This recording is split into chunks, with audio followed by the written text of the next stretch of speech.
Simon & Schuster Audio presents Better Than the Movies by Lynn Painter. Read by Jesse Valinsky. Prologue. I'm just a girl, standing in front of a boy, asking him to love her. Notting Hill. My mother taught me the golden rule of dating before I even hit the second grade.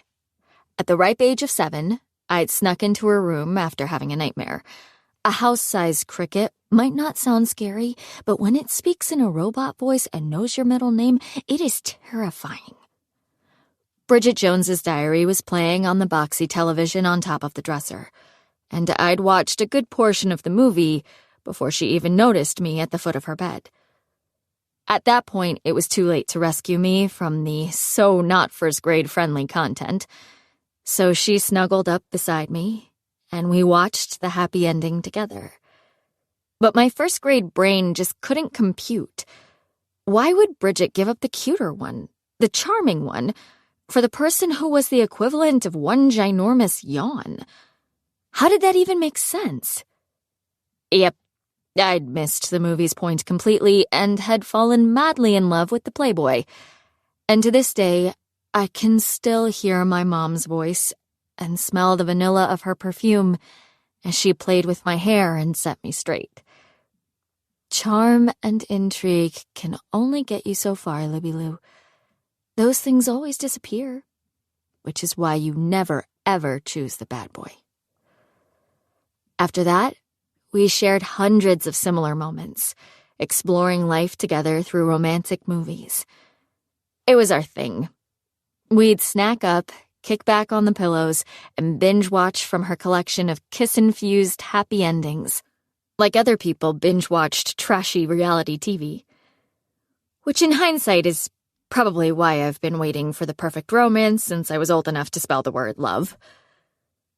And when she died, my mother bequeathed to me her unwavering belief in happily ever after.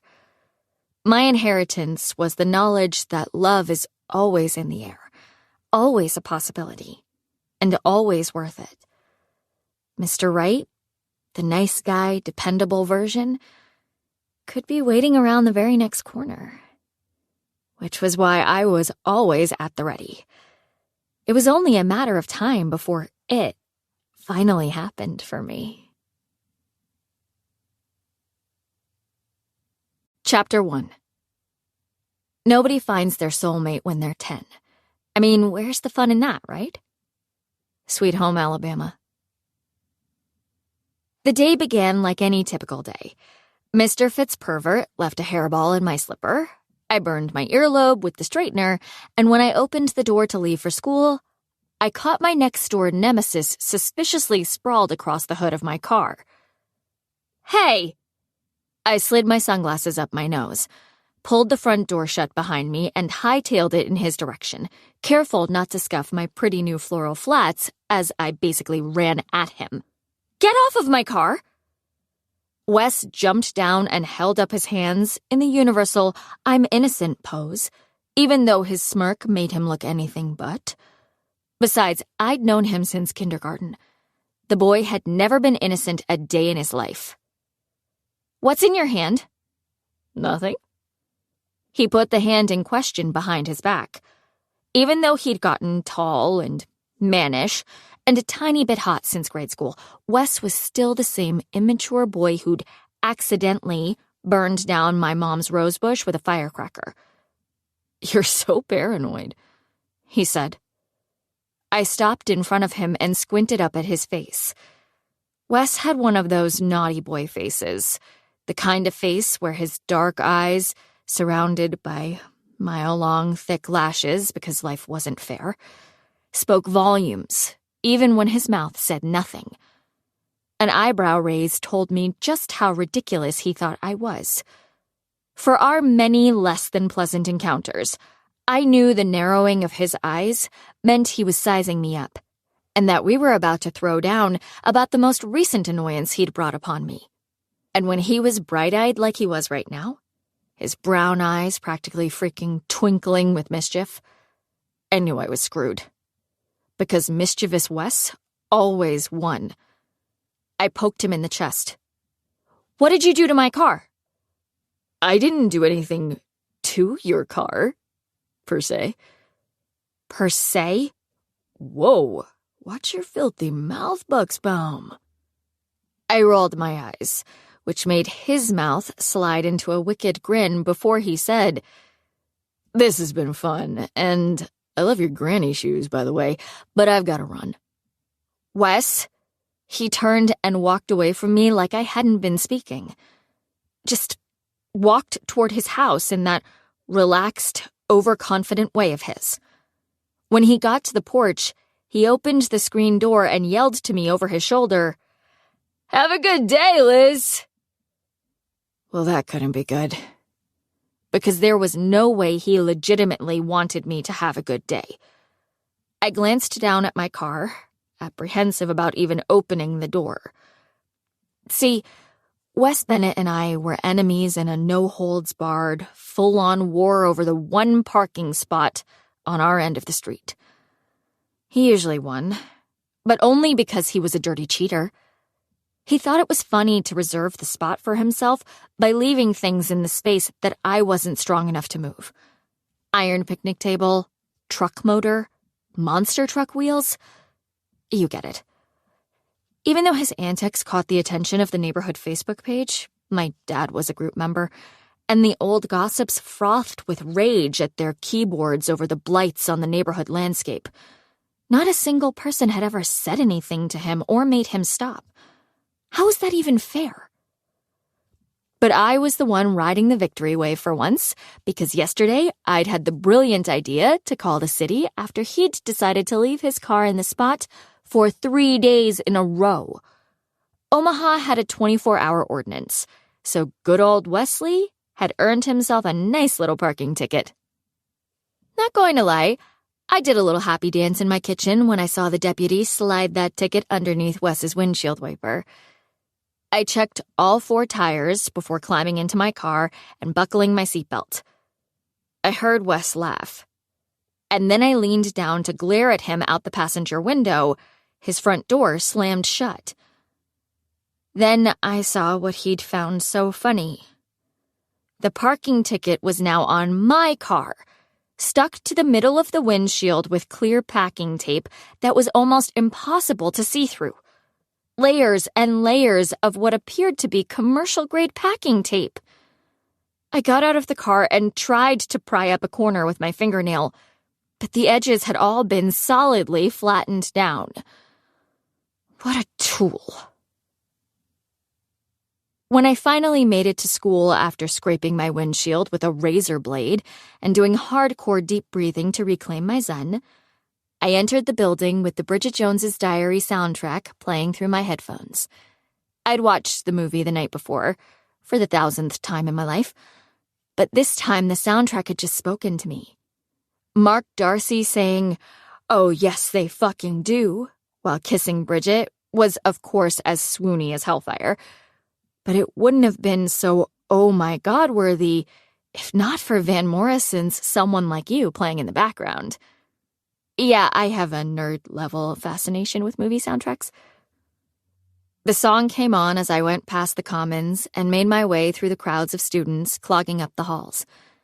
My favorite thing about music, when you played it loud enough through good headphones, and I had the best, was that it softened the edges of the world. Van Morrison's voice made swimming upstream in the busy hallway seem like it was a scene from a movie, as opposed to the royal pain that it actually was. I headed toward the second-floor bathroom, where I met Jocelyn every morning. My best friend was a perpetual oversleeper, so there was rarely a day when she wasn't scrambling to put on her eyeliner before the bell rang. "Liz, I love that dress." Joss threw me a side glance between cleaning up each eye with a cotton swab as we walked into the bathroom. She pulled out a tube of mascara and began swiping the wand over her lashes. "The flowers are so you." "Thanks." I went over to the mirror and did a turn to make sure the vintage A-line dress wasn't stuck in my underwear, or something equally embarrassing. 2 cheerleaders surrounded by a puff of white cloud were vaping behind us. and I gave them a closed-mouth smile. Do you try to dress like the leads in your movies, or is it a coincidence? Joss asked. Don't say your movies, like I'm addicted to porn or something. You know what I mean, Joss said as she separated her lashes with a safety pin. I knew exactly what she meant. I watched my mom's beloved rom-coms practically every night, using her DVD collection I'd inherited when she died. I felt closer to my mother when I watched them. It felt like a tiny piece of her was there, watching beside me. Probably because we'd watched them together so many times. But Jocelyn didn't know any of that. We'd grown up on the same street, but hadn't become actual good friends until sophomore year. So even though she knew my mom had died when I was in 5th grade, we'd never really talked about it. She'd always assumed I was obsessed with love because I was hopelessly romantic. I never corrected her. Hey, did you ask your dad about the senior picnic? Joss looked at me in the mirror, and I knew she was going to be irritated. Honestly, I was surprised that wasn't the first thing she asked me when I walked in. He wasn't home last night until after I went to bed. It was the truth. But I could have asked Helena if I'd really wanted to discuss it. I'll talk to him today. Sure you will. She twisted the mascara closed and shoved it into her makeup bag. I will, I promise. Come on. Jocelyn stuck her makeup bag into her backpack and grabbed her coffee. I can't be tardy to lit again, or I'll get detention, and I told Kate I'd drop gum by her locker on the way. I adjusted the messenger bag on my shoulder and caught a glimpse of my face in the mirror. Wait, I forgot lipstick. We don't have time for lipstick. There's always time for lipstick. I unzipped the side pouch and pulled out my new fave, retrograde red. On the off chance, so very off chance, my McDreamy was in the building, I wanted good mouth. You go ahead. She left, and I rubbed the color over my lips. Much better. I tucked the lipstick back into my bag, replaced my headphones, and exited the restroom, hitting play and letting the rest of the Bridget Jones soundtrack wrap itself around my psyche. When I got to English Lit, I walked to the back of the room and took a seat at the desk between Joss and Lainey Morgan, sliding my headphones down to my neck. What did you put for number 8? Jocelyn was writing fast while she talked to me, finishing her homework. I forgot about the reading, so I have no idea why Gatsby's shirts made Daisy cry. I pulled out my worksheet and let Joss copy my answer, but my eyes shifted over to Lainey. If surveyed, everyone on the planet would unanimously agree that the girl was beautiful. It was an indisputable fact. She had one of those noses that was so adorable, its existence had surely created the need for the word pert.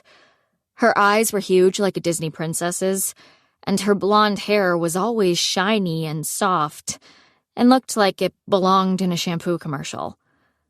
Too bad her soul was the exact opposite of her physical appearance. I disliked her so very much. On the first day of kindergarten, she'd yelled, "Ew!" when I'd gotten a bloody nose, pointing at my face until the entire class gawked at me in disgust. In 3rd grade, she'd told Dave Adelman that my notebook was full of love notes about him. She'd been right, but that wasn't the point.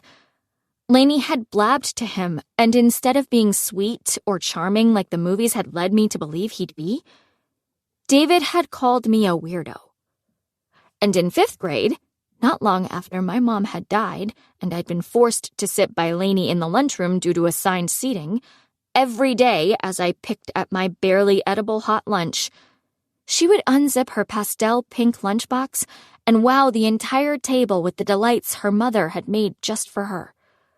Sandwiches cut into adorable shapes, homemade cookies, brownies with sprinkles. It had been a treasure trove of kitty culinary masterpieces, each one more lovingly prepared than the last. But the notes were what had destroyed me. There wasn't a single day that her lunch didn't include a handwritten note from her mom. They were funny little letters that Lainey used to read out loud to her friends, with silly drawings in the margins. And if I allowed my snooping eyes to stray to the bottom, where it said, "Love, Mom," in curly cursive with doodled hearts around it, I would get so sad that I couldn't even eat. To this day, everyone thought Lainey was great and pretty and smart. But I knew the truth. She might pretend to be nice, but for as long as I could remember, she'd given me crusty, weird looks. As in, every single time the girl looked at me, it was like I had something on my face, and she couldn't decide if she was grossed out or amused. She was rotting under all that beauty, and someday the rest of the world would see what I saw. Gum? Lainey held out a pack of Double Mint with her perfectly arched eyebrows raised. No, thanks, I muttered, and turned my attention to the front of the room where Mrs. Adams came in and asked for homework. We passed our papers forward, and she started talking about literary things. Everyone began taking notes on their school-issued laptops, and Colton Sparks gave me a chin nod from his desk in the corner. I smiled and looked down at my computer. Colton was nice. I'd talked to him for a solid 2 weeks at the beginning of the year, but that had turned out to be meh. Which kind of summed up the whole of my collective dating history, actually. Meh. 2 weeks. That was the average length of my relationships, if you could even call them that. Here's how it usually went. I would see a cute guy, daydream about him for weeks, and totally build him up in my mind to be my one and only soulmate. The usual high school pre-relationship stuff always began with the greatest of hopes. But by the end of 2 weeks, before we even got close to official, I almost always got hit with the ick. The death sentence to all blossoming relationships. Definition of the ick. A dating term that refers to a sudden cringe feeling one gets when they have romantic contact with someone and they become almost immediately put off by them. Joss said I was always browsing but never buying. And she ended up being right. But my propensity for tiny little 2-week relationships really messed with prom potential. I wanted to go with someone who made my breath catch and my heart flutter. But who was even left in the school that I hadn't already considered? I mean, technically I had a prom date. I was going with Joss. It's just, going to prom with my best friend felt like such a fail. I knew we'd have a good time. We were grabbing dinner beforehand with Kate and Cassidy, the funnest of our little friend group. But prom was supposed to be the pinnacle of high school romance. It was supposed to be poster board promposals, matching corsages, speechless awe over the way you look in your dress, and sweet kisses under the cheesy disco ball. Andrew McCarthy and Molly Ringwald Pretty in Pink sort of shit. It wasn't about friends grabbing dinner at the Cheesecake Factory before heading up to the high school for awkward conversation while the coupled-off couples found their way to the infamous grinding wall. I knew Jocelyn wouldn't get it. She thought prom was no big deal, just a high school dance that you dressed up for. And she would find me completely ridiculous if I admitted to being disappointed. She was already peeved by the fact that I kept blowing her off on dress shopping, but I never felt like going. At all. My phone buzzed. Joss, I have big tea. I looked over at her, but she appeared to be listening to Mrs. Adams. I glanced at the teacher before responding. Spill it. Joss, FYI, I got it via text from Kate. Me. So it might not be true. Got it. The bell rang, so I grabbed my stuff and shoved it into my bag. Jocelyn and I started walking toward our lockers, and she said, Before I tell you, you have to promise you're not going to get all worked up before you hear everything. Oh my God. My stomach stress dropped, and I asked, What's going on? We turned down the West Wing, and before I had a chance to even look at her, I saw him walking toward me. Michael Young? I came to a complete halt. And there's my tea, Joss said. But I wasn't listening. People bumped off me and went around me as I stood there and stared. He looked the same, only taller and broader and more attractive, if that was even a possibility. My childhood crush moved in slow motion, with tiny blue birds chirping and flitting their wings around his head as his golden hair blew in a sparkling breeze. I think my heart might have stopped. Michael had lived down the street when we were little, and he'd been everything to me. I'd loved him as far back as I could remember. He'd always been next-level amazing, smart, sophisticated, and, I don't know, dreamier than any other boy. He'd run around with the neighborhood kids, me, Wes, the Potter boys on the corner, and Jocelyn, doing typical neighborhood things, playing hide-and-seek, tag, touch football, ding-dong-ditch, etc. But while Wes and the Potters had enjoyed things like flinging mud into my hair because it made me scream, Michael had been doing things like identifying leaves, reading thick books, and not joining in on their torture. My brain queued up Someone Like You, and the song started over from the beginning. I've been searching a long time for someone exactly like you.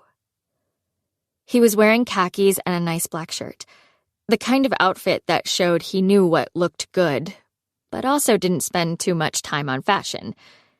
His hair was thick and blonde, and styled the same as his clothes, intentionally casual. I wondered what it smelled like.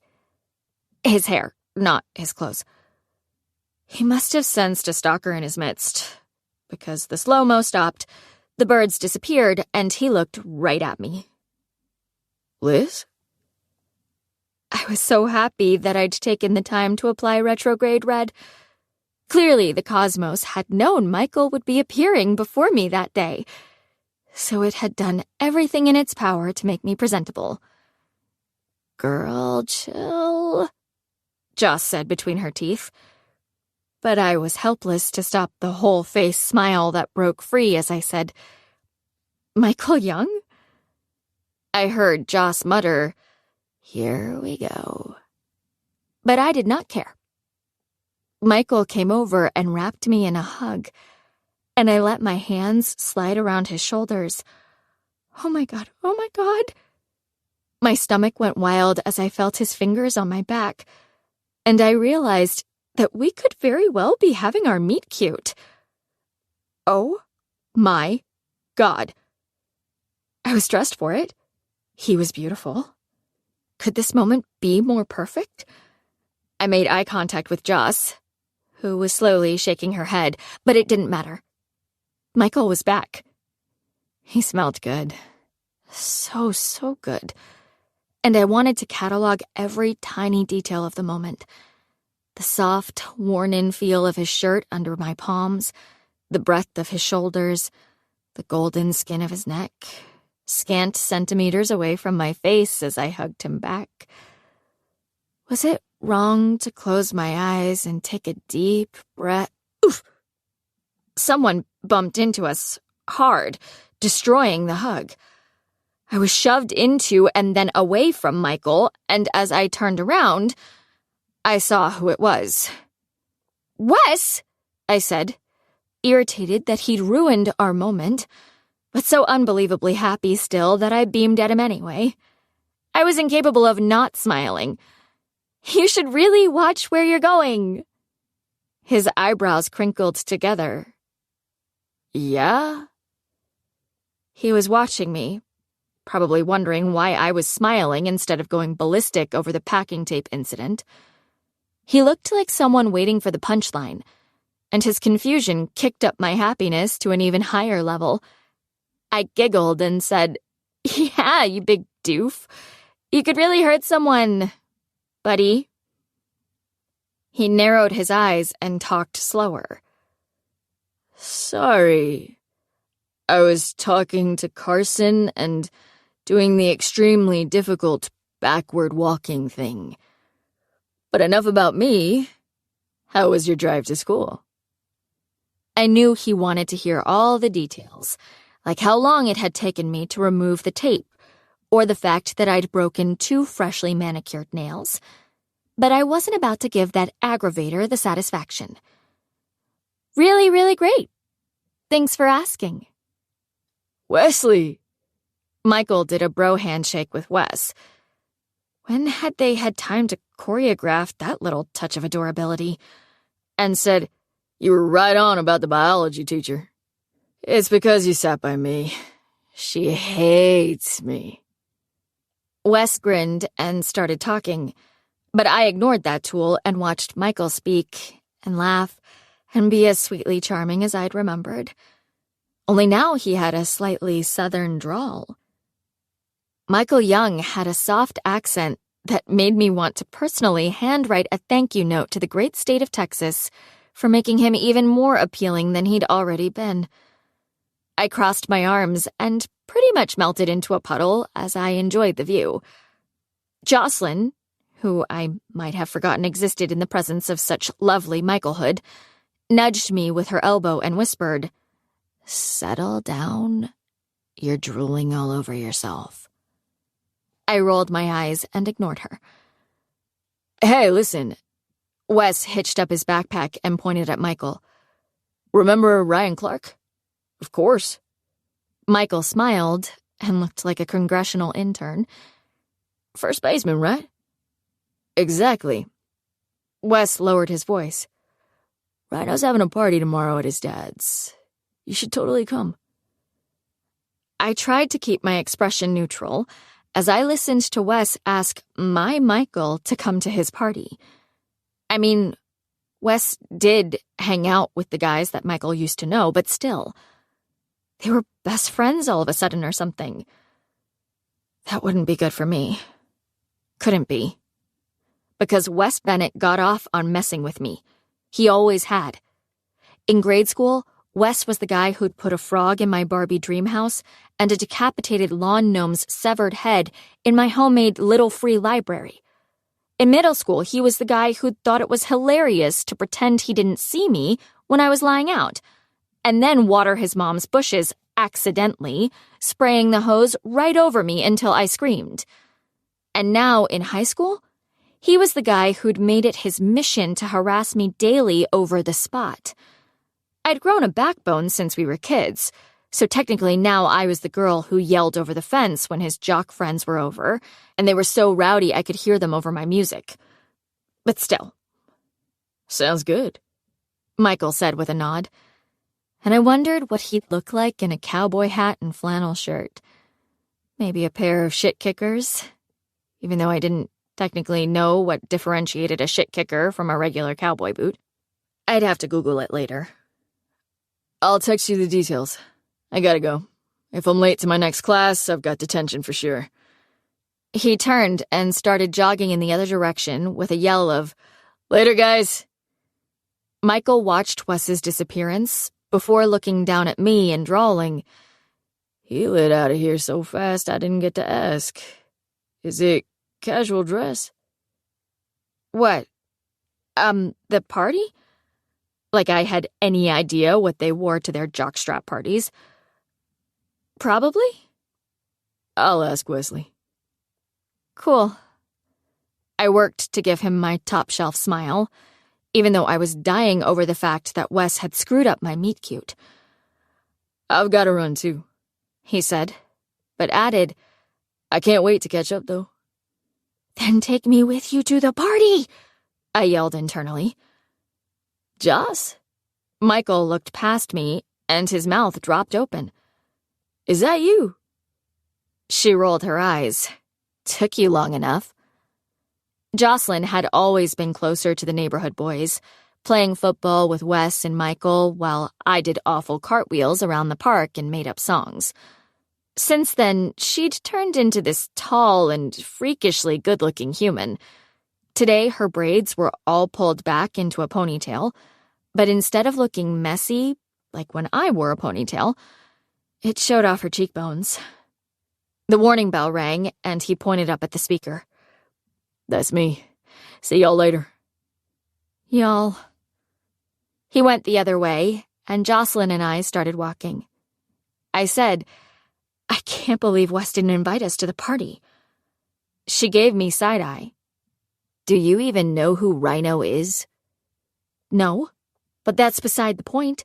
He invited Michael right in front of us. It's common courtesy that he should invite us too." "But you hate Wes." "So?" "So why would you want him to invite you anywhere?" I sighed. His rudeness just pisses me off. "Well, I, for one, am glad he didn't. Because I don't want to go to any party that those guys are having.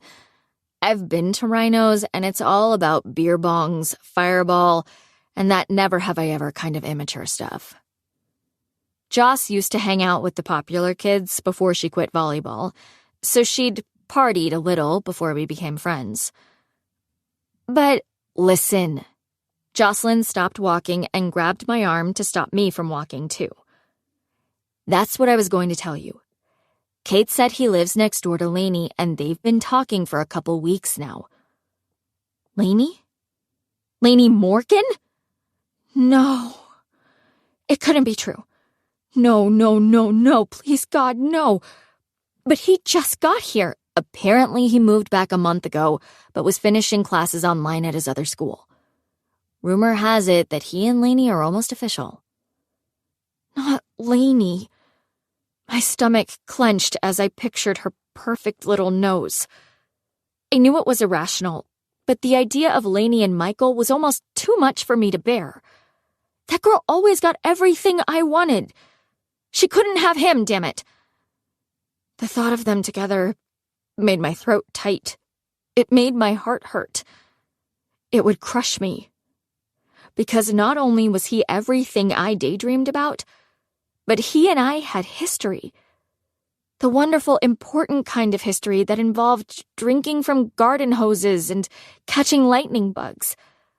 I thought back to the last time I'd seen Michael. It had been at his house. His family had had a cookout to say goodbye to all the neighbors, and I'd walked over with my parents. My mom had made her famous cheesecake bars, and Michael had met us at the door and offered us drinks like he was a grown-up.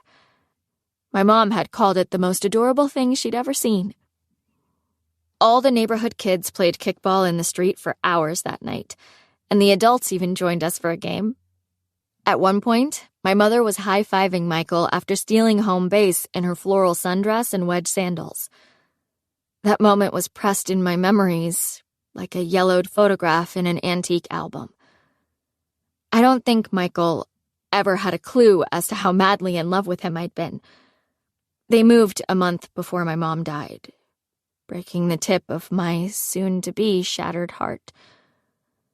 Jocelyn looked at me like she knew exactly what I was thinking. "Michael Young is not your racing to the train station dude. Got it?" "But he could be." "Well, technically, they aren't official yet, so..." We started walking again, dodging bodies as we headed for her locker. We were probably going to be late because of our impromptu hallway meetup with Michael, but it would totally be worth it. "Seriously, don't be that girl." She gave me her motherly scowl. "That there with Michael was not your meet cute." But I didn't even want to say it because I didn't want her to shoot it down. Still, I almost squealed when I said, "What if it was?" "Oh my God. I knew the second I heard he was back that you were going to lose it." Her eyebrows went down, and so did the corners of her lips as she stopped in front of the locker and turned the lock. "You don't even know the guy anymore, Liz." I could still hear his deep voice saying y'all, and my stomach dipped. "I know everything I need to know." She sighed and pulled out her backpack. "Is there anything I can say to yank you back from this?" I tilted my head. He hates cats, maybe? She held up a finger. That's right, I forgot. He hates cats. He does not. I grinned and sighed, thinking back. He used to have these two snarky cats that he adored. You should have seen the way he treated those babies. Ew. Whatever, hater of felines. I felt alive, buzzing with the thrill of romantic possibilities as I leaned against the closed locker next door. Michael Young is fair game until I hear an official proclamation. I can't talk to you when you're like this. Happy? Excited? Hopeful? I wanted to skip down the hall, yell-singing Paper Rings. Delusional. Jocelyn looked at her phone for a minute, then back at me. Hey, my mom said she can take us dress shopping tomorrow night if you want. My mind went blank. I had to say something.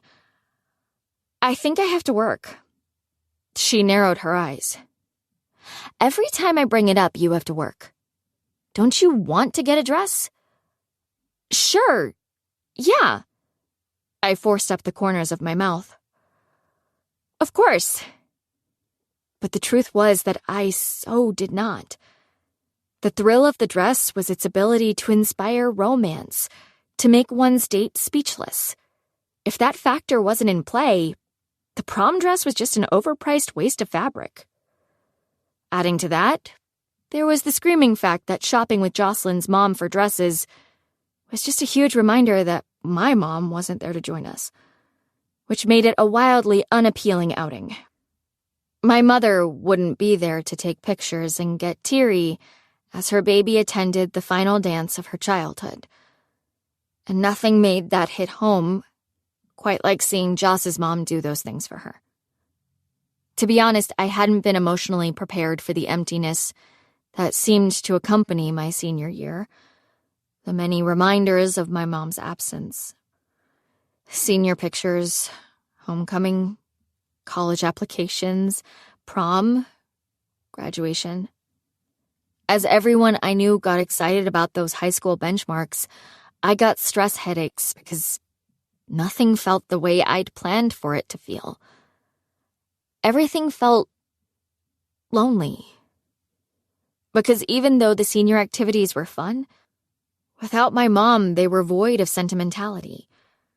My dad tried to be involved. He really did. But he wasn't an emotional guy.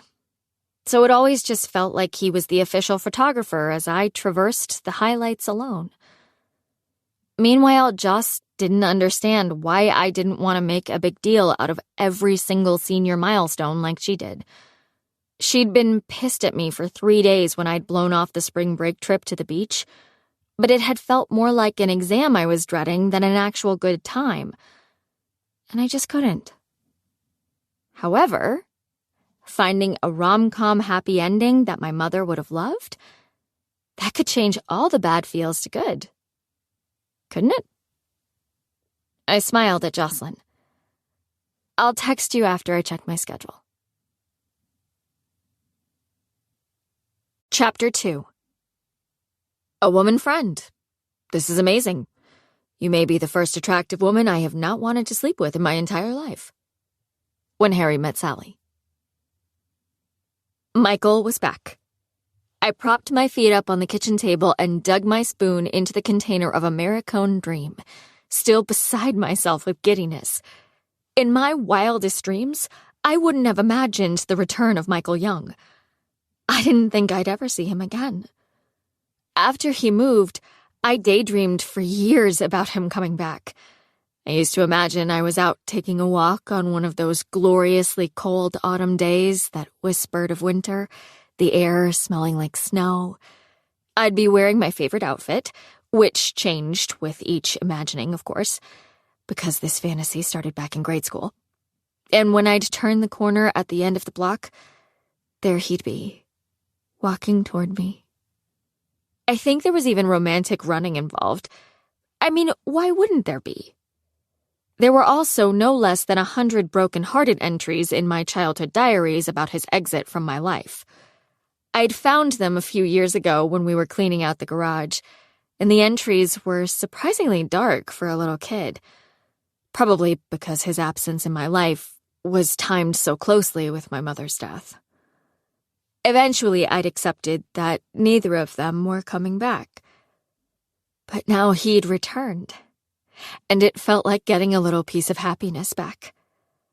I didn't have any classes with him, so fate couldn't intervene by throwing us together, which sucked so badly. I mean, what were the odds that we'd have 0 occasions for forced interaction? Joss had a class with him, and clearly Wes did as well. Why not me? How was I supposed to show him we were meant to go to prom and fall in love and live happily ever after when I didn't ever see him? I hummed along to Anna of the North in my headphones, the sexy hot tub song from To All the Boys I've Loved Before, and stared out the window at the rain. The one thing in my favor was that I was kind of a love expert. I didn't have a degree, and I hadn't taken any classes, but I'd watched thousands of hours of romantic comedies in my life. And I hadn't just watched, I'd analyzed them with the observational acuity of a clinical psychologist. Not only that, but love was in my genes. My mother had been a screenwriter who'd churned out a lot of great small-screen romantic comedies. My dad was 100% certain that she would have been the next Nora Ephron if she'd just had a little more time. So even though I had 0 practical experience, between my inherited knowledge and my extensive research, I knew a lot about love. And everything I knew made me certain that in order for Michael and me to happen, I would need to be at Rhino's party. Which wasn't going to be easy, because not only did I have no idea who Rhino even was, but I had 0 interest in attending a party filled with the jocks' sweaty armpits and the popular's stinky beer breath. But I needed to get reacquainted with Michael before some awful blonde, who shall remain nameless, beat me to him. So I'd have to find a way to make it work. Lightning shot across the sky and illuminated Wes's big car, all snuggled up against the curb in front of my house, rain bouncing hard off of its hood. That ass bag had been right behind me all the way home from school, and when I'd pulled forward to properly parallel park, he'd slid right into the spot. What kind of monster parked nose first in a street spot? As I honked and yelled at him through the torrential downpour, he waved to me and ran inside his house. I ended up having to park around the corner, in front of Mrs. Scarapelli's duplex, and my hair and dress had been drenched by the time I burst through my front door. Don't even ask about the new shoes. I licked off the spoon and wished Michael lived next door instead of Wes. Then it hit me. Holy God. Wes was my in. Wes, who had invited Michael to the party in the first place, would obviously be attending. What if he could get me in? Although, he didn't do things to help me, like, ever.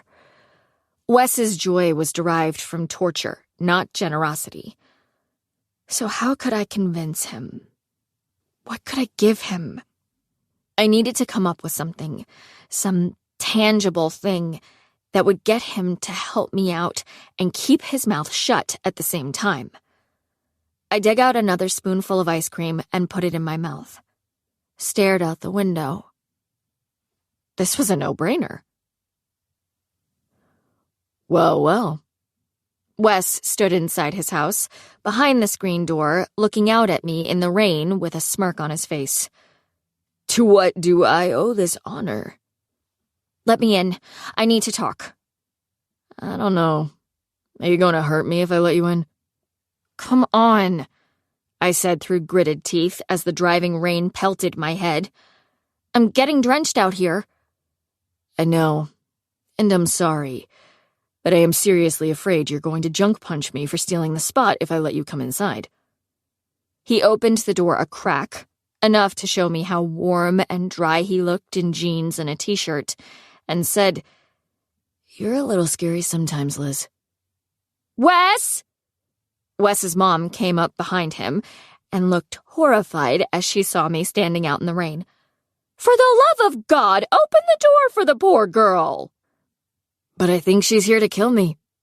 He said it like a scared little kid, and I could tell his mom was trying not to smile. "Get inside, Liz." Wes's mom grabbed my arm and gently pulled me across the threshold to where it was warm and smelled like dryer sheets. "My son is a nuisance, and he's sorry." "No, I'm not." "Tell me what he did, and I'll help you punish him." I pushed the wet hair off my face, looked directly at him, and said to his mom, "He stole my spot when I was trying to parallel park." "Oh my God, you told my mom on me?" Wes closed the front door and followed me and his mother inside. "Well, if we're randomly tattling, Mom, I should probably tell you that Liz was the one who called the cops on my car when I had pneumonia." "Wait, what?" I stopped and turned around. "When were you sick?" "Well, when did you call?" He put both hands on his heart, fake coughed, and said, "I was too ill to even move my car." "Stop." I didn't know if he was messing with me or not, but I suspected he wasn't. And I felt like a monster because, as much as I loved besting him, I didn't like the thought of him being sick. "Were you seriously sick?" His dark eyes swept over my face, and he said, "Would you seriously care?" "Knock it off, you little brats." His mom gestured for us to follow her into the family room. "Sit on the couch, eat some cookies, and get over yourselves." She plopped a plate of chocolate chip cookies down on the coffee table, fetched a gallon of milk and 2 glasses, tossed me a towel, reminded Wes that he had to pick up his sister at 6:30, and then she left us alone. The woman was a force. "Oh." Kate and Leopold was playing on one of those retro TV channels that only old people watched, and I rubbed the towel over my hair as Meg Ryan's character tried evading the charm of a very British Hugh Jackman. I love this movie. "Of course you do." He gave me a grin that made me uncomfortable, like he knew things about me that I didn't know he knew, and he leaned down and grabbed a cookie. "So what do you want to talk to me about?" My cheeks got warm, mainly because I was scared to death he was going to make fun of me and tell Michael when I told him what I wanted. I sat down on the sofa, set the towel beside me, and said, "Okay, here's the thing. I kind of need your help." He started smiling immediately. I held up a hand and said, "Nope, listen. I know you're not one to help out of the goodness of your heart, so I've got a proposition for you." "Ouch. Like I'm some kind of a mercenary or something. That hurts." "No, it doesn't." He conceded with a shrug. "No, it really doesn't." "Okay." It took a lot of self-control not to roll my eyes at him. "But before I tell you what I want you to help with, I want to go over the terms of the deal." He crossed his arms. When had his chest gotten so wide? And tilted his head. "Go on." "Okay." I took a deep breath and tucked my hair behind my ears. "First of all, you have to swear to secrecy. If you tell anyone about our deal, it is void and you don't get payment. Second, if you agree to the deal, you have to actually help me. You can't just do a little and then blow me off." I paused, and he looked at me through narrowed eyes. "Well, what's the payment?" "The payment will be uncontested, 24/7 access to the parking spot for the duration of our deal." "Whoa." He walked over and plopped in the chair across from me. "You will give me the parking spot." I so didn't want to, but I also knew how badly Wes wanted it. He and his dad were always tinkering with his old car, mostly because it never started, and their toolboxes looked wildly heavy whenever I got the spot, and they had to haul them all the way down to the end of the street to get it going. "That's correct." His smile went big. "I'm in. I'm doing it. I'm your guy. You can't say that yet. You don't even know what the deal is. Doesn't matter. I'll do whatever it takes. What if I want you to run naked through the commons during lunch? Done. I grabbed the throw that was folded over the arm of the couch and wrapped it around my shoulders. What if I want you to turn naked cartwheels through the commons during lunch while singing the entire Hamilton soundtrack? You got it. I love my shot. Seriously? That made me smile, even though I wasn't used to smiling at Wes. But can you even do a cartwheel? Yep. Prove it. You're so high maintenance. Wes stood, shoved the coffee table out of the way with his foot, and did the most awful cartwheel I'd ever seen. His legs were bent and didn't turn over his head at all, but he stuck the landing with over-the-head gymnastic arms and a confident smile before plopping back into his chair. Now tell me. I coughed out the laugh I was trying to hold in and searched his face. I was looking for honesty, some kind of hint that I could trust him. But I got sidetracked by how dark his eyes were and the way he flexed his jaw. I thought of the time in 7th grade when he'd given me $6 to get me to stop crying. Helena and my dad had just gotten married, and they'd decided to remodel the main level of the house. In preparation, Helena had cleaned out the closets and drawers and donated all of the old stuff, including my mother's DVD collection. When I'd had an emotional meltdown, and my dad had explained the situation to Helena, she'd felt awful. She'd apologized over and over again while I'd sobbed, but all I'd been able to focus on were her words to my dad. I just didn't think anyone watched those cheesy movies. I'd been a resourceful kid, still was resourceful, as proven by my being at Wes's house at that very moment. And it had only taken one phone call to find out where the movies had ended up. I'd snuck out, lying to my dad and saying I was going to Jocelyn's, and ridden my bike all the way to the thrift store. I had every penny of my babysitting money in my front pocket, but when I got there, it wasn't enough. We're going to sell this as a collection, kid. You can't buy them individually. I stared at that price tag, and no matter how many times I counted, I was $6 short. The jerk at the store was unyielding, and I cried all the way home on my hot pink bike. It felt like I was losing my mom all over again. When I was almost home, I saw Wes bouncing a basketball in his driveway. He looked at me with his usual face, half smiling like he knew some secret about me. But then he stopped dribbling. Hey. He tossed the ball onto the grass in his front yard and walked toward me. What's wrong?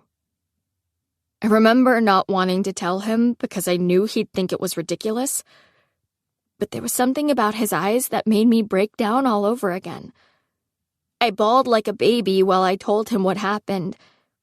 But instead of laughing at me, he listened. He stayed silent through my entire breakdown, and once I stopped talking and started hiccuping embarrassing little sobs, he leaned forward and wiped my tears with his thumbs. Don't cry, Liz. He looked sad when he said it, like he wanted to cry too. Then he said, "Wait here." He gave me the 1 sec finger before turning and running into his house. I stood there, exhausted from the crying, and shocked by his niceness, and when he came out his front door, he gave me a $10 bill. I remember looking up at him and thinking he had the kindest brown eyes. But my thoughts must have shown on my face because he immediately gave me a scowl and said, "This is just to shut you up, 'cause I can't stand to listen to you bawling for another minute. And I want my change." My mind jerked me back to Wes's family room. Michael, the spot, needing Wes's help. My eyes ran over his face. Yeah, his brown eyes still looked exactly the same. Okay, I picked up a cookie and took a bite. But I swear on everything holy that I will hire a hitman if you blab about this. I very much believe you. Now spill it. I had to look at something other than his face. I went with my lap, staring at the smooth texture of my leggings when I said, "Okay, here's the thing. Michael is back in town, and I was kind of hoping to, touch base with him. We were close before he moved away, and I want to get that back again." And I can help with that how exactly? I kept my eyes down, tracing the seam of my pants with my index finger. Well, I don't have any classes with him, so there's no way for me to talk to him naturally.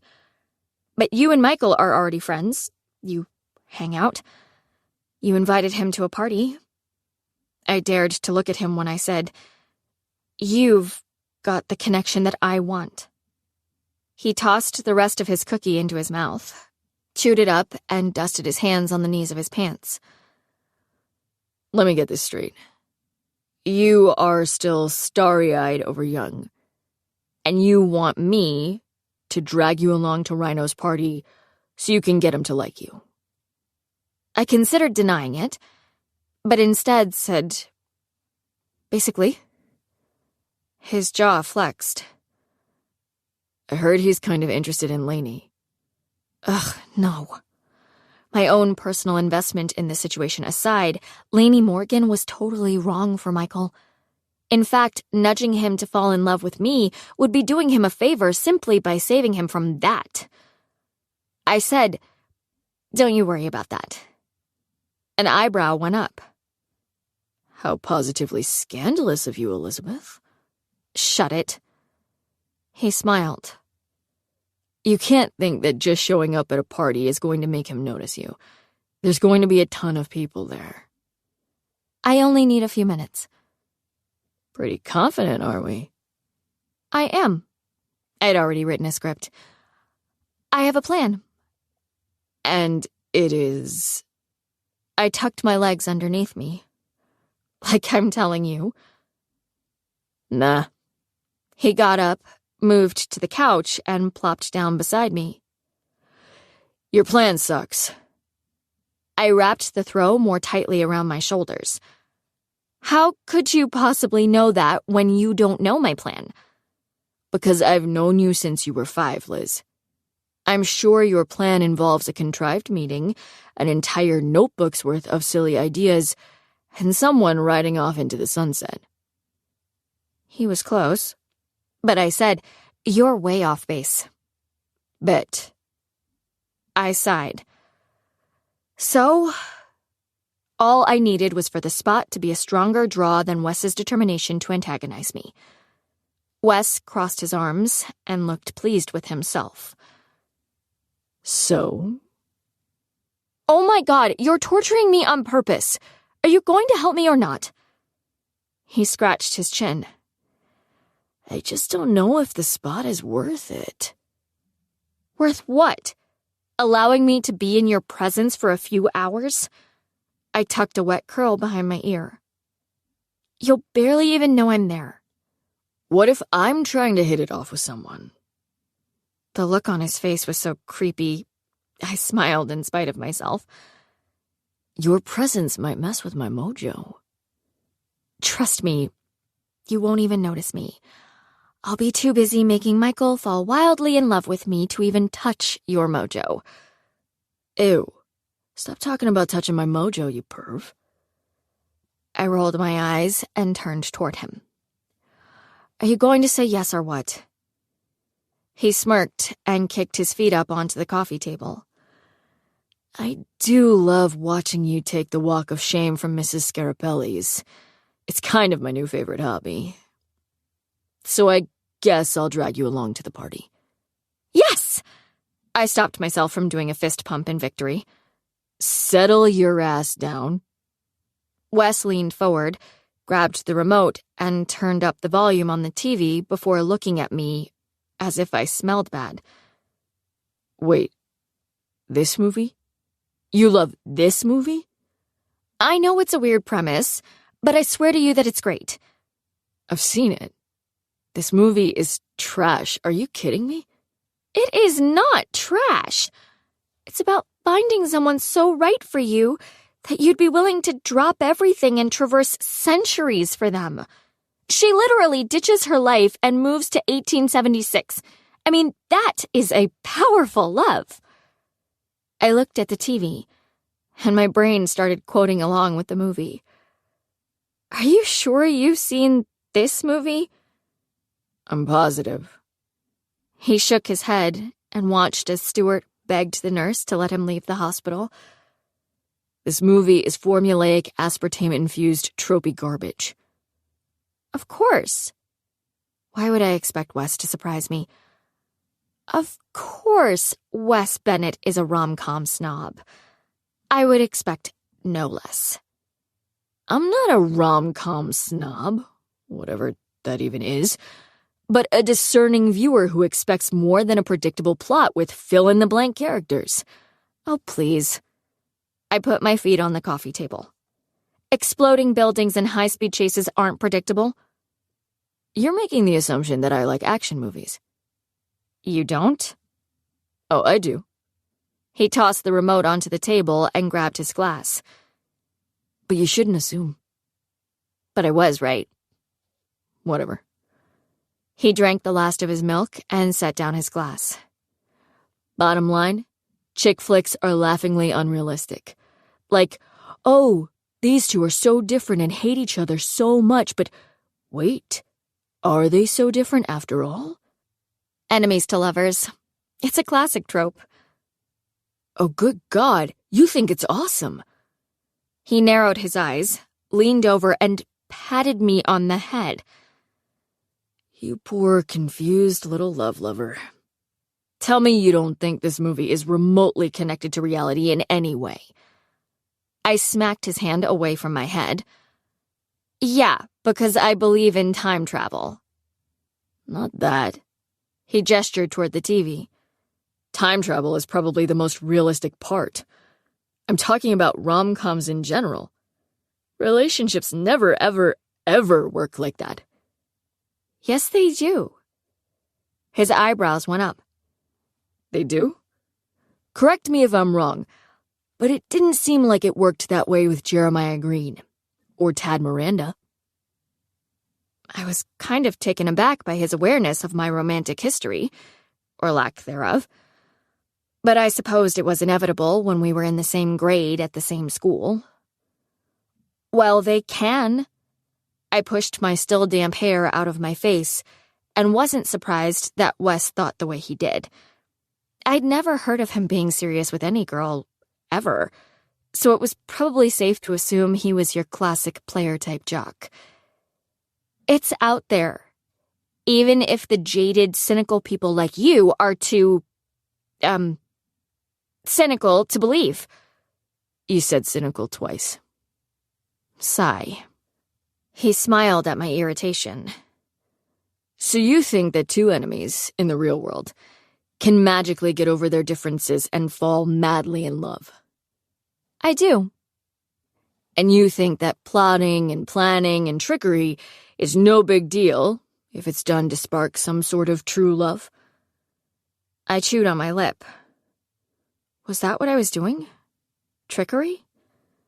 The thought put a little twist in my stomach, but I ignored it. That wasn't what was happening here. I said, "You're making it sound ridiculous on purpose." Oh no, it's just ridiculous. You're ridiculous. I realized I was gritting my teeth, and I relaxed my jaw. Who cared what Wes thought about love anyway? He got a little smirk going and said, "Have you thought about the fact that if your little love notions are valid, then Michael is actually not the guy for you?" Nope. He was the guy for me. Had to be. Still, I asked, "What do you mean?" At this point, you and Michael aren't mad at each other, so it's doomed. Every rom-com has two people who can't stand each other in the beginning, but eventually bang it out. Gross. Seriously. You've Got Mail, The Ugly Truth, When Harry Met Sally, 10 Things I Hate About You, Sweet Home Alabama. First of all, Sweet Home Alabama is a second chance at love trope, asshat. Oh, my bad. Second of all, you're a little impressive with your rom-com knowledge, Bennett. Are you sure you aren't a closet watcher? He gave me a look. Positive. I really was a little impressed. I loved the ugly truth. I won't tell anyone if you secretly fangirl over romance flicks. Shut it. He chuckled and gave his head a slow shake. So what trope works for you and Michael, then? The followed him around like a puppy, but now he sees the puppy as a potential girlfriend, even though he already has a potential girlfriend trope? You are an obnoxious love hater. It was all I could think of to throw back at him, because all of a sudden, Wes had the uncanny ability to make me laugh. Like, even as he made fun of me, I had to force myself to not give in to another giggle. But we had a deal. So we exchanged numbers so he could text me after he talked to Michael, and we decided that he was going to pick me up for the party at 7 o'clock the following day. As I walked back to my house in the rain, I couldn't believe he'd agreed to it. I was a little unsure about going anywhere with Wes, but a girl did what she had to in the name of true love. I wasn't a fan of running in the rain or in the dark, so doing both at the same time was a major suckfest. Helena had made spaghetti by the time I'd gotten home from Wes's, so I'd had to sit down for a full-scale family dinner, complete with "how was your day" conversation, before I could take off. My dad tried to convince me to hit the new treadmill he'd bought the day before, since it was pouring outside, but that was a non-option for me. My daily run had nothing to do with exercise. I tightened the string on my hood, put my head down, and hit the sidewalk, my worn-out Brooks splashing water up onto my leggings with every step. It was cold and miserable, and I picked up my pace when I turned the corner at the end of the street and could see the cemetery through the downpour. I didn't slow until I went through the gates, up the familiar one-lane blacktop road, and just past the crooked elm. Then I ran 15 steps farther to the left. "This weather sucks, Ma," I said as I stopped next to my mother's headstone, putting my hands on my hips and sucking air while trying to slow my pant. "Seriously." I dropped to a squat beside her, running my hand over the slick marble. I usually sat down on the grass, but it was way too wet for that. The driving rain made it seem even darker than normal in the shaded cemetery, but I knew the place by heart, so it didn't bother me. In a weird way, this was my happy place. "So Michael is back, I'm sure you saw, and he seems just as perfect as ever. I'm going to see him again tomorrow." I pictured her face, like I always did when I was here, and said, "You'd be excited about this one." Even if I had to go to Wes for help. My mom had always thought Wes was sweet, but that he played too rough. It just feels like it's a fate thing, the way he was kind of dropped into my lap right after I was listening to someone like you. I mean, what's more fatey than that? Your favorite song from our favorite movie, and our favorite cute ex-neighbor just happened to drop in? I feel like we're writing this happily ever after from your spot. I trailed off and gestured at the sky. Up there somewhere. Even the cold rain couldn't keep me from being excited as I described his southern y'all accent for my mom. I squatted beside her chiseled name and rambled, like I did every day, until the alarm on my phone buzzed. This ritual had kind of become like an oral diary over the years, except I wasn't recording, and no one was listening. Well, except I hoped my mom was. It was time to head back. I stood and patted her headstone. "See you tomorrow. Love you." I took a deep breath before turning and jogging down the hill. The rain was still coming down hard, But muscle memory made it easy to stay on the path.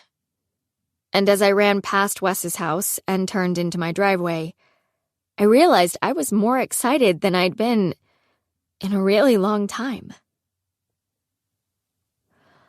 Liz. I glanced up from my lit homework to see Joss climbing in my window, with Kate and Cassidy following behind her. We'd discovered years ago that if you climbed onto the roof of my old playhouse in the backyard, you were just high enough to slide open the bedroom window and step right in. Hey, guys. I cracked my back and turned around in my desk chair, surprised to see them. What's up? We just got done with a planning meeting for the senior prank. But we don't want to go home yet because my dad said I could stay out until 9, and it's only 8:40. Cassidy, whose parents were wicked strict, plopped down on my bed, and Kate followed, while Joss sat her backside on my window seat and said, "So we're hiding here for 20 more minutes." I readied myself for pressure from them about the senior prank. It was basically like 30 people jammed into Burger King, loudly shouting out ideas of things they think are funny. Joss giggled and said, "Tyler Beck thinks we should just let loose with like 20,000 Super Balls in the hallways, and he knows a guy who can hook us up." Kate laughed and said, "Swear to God, he had the whole group convinced it was the money idea, until he said he would need actual money." We seniors are funny, but cheap as hell. Cassidy lay back on my bed and said, "I personally liked Joey Lee's idea to just say screw it and do something horrible, like flipping over all the shelves in the library or flooding the school. He said it was ironically funny because it's so terribly not funny, and that it would never be forgotten." "That's definitely true," I said, taking out my ponytail and digging my hands into my hair. I didn't want to look at Joss because I felt like she'd take one glance and know I'd been scheming with Wes, so I kept my eyes on Cass. "You should have been there, Liz," Joss said. And I prepared myself for what came next. A lecture about how we were only seniors once, perhaps? She was really good at those. "Just do it, Liz. We're only high school seniors for a few more months." But when I looked at her, she grinned instead and said, "Everyone was talking about ideas, and then Connor Abel said, 'My house got forked once.'" My mouth fell open. "Shut up." "Right?" Kate squealed. Last year, when I was crushing hard on Connor, we thought it'd be funny to fork his front yard one Saturday night when there was nothing going on, and we were all sleeping over at my house. Yes, it was silly, but we were juniors. We didn't know any better. But in the middle of the midnight forking, his dad came outside to let the dog do its business. We took off running into the neighbor's yard, but not before the dog managed to catch his teeth on Joss's pajama pants, exposing her underwear for all to see. Joss cackled and said, "It was hilarious, because, he uttered the bizarro words, 'My house got forked.'" "I cannot believe he said that," I laughed. She shook her head and added, "But it was also funny because someone asked him what the hell he was talking about. And listen to this. He said, and I quote, 'A bunch of girls stuck forks all over my front yard last year, and then one mooned us while running away. I shit you not, dudes.'" "Shut up!" I died laughing then, leaning into the memory of those good times. They were pure in a way, untouched by my stressful senior issues that had stained the memories we'd been making this year. "Did it kill you not to take credit for it?" She nodded, stood, and went over to my closet. "Big time. But I knew we'd come out looking like obsessed stalkers if I confessed." I watched as she flipped through my dresses, and then she asked, "Where's the red checked dress?" "It's buffalo plaid, and it's on the other side." I pointed and said, "With the casual shirts." I knew the layout, but I would have pictured it with the dresses. Too casual. Of course. She looked through the other rack, found the dress, and then pulled it off the hanger and draped it over her arm. "So what'd you do tonight? Just homework?" I blinked, caught in the headlights, but Cass and Kate weren't even paying attention, and Joss was looking at the dress. I cleared my throat and muttered a quick, "Pretty much. Hey, do you know how much of Gatsby we're supposed to read for tomorrow?" Cass said, "Guys, we need to hit it." At the same time, Joss said, "The rest of it." "Thanks," I managed, while my friends made their way to the window and scrambled out the same way they'd come. Joss was about to swing her leg over when she said, "Your hair looks super cute like that, by the way. Did you curl it?" I thought of Wes's living room and how drenched my hair had been when I'd arrived. "No, I just got caught in the rain after school." She smiled. "You should be so lucky every day, right?" "Yeah." I pictured Wes's cartwheel and wanted to roll my eyes. "Right." Chapter 3. "You're late. You're stunning. You're forgiven." Pretty Woman. It was 7:15 and Wes hadn't shown up yet. "Maybe you should walk over there." My dad looked up from his book and stared directly at my tapping fingernails. "I mean, it is Wes." "Translation?" said Helena, giving me a smirk. "Your tapping is driving him to distraction, and he thinks your date is capable of forgetting you entirely." "This isn't a date."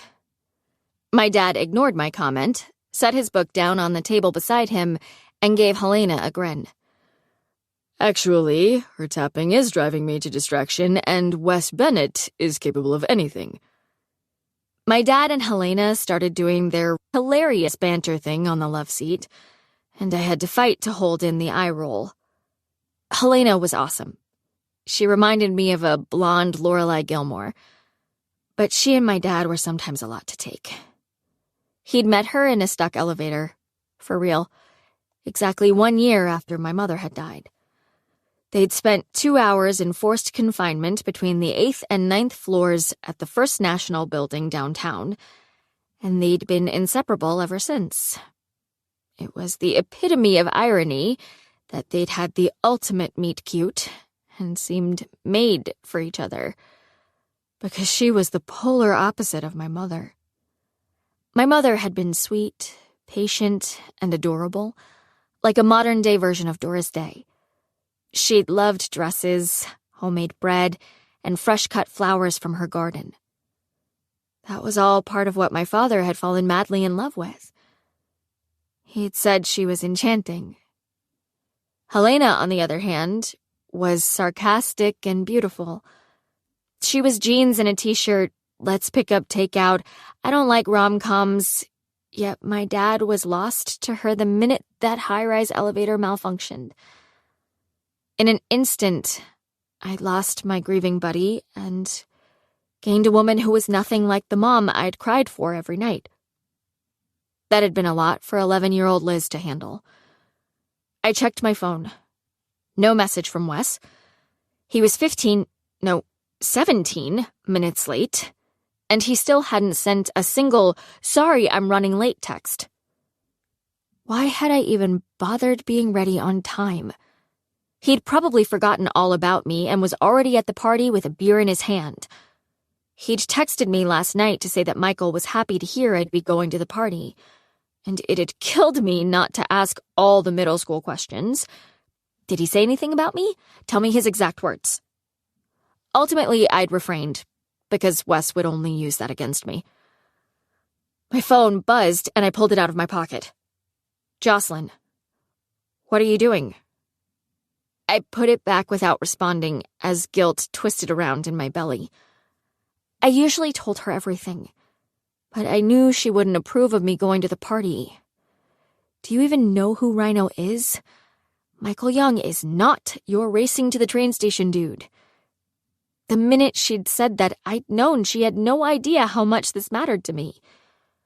I was going to just go to the party, and I'd text her after I got home. My dad asked, "You'll be home by midnight?" "Yep." "Not a second later, understand?" My dad looked more serious than usual and added, "Nothing good happens after midnight." I know. He said those words every single time I went out. "I'll call if—" "No, you won't."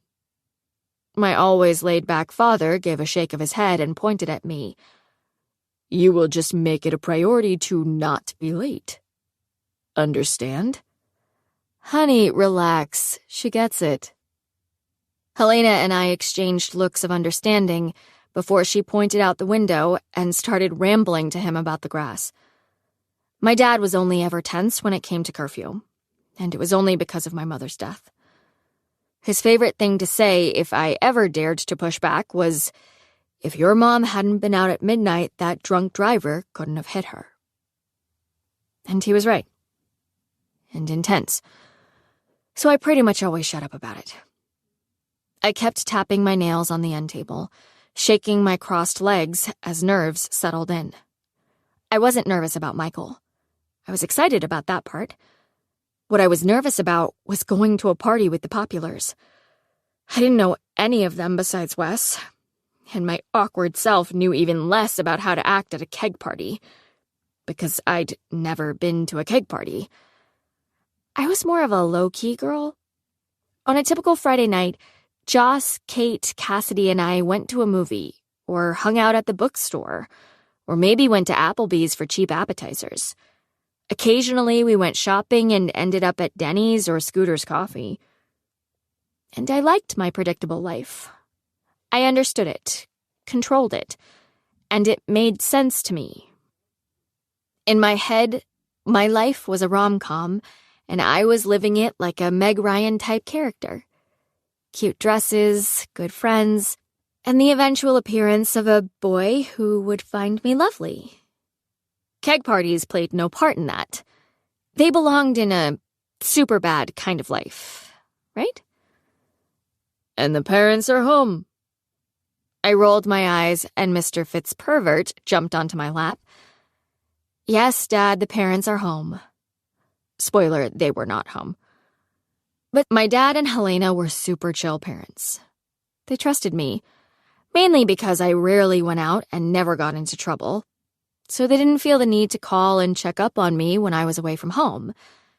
So yeah, I felt a little guilty about lying, but since I didn't plan to do anything they wouldn't approve of, except a best-case scenario that had me and Michael kissing on the back porch under a clear night sky with Ocean Eyes by Billie Eilish on a speaker in the background, and his hands cradling my face as my right foot popped at just the right moment, like in the movies.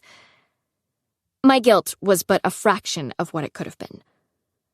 I scratched behind Fitzpervert's ear, which made him purr and bite my hand. He was such a dick.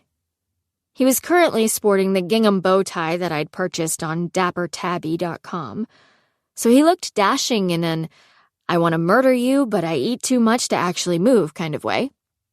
The tie did accentuate his recent weight gain, so I wasn't mad that he'd lashed out. I got it. I set him on the floor and walked over to the window, and there was Wes, as if my thoughts had summoned him.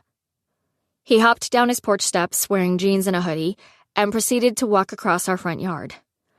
"He's here. Bye, guys." I grabbed my purse and reached for the door. "Have a nice time, sweetie." "Do you have money for a payphone?" Helena asked.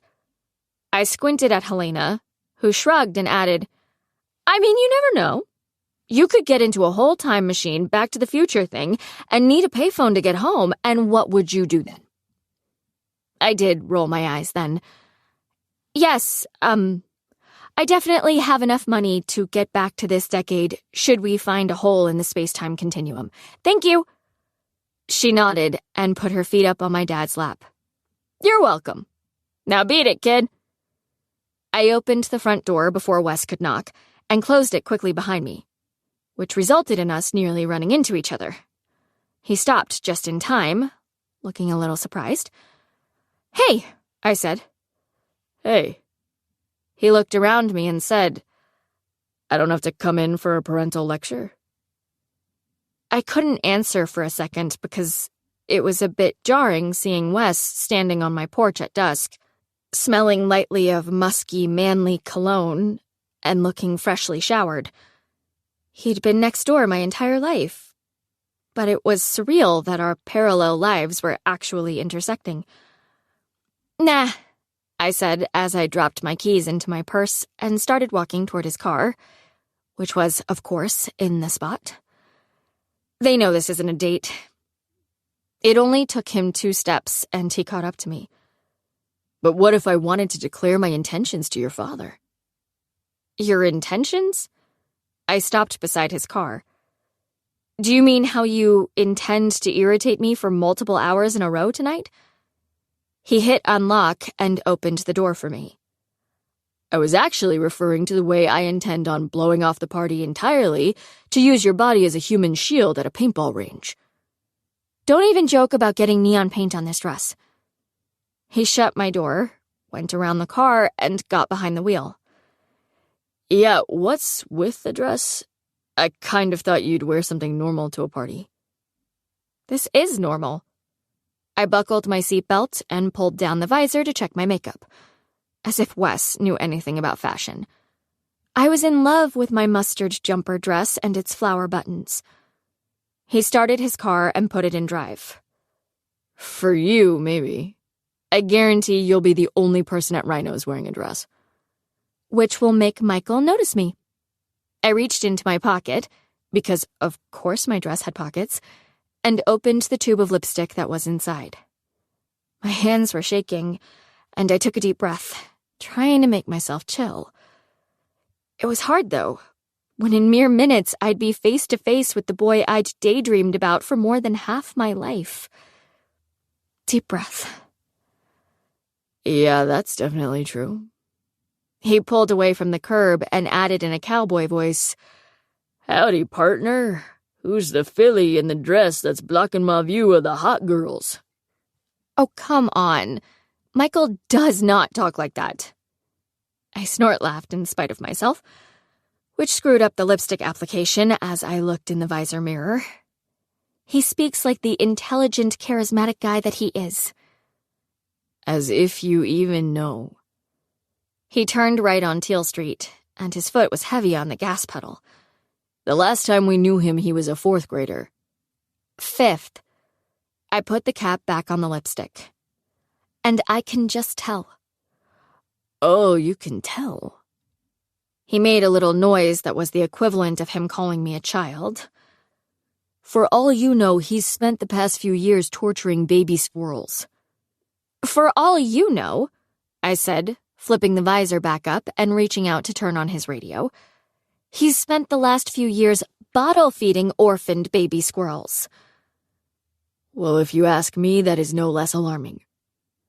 I rolled my eyes and turned to the station, mildly irritated that he, too, thought I was ridiculous. They didn't understand how faded his reappearance was, so I was just going to ignore their negativity. I loved Jay-Z, but I was feeling myself in my jumper dress, so I scanned away from rap until I found a station playing a super old Selena Gomez song.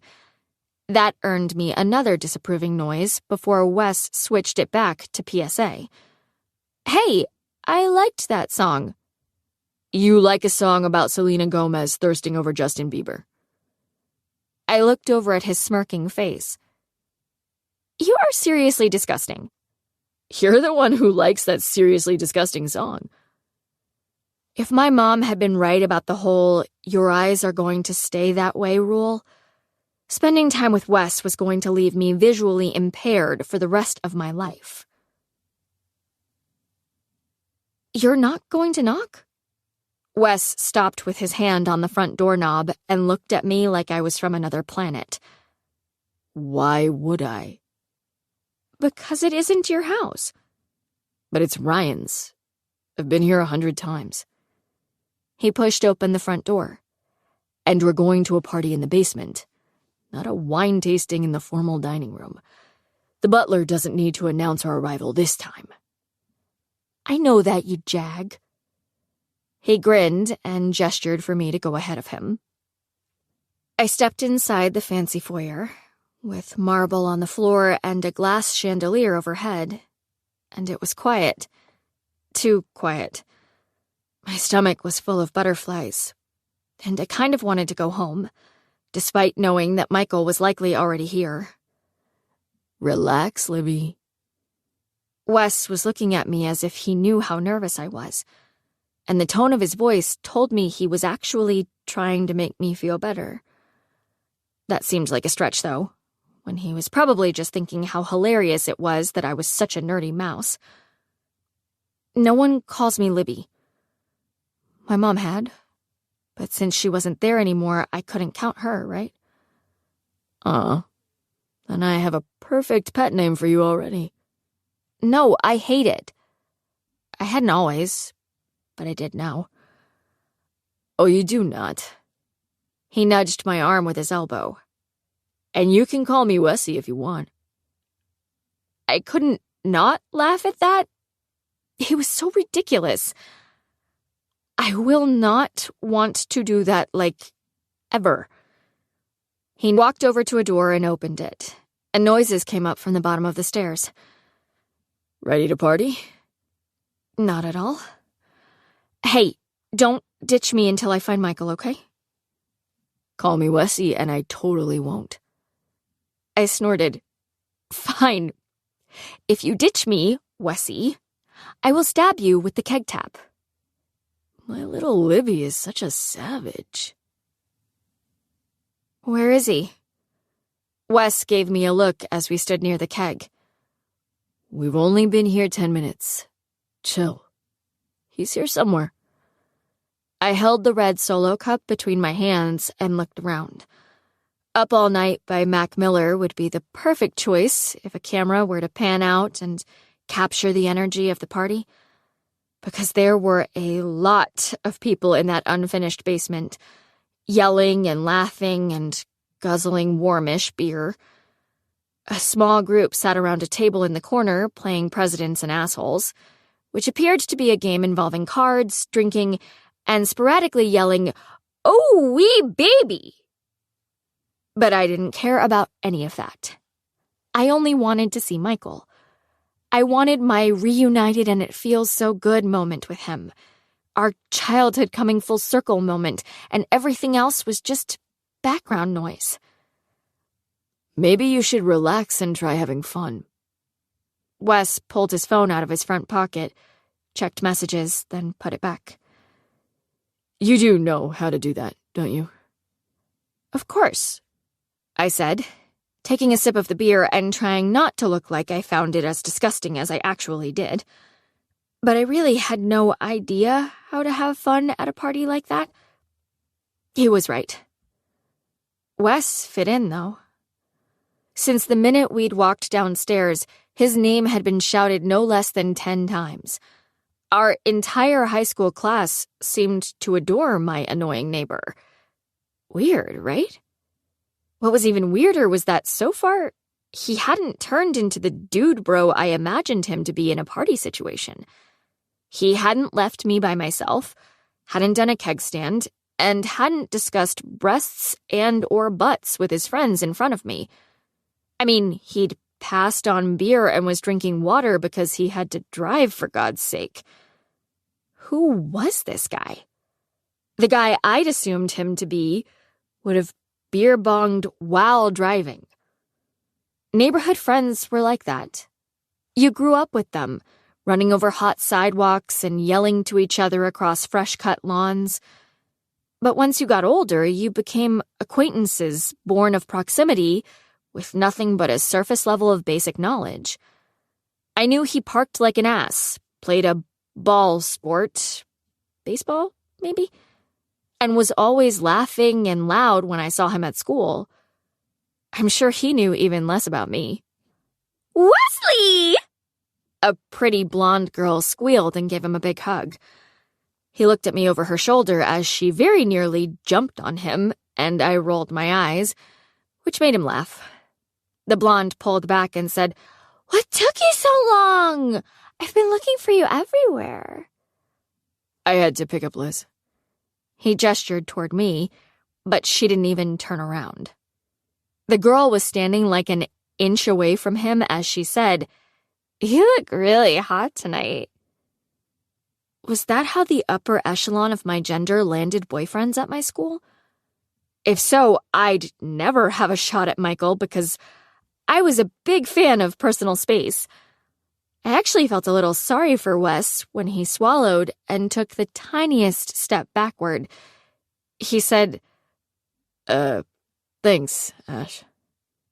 "I probably shouldn't tell you that." She was kind of yelling over the noise, but Wes still looked uncomfortable, like they were alone in a dark room and the door was locked. "But what the hell, right?" She didn't move from deep within Wes's space, so I tapped her on the shoulder. He was a childhood pal, I supposed, so it was probably my neighborly duty to save him at least once. She turned around and smiled. "Hey!" "Hey!" I smiled and touched her arm. "Listen." I leaned over and put my mouth closer to her ear, and I wanted to giggle when I saw Wes's eyebrow go up like a question mark. I said to her, "Don't tell anyone, but Wes and I are kind of, together?" Her eyes narrowed in confusion, and then she smiled, nodded slowly. "I had no idea. I'm so sorry." "Shh." The girl was loud. "No worries at all. We're just keeping it quiet." "I mean, I was going after him hardcore." She gestured to herself with both of her pointer fingers and laughed. "I did not mean to make a move on your man." I shook my head and wanted that time machine Helena had mentioned as everything clicked into place. She, Ash, was Ashley Sparks. Oh my God. Not only was she loud, but she was super popular and a terrible gossip. Every person in this building would think Wes and I were together in probably about 10 minutes. I shushed her and said, "Shh, no biggie. He isn't my man yet, so he will be, girl." She nudged me with her shoulder and grinned at Wes. "You could get it." "Oh my God," I muttered. "Shh, okay." She walked away, and I squeezed my eyes shut, not wanting to look at him. "Did you just tell her that—" I opened my eyes. "Yep." He bent his knees so his face was level with mine, and his eyes were squinty when he said, "Why would you do that?" I swallowed and looked down at my beer. "Well, I was trying to save you, from her amorous clutches." He started laughing. Hard. I raised my eyes to his face, and I couldn't stop myself from joining, because he had one of those laughs. Happy and mischievous and full-on little boy. It was contagious. And really, it was ridiculous that I'd tried to save 6.5 feet of Wes from the hot girl that clearly wanted to get with him. I had tears in my eyes by the time we got ourselves under control. "Hey, y'all." Michael came up beside Wes and said something about beer, but my heart started beating so fast that fainting became a distinct possibility, and I didn't hear anything he said. The noise of the party dimmed to a buzzing murmur as I squeezed my fingers around my red Solo cup and drank him in. He was everything I remembered, but better. His smile was the same powerful weapon that made me feel both queasy and like I might spontaneously combust all at the same time. Wes and Michael kept talking, but I heard none of their words as I raised my cup to my lips, wishing so badly that I had headphones with me. Because How Would You Feel by Ed Sheeran definitely should have been playing while my eyes strolled over his thick hair, his pretty eyes, and those perfect teeth that were bared as he smiled at Wes. Note to self. Create the soundtrack of Michael and Liz after you get home. How have you been, Liz? He turned his attention to me, and my insides melted all together when he smiled. You look exactly the same. I would have recognized you anywhere. My voice wouldn't work for a second, and my face was on fire. But then I managed to breathe the word, same. So where do you work? What? He gestured to my dress. Your uniform.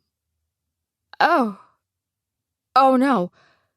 He thought my adorable dress, the one that was supposed to make me stand out from the crowd to him, was a waitress uniform. Kill me now. I looked at Wes, and he gave me a, let's see how you're going to get out of this look. I stammered, my uniform. Yeah, I pick up hours sometimes at the diner. What diner? The diner? Wes's face opened into a huge grin. I love the diner. Sweat beads formed on the tip of my nose as I lied. I barely ever work there. Michael tilted his head just a little. Where exactly? I wish you'd moved back into your old house, young. Wes interrupted. Because we could totally re-up our last epic game of hide-and-seek. I made a mental note to thank Wes later for the subject change. Michael grinned and took a drink from his red cup. Can you imagine? I prefer not to. I smiled at him and ignored Wes's chuckle. When our hide-and-seek games turned epic, that usually meant that Wes and the twins were terrorizing me. How many times do you think I snuck over and warned you? Michael's eyes ran over my face like he was reconciling the old and the new. I saved you from so many bugs and frogs down your shirt. Wes said, the twins used to get so pissed when you helped her. Michael shrugged and turned his attention back to Wes. I just couldn't let you do that to Liz. Ed Sheeran was back in my head as I watched Michael laugh with Wes. The three of us tripped back a few years to our Firefly childhood, and it felt so good. How would you feel if I told you I loved you? Every time I see a cheesy movie on TV, I think a little Liz. Only when he said it, Michael managed to make the word little sound sexy. Lil. But he sounded like a sleepy rancher when he said it, as opposed to someone referencing the newest mumble rapper, Lil Liz. He lifted his cup and finished the last of his beer. Remember how she always watched Bridget Jones's Diary and got so mad if we made fun of it? They'd never known it was because that movie had been my mother's favorite. Do we have to rehash the past? I pushed my hair behind my ear and tried to direct them to a topic that would show Michael how interesting I was now. I heard, can you get me a beer? Ashley was back, holding her cup out to Michael and smiling at me like we were besties. I'm bad with the keg and always end up with too much head. Ugh. She said it in that way. You know the one. Michael smiled, but didn't sound flirty when he said, sure. He turned his back to us and grabbed the tap while she turned her attention to Wes. Are you going to prom, Bennett? Wes looked at me and raised an eyebrow, smirking. I haven't decided yet. Dream on, I muttered, making him chuckle as Ashley continued, oblivious to our exchange. A whole bunch of us are going as a group. She was slurring pretty heavily now. I started to wonder if we should find her friends. You two should come! We're getting a limo and everything. I glanced at Michael, but he seemed to have missed the comment, thank God. Wes leaned closer to her and said, "Ash, did we do a little pre-gaming before the party?" Ash giggled and nodded. "At Benny's? His mom was gone." I see. How about some water? Wes grabbed her a bottle from the cooler of ice by the keg and gave her a nice smile that I realized he'd never given to me. Not once. I only received mocking grins, sarcastic smirks, and eyebrow quirks from my neighbor.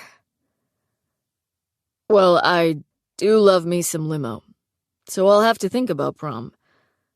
Michael turned around. When is prom? Everything stopped for me as Wes took the beer Michael had poured for Ashley and set it aside. She didn't even notice. Wes said, In 2 weeks. It was total slow-mo. In 2 weeks. Michael said to Wes, It's so bizarre, switching schools 2 months before graduation.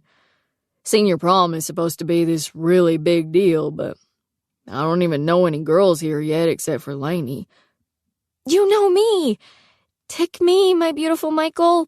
Not the evil and vapid Lainey. I'd have to explain the change in plans to Joss, but I could make her understand if my dream boy stepped up. Michael gestured to Wes and me and asked, Are y'all going? Us? My voice came out high-pitched, and I waved a hand wildly between me and Wes while making an exaggerated face, grateful Ashley had disappeared into the crowd. Wes and I? Oh my God, no. Are you kidding me? Yeah.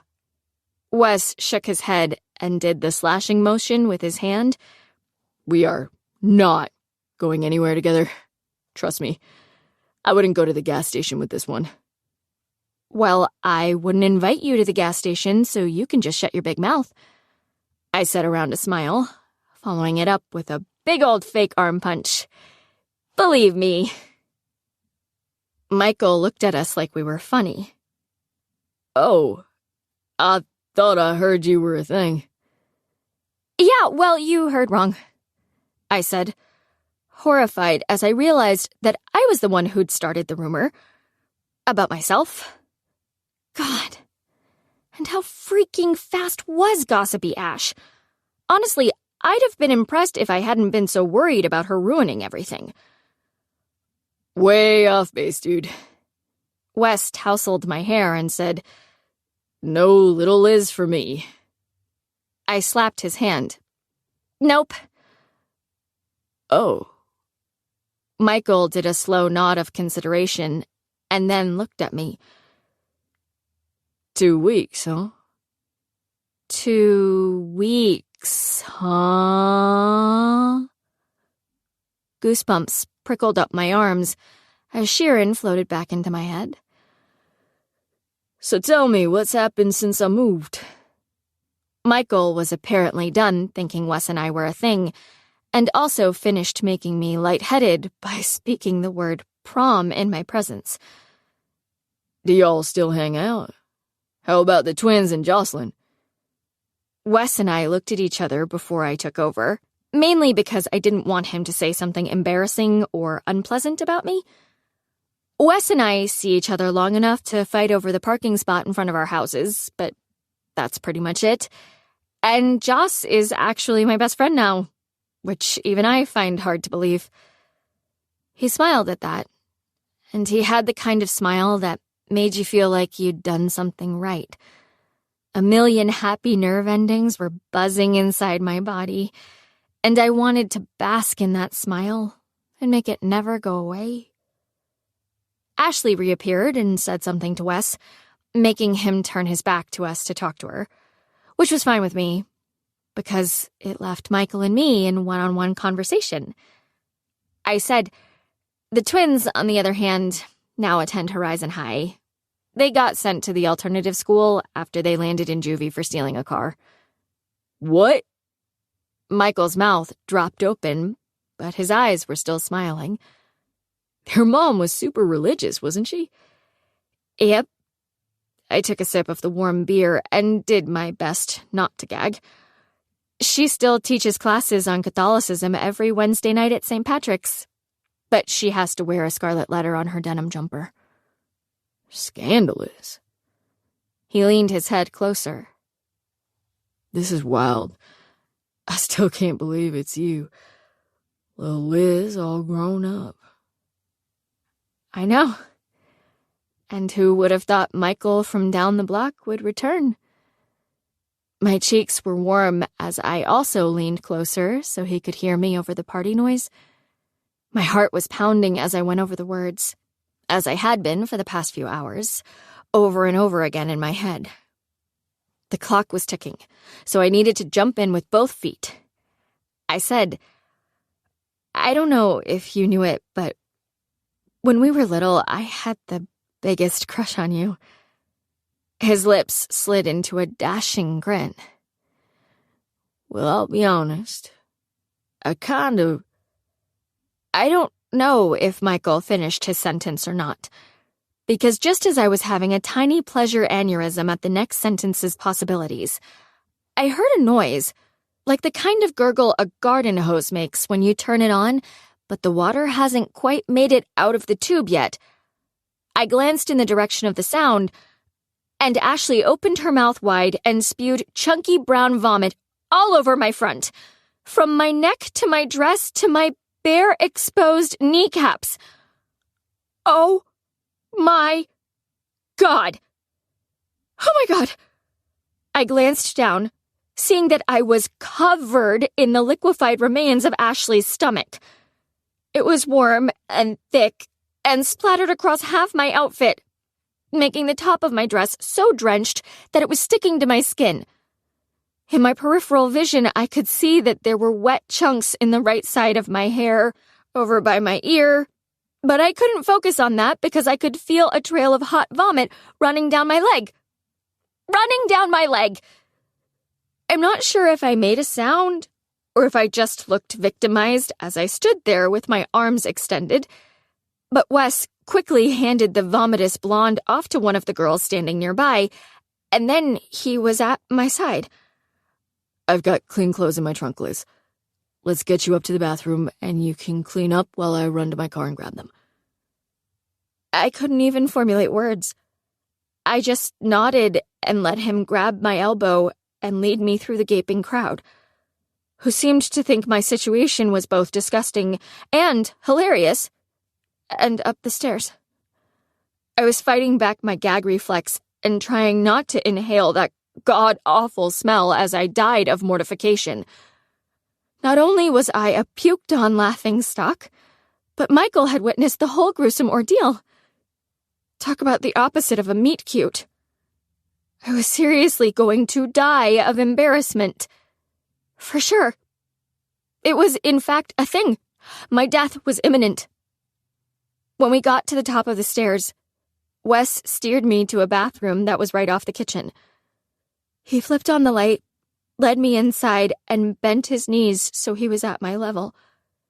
He looked into my face so I could see nothing but him, and said, "Get out of these clothes and clean up, and I'll be right back, okay?" I still couldn't formulate words, so I nodded.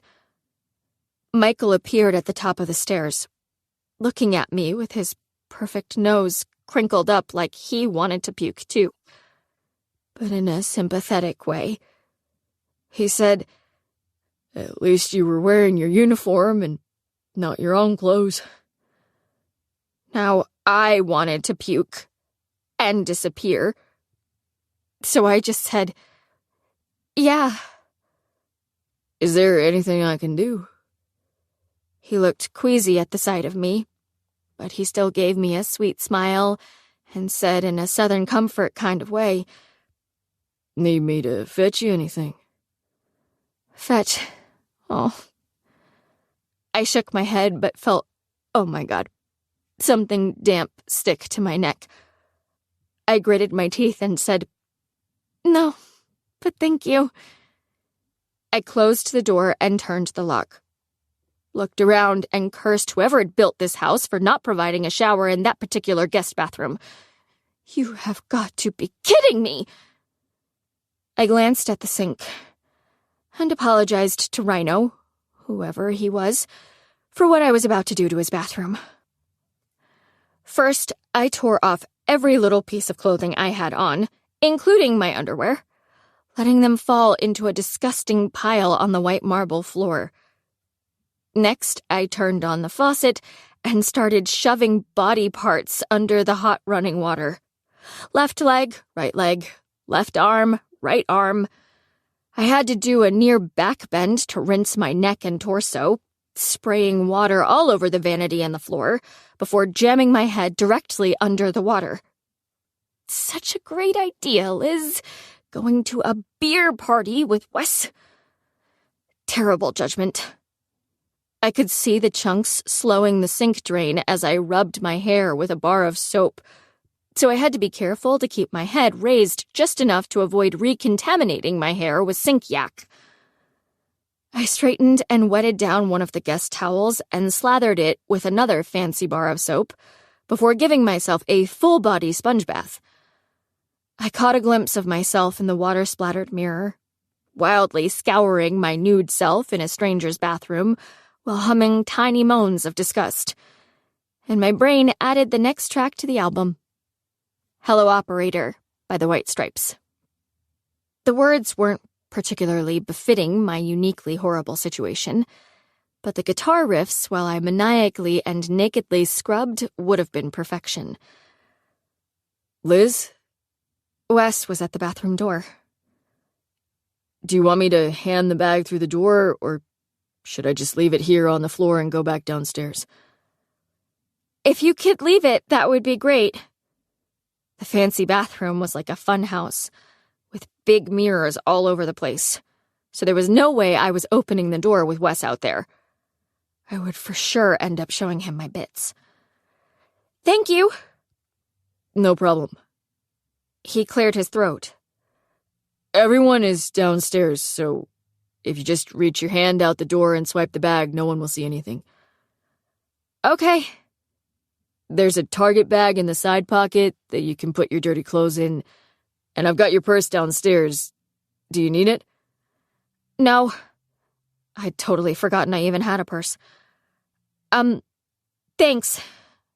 So much, Wes. He was being very un-Wesley nice to me. Or at least what I'd thought was un-Wesley. I guess the reality was that maybe I didn't know who he was anymore. I mean, since we'd arrived at the party, he'd actually been great. No problem. I'm going downstairs then. I heard rustling outside the door, and then it went quiet. I covered my front with yet another guest towel. Totally didn't cover enough, by the way. Before I dropped to a squat, cracked the door, and stuck my hand through the opening. I immediately made contact with the nylon string bag. Thank God. I jerked it into the bathroom, then closed and locked the door. I needed to hurry and change if I was going to get another minute alone with Michael before Lainey showed up and ruined everything. We'd been having a total movie moment before Blondie had rained her regurgitated foodstuffs upon me, and there was no way I was going to let that moment go. I pulled the clothes out of the bag. Ah, jeez, Wes. I don't know what I'd expected him to have in the trunk of his car, but I was going to look like a goofball in his sports clothes. I stepped into the gray sweatpants and pulled them up, but they were huge on me. I had to roll the waistband down 2 times in order not to trip over the bottoms, and I still suffered from a likely-to-be-pantsed fate, as one tiny tug would send those babies right to my ankles. I pulled the Emerson baseball sweatshirt over my wet head. Again, huge.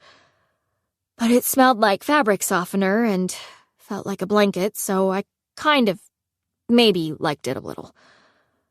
A horrified giggle escaped me when I saw my reflection. A gray marshmallow in the soft, puffy, oversized fleece ensemble. My buff-colored Mary Janes with the square heels were going to look amazing with the outfit, especially since they were also splattered with brown vomit. I sighed and pulled my hair out of the sweatshirt hood. I was just going to have to text Wes that we needed to leave and I'd meet him in the car.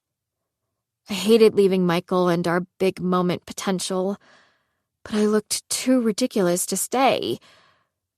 Only, No!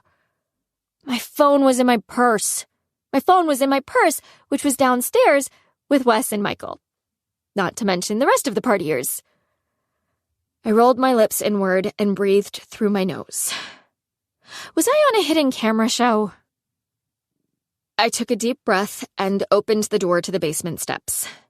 I'd ditched Wes's hoodie, opting instead to knot the back of the ginormous t-shirt I'd found wrinkled up in the bottom of his bag. Since looking sophisticatedly adorable was no longer in the cards for me, I tried for the cool, casual, I look cute in my boyfriend's oversized clothing vibe. It probably looked more like the middle schooler in her brother's hand-me-downs vibe, but since I was out of options, I preferred to be optimistic. I didn't have a lot of time before prom, so I was going to have to stick it out and make Michael fall for me, vomit be damned. The stairs were cold and dusty under my bare feet, and as soon as I reached the crowded floor, I looked around for Wes, desperate to get out of there before anyone noticed me. Something by AC/DC was blaring, but not loud enough for the words to be heard over the party sounds. "Vomit girl!" Some bear of a dude wearing a too-tight Lakers jersey grinned at me. "You came back!" Why? Why, in God's name, would I be Vomit Girl? Ashley should have been Vomit Girl, damn it! I looked around the guy and spotted Wes. My handbag was dangling from his elbow as he talked to Michael next to the keg, and I forced myself to ignore all the looks I was getting as the newly crowned Vomit Girl and waved my hand in his direction. Almost instantly, his gaze met mine.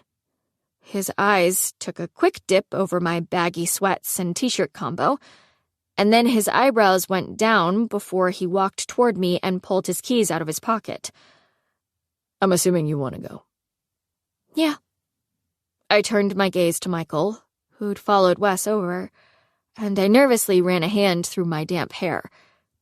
But his eyes were looking directly at my belly button, not my hair. Oh, God! The huge sweatpants hung so low on my hips that I'd just exposed a lot of my stomach to the entire party. I yanked down the bottom of the shirt, but it was too late. He gave me a smile that turned my insides to mush and said, "I really like your tattoo." Oh, God. He saw the tattoo. At least he'd said it in a totally non-horny bro way. "Oh, thanks." I resisted the urge to tug on my top again as I desperately hoped he wasn't being sarcastic. Wes threw me a look of irritation, his jaw flexing. "Ready?" Before I could respond, Wes took a handful of my waistband and wrapped it around his hand, pulling it higher so my belly was entirely covered. "Liz's clothes are falling off, so it's time for us to leave." I froze when I felt Wes's hand on my skin.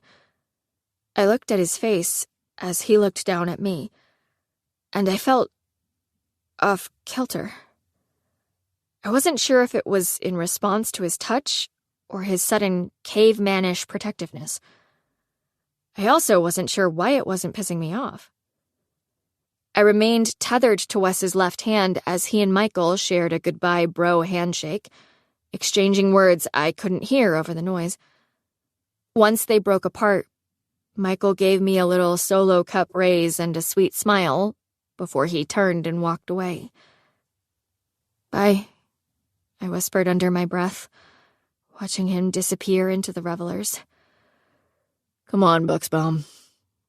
Wes hitched my handbag over his shoulder, passed the handful of my pants to me, and led me up the stairs.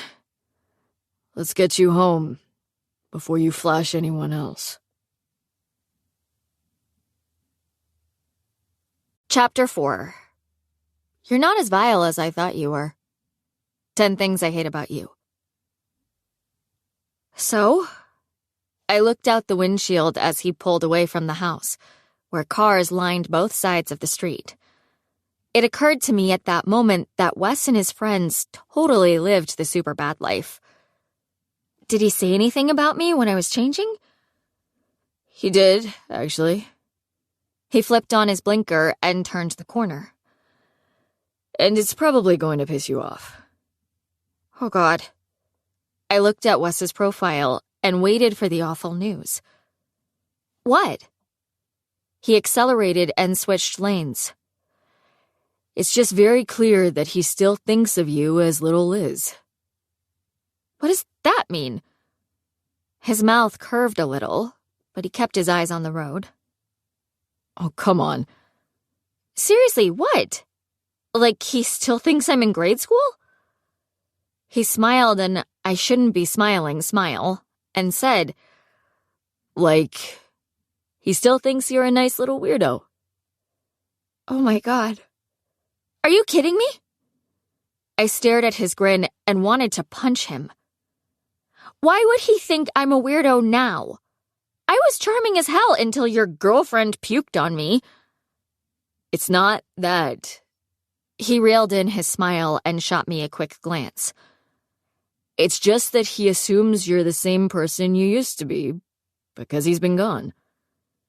I wasn't a nice little weirdo. His smile was back. Oh, come on, Buxbaum. I thought back to the old days in the neighborhood. I wasn't. Yes, you were. You made up songs constantly, about everything. Terrible songs that didn't even rhyme. I was creative. True, I was less athletic and more dramatic than the rest of them, but I wasn't weird. And that was my theme music. You lied about boyfriends all the time. That was true. You don't know they weren't real. Prince Harry? Oof. I had forgotten about that one. He could have been my boyfriend. There was no way of knowing for sure. He chuckled and pressed harder on the gas. And the plays, Liz. Remember all the plays? You were a one-woman Broadway show every damn day of the week. Wow. I'd totally forgotten about the plays, too. I used to love creating plays and getting the whole neighborhood to act them out. And yes, I might have been the instigator, but the rest of them had always played along, so they had to have enjoyed it, too. Theater is a noble calling, and if you guys were too uncultured to recognize that, then I feel sorry for you. His chuckle turned into a laugh. You begged Michael to be Romeo to your Juliet, and when he wouldn't, you climbed a tree and fake cried for an hour. And you threw acorns at me, trying to knock me down. I think the point here is that he sees you differently from other girls because of your history. I looked at him and wondered. Holy God, had I been a little weirdo? So, I'm a weirdo to him forever and there's nothing I can do about it? He cleared his throat. Well, maybe not. But he looked guilty, and I said, What did you do, Wes? I didn't do anything, Buxbaum. You did. He pulled to a stop at a red light and gave me full-on eye contact. Michael and I were saying how bad it sucked that you got puked on. And he made a comment about your ugly uniform. My cheeks got hot as I remembered my beautiful outfit that was now ruined. So it was something about how it was classic Liz to wear a waitress uniform to a party, and how you haven't changed a bit. I sighed and looked out the window, suddenly feeling hopeless about ever getting a shot with Michael. Awesome.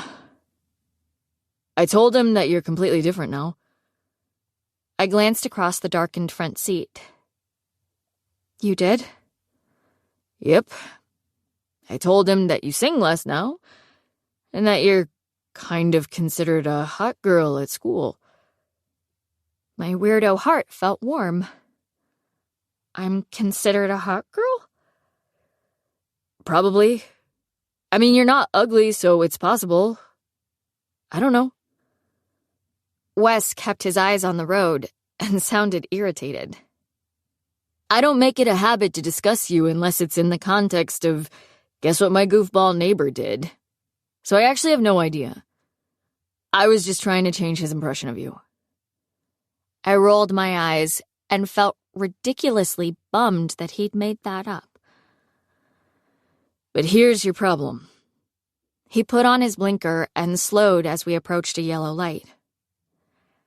As I was doing my best to convince him that you're no longer a little weirdy, he took it the wrong way and said, like, so you do like Liz. I knew it. Oh no. Shit. Oh yes. He looked over at me after stopping for the red light.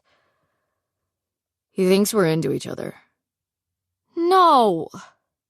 I dropped my head back onto the headrest and pictured Michael's face as he'd smiled and watched Wes and me.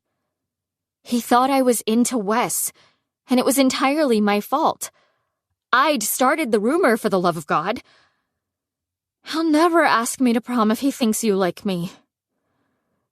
Probably not. Ugh.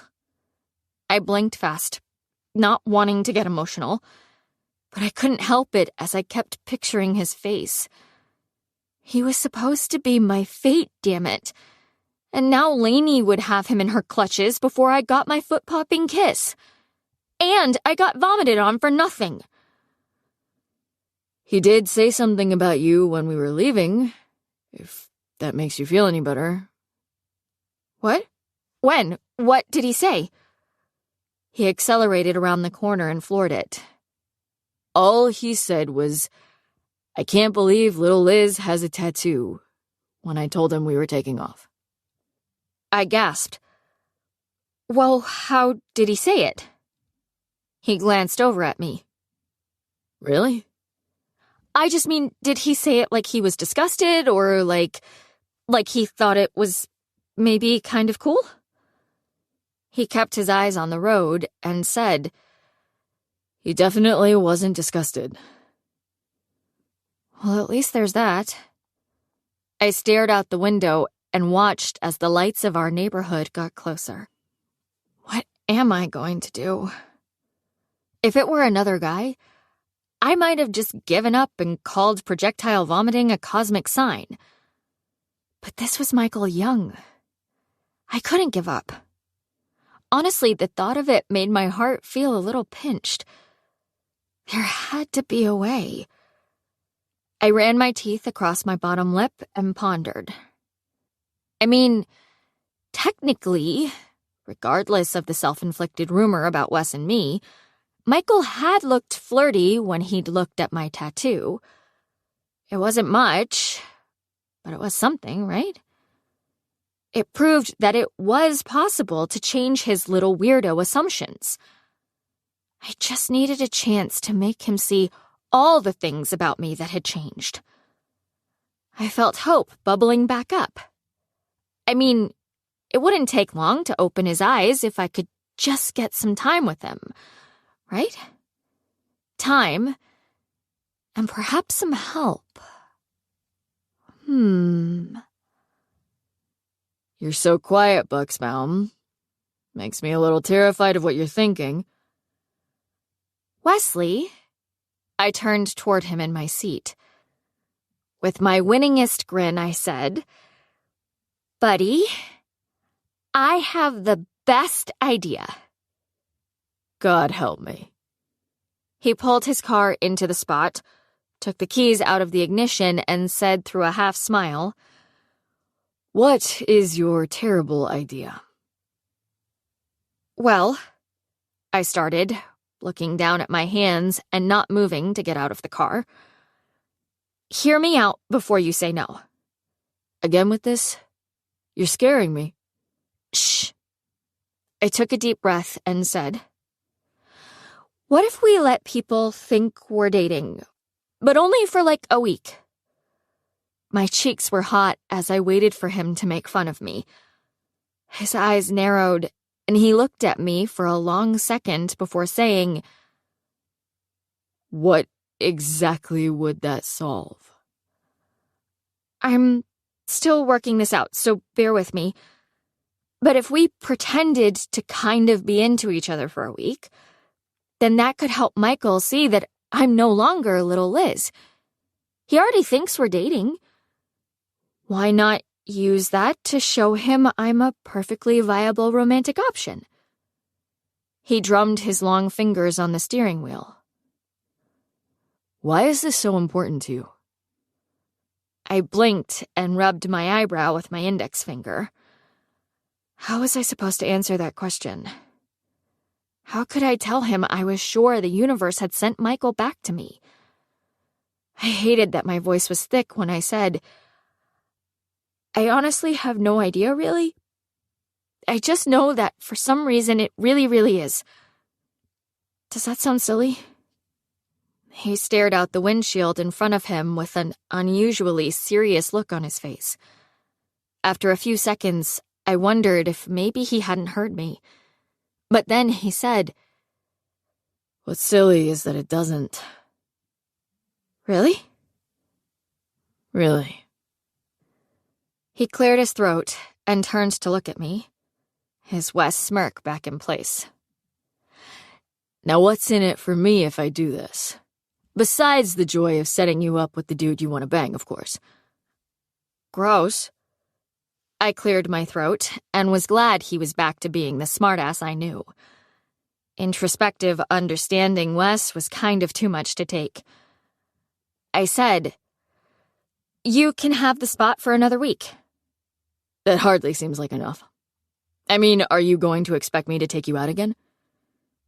Well, that would help, yeah. I tucked my hair behind my ears and was hyper-aware of how quiet it was in his car. Wes crossed his arms as his mouth slid into a smug smile of satisfaction.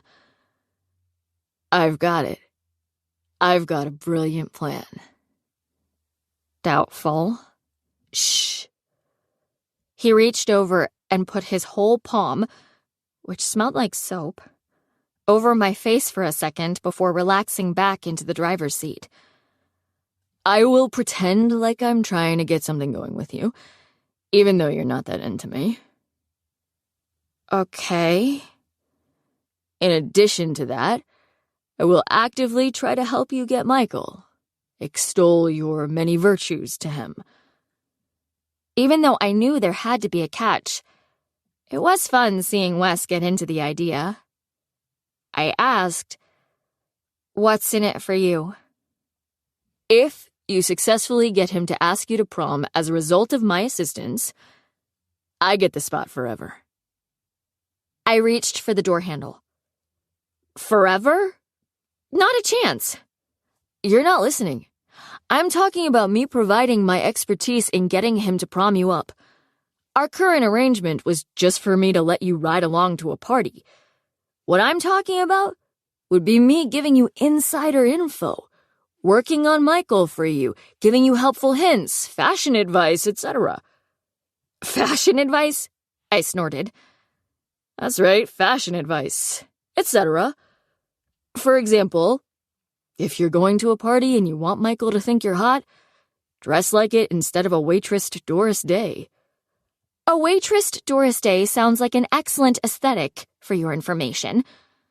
But honestly, I can't get over the fact that you know who Doris Day is. "What?" "My grandma likes pillow talk." I loved that movie. Maybe there was hope for Wes yet. "She also likes pickled pig's feet and attempting to escape her retirement home." Ah, there it was. He flipped his keys around his finger. "So? Are you in?" I took a deep breath. If he could help me with Michael, I'd give him the spot, along with the moon and the stars, and possibly a kidney. I inhaled and said, "I'm in." Good girl. He got out of the car, slammed the door, and came around to my side just as I was closing mine. He leaned down a little and murmured, "I'm going to love my forever spot, by the way." I rolled my eyes. Incorrigible boy. "You don't have to walk me to the door, Wes." He took the bag from my hand anyway. Come on. It's not every day that a guy has the chance to carry a girl's sack full of vomity clothes to the door for her. True. That made me smile to the point of a laugh. Although, I sure hope I can manage to hold up my own pants without your help. I doubt you can. I literally saved your ass at the party. He walked beside me up to my house, and I could smell his cologne. It smelled good and fresh, and an ad exec would probably say it had notes of pine. But I nearly stumbled as I realized that I recognized it as his. That was Wes's scent, plain and simple. So, when had that knowledge occurred? I must have subconsciously noticed it during our parking dust-ups, or perhaps he'd been wearing it since puberty. But when we got to the porch and he handed me the bag, I looked up at his face and was overcome by the feeling that I was waking from a dream or something. Because how else did it make sense that I'd just left a beer party at the mansion of one of the Populars, and now Wes Bennett was on my porch, and we weren't arguing?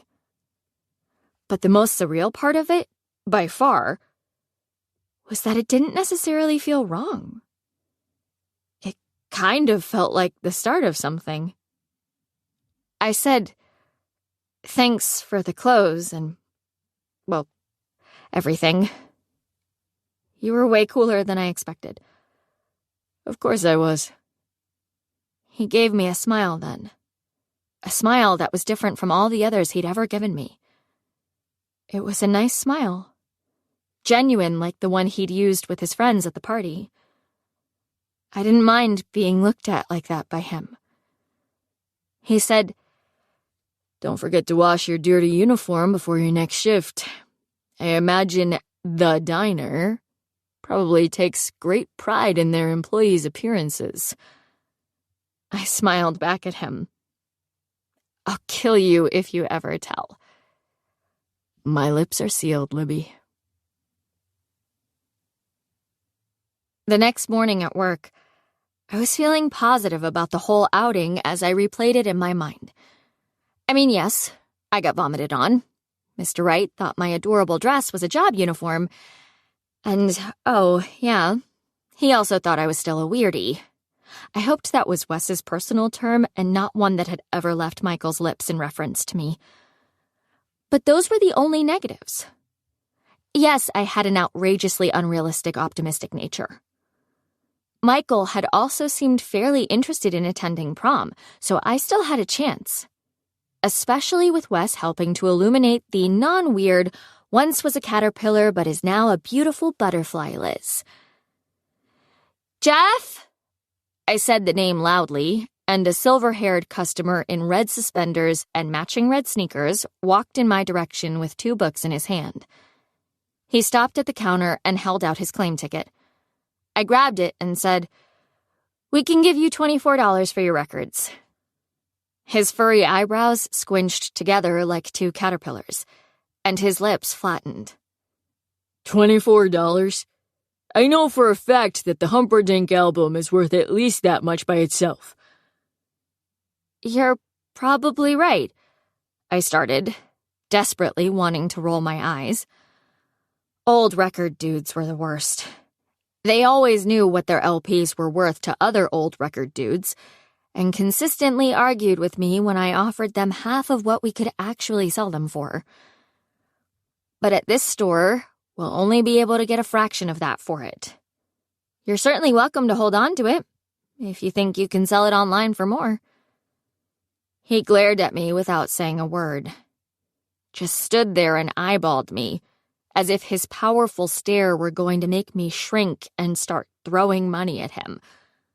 I'd been working at Dick's Used Books for 3 years, and I could pretty much look at a person entering the store and know if they were going to try to haggle or not.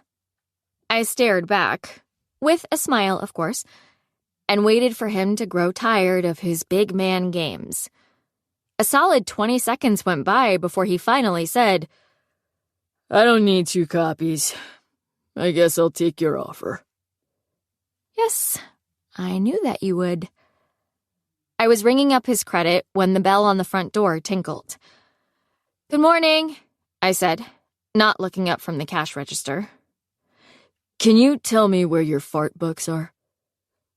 I looked up, and there was Wes, looking as serious as a heart attack, and Jeff the Old swung his gaze in Wes's direction. "Excuse me?" I had to distort my face to keep from laughing. I wasn't going to smile at his childishness. Not in front of a customer, at least. Wes was wearing basketball shorts and a surely not everybody was kung fu fighting hoodie, his dark hair sticking up in the front like he'd showered and rubbed his hand over it instead of using a brush. I wasn't sure when he'd gotten so long and lean and ropey, but honestly, it was a good look. If you were into guys like Wes. "Your fart books? Hello?" He said it with great impatience, like I was the one acting strangely for just staring at him. "I need some relief, ma'am.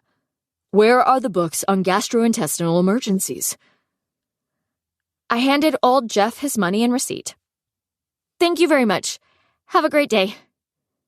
He muttered and put the money in his wallet before leaving the store. I glanced at Wes and shook my head. "What is wrong with you?" He shrugged. "I'm funny?" "No, I don't think that's it. Why are you here?" "Because I like books, and—" He turned around and looked at the store behind him. "Records." "Is that so? What's your favorite record?" He pointed at the album I'd just bought from old Jeff. "That one. Engelbert Humperdinck." "Really?" "Yep. No one raps quite like the Dink. I could listen to that Engelbert, or as I like to call him, Big E, spit rhymes all day long." "Seriously, why are you here?" He stepped closer to the counter. "I needed to talk to you, and your stepmom said you were here." Stepmom. It'd be normal for me to think of Helena like that, and to call her that. But for some reason, I never could. It was either my dad and Helena, or my dad's wife. I'd lived with her for years now, but she was still just Helena to me. "What's up?" "Michael texted me this morning." "He did?" My mouth dropped wide open, and I let out a squeal that should have embarrassed me, but didn't because it was just Wes. I tiny clapped and said, "What did he say? Did he mention me? What did he say?" He grinned and shook his head at me like I was an oversugared toddler. "So a bunch of us are going to the game tonight." Would this be a ball game? I turned the pricing gun to $3 and started labeling the clearance books. I had told Joss I'd go dress shopping that night, mainly because I needed to create an opening to mention the party before she heard about the barf incident at school on Monday. If I could appease her on the dress, she might not give me too much grief about the party. "Basketball, dipshit." How would I know that? "Because it's basketball season, and we're in the playoffs." I just gave him a shrug and kept labeling, which made him smile. "Anyway, me and Michael and some of the guys are going, and I thought it might be a casual way for you to hang without other girls stealing your thunder." I stopped tagging. Did you seriously just imply that I'm invisible if other girls are in the equation? "No? God, you're uptight. No, I'm not. You're not? I set down the gun and put my hands on my hips. No, I most definitely am not. One side of his mouth slid up. You're wearing a dress at a thrift store for books. Your planner is scarily organized, and every one of your price tags is perfectly straight. Up, tight. I squinted at him while closing my elaborately color-coded and stickered planner. This is a skirt and sweater, not a dress.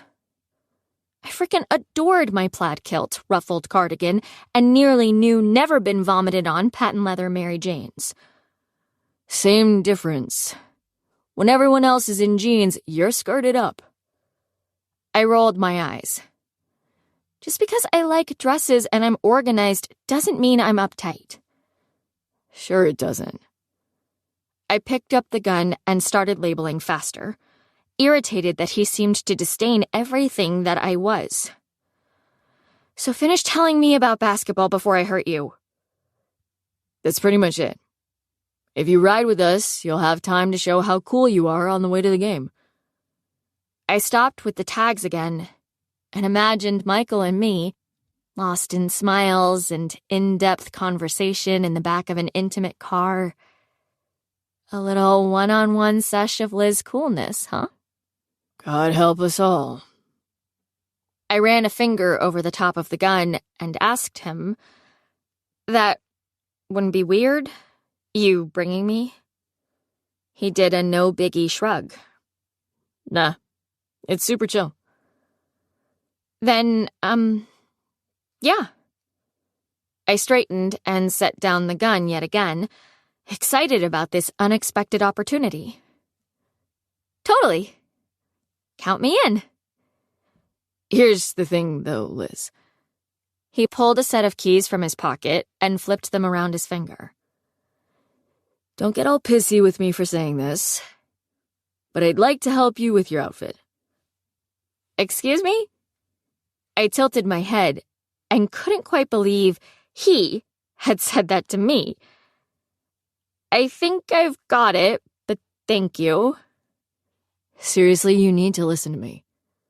If it's about fashion, I seriously don't. No offense. Some taken, but this isn't about that. This is about the fact that no one is going to buy into the idea of you just casually watching some hoops if you're wearing a ruffly dress and shoes with flowers on them. I blew the bangs out of my eyes. Bennett, I do own a pair of jeans, you know. Color me surprised. He put his palms on the desk and leaned on his arms. His face was closer, and I got distracted by the super light freckles I'd never noticed, and the way his eyelashes weren't just long, but also perfectly curled. But I bet they aren't even normal. Like, they're probably those weird-waisted trendy jeans, right? Or jeans with creases ironed into them and cuffs on the bottom? Nope. Well, he said, sighing like this was important. I think if you're serious about the whole Michael thing, you need to expand your closet. Are you kidding me with this kung fu hoodie? He grinned like I'd just complimented his outfit and rubbed a hand over the lettering on his shirt. Hear me out. I know what girls at our school wear. Girls like Lainey Morgan. Yeah, remember her? As if I could forget her. Good skin, good Instagram following, good dating history, and a doting mother. Enviable and unforgettable. Are you gritting your teeth, Liz? I released the clench and said, "No. Continue with your rambling." If you want to land your man, you need to quit being stubborn and let me help you. I just don't think you're capable. Of coaching you to the win or picking out your clothes? For sure, the clothes. I reached down and grabbed a stack of books off the bottom shelf of the cart. Doubt crept in as he spoke, like we were officially planning something. What was I even doing? Trying to live-action my own personal version of She's All That? To be honest, though, the part of me that loved makeover rom-coms was a tiny bit intrigued.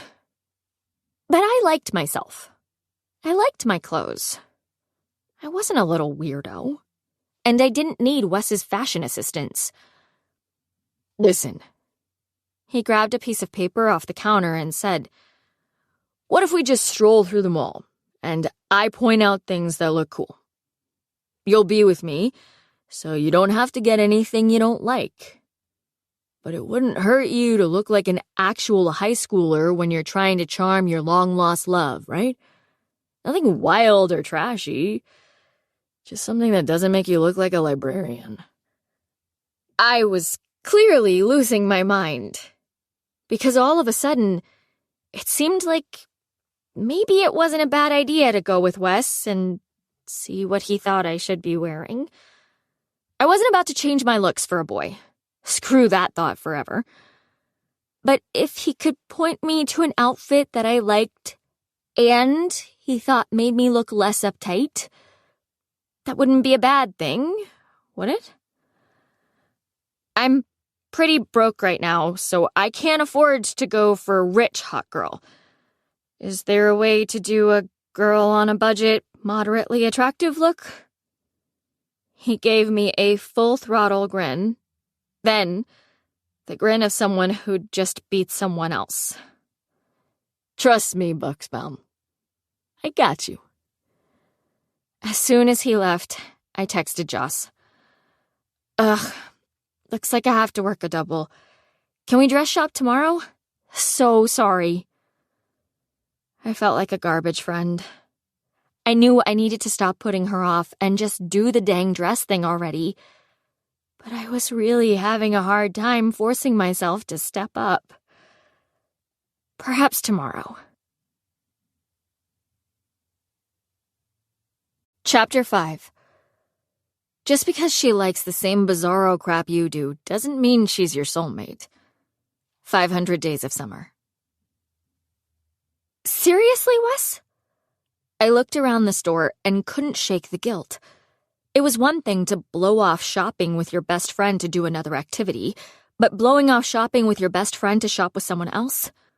It felt like crossing a big old line. You are ridiculous. He grabbed a red tunic from a display rack and threw it into the cart. Ridiculously smart. Now you only have to go into the fitting room once. I looked at the heaping cart and wondered if he knew that you could only take in 6 items at a time. I didn't say anything, though, because the man was on a mission. He'd picked me up from the bookstore when my shift was over, sped the 2 blocks to the mall, and nearly pulled my arm out of its socket every time I failed to keep up with his brisk pace. Apparently, Wes hated shopping. We were in Devlish, the high school trendy worldwide franchise store that I usually avoided. I was all about buying vintage clothes online or hunting through thrift stores for the perfect throwback piece. Devlish wasn't my game. Wes had asked me my size when we'd entered the 3-level store, and since then he'd been hurling items into the cart like he was on some kind of speed shopping game show. We had finally taken a pause in the middle of an aisle, between the sequined and revealing formal dresses and the faux business attire. Wes looked through the contents of our cart, holding up a few items to reconsider them, either nodding or shaking his head thoughtfully. Finally, he said, "I think we probably have enough." I tried not to sound sarcastic when I said, "Probably." He pointed a finger at me and said, "But I know you well enough to know this is my only shot." True. He'd tossed in jeans, t-shirts, some super cute tops, some not-so-cute tops. The boy was definitely covering all of his bases. But why so much white? He pushed the cart toward a huge rack of folded shirts and said, "People with red hair look good in white. Shouldn't you know that?" I just followed, trying not to smile at his confidence in his own fashion beliefs. I missed that memo. He grabbed a handful of shirts and added them to our pile. White and green, dude. Those are your go-to colors. I couldn't stop the laugh. Dude? Noted. He stopped manic shopping for a second and smiled down at me. His eyes warm as they traveled over my face. It reminded me of the look Rhett gave Scarlett in Gone with the Wind when he attempted to tie her new bonnet for her. It was a look that admitted he knew nothing about what he was doing, and that he knew he looked foolish. But he didn't care because he was enjoying himself. It was weird, but part of me thought that might be the case with Wes. Not that he liked me, but I felt like he enjoyed our verbal sparring. Honestly, I did too, when he wasn't saying things that made me want to choke him out. He reached out and grabbed a plaid flannel shirt from a rack. That wasn't going to work for spring, but I didn't say anything. I just tucked my hair behind my ears and let him finish. It didn't escape my notice that our makeover-ish shopping trip was exactly like I'd imagined, but it was more the ugly truth than she's all that. It was so reminiscent of Mike taking Abby shopping that it was almost funny, only Wes wasn't the leading man and I wasn't falling for him. Think we should head to the fitting room? He asked. Oh, praise the Lord. You're finally done. Yes. He charged toward the fitting room, leaning his big body on the cart, and I was a little impressed by his focus. He hadn't checked out anyone since we'd arrived at the store, and there were a lot of girls in that place. Trendy girls that were just his type. But he was all about the shopping. Liz? I glanced up and, holy shit, there was Joss, exiting a room. Joss! Crap. What were the odds? What were the freaking odds? There was nowhere to hide. Nowhere to hide Wes, as she looked at me with confusion on her face. I thought you were working. She walked over and glanced at Wes before saying, a double, right? Shit. I felt like I'd been caught cheating, and I wanted to disappear. But at the same time, I looked at her and realized I'd much rather be nonsense shopping with Wes than dress shopping with her. Because there were no ties with Wes, no connections to anything painful. Prom dress shopping, on the other hand, was layered in melancholic bindings that made me feel a world of things I didn't want to feel. First, there was the fact that by watching Joss and her mom shop for dresses together, I got to hyper-focus on the fact that my mom wasn't there to shop with me. Next, the event we were buying them for made me dwell on the reality that my mother wouldn't be there on prom night to help me get ready or take too many pictures. And then, of course, there was the dress itself. My mother had been smitten with formal wear, and trying on dresses with her would have been a fashion show of epic proportions, complete with homemade lookbooks and jewelry pairings. I got off early. I was a horrible person.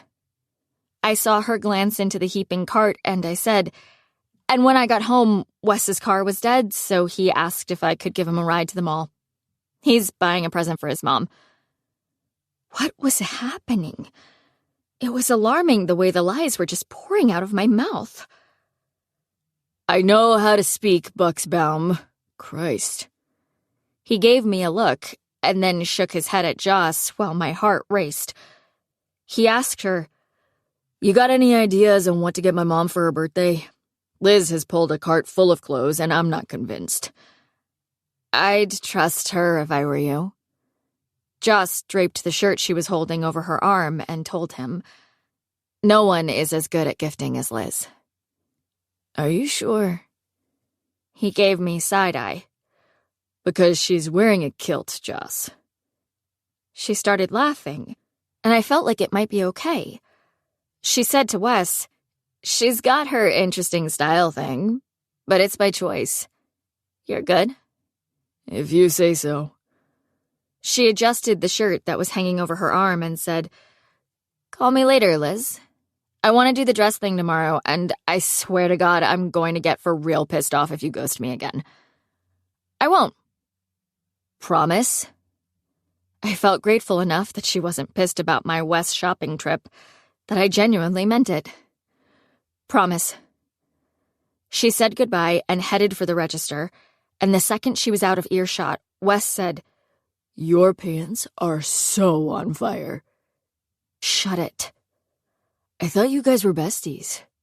We are. I rolled my eyes and gestured for him to push the cart toward the dressing room. It's complicated. He stood still and said, "How?" What? I wanted to push him and physically get that big body going, as he still wasn't moving. How is it complicated? He looked genuinely interested. Could it actually be that Wes cared? I sighed and groaned a little, running a hand through my hair.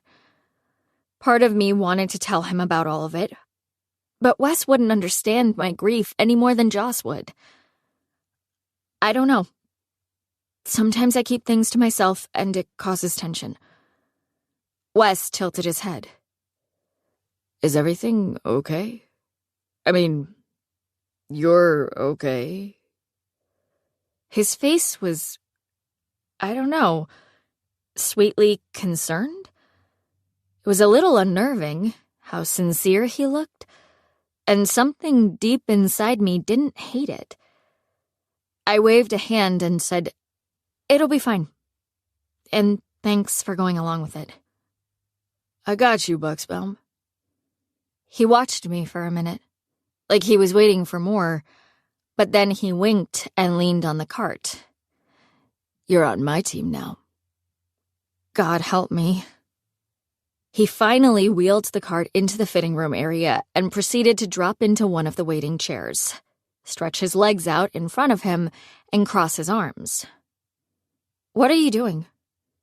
His eyes narrowed a fraction. Sitting. But why? I'm not trying these on for you.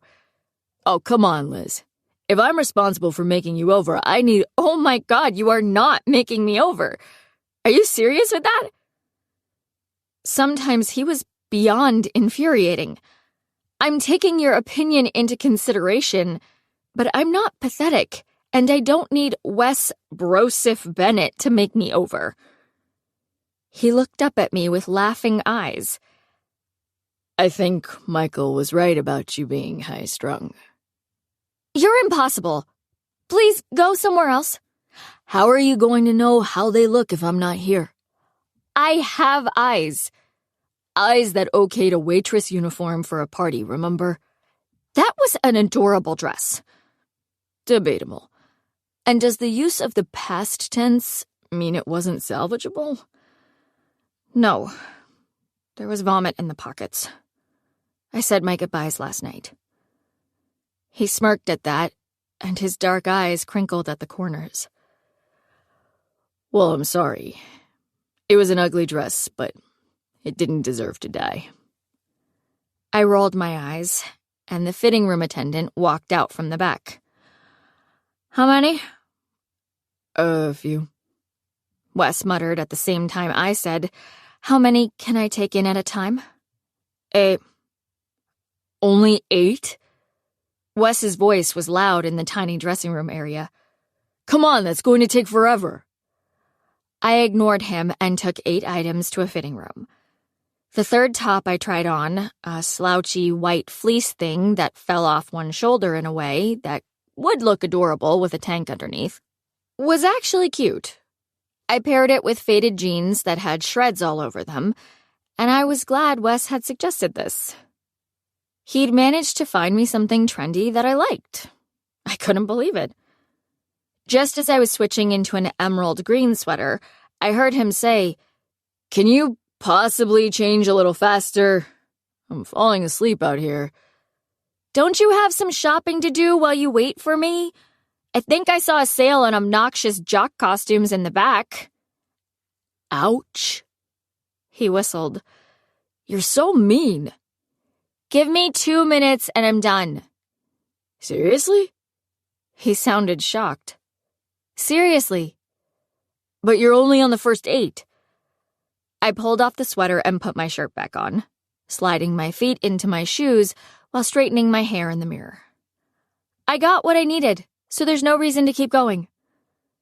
He seemed doubtful when I came out, like he didn't trust my answer, but when we got to the register, he looked like he approved of the items I'd selected. I still can't believe I'm taking fashion advice from you. I feel like this is some kind of rock bottom. I handed my debit card to the cashier and looked at the small stack of clothing on the counter. I pointed at the shoebox sitting right beside my clothes. Those aren't mine. I have great taste. I'm like your own personal fairy godfather. Wes gestured to the shoes. And those are my contribution.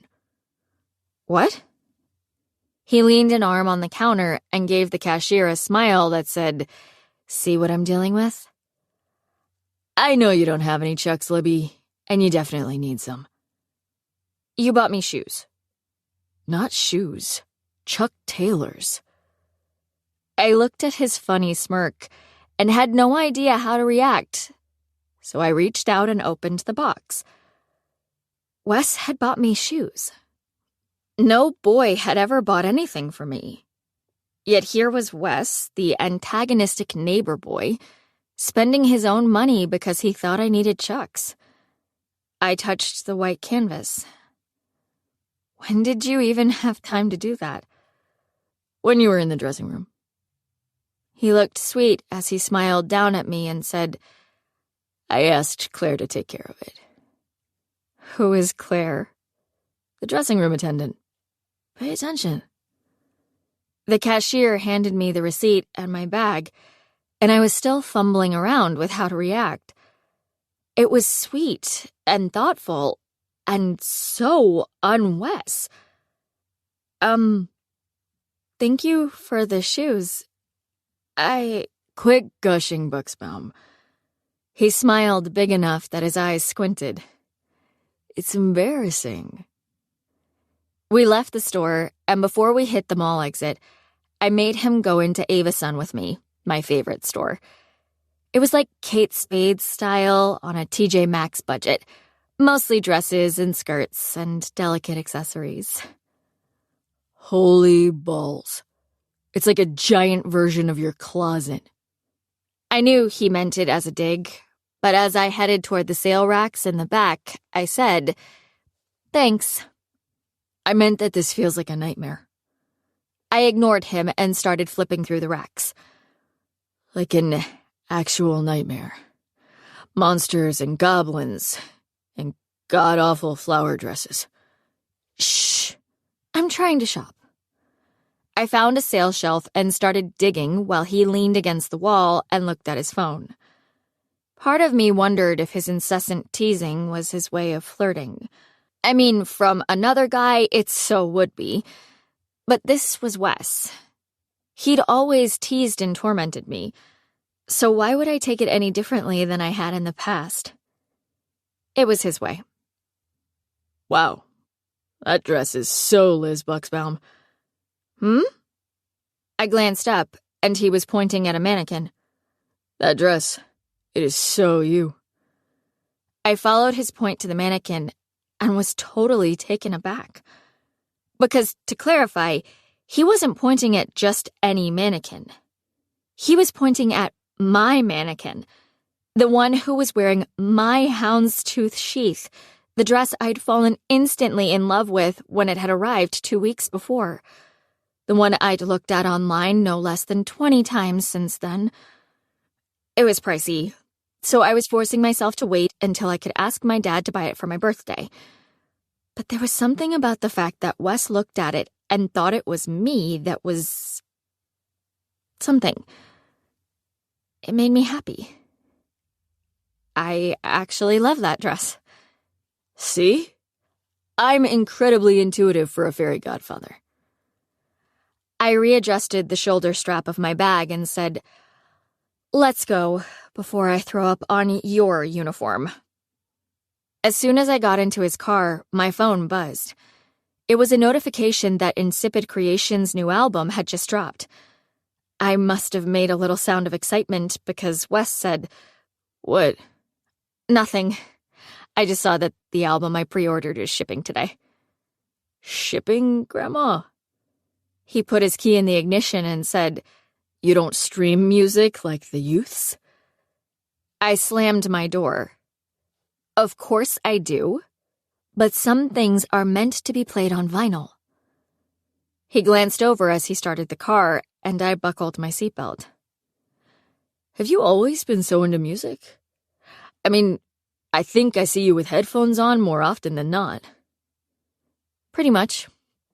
I shoved my phone into my purse and looked out the window. My mom put me in piano lessons when I was 4, and I fell in love with it. And then she used to play this game with me where we created soundtracks for everything. "Seriously?" Wes looked over his shoulder before backing out of the parking spot. Yep. We would spend hours and hours selecting the perfect songs to go along with whatever event we were soundtracking. I realized as I said it out loud to the interior of his car that I'd never told that to anyone before. It was a memory that had solely belonged to her and me, and I'd always found it to be terribly sad that I was the only one on the planet who knew about it. Until now, I guess. I smiled, but sounded like a frog when I said, "I made one for summer camp, for Christmas vacation, for the 6-week swimming course that I hated and never passed. Anything and everything was worthy of a soundtrack." Wes looked away from the road long enough to glance at me, and then it was like he sensed I didn't want to talk about my mom anymore. "So that's what it is." His mouth slid up into a grin. "You made a soundtrack for you and Michael." "What?" I turned a little in my seat and knew my cheeks were insta-red. "What are you talking about? How in God's name did he know about that?" "Relax, Miss Love. Your secret is safe with me." "I have no idea what you—" "I saw the paper." Wes looked like he was trying not to laugh as his entire face smiled. "I saw the paper, so it's pointless to deny it. It was sitting on your planner this morning, and it said the soundtrack of M and L. Oh my God, Buxbaum, that is freaking adorable." I laughed, even though I was mortified. "Shut up, Wes." "What songs are on it?" Seriously? Seriously, I want to know. Is it all boot-knocking songs, like Genuine and 9 Inch Nails? Or is it cheesy romance? Was Taylor Swift on the list? Since when is 9 Inch Nails boot-knocking music? I'm the one asking questions here. I just sighed and looked out the window. "Well, can we make a soundtrack?" "I hate you," he said. "Oh, come on. Don't you have better things to do than this?" I gestured between the two of us, teasing, but also kind of interested in his answer. Was it all about the spot? Or was it maybe a little about me? Seriously. "Of course, but I'd sell my own grandmother for the spot. This," he said, mimicking my gesture, "is all about moving Wessie's car closer to Wessie." And there was my answer. Such a disgusting nickname. I kept my gaze fixed on the windshield, but I could hear the grin in his voice when he said, "So back to the soundtrack of W and L. What should we put on it?" "You're an ass." "I'm not familiar with that little ditty, but you're the audiophile here, not me. I was actually thinking of something more like the love theme from Titanic." "If we were making a soundtrack," I said, pointing at his face, "and we're not, it would be all about the parking war." "Ah, yes, the parking war." He put on his blinker and came to a stop at the red light. "What song would accompany that glorious battle?" "Not Titanic." "Okay, so then..." I closed my eyes and thought, not caring that he was being sarcastic. This was my favorite thing in the entire world to do. First, we need to decide if we want the song to be an accompaniment to the scene or if we want it to be a juxtaposition. He didn't answer, and when I opened my eyes, he was watching me. He swallowed and said, "Juxtaposition, for sure." "Okay." I ignored that and kept going. "So if we're thinking about the day that you taped my windshield like a total miscreant, I would select something that celebrated you. You know, because you were remarkably unworthy of celebration."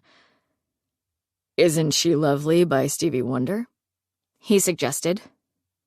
"Oh, I like that." I hummed the first bar before saying, "Or the Rose Pigeons have a song called He's So Pretty It Hurts My Eyes, and it catalogs how sweet and amazing some dude is.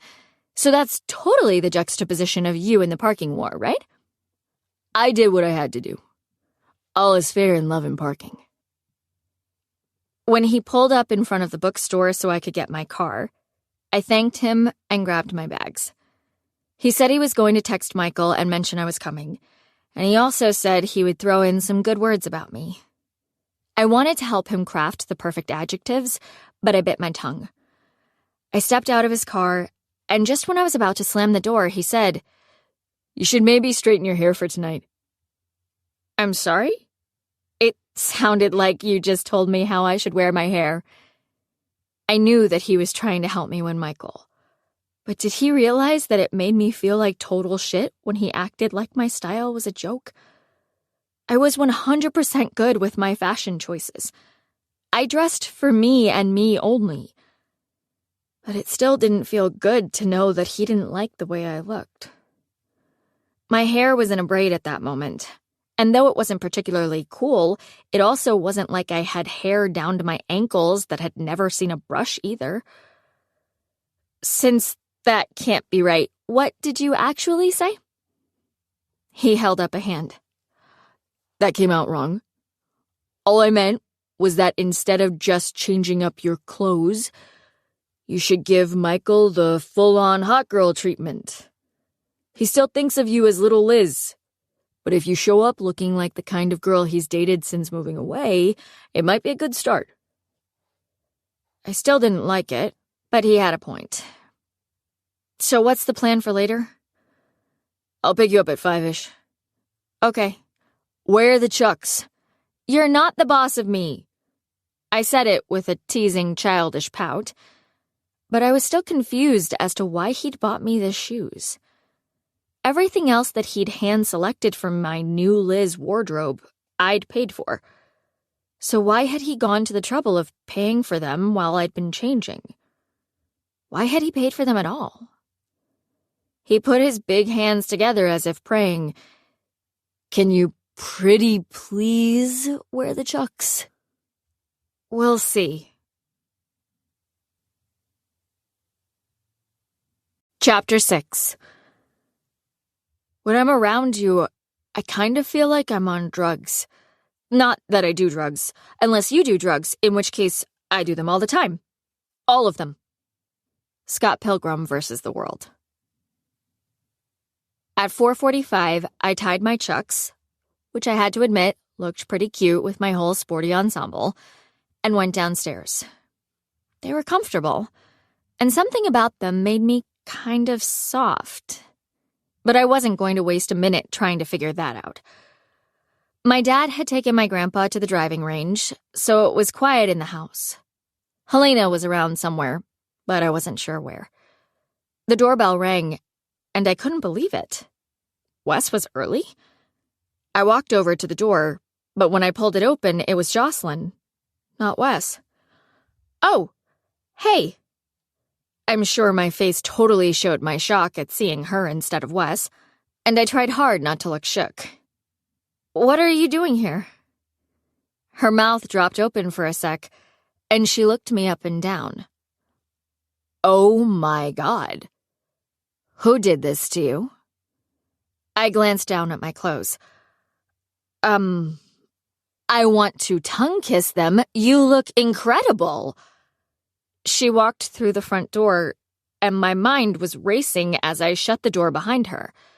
I still hadn't told her about the party, or the game, or Michael, or Wes, or any of the questionable things I was doing with my personal life. And Wes was going to be there any minute now. Shit. Did you buy this when you were with Wes? She was still smiling, so she wasn't pissed at me.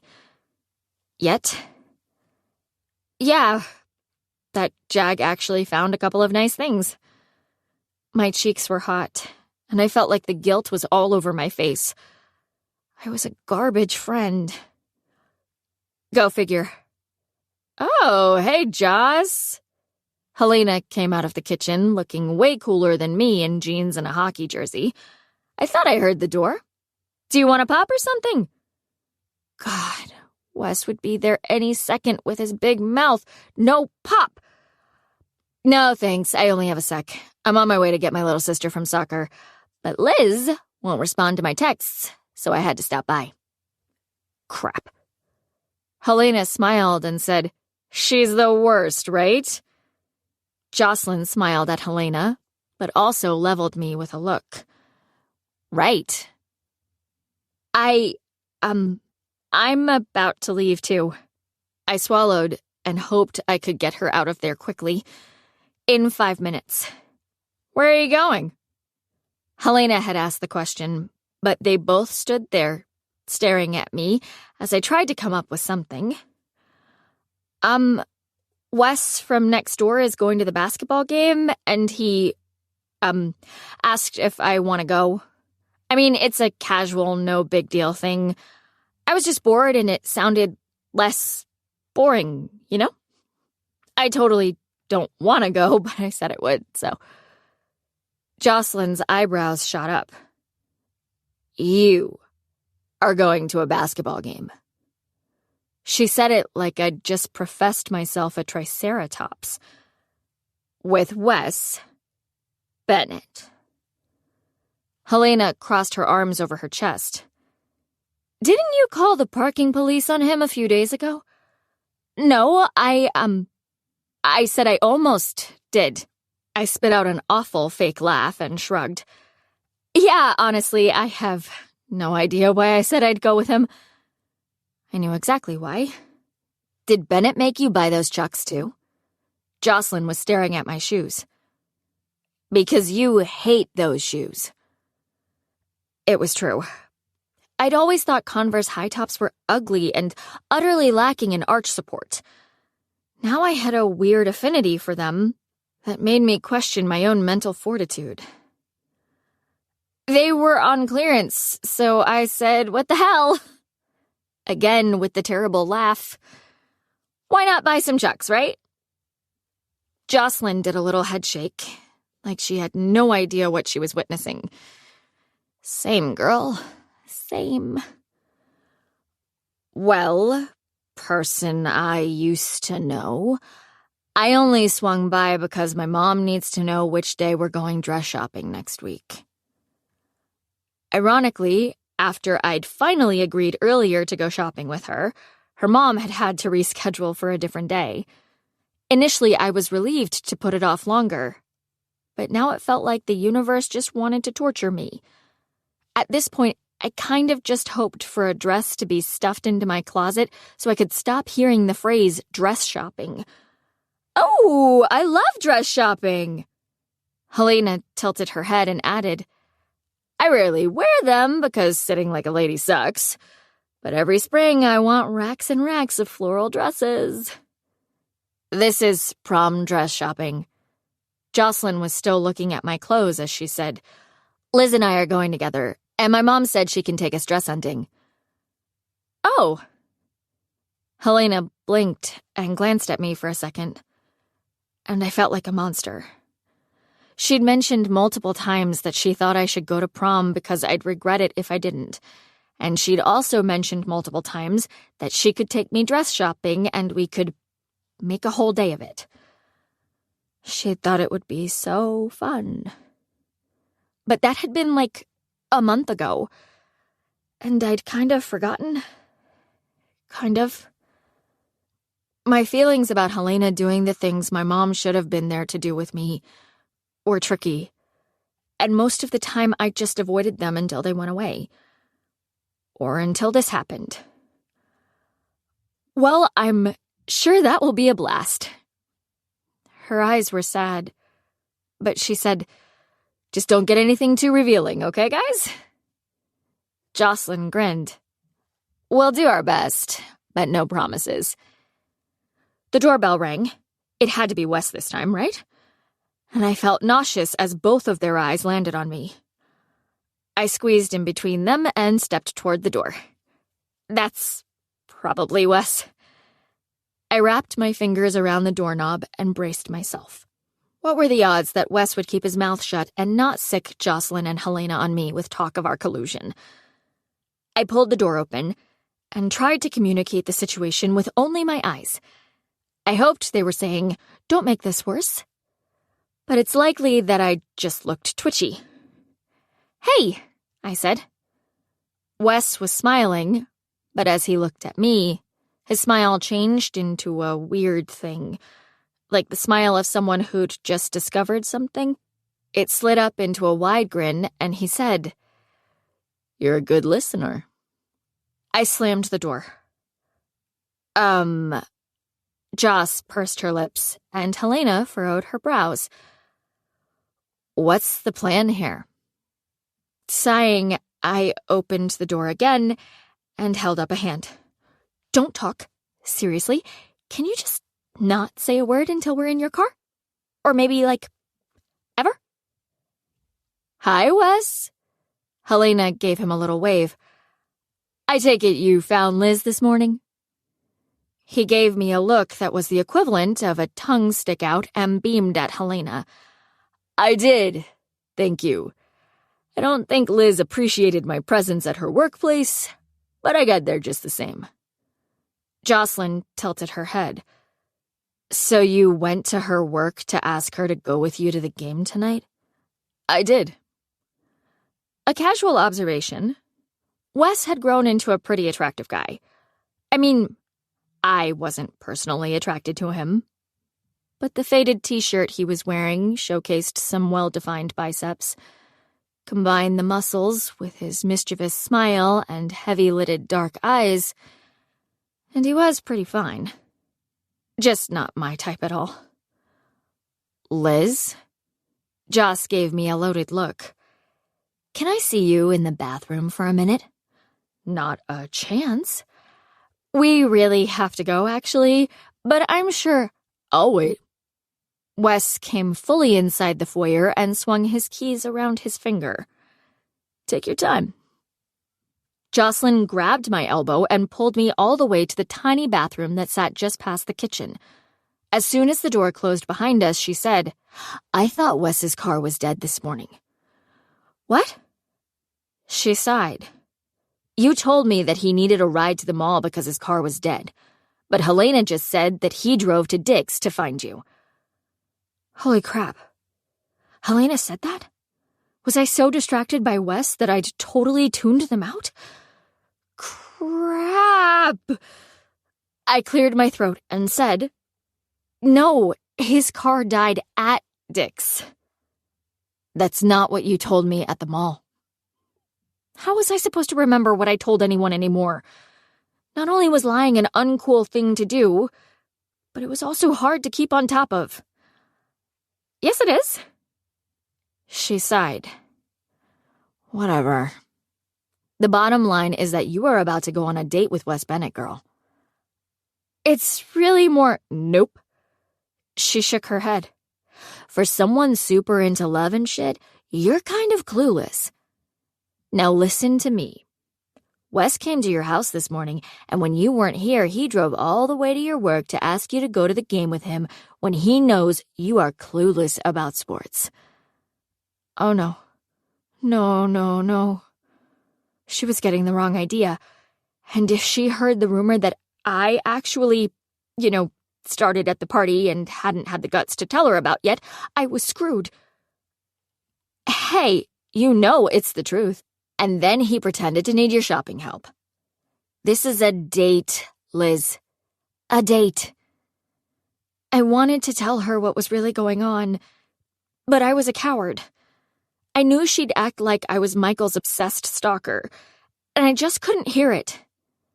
I liked Wes's description better anyway. Michael was my long-lost love. I said, "It isn't a date, but I agree that it has date potential." Finally, something that wasn't a lie. It did have date potential, just not regarding Wes. So do you want that? If I'd referenced a certain boy in a way that was easily misconstrued, well, that wasn't my fault, was it? I gave a shrug and said, "I don't know. I mean, he's gorgeous and fun sometimes, you know?" Well, yeah, of course I know. Everyone loves Wes. I just thought you hated him. Was that a thing? Did everyone love Wes? I mean, it had seemed like the attendees of the keg party adored him, but it hadn't occurred to me that it went beyond his social circle. I lived next door to him and we went to the same school. Was it possible he was loved universally without my ever knowing? I said, "Oh, I do. But hating him is fun sometimes. So." That made her laugh and open the door. I don't get it. And we're going to have to talk tomorrow about this new look of yours, but I just wanted to make sure you weren't misleading our boy Wesley. When we got back to the front door, Helena was making Wes laugh as she shared her take on the dating reality show that had had its finale the night before. "I mean, the woman actually said the words, 'I want a man who will put flower petals on my bed every single night if he thinks it makes me happy.' If that isn't a red flag, I don't know what is." Because who would ever want that, right? Wes gave Helena one of his best smiles. Someone has to clean that stuff up. "Thank you, Wes." Helena threw up her arm in appreciation of his commiseration. "And wouldn't you have to dust the petals off the bed before boarding anyway? I mean, nobody needs flower petals sticking to their parts, am I right?" Wes said, "I know I don't." Joss lost it, and Wes was laughing. I mean, it was pretty funny. But Helena was purposely missing the point of the romantic statement. Yeah, it maybe was a little cheesy, but there was something to be said for making the grand gesture. My mom would have understood. "You ready to go, Buxbaum?" Wes turned his attention to me, and my face grew hot as his eyes did a trail over my hair and outfit. I hated the way my complexion always showed the world what I was feeling, and I desperately wished there was a way to turn down the heat on my cheeks. Alas, no such luck. "You definitely look ready for some hoops," he said with an eyebrow raised. "But I'm still not sure you can pull it off." My vote is no. Jocelyn leaned in and lowered her voice. "Care to make a wager, Bennett?" "You guys are hilarious. Ha ha ha. Liz knows nothing about sports." I opened the front door. "Now I'm going to go watch the team sprain some ankles. You coming or not, Wes?" "It's break some ankles." He gave Jocelyn and Helena a skeptical look that made them both chuckle as he said, "And I'm right behind you." Helena said, "Don't forget that your dad and I are going to the movies tonight and won't be back until late." "Okay." I pulled the door closed behind us, stressing about whatever the hell Joss was thinking now, and said to Wes, "God, you need to chill with the charm, okay?" His eyebrows went up. "Excuse me?" "I had to let Joss think I might like you, so cool it. Those two are your target audience. They totally go for your boy of mischief vibe." I gave him knock-it-off eyes and pointed at him as we approached his car. "So for the love of God, turn it down, or they are going to be all over me to actually date you." He opened the door for me and leaned his arms on the top of the window while I got in. That would be the worst, right? The absolute worst. He slammed the door, and I buckled my seatbelt as he walked around the car. He got in and started the engine, and I couldn't help but notice that he smelled really, really good. I couldn't stop inhaling. Is that soap or deodorant? His big hand landed on the shifter, and his eyebrows crinkled when he looked over at me. Pardon? You smell really good, but it isn't your usual scent. He didn't put the car in drive, but instead just looked at me. My usual scent? Don't act like I'm weird. Your normal cologne is kind of like piney, but tonight you smell more, I don't know, spicy. The image of him shirtless and putting on deodorant popped into my head, and I cleared my throat, sending it away. His voice was deep and kind of rumbly as he gave a throaty chuckle. Holy shit, Liz Buxbaum knows my scent. You know what? Forget it. I was glad he'd just put the car in gear and was pulling away from the curb, because if he looked at me, I was certain my cheeks were crimson. You smell like ass. That made him slide into a full-on laugh. Spicy, piney ass, you mean? Hilarious. I turned on his radio in hopes of a subject change. It seemed to work, because he said, I can't believe you're actually wearing the clothes. He turned on his blinker and slowed for the corner. I fully expected to see you in a grandma dress when I showed up. I spent money on them. Of course I'm going to wear them. He glanced over and looked directly at my outfit before returning his gaze to the road. What the hell? I toyed with one of the threads on my shredded jeans and wondered what he thought. Not that I was thirsty for a compliment from Wes Bennett, because I so wasn't. But you couldn't look directly at someone's outfit and not comment on said outfit, right? It was totally disconcerting. Did it not look good? I scratched at the crisscrossing shreds and said, I suppose I owe you a thank you. Not for trying to make me over, you asswad, but still not over that, I see. Because I like this outfit. I never would have noticed it on the rack, but I like it. See? I'm good. Nope. I leaned forward and started scanning radio stations. That's all the props you're getting from me today. Unless you want me to spew like your blonde friend. No, thanks. I glanced into his empty back seat. Where are the guys? They're at Adam's house. We're all going to load into his minivan and he's driving. Just like that, my stomach was a ball of nerves. I didn't know his friends, so that was stressful enough, but the thought of sitting in the back of a minivan with Michael brought out all the worries. Because I wanted so badly for him to see I wasn't little Liz anymore. Everyone is super chill, so don't worry. It was like he read my mind. But before I could give it too much thought, he said, Oh, I like that song. I do too.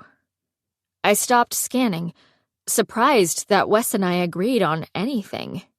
It was Paradise by Bozzy, which was pretty old and pretty poppy, but it was one of those songs that just had a feel to it. Like, along with the notes, you also received a healthy dose of summery sunshine that kissed your shoulders as you walked downtown at dusk. His phone buzzed at that moment, and we both glanced down at where it sat in the cup holder. The top of the little notification box said, Michael Young. Looks like your boy is texting. Oh my God. I pictured Michael's face, and my heart speed picked up. You look. I don't text and drive. How very responsible of you, I said as I grabbed his iPhone. Holding it felt oddly personal, like I was holding the book of his social life in my hands. I wondered who was saved in his favorites, who he texted on a regular basis, and, God help me, what images lived on his camera roll. Not really. I just hate death and prison. Understandable. Although I must tell you, I'm utterly fascinated by someone so casual about having their phone in someone else's hands. I have no secrets, he said, and I wondered if that were true. Passcode, please. His lock screen picture was a shot of his dog, Otis, which was pretty dang adorable. He'd had that old golden retriever for as long as I could remember. 050421. Thank you. I opened his messages and looked at what Michael had sent. Michael, so did you talk Liz into coming? Holy crap! He asked if I'm coming! I turned down the volume on the radio and said to Wes, does that mean he's hoping yes? Since he's texting me, he muttered, giving me side-eye and a jaw flex. I'm going to go with no. He might. I didn't like that answer. You don't know? Sounds like he's just taking a head count, Liz. He looked over at me and pointed to his phone. Want to answer him? Seriously? He gave a shrug. Why not? I inhaled. Okay. You're pathetic. Wes turned down a wooded street. I think a solid answer would be, yep. Don't you? I said the words out loud as I texted. Yep, we are almost there. Send. I was about to set the phone in Wes's cup holder when it buzzed in my hands. Michael. Sweet. I'll put in a good word for you. Wes. Me. Awesome, dude. I glanced over at Wes, then added, BTW, I love your hair. You have to tell me what product you use in it. I bit my lip to hold in the smile. Michael. You're joking, right? I glanced at Wes again before quickly adding, dead serious. You're my hair hero. See you in a few. I put the phone in the cup holder and gave Wes a full smile when he pulled in front of a house and looked my way. This is it, he said as he put it in park, his eyes going up to my hair before returning to my face. Ready? Has a heart attack. You know that's not right? Yeah. Sometimes I forgot that not everyone was in my head. I like mixed metaphors. The side of his mouth hitched up. How very rebellious of you, Elizabeth. I just rolled my eyes and got out of his car.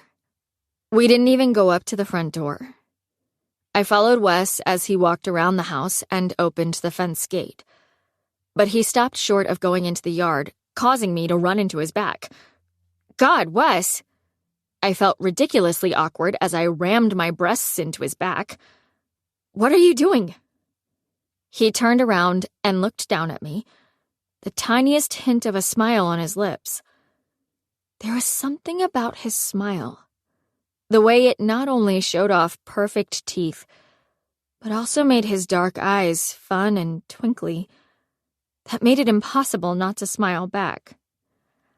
I just want to remind you that Michael thinks I'm trying to make ground with you.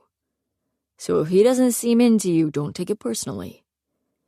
He's a good guy, so he's probably going to keep his distance until he knows we're not a thing. Cool? I didn't know if it was the slight breeze that was doing it, or the fact that he was so close, but his masculine cologne, or deodorant, he'd never answered my question, kept finding my nose and making it really happy. I inhaled again and tucked my hair behind my ears.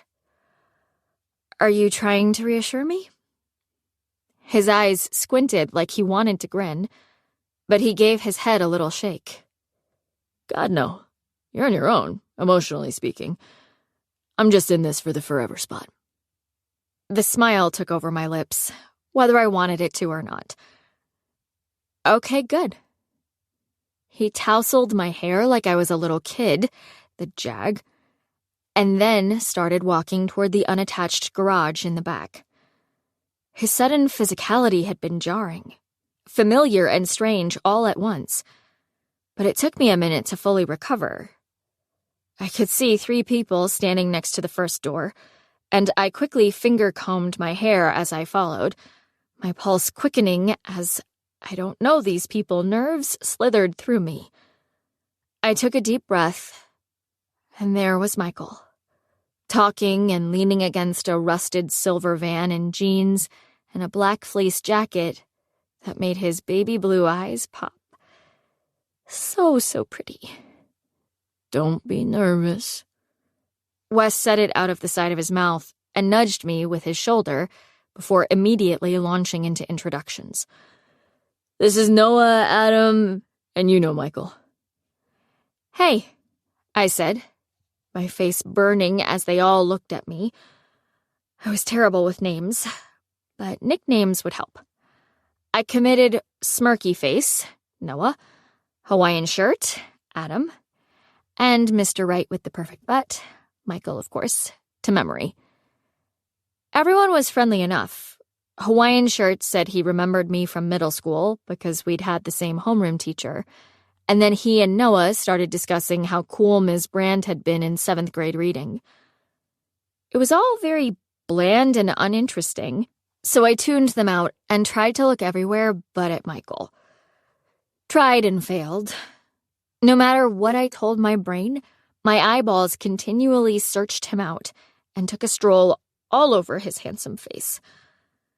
Wes was totally onto me, and when he made eye contact, he shook his head, which made me stick out my tongue. Smirky Face tilted his head, totally saw the tongue, but Wes saved me by saying, Are we going or what? We all loaded into the minivan, and just as I was about to grab a seat in the middle row, Wes pushed me toward the back and muttered, Trust me. He pushed around me and plopped into the left window spot, which left the open seat right between him and Michael. I looked at Wes as I sat down, and he gave me a go-for-it eyebrow raise that made my nose get warm as Adam started the van and pulled out of the alley. Wes started talking to the guys in front, leaning forward to talk over the second row, kind of giving me and Michael a tiny bit of privacy. I cleared my throat and was hyper-aware of how close his leg was to my leg. What to say? My mind was a complete and total blank, sending a solidly flat EKG line as my mouth ceased to function. Time of death? 5:05. In all the times I'd imagined our magical first moments, I'd never once considered that I would be awkwardly staring at my knees, totally mute, hoping that whatever smelled mildewy in the car wasn't somehow me, while a terrible song by Florida Georgia Line twanged in the speakers behind our heads. Michael was looking down at his phone, and I knew I was running out of time. Say something clever, Liz. I opened my mouth and almost said something about the party, but I closed it again when I realized that reminding him of the vomit incident and conjuring the image of hurled upon me for him was a terrible idea. Oh my God, say anything, you loser. Then, Liz. My eyes jumped up to his face, but looking at him made my stomach do wild things, and I lowered my eyes to his jacket zipper to steady my nerves.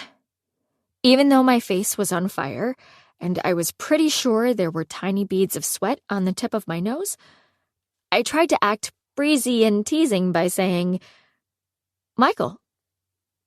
He smiled. Can I tell you something? Oh, God. What was he going to say? What could he possibly say when he'd only been back for mere days? I braced myself for his confession that my perfume made him nauseous, or that I had something disgusting sticking out of my nose. Of course. His eyes went up to my hair for a tiny second, before they landed back on my eyes, and he said, "You really look a lot like your mom now." "Was it possible to feel your own heart stop?" Probably not. But there was a catch in my chest as I pictured my mother's face and had the realization that Michael still remembered her face too. He could still picture her. I had to blink fast to keep it together, because in the whole of my entire life, that was the most important compliment I'd ever received. My voice was froggy and pinched as I said, "You think so?" "I really do." He smiled at me, but looked a little unsure, doubtful in the way people always looked when they wondered if they'd made a mistake by mentioning my mom's existence. "I'm sorry about the... Thank you, Michael." I crossed my legs, shifting so I was facing him a little more. The truth was, I liked talking about my mom. Bringing her up in casual conversation, putting words about her out into the universe, felt like keeping a piece of her here with me, even though she had been gone so long already. "She always liked you. I mean, it was probably because you were the only person who didn't hide under her bird bath and trample her daisies during hide and seek. But it counts." His blue eyes sucked me in as he smiled and gave an incredibly pleasing deep chuckle. "I'll take it. Is that what your tattoo is about? Your mom's daisies?" My heart for sure stopped then, and all I could do was nod in response as happy tears sprung up in the corners of my eyes. I turned my head away from him, blinking quickly a few times. He'd seen my tattoo, and without any explanation, he'd gotten it. He might not have known that my mother had loved the line in You've Got Mail about daisies being the friendliest flower, but the flowers had made him think of her. Wes looked over at me, and his eyebrows pulled together as he went to speak, but I just shook my head. For some reason, the van began slowing even though we'd only been on the road for a few minutes. "Why are we stopping?" Wes called up to Adam. "This is Lainey's house." My head whipped to the left, and just past Wes's face, I could see Lainey through the window, exiting a big white colonial-style home. She skipped down the steps in her dance outfit, a sparkly black leotard that would have illuminated my flaws, but was coming up empty on hers. And I felt queasy as I watched her pull open the van's sliding door. So that's why there was an open seat. My moment with Michael and the happy memories of my mom disappeared as Lainey stepped into the van and pulled the door shut behind her. Had Michael invited her? Did he want me to move so she could sit in my spot? Was she like his date? And I was Wes's? "Thank you so much for coming back for me."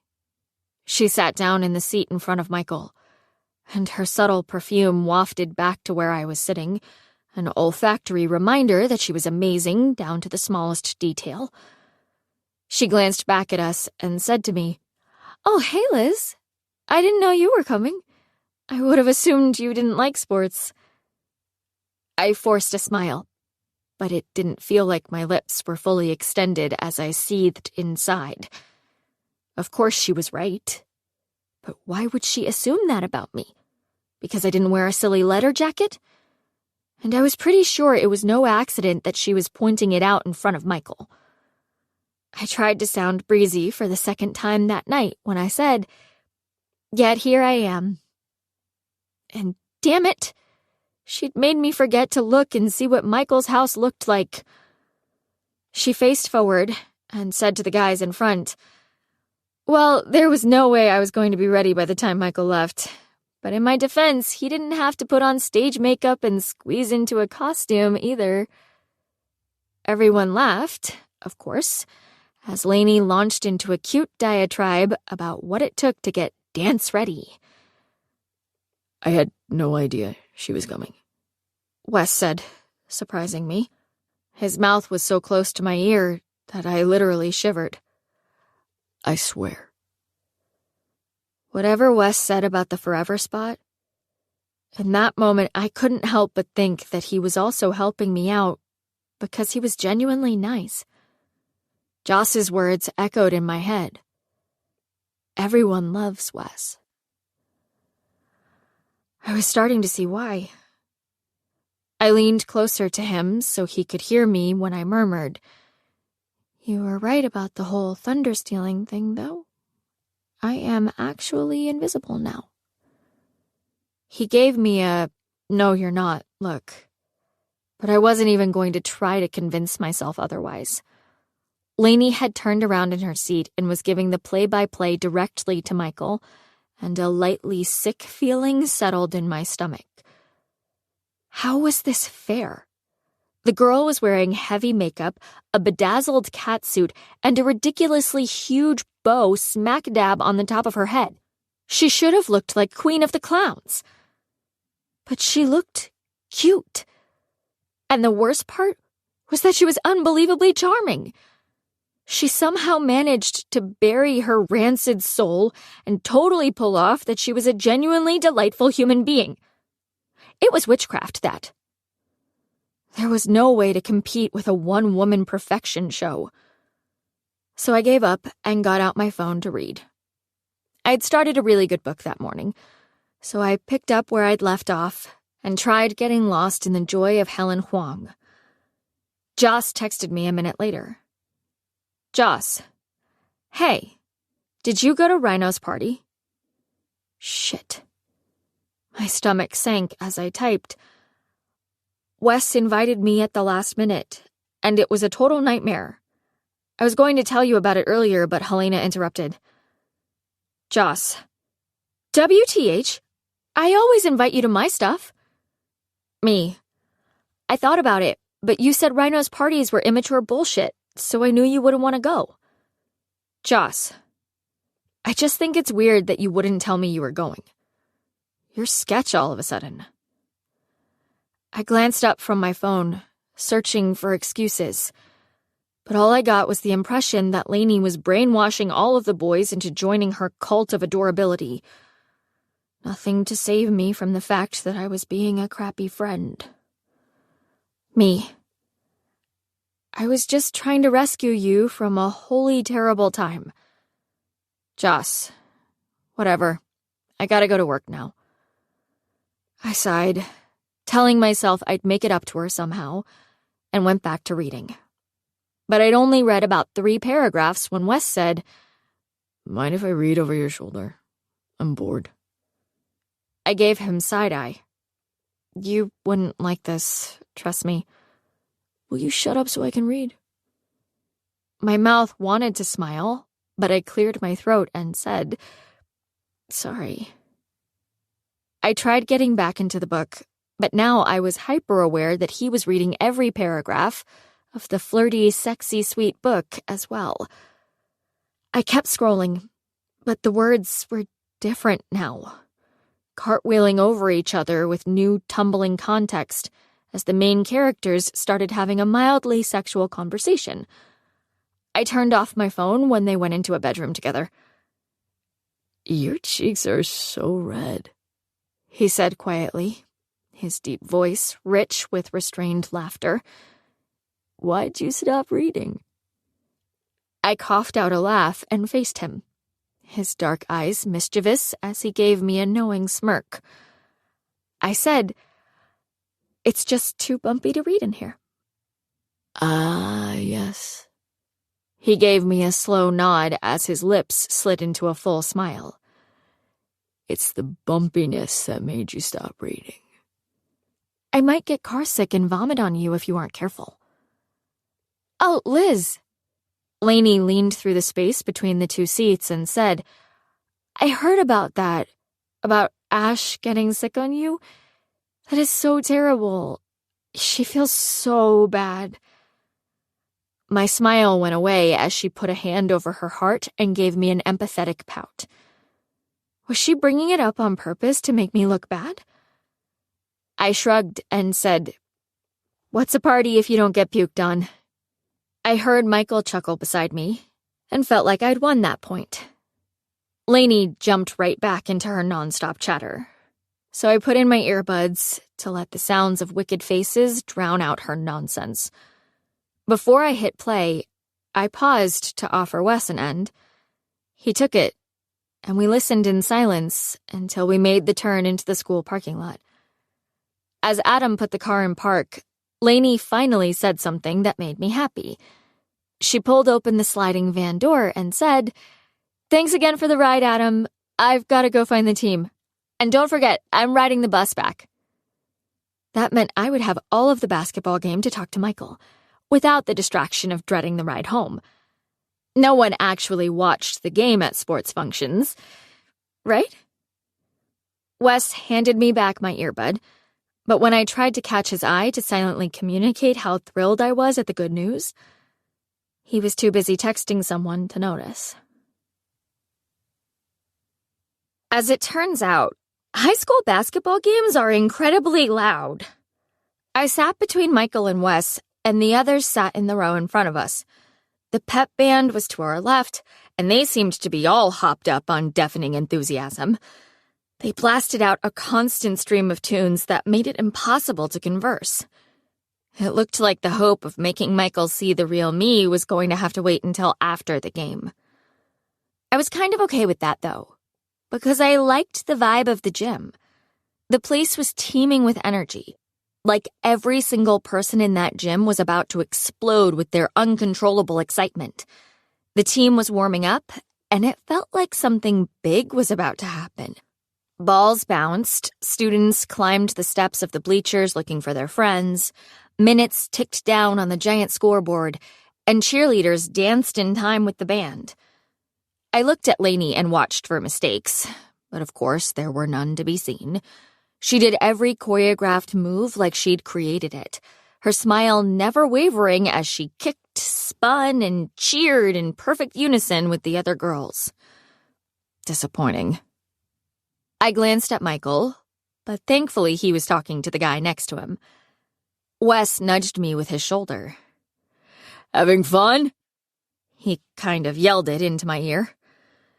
"At all?" I laughed into his ear. The band is on their third performance of Uptown Funk, so I really feel like it's gearing up to be a special evening. That made him smile. He leaned in closer, but his face remained fixed on the basketball court. "All right, Buxbaum, let's make this interesting. If that guy right there," he said, pointing to number 51 on our team, "outscores number 23 on the other team, you win $50. "What? Why?" "No questions. Do you want a fitty or not?" Of course." I was $50 short on the dress, after all. "But what if he doesn't?" "Then you wash my car." I pictured his car. "Your car seemed pretty clean earlier. What's the catch?" "No catch." He gave a tiny shrug, crossed his long arms, and said, "I mean, I may or may not be off-roading in Springfield tomorrow, but I wouldn't call that a catch."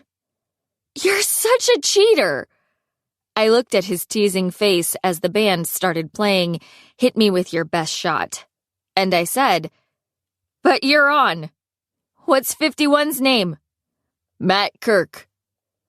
I watched number 51 hit a shot from behind the white line, and I turned to smile at Wes. But he wasn't watching the court. He was looking at me. Smirking, actually, in a way that made my stomach do a little stutter thing. I blinked, turning back to the court, hoping he didn't notice whatever little blip that was. Then the buzzer went off, and thankfully jolted me back from whatever weird place that moment was all about. "I had no idea y'all were so into basketball." Michael looked a little impressed by my fanhood as we walked past the concession stand and down the hallway, following Wes, Noah, and Adam. I owed Wes a huge thanks for the $50 bet, because not only had it caused me to get into the basketball game to the point that I forgot about Lainey and everything else in the world, but apparently it had raised my value in Michael's eyes. Well, it's the playoffs. I knew Wes would smile if he heard me using his words. It was halftime, and we were about to sneak into Lincoln's practice gym so we could shoot around until the game restarted. By we, I meant everyone but me. I take it you're pretty good friends with Matt? Who? He looked confused, even though he was still smiling. Number 51. You were all over his game. Duh. Oh, yeah, Matt. We're buds. Buds? Really? Say something cool for once in your life. Something that elevates you beyond little Liz. I cleared my throat and added, we dated for a while, but ultimately decided that we were better as friends. Yeah, lying definitely makes it better. I didn't know what I was doing anymore with all the lying, to be honest. I'd always considered myself a pretty truthful person, but now I'd lied to Joss, to Helena, and to Michael. When was it going to stop? Wes was the only one I hadn't lied to lately, and that was because I wasn't trying to please him or impress him. He knew the mess that I was, so there was really no point. Yeah, I get that. Michael's shoulder bumped mine in a casual, yet I was 99% sure, purposeful way. I was pretty sure my unnecessary lie had just scored me a point. He said, I've had girlfriends like that. Come on! Noah was holding open a door and gesturing for us to hurry. Get in before someone sees us. We followed him through the door and into the practice gym. Adam found a ball over by the corner drinking fountain while the other guys decided teams. You playing, Buxbaum? Wes gave me a look like I should say yes, but I knew my skill level would do nothing to help me. I'll watch, but thanks. I pulled the earbuds out of my front pocket. I always had at least 3 pairs on my person at any given time, before clicking on my music. I dropped to the floor and sat crisscross applesauce as I popped the earbuds in and watched the boys play. And just like that, they were all in on their halftime game. Wes and Noah were one team, Michael and Adam were the other. Noah talked nonstop shit, and his verbal sparring with Michael and Adam made me laugh because it was brutal and cocky and hilarious. Michael made some shots, but he was overshadowed by Wes, who seemed really, really good at basketball. This was going to be fun. I'd never created a soundtrack for a sporty event, and my running playlists didn't count. But I always thought there was a specific magic to them. I mean, the soundtrack to Remember the Titans? Stone cold ridiculous. The curator had managed a masterpiece that left the songs forever changed for every person who'd seen the film. Who could hear Ain't No Mountain High Enough without picturing Blue singing in the locker room after that nightmarish practice at training camp? And James Taylor's Fire and Rain was completely reincarnated by that movie. I couldn't remember what I'd imagined when listening to that song before I'd seen the movie, but for the rest of my life, I was always going to picture the car accident that left Bertier paralyzed. I watched Noah dribble down the court. He bounced the ball with the confidence of one who knew the ball wouldn't be stolen from him. Inspired, I scrolled for something loud, because the game I was watching was all about noise. It was a cacophony of voices, grunts, sneaker squeaks, and bounces. I cranked Sabotage by the Beastie Boys. It wasn't original, but it was perfection. I kept raising the volume as Ad Rock set the perfect backdrop for this sweaty matchup. Noah smirked as he juked around Adam, and right after the first set of record scratches, he stepped back and let go of a shot that arced high into the air before swishing into the basket. Nothing but net. So listen up, 'cause you can't say nothing. Michael passed the ball to Adam, who was fast and sprinted down to the corner, but Wes was already there with his hands up. Adam bounced it over to Michael, who dribbled underneath the basket and just put it in, like it was easy. Listen all, y'all, it's a sabotage. Adam passed the ball right at the song's middle scream, and I was buzzing, alive in the way that I only felt when I got the matchup exactly right. If life was a movie, this song was meant for this moment. Music made everything better. When Noah popped a three-pointer to win the game, I totally sat up and yelled. Only I was cheering my own little victory, not theirs. Everyone instantly relaxed once the game was over, talking and casually taking shots at the basket. I scrolled to Joe Cocker's Feelin' All Right as I watched the sportsmanship in front of me. Noah was arguing, loudly, with Adam as they both laughed, and Wes was doing some terrible dance move beside them, also laughing. There was something sweet in the way they moved from foes to friends, from athletic rivals to simple teenage boys. The minute the metaphorical whistle blew the game over. "What you smiling at?" I jumped, and my hand flew up to my heart before yanking the buds from my ears. I turned my head at an awkward angle to see Michael standing beside me and looking down at my face. "You scared me." "Sorry." He gave me a little smile, and my stomach flipped all the way upside down.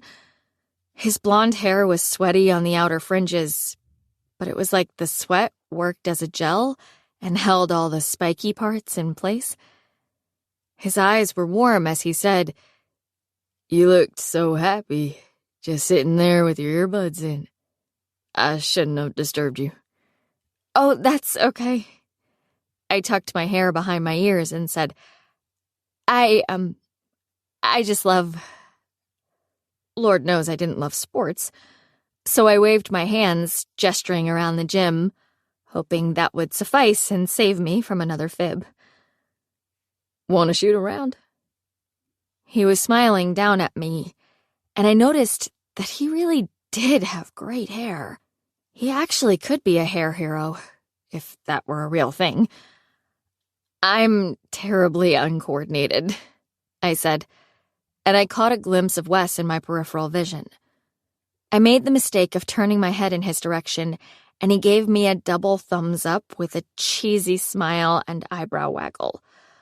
"Oh, for the love." Michael dribbled and said, "You can't be that bad." I returned my attention to him and said, "I so can." "Come on." He stopped dribbling and held out a hand to pull me up. "I'll help your shot." I grabbed his hand, and warmth shot through my every molecule as he pulled me to my feet. I followed him as he dribbled toward the open hoop, and as soon as we got close, he let a shot fly and it went in. I got the rebound, and he said, "Let's see your shot." It hit me at that second that we could be about to have a movie moment. I gave him a smile and said, "Here goes nothing." Of its own accord, Paradise by Bozzy started in my head. This shit feel like Friday nights. This shit make me feel alive. I released and watched my hardcore airball fail majorly. As in, the ball flew many, many feet short and to the side of the basket. When I started to laugh, Michael just smiled at me, and the look on his face was so charming, it made me want to write a poem. Instead, I said, "Are you biting the inside of your cheek so you don't laugh?" He narrowed his eyes. "You can see that?" "I see all, young Michael." He gave me an adorable, playful look and said, "It's actually Michael Young." "Oh, yes," I said. "That's right." "Well." He retrieved the ball and bounced it through his legs, giving me a half smile that made me a bit lightheaded. "If you can see all, you can probably see that Wesley kind of has a thing for you." The song stopped with a record scratch. Psh, what? No, I stalled. Even though I knew this was the angle we were playing, I pictured Wes on the day when he'd dragged a rusted old truck bumper into the spot just so I couldn't park there. If Michael only knew the half of it. I'm telling you, Liz. He passed me the ball, and I actually caught it. The boy told me. Oof. Suddenly, the lie wasn't as easy to manage as I thought it would be. Wes had already talked to him? What was I supposed to say again? I bounced the ball, focusing on not letting it get out of control. Oh, I like Wes, but only as a friend. You should reconsider. He's a really good guy.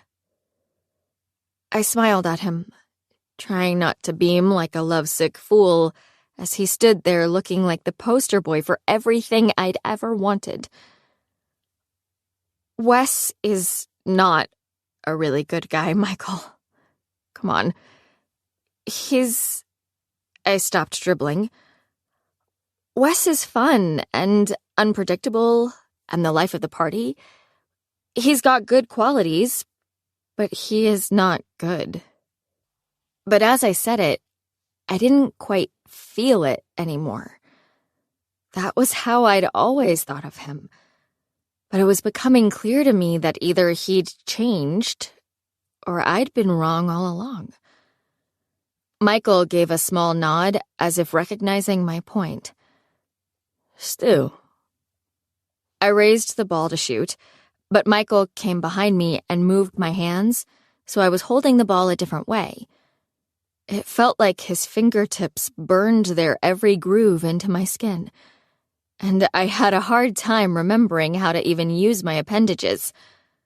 His tanned hands were spread around my pale fingers and chipped turquoise polish, and in spite of that somehow romantic image, I still managed to release the ball and actually send it through the hoop. Did you teach her that young? I turned away from the basket, and there was Wes, walking up beside Michael. Because she damn sure didn't know how to do that before. I picked up the ball. How would you know? I know all, Buxbaum. I rolled my eyes and dribbled in the other direction. I may have given some pointers, but that shot was all little Liz. I heard Michael say. I cringed. And by the way, about my hair. I stopped dribbling and glanced over my shoulder. Wes's eyebrows were quirked, like he was both confused and interested to hear what was about to follow. Michael touched the front of his hair and said, I use Aite styling pomade on the front to get it to hold but not look rigid, and then I just put a little gel on the sides. I see.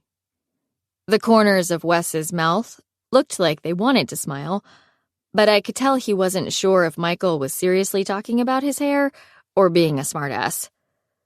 Your hair would probably do the same thing, honestly, if you grew it out and got a good cut. I almost laughed when I saw the change on Wes's face as he realized that Michael was dead serious. You really think so? Wes said. For sure. Michael gave Wes a pat on the shoulder, flashed an adorable grin, and said, You can be your own hair hero. Uh-oh. Michael? I had to step in and shut it down. Yeah? Shoot. I had to say something. Have you given any more thought to prom? If you're going to go with someone, maybe a friend or whatever? Oh, for the love of Nora Ephron, that seemed way too forward. I cleared my throat and added, What about you, Wes? Are you going? It just seems like a lot of people are skipping this year, I heard. Michael's eyes were on me, like he'd considered me for the position, and I felt electric. He said, I'm still... And that same second, I heard Noah yell, "Heads up!" which was a half second before a hurtling basketball slammed into my face and knocked me flat on my ass. I am so sorry. I tried to look at Noah, but couldn't see him around the wadded shirt over my nose, and because of the way my head was tilted all the way back. The only things I could see were shirt and ceiling. Stop apologizing. It's fine. It wasn't fine. I mean, it was, in that I wasn't mad at Noah. Apparently, he'd been goofing around and had tried to violently chest pass the ball to Adam, who hadn't known and had moved out of the way at the most inopportune time. Things had been going so well with Michael just before that ball had pounded into my nose. 1 minute, we'd been having a potential movie moment, and the next there was blood gushing from my face. And it couldn't have just been a tiny bloody nose. Nope. Not for me. Not in front of Michael Young. The moment the ball hit, it was like a faucet had been turned on. Wes pulled off his shirt, shoved it against my nose, and helped me sit up while Michael squatted beside me, asking if I was okay with concerned eyes. My new white shirt was covered in blood, and my jeans were pretty splattered too. I was glad I didn't have a mirror. I was sure I'd die of embarrassment if I could see myself. No one in the world had ever looked attractive with blood pouring from an orifice. No one. And as I sat there bleeding, I couldn't help but wonder if the universe was sending me a message. I mean, I was more optimistic than most, and I wholeheartedly believed in destiny. But I'd be lying if I said red flags weren't poised to raise. Because both the vomit and the blood had happened right when I'd been having moments with Michael. Both times, it had felt like we were connecting, and then boom, bodily fluids. Still okay, Buxbaum? I couldn't see Wes's face, but his deep voice made me relax. Probably because I knew him better than the rest of them. He'd dropped to the ground beside me after shoving his shirt against my face, and the smell of him, combined with his unexpected nurturing side, kept me calm. Noah, you broke the girl's face. If you would have actually caught the pass, you bum, poor Liz wouldn't be on the transplant list. I was starting to sightlessly recognize their voices because they never stopped jawing. Adam said, "How can I catch something I didn't know was coming? How can you not?" Noah said it around a snort. It's called instinct. Is there such a thing as a nose transplant? That sounded like Adam again. Just curious. Listen to you with the good questions. Michael sounded like he was laughing and bouncing the basketball. Because that's certainly relevant to this situation. Not going to lie, it was kind of alarming how Michael was so loose and relaxed while I was practically bleeding out. Adam said, "I can't help it if I'm a curious boy." You're such a nerd. Noah sounded like he was kind of laughing too. I still need an answer. I think yes. My voice sounded weird and muffled behind the shirt. There was a lady who got her whole face ripped off by a monkey, and she had a face transplant. For real? Adam sounded fascinated. Her whole face? I'm pretty sure. The small talk was a nice distraction from my anxiety over potential nasal damage. I mean, didn't people who got their noses broken end up with massive bumps on them? Was my nose broken? I tried squinching it up, and it freaking killed. Shit! Wes's face popped into my line of sight. Something to look at besides the gym ceiling. You okay? He looked really concerned, and for some reason, I felt compelled to reassure him. I blindly reached for his hand and gave it a squeeze. I think it's fine. As soon as the bleeding stops, we'll probably be good. She's so much tougher than you, Bennett, Adam said. No shit. Wes adjusted one side of the shirt so I could see a little better, and I felt his big, warm hand squeeze around mine. I'd be bawling. Michael added, Same. Oh my God, what happened? An adult appeared in my line of sight, a blonde woman with a severe bob, looking worriedly down into my face. Are you okay, sweetie? I repeated what I'd said to Wes, and she suggested I try removing the shirt. She said in a knowing voice, I bet most of the bleeding is done. As she took a second to lecture the boys on how they shouldn't be in the practice gym, I steeled myself for moving the shirt. Even though I knew it was really immature, part of me didn't want to, because surely there were blood smears on my face and... Ew, right? I didn't want Michael or anyone to see me like that. But I took a breath and lowered Wes's shirt, glancing up at everyone. And the expressions on the boys' faces were not good. Michael coughed a little and said, Well, it doesn't seem to be bleeding anymore. I looked at Wes.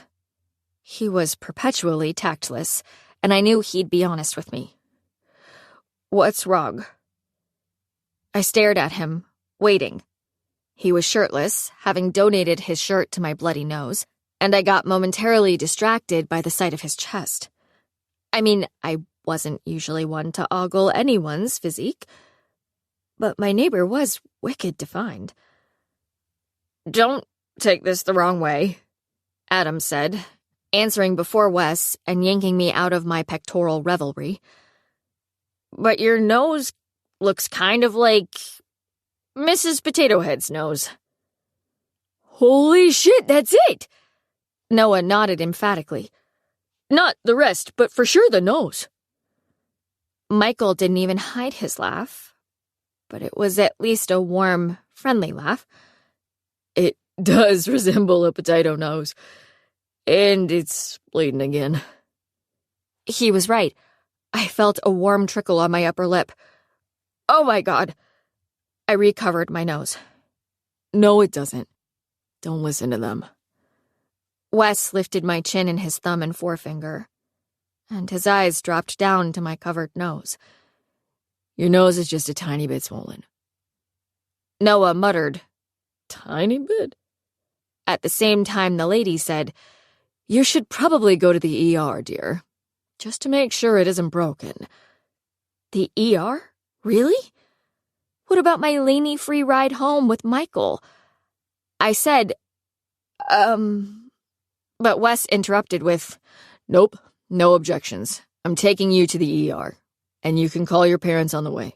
Cool? Adam said, Dude, you didn't drive. And quit being so bossy to the missus. My nose was throbbing, but I couldn't stop the smile. Wes's friends were ridiculous. I don't need you to take me to the hospital. I'll call my dad. But Helena said she and your dad would be at the movies. Wes looked worried, which made me feel a little warm and fuzzy, which meant I probably had a concussion. He looked up something on his phone and said, The hospital is literally right down the street. Oh, yeah. He was right about my dad and Helena, and probably about the hospital, too. I'm sure they can meet us there if you call them. Wes gave me his hand to help me up. Think you can stand? Of course. I let him pull me to my feet. You better shirt up, man. Adam made a face. You look like a perv in just jeans, like an underage stripper. I pressed the shirt tighter against my face as Wes grabbed his jacket from the floor and put it on over his bare chest. My cheeks were on fire. I felt like I was watching something dirty, and I shakily managed to say, "Let's go, you pervert." But as we exited the gym, it occurred to me that Wes had donated his clothes to me twice now. Either I was on a hidden camera show and Wes was pranking me, or he was seriously the nicest guy. Hair hero? Oh my God, I don't even have words. Wes's face was serious as he walked with me down the steps on the side of the school, but there was that mischievous twinkle in his eye, the one that never went away. You think you're pretty funny, don't you? I mean, yeah, I think I'm a fairly amusing person. I grabbed the metal railing and wondered how I'd ended up alone with Wes at the end of this night, instead of making magic with Michael. I was a little surprised that I didn't feel more disappointed, but perhaps that was just my body's defense mechanism to keep me from dying of embarrassment. What if Michael tells everyone that he's my hair hero? It hurt to smile, but I did it anyway. Wes was acting like my nose hadn't just exploded in front of my forever crush, and I loved him for it. He was picking up right where our convo would have headed if not for my accident. He won't. Because I could do so much better. He started naming people as we walked down the dark sidewalk. Like Todd Simon, that guy's got some good hair. And Barton Brown. You could get lost in Barton's shiny mane. Those guys are worthy of hair heroism. Those guys are worthy of follicle adoration. But Michael Young, please. You could never get Barton Brown. Be realistic. I so could get Barton. He'd probably lose it if I asked him to be my hair hero. You would never ask him, Wes, and you know it. He's in another hair league. Why are you hurting me like this? Sorry. I tried not to stare as we walked under a streetlight, but I realized as I looked at him that his face was always fun. He almost never looked pissed or like an asshole, and I couldn't imagine him being legitimately angry. I guess I'm projecting. He glanced over at me and gave me a closed-mouth pity frown. How is the honker feeling? It doesn't really hurt now, except when I touch it. So don't touch it. Really? He shrugged and put his hands in his jacket pockets. Seems logical. I was getting sick of holding that shirt over my nose. I pulled out my phone and flipped the camera to make a mirror, then stopped walking and slowly removed the shirt from my face. Oh my God. I am Mrs. Potato Head. The bridge of my nose was so swollen that the entire thing looked wide. It was like my nose blended in with the rest of my face. The good news, when I tilted my head back, it didn't look like any more blood was waiting to fall. This whole thing was just gross. I've broken my nose twice, and it'll heal fast. He put his finger on my phone screen and unflipped the camera so I could no longer see myself. You might look like a child's toy for a day, but after that you'll barely be able to tell. I glanced at his profile in the dark and didn't see any bumps or knots on his nose. But I said, "Define barely." He ignored me and said, "Call your dad." "Oh, yeah." I exited the camera and went into the actual phone. "Thanks." I called my father as Wes stood beside me on the sidewalk, scrolling on his phone, and after I told my dad what had happened and then retold Helena, they said they were headed toward the hospital and they'd find us when they got there. By the way, thanks a lot. I put my phone into my pocket and looped the disgusting shirt over the strap of my bag, and we started walking again. With every step, I tried to figure out what was up with Wes's sudden onset niceness. The guy was apparently all in on getting that parking spot. You didn't have to escort me. He nudged my shoulder with his and teased, "My luck, you'd bleed to death, and then my guilt wouldn't allow me to enjoy the forever spot." Wait, you'd still take it, even after having a hand in my untimely demise? I attempted to give him a playful punch, but he caught my fist in his huge hand. He grinned at the little noise I made and let go. Well, it's right there, Buxbaum. How could I not? We stopped at a red light when we reached the corner, and he turned and looked at me. We were quiet for a moment, our smiles slowly simmering, and then he asked in his deep and gravelly voice, So, were you making any headway with Young before you got bashed? I don't know why, but I was hesitant to tell him for a second.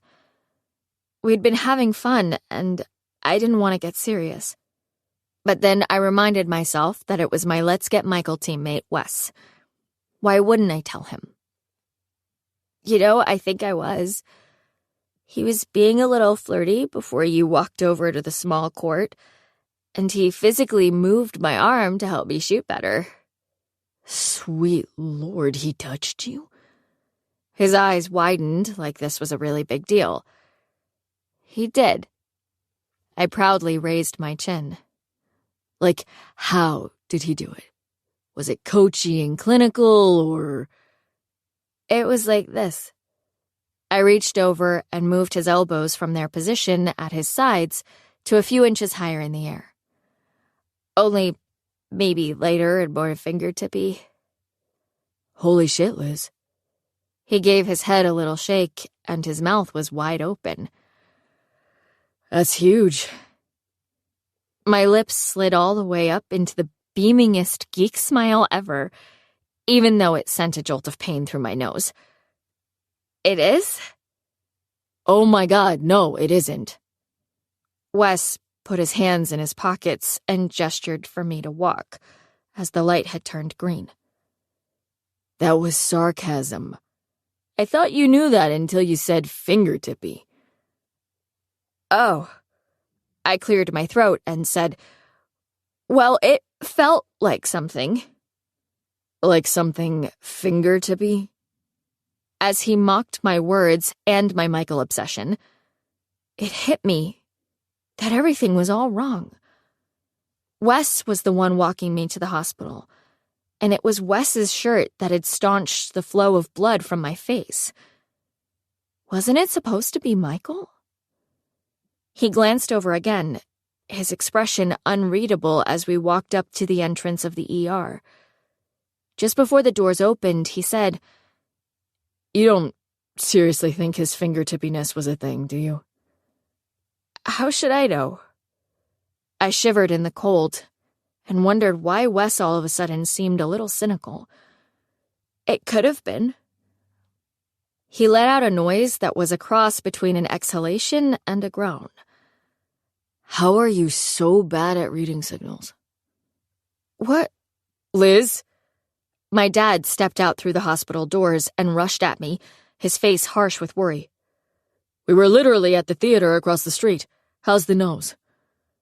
We went through the doors, and Helena, waiting beside the check-in desk, glanced at Wes and gave me a funny smile, which immediately stressed me out on top of everything. The last thing I wanted was my dad to be looped into the false narrative of me and Wes being a thing. Wes was nice to them and did the small talk thing for a few, but he didn't really even look at me the rest of the time. When he left, he said, Later, Buxbaum, and just kind of threw his arm up in a wave before disappearing. I wasn't sure what to think. He couldn't be mad at me, could he? Why the weirdness? Was it all in my head? I texted Joss about my nose, leaving out any Michael references, of course, while we waited for the doctor, because I knew she'd appreciate the ridiculous story. Her response, Joss, Wes Bennett took you to the hospital? Me. Yeah, but he was my ride, so it was no big deal. It felt good to text her about my nose. Probably because it was safe territory. It had nothing to do with senior year, her obsession, and nothing to do with my Michael scheme. Joss. So? OMG, methinks Mr. Bennett has a crush. So much for safe. I knew it was weird, But as I sat there on the paper-covered exam table, I missed my best friend pre-senior year. I missed being silly and obnoxious and 100% myself without having to dodge unwelcome emotional conversations. Me. Shut up. I have to go. Joss. Will Monday work for dress shopping since there's no school? See? I missed being able to text more than one sentence before stress and conflict came into our conversations. I felt like the total worst. But it didn't stop me from texting. Me. I think I have to work. Seriously. Don't be mad. Joss. Shut up. I have to go, loser. Ugh. I really needed to do the shopping thing before her feelings got hurt. Joss was a strong person with a lot of opinions, but underneath her stubbornness, she was sweet and extremely sentimental, which was why we usually got along so well. We both were. The doctor finally came in, and after poking and prodding my tender beak, she determined it wasn't broken. She said it would look normal in a day or two, so I only had to potato head it for a couple days. By the time we got home, it was 11, and I was exhausted. I showered and crawled under my covers, and was almost asleep when my phone buzzed. I rolled over and looked at the screen. It was a text from a number I didn't know. Unknown. Hey Liz, it's Michael. Just wanted to check on you. Oh my God! I fumbled for my glasses and turned on my lamp. Oh my God! I stared at the phone. Michael Young was texting to see if I was okay. Holy shit! I took a shaky breath and tried to think of a response that didn't make me sound like a dweeb. Me. Well, my Mrs. Potato Head nose isn't broken, so it's all good. Smiley face. Him. Haha, glad to hear it. Wes told me you refused all pain meds at the hospital because you're a badass, so I figured that was the case. Note to self, thank Wes for that one. I smiled and rolled over onto my stomach. It was like I could hear his rich, drawling voice speaking his texts aloud. It made me feel like rolling on the bed and kicking my feet like when Julia Roberts freaked over $3,000 in Pretty Woman. Me. He's right about my badassery, by the way. Him. I seem to remember a girl who cried when she got wet. I rolled my eyes and wished he could forget that little girl. Me. That girl was left behind a long time ago. Trust me when I tell you that you don't want to mess with the new Liz. Winky face. Him. Is that so? Oh God. Was he flirting? Was Michael Young actually flirting with me? I was beaming like the nerd I'd always been as I typed. That is most definitely so. Him. Well, I guess I might just have to get to know this new Liz. I died. I don't know how I managed to text from beyond the grave, but I was cool. Me. I guess you might have to, if you think you've got the coconuts for it. Him. What? Oh, geez. What was he wetting? The coconuts? I was such an awkward texter. Me. I meant that you might have to if you think you're up for it. Him. Got it. I didn't want to ruin the chance to have a text conversation with Michael, but once again, I was drawing a total blank on what to talk about. School, basketball, nose. Me. So, what are you doing right now? Him. Texting you. Well, that wasn't much of a help. Me. Sounds exciting. Him. What does? Was this for real? Was I really this awful at textual chitter-chatter? Shit. Me. Nothing. On a random side note, I'm starving. Send food. SOS. Him. I have to go get my pizza out of the oven because the smoke alarm is about to go off and wake my parents. But put me in your contacts. I'll text you sometime. I was going to pass out. Me. You got it. Him. Night, Liz. I slowly set down the phone on my nightstand. I was pretty sure I was excited. But what did it mean? Was I back in the game? I wasn't sure. But he'd cared enough to get my number, I was guessing from Wes, and to personally text and see how I was feeling. So, even though it had been awkward, it was still a good sign. Right? The love theme I'd written when I was 7 suddenly came back to me full blast. Liz and Mike, love and like, together forever in all kinds of weather.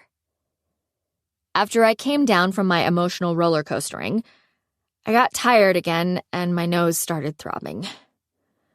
And I started worrying. Because I had no idea what had happened with Wes at the hospital. One minute we'd been walking there, doing our usual shtick, and the next it had seemed like he was mad. And I hated the thought of him being mad at me, especially after he'd been so nice since the moment he'd picked me up that night. I grabbed my phone from the nightstand and dialed his number, unaccountably nervous as I heard it ring. I thought it was going to voicemail when he picked up on the 5th ring. Hey, Libby Lou. He sounded tired, or like he hadn't used his voice in a while.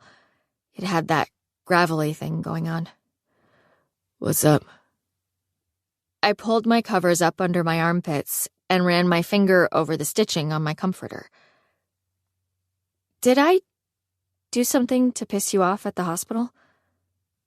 What? I heard him clear his throat before he said, No. Because you seemed, terse? When you left? I sounded like a nervous middle schooler, and I rolled over onto my side. I'm just sorry if I said something to upset you. Wow. I could hear the smile in his voice. I had no idea you cared so much about making me happy.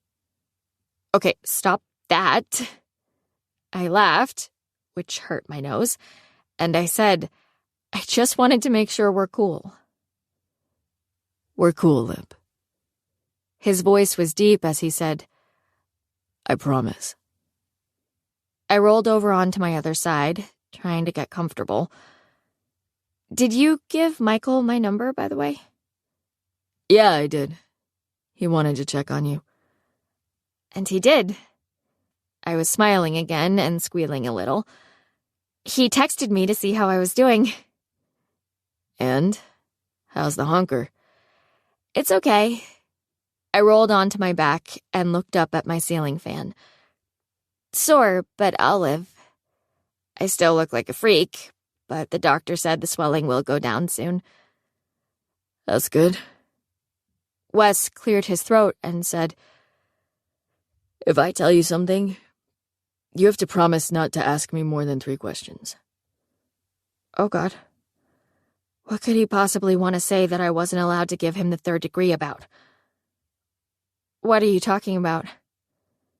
He sighed, and I could hear a TV in the background. Just promise, Buxbaum, and I swear you'll fall asleep smiling.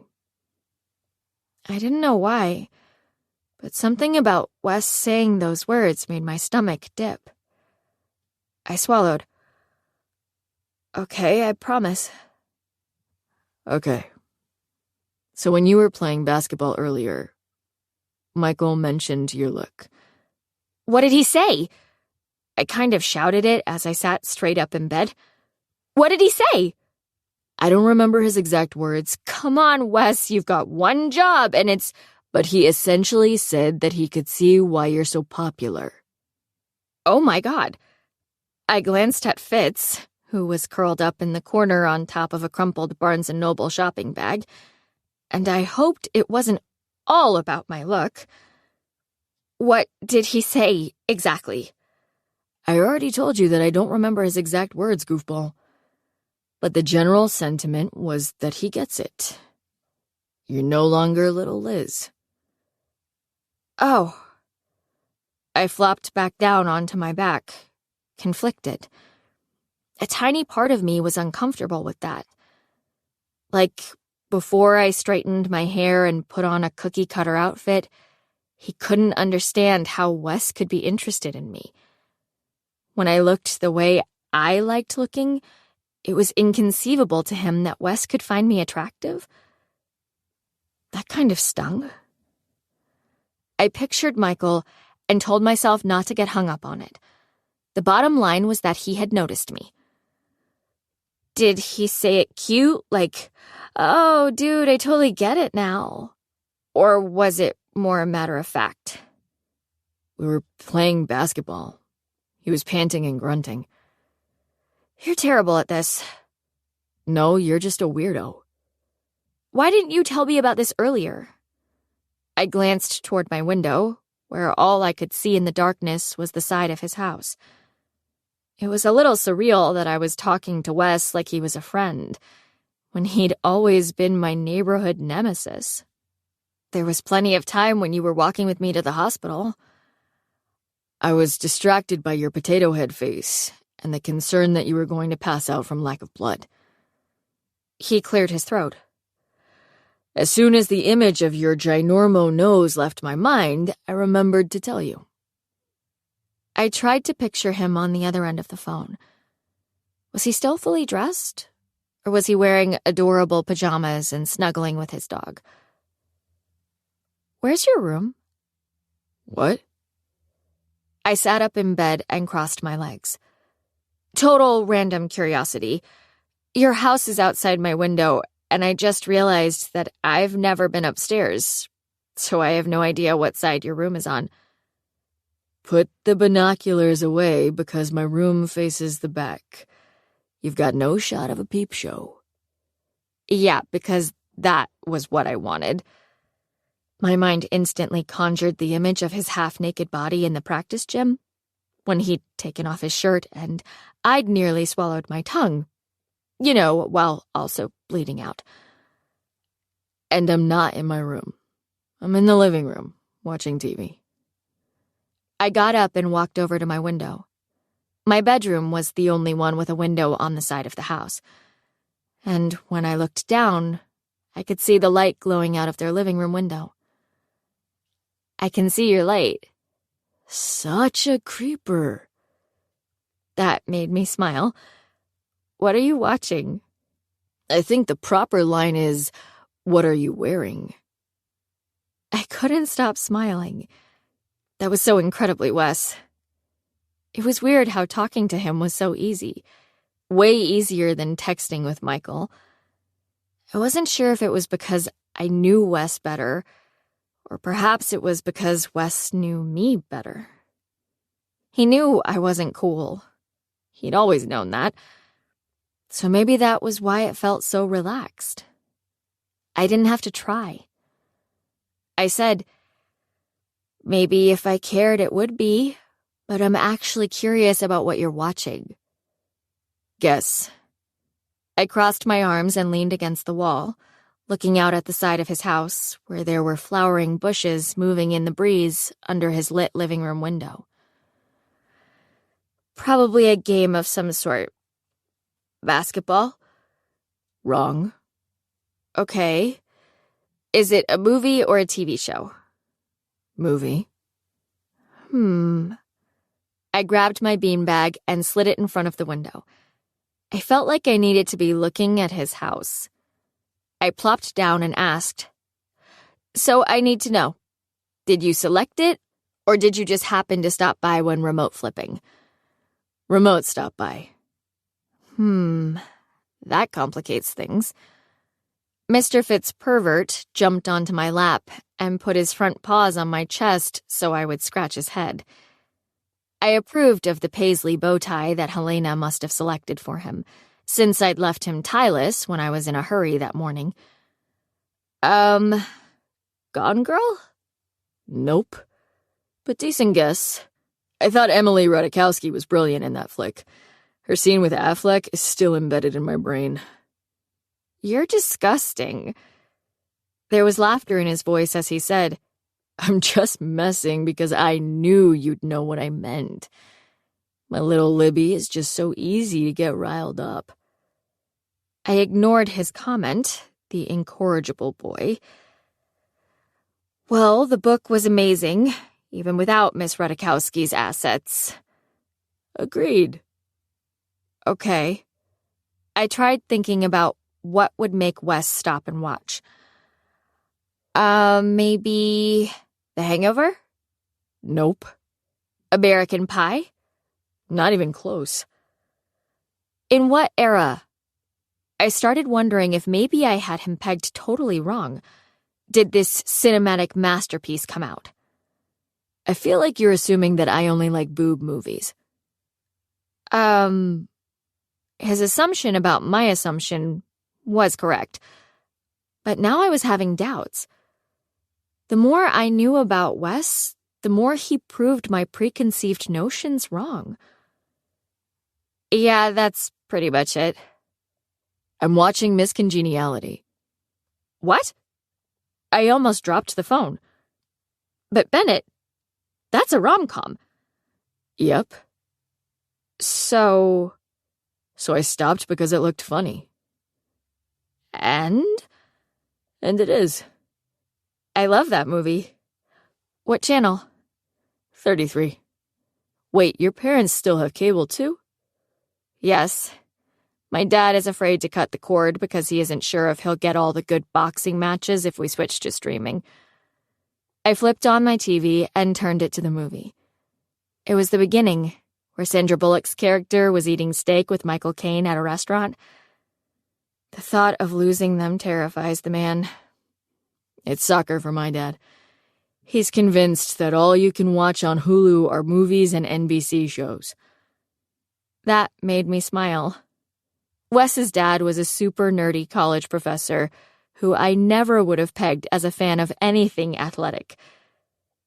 Do you think we'll be technology challenged when we're old too? Oh, for sure. You'll probably be one of those old people who doesn't even have a TV. Every day will be the same. You'll play the piano, drink tea, and listen to records for hours. Then take the bus to the movie theater. You make aging sound incredible. I want that life now. So do you sing when you play? What? I've always wondered. When you play the piano, do you sing? He'd always wondered? Did that mean he'd thought of it often? When we were kids and I practiced with the windows open, he used to howl like he was a dog and it was hurting his ears. I guess I hadn't realized he knew I still played. I hadn't heard him howl in a lot of years. It depends on what I'm playing. It seemed incredibly personal sharing this with him, but it also didn't feel wrong. Probably because I'd known him so long. I glanced over at the piano book sitting on my desk. I don't really sing when I'm doing scales or warm-ups, and I definitely don't sing if I'm playing something super challenging. But when I play for fun, look out. He said around a laugh, Give me a song that makes you belt. I giggled. I couldn't help it. Sharing private things about myself while sitting in the dark made me feel something. Some kind of way. Maybe I was just feeling introspective because, out of nowhere, I realized that my life for the past few days had felt different. I was suddenly living this stereotype of a high school life. I'd gone to a booze party, and the following night I'd loaded into a car with a bunch of people to watch a high school sports game. And my love interest had texted me.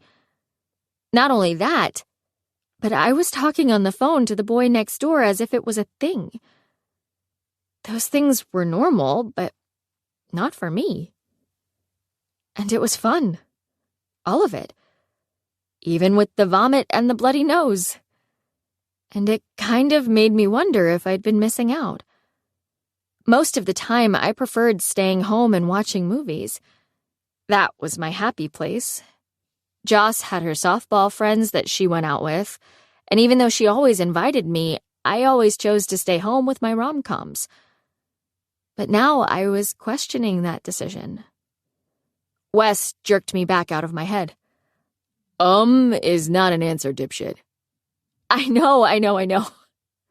I laughed and admitted, I actually pretty much turn to Adele when I play someone like you. You do not. He was full on laughing now. For real? That's a big voice song. Don't I know it? I pulled the blanket from my bed, lifted Fitz from my lap, and wrapped us both up in it. But when no one's home, it feels amazing to totally shatter glass with my pipes. I would pay money to hear that. Fitz gave me a deep-throated growling meow and ran up my body, jumped off my shoulder, and escaped from my room. I said, "You'll never have enough." He made a comment, but I didn't hear what it was because I got distracted by the fact that his living room light went out. Was he still in that room? Was he getting comfy on the couch? He didn't sound like he was walking. How come you turned off the light? My hand went to my mouth out of habit. That was a nosy question to be embarrassed about. But then I remembered it was just Wes. I could say these unfiltered things to him because he didn't care. Wes Bennett knew what a mess I was underneath it all, and there was a little bit of joy in knowing he saw the real me. Freedom. I would never ask Michael why he'd turned off his light, if he lived next door. That would be a total creeper move. I knew you were staring in my windows, Buxbaum. Wes did his deep chuckle thing that made me laugh, too. I never would have guessed someone so uptight would be such a pervert. I stared out at his dark window. I'm not that uptight, for the record. I will say that you've been pretty cool about the disasters that have befallen you since you started hunting Michael. Thanks? And I'm not hunting him. I'm just trying to... I blinked. What exactly was I trying to do? Michael was it. The guy. Just like in the book we were reading in Lit, The Great Gatsby. He was the green light across the bay. The symbol of the dream, the cohesive thread come full circle love interest that my mom had written into all of her scripts. I guess I was trying to put a happy ending on my script, so to speak. I said, I just need to know that happily ever after really exists. He was quiet for a minute, and then he said, I think your cat is out in my yard. I was grateful for the change of subject. It isn't Fitz. He never goes outside. Smart cat. My dog would probably use him as a chew toy.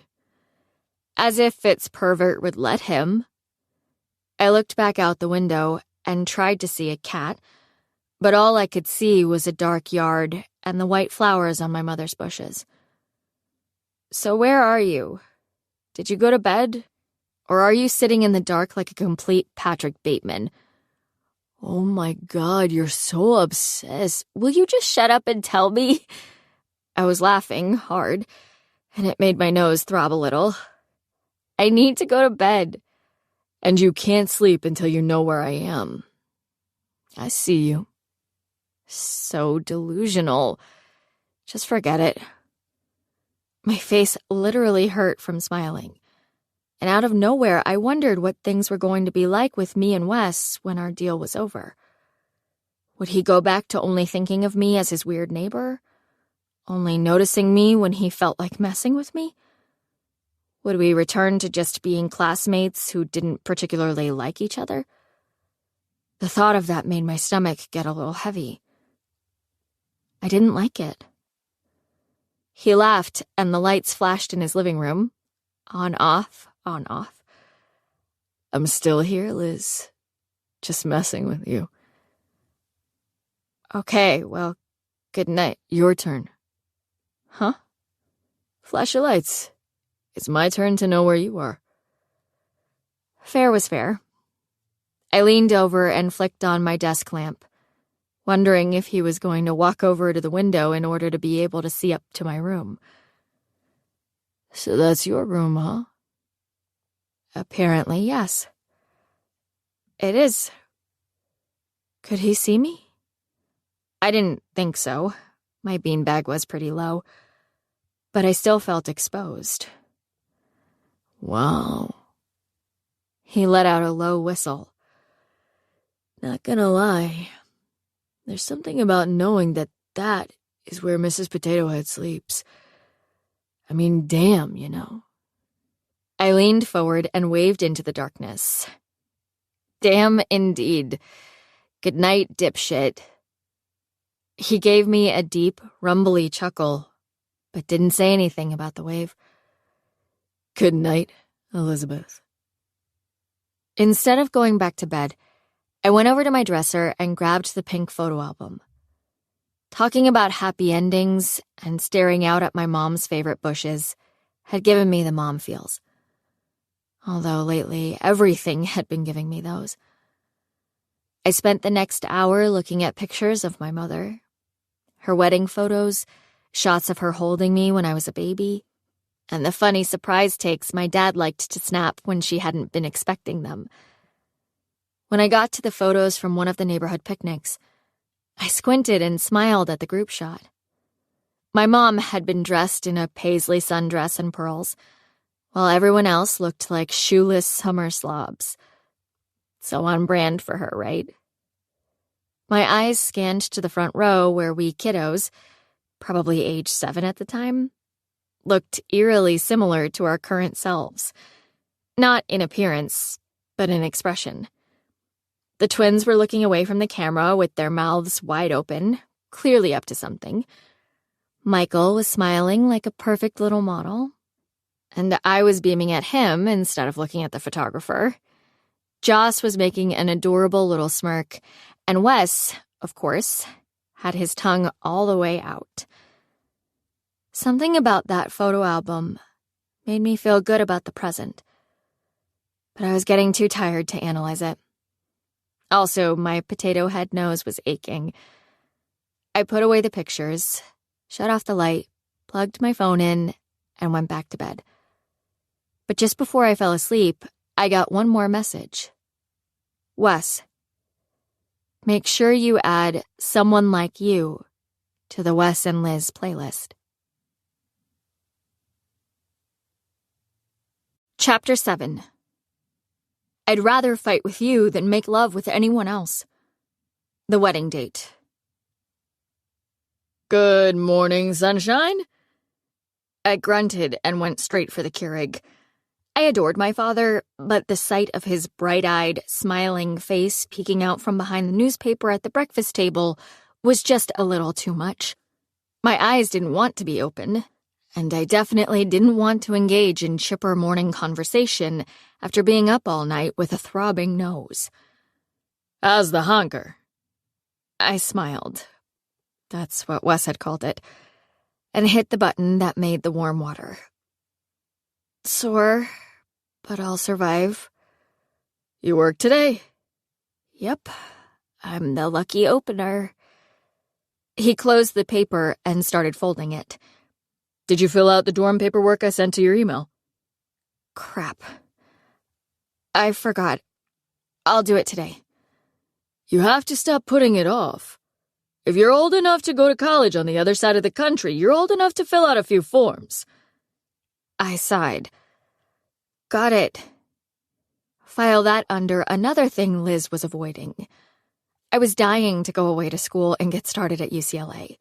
I was even looking forward to the actual studies. Classes on music curation wouldn't seem like work, would they?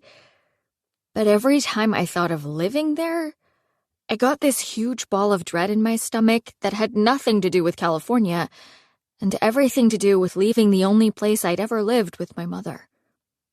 And the few times I'd allowed myself to consider the reality, that I would no longer be able to just toss on my running shoes and see her at the cemetery. My vision instantly blurred with tears, and my throat felt like it was closing. So yeah, I had some issues to resolve there. He gave me a dad look. Quit procrastinating. The early bird gets the better dorm room, little Liz. Hey, speaking of that, I put the pod into the machine and closed the top. Was I a nice little weirdo when I was a kid? He cocked an eyebrow. Come again? I hit the button, and the Keurig started whirring. Wes said that back in the day, I was a nice little weirdo, and I just don't remember it that way. Is he right? My dad's face split into a wide smile. You don't remember it that way? Not at all. I stared at the coffee as it spat into my cup. I mean, I maybe wasn't super cool, but... You were definitely a strange little kid. What? I looked at his grin and was torn between laughing and being annoyed. I was not. You made our deck into a wedding chapel when you were 7. Remember that? You spent days setting it up with stolen flowers from your mom's garden and white sheets. You tied a string of empty corn cans to Fitz's collar. So? That's some impressive creativity right there. He gave a little laugh as I joined him at the table. That's right. That part was cute. The part that was weird was when you talked to that kid who used to live on the corner, Connor something, into pretending to marry you. He let you boss him around until you told him that it was legal and he was married to you forever. Then he tried going home, but you tackled him to the ground and said he couldn't leave until he carried you over the trestle. A reasonable expectation from a bride. He cried until we finally heard his wails through the screen door, Liz. I blew on my coffee. I'm still waiting for the weird part. You broke your black oval glasses in the scuffle, and you still wouldn't let him up. He should have stayed put, like a good husband. He started laughing, and so did I. So maybe I had been a little weird. Excuse me, do you work here? I rolled my eyes as I tried to finish shifting the bottom row of middle-grade fiction to the next shelf over. I'd made it through a full morning of what happened to your nose at the cash register, so I'd switched to stocking new releases in hopes of avoiding further human contact. I stood from my squat and turned around, and almost swallowed my tongue when I saw Michael. Oh my God! Hey! Hey, Liz. His face jumped into a big grin. I didn't know you worked here. Yeah. I so wanted to cover my hideous nose and maybe disappear. He'd been the instigator of our text conversation last night, but I felt weird about how awkward it had been. I'm impressed. His hands slid into his pockets, and he said, 2 jobs and school. What?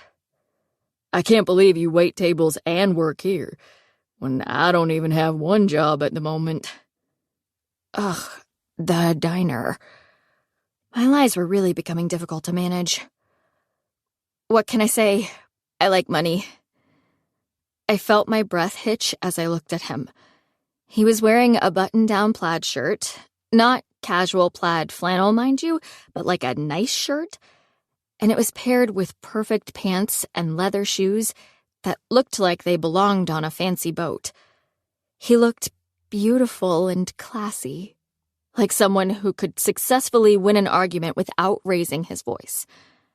I bit down on my lower lip and tried not to stare at his perfect face. Is there something I can help you find? His smile turned into a self-deprecating, embarrassed smirk. I'm looking for a book. It showed up as available online, but it isn't in the section. What book? He looked like he didn't want to tell me. He put his hands in his pockets and said, Okay, don't laugh. I'm looking for The Other Miss Bridgerton by Julia Quinn. I rolled my lips inward and tilted my head, trying to figure out what the story was. I read that book. I mean, I'd read all of the Bridgerton novels, but historical romances were typically read by women. Why would I laugh? That's a great book. His eyes narrowed. Are you being sarcastic? Not at all. I love everything Quinn has ever written. His mouth loosened a little in relief. You're judging me for reading them because I'm a guy, though, aren't you? Let's see. A guy who reads romance. Really, really good romance? Someone who doesn't care about labels and loses himself in books about clever, funny heroines and the men who appreciate their individuality. No judgment here. A little lightheaded smittenness, perhaps, but no judgment. I casually rested my hand over my horrible nose and said, Absolutely not. I'm kind of curious how you picked them up, but I sincerely think they're of Jane Austen quality. That made his mouth curl in a tease. You don't think that's maybe a stretch? Trust me, Michael, you don't want to debate this with me. I've got a 4-hour shift in front of me and an obsessive love of romance books. You can't win this one. He gave a chuckle that reached his eyes, squinting them in the warmest way. Noted. And for the record, it all started with a bet. As all good things do. Before the last word left my lips, an image of Wes's face popped into my head. All day long, I'd been replaying our phone call. The gravelly sleepiness of his voice as we'd watched Miss Congeniality together from 2 separate houses. Michael laughed again, and just like that, I was back in the present, and we were both smiling all over each other next to the secondhand Judy Blume section. He crossed his arms in front of his chest and said, A friend of mine challenged me to read The Duke and I a few years ago. She put money on the idea that if I actually read it, I would like it. I loved that book. And that was it? That was it. He gave me a sheepish smile and said, Besides, what's more fun than a story that starts with a fake relationship? Every fiber of my being wanted to laugh maniacally at the words he'd just spoken. But I nodded and said, I wholeheartedly agree. You do know that your hand isn't doing anything to cover your nose, right? I can still see it. I rolled my eyes, which made him grin. I dropped my hand and said, It's just so atrocious that I can't help but try to cover it, you know? I get it. But it doesn't look bad at all compared to last night. Maybe a little swollen, but that's it. Thanks. You know, for lying to me. I owned a mirror, so his words only served to confirm that he was as nice as he'd ever been. And that accent, oh baby. I gestured for him to follow me. I knew exactly where to find the book he was looking for, and it was on the other side of the store. I do think it is shrinking, even though it's still potato-heady. Agreed. So how are your parents? I glanced over my shoulder. Catch me up. Well, the folks are good. He started, and I wondered if his parents were still super serious. I had blurry memories of thick glasses and frowning mouths. Do you still have cats? I'd loved that he liked cats better than dogs. It had been another reason why he always seemed smarter than the rest of the neighborhood kids. Perkins and Mr. Squishy? I can't believe you remember their names. He was grinning again, looking the kind of happy that made me want to eat his face off. Squish lives with my grandma now, but Perkins still resides with us, tormenting us on the daily with his shitty cat attitude. His catitude. I stopped in front of the large print section. Good boy. My mind went to Wes then, because when we'd talked on the phone the night before, he'd asked if my cat was outside. It had taken forever for me to fall asleep once I got into bed, mostly on account of the incessant smiling that I was doing as I recalled our conversation. The growly sound of his voice when he teased, "And you can't sleep until you know where I am. I see you." Michael said, "Speaking of Wes..." "What? I wasn't," I blurted, blinking fast while trying to figure out what the hell I'd missed and what words he'd been saying as I'd zoned out. Michael frowned as he looked at me strangely and said, "I really think you should give him a shot." Wait, what? Michael had already done his wingman duty by mentioning it to me at the basketball court, right? Sure, they were friends, but if he had any thoughts about me that went beyond friendship, it seemed like he wouldn't be pushing so hard. But he had texted me, and he had been the playful one. So what did it all mean? I needed a bulletin board and some string at this point. As we got to the Quinn section, I said, "A shot? What constitutes a shot exactly?" He reached up and pulled the book from the shelf. "Just get to know him." I already know him. The now him, not the hide-and-seek him. He opened the book and flipped through the pages. Wow, those are some large words. Sorry, we only have the large print edition in stock.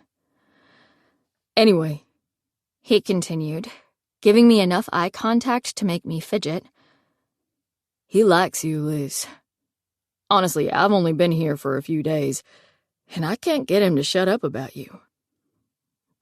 What exactly was Wes saying when I wasn't around? Was he playing it up too much?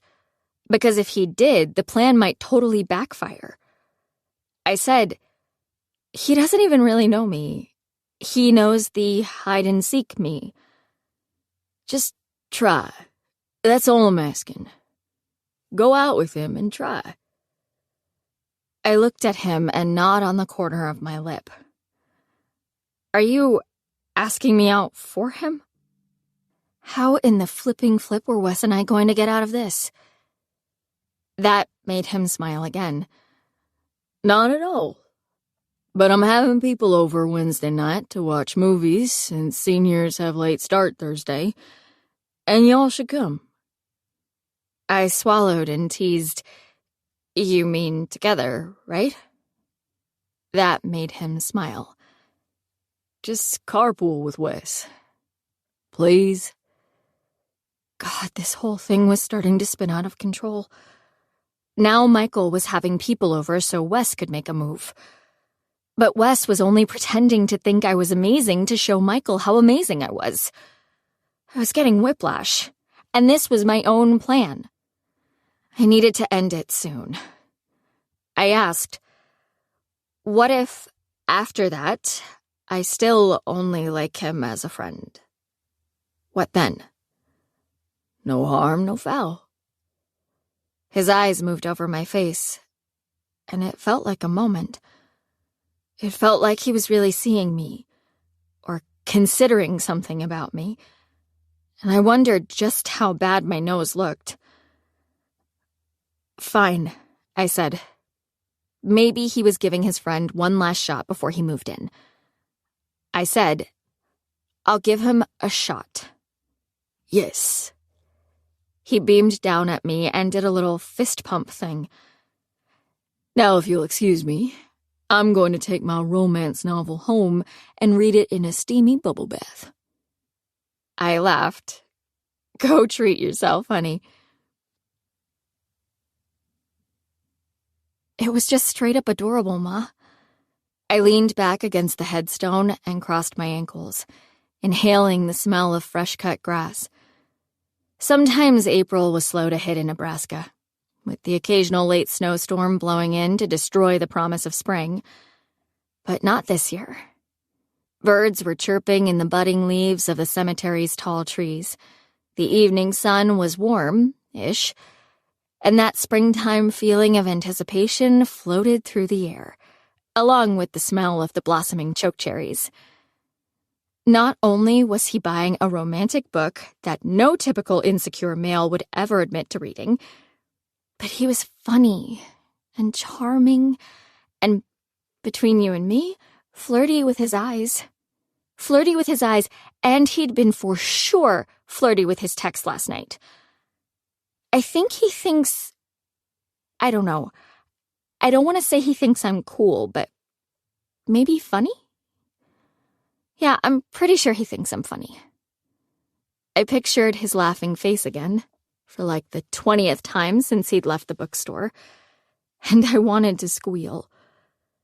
I swear to God you would love him so much.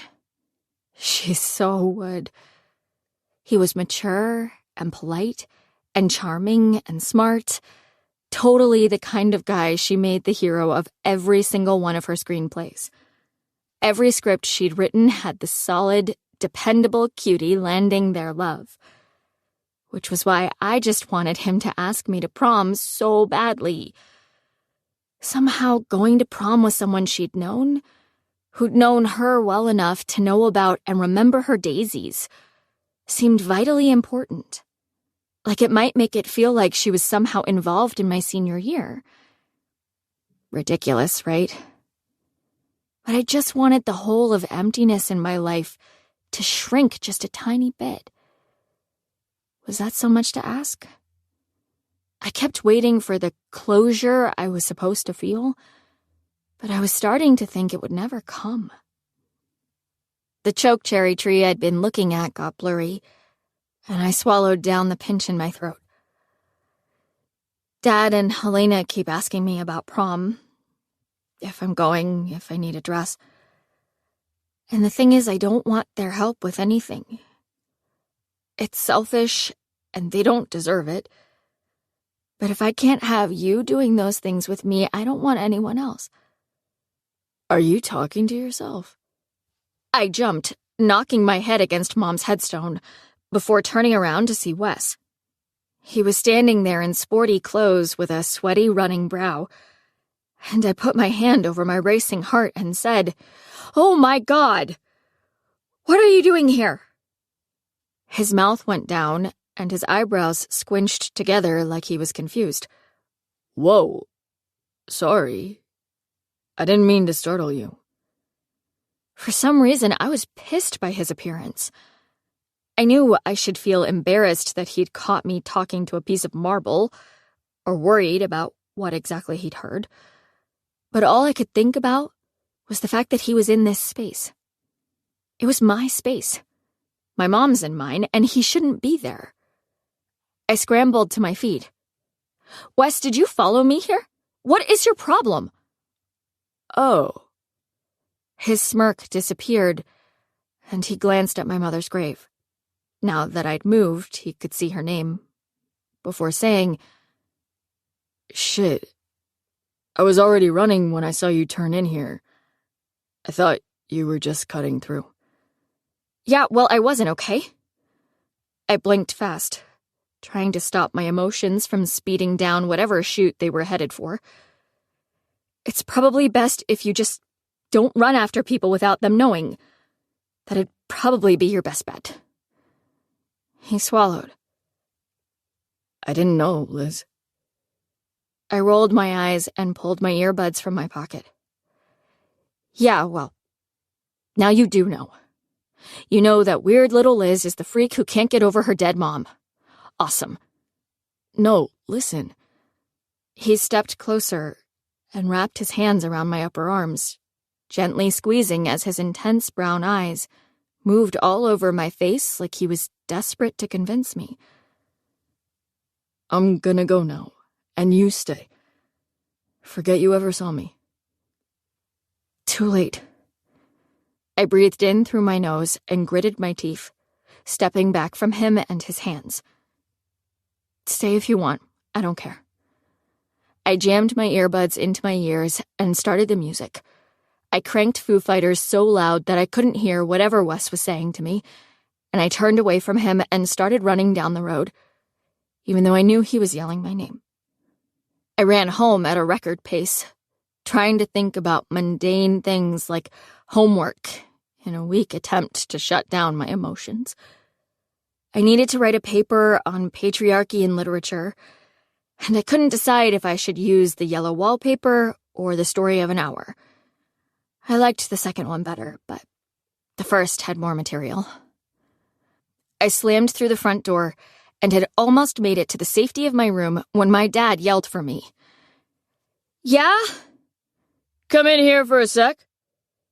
I went down the hall to his room and pushed open his bedroom door, still breathing hard from the exercise. "Yeah?" He was sitting up in bed, reading a book with an episode of Friends on TV in the background. He didn't even tear his eyes from the paperback when he asked, Hey, did you go prom dress shopping with Jocelyn yet? "Not yet.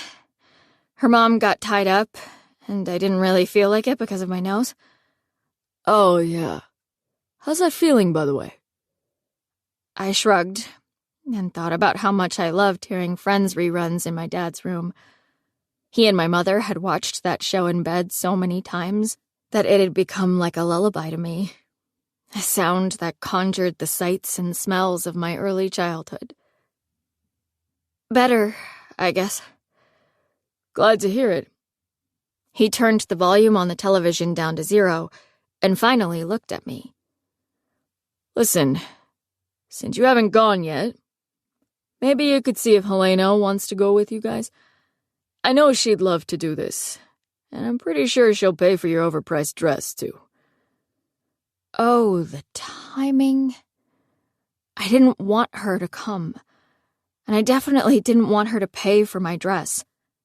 I felt an anxious skip in my heartbeat and tried. "I think she's probably too..." Come on, Libby Lou. My dad took off his reading glasses. She really wants to do this with you. Why is it such a big ask? I swallowed. "It's not." Really? Because I've heard her mention 2 or 3 times that she'd be happy to take you shopping, yet you made plans with someone else. "I'll take care of it." Why couldn't he and Helena let it go? Why did they have to pile on to the prom pressure? It felt like everyone wanted me to do something, multiple somethings that I didn't want to do. He cocked an eyebrow. You'll invite her? And not say something like it was my idea? My throat was tight, but I said, "Sure." He moved on to talking about something else, but I didn't hear any of it. Why should I have to go dress shopping with Helena? For the rest of our chat and the entire duration of my shower afterward, my brain shouted arguments to the great unknown. I felt suffocated by the thought of Helena taking my mom's place. The kind of helpless desperation that caused your fingernails to leave tiny crescent grooves on your palms. I don't want her there, so why is it getting forced down my throat? Why do her wishes count more than mine?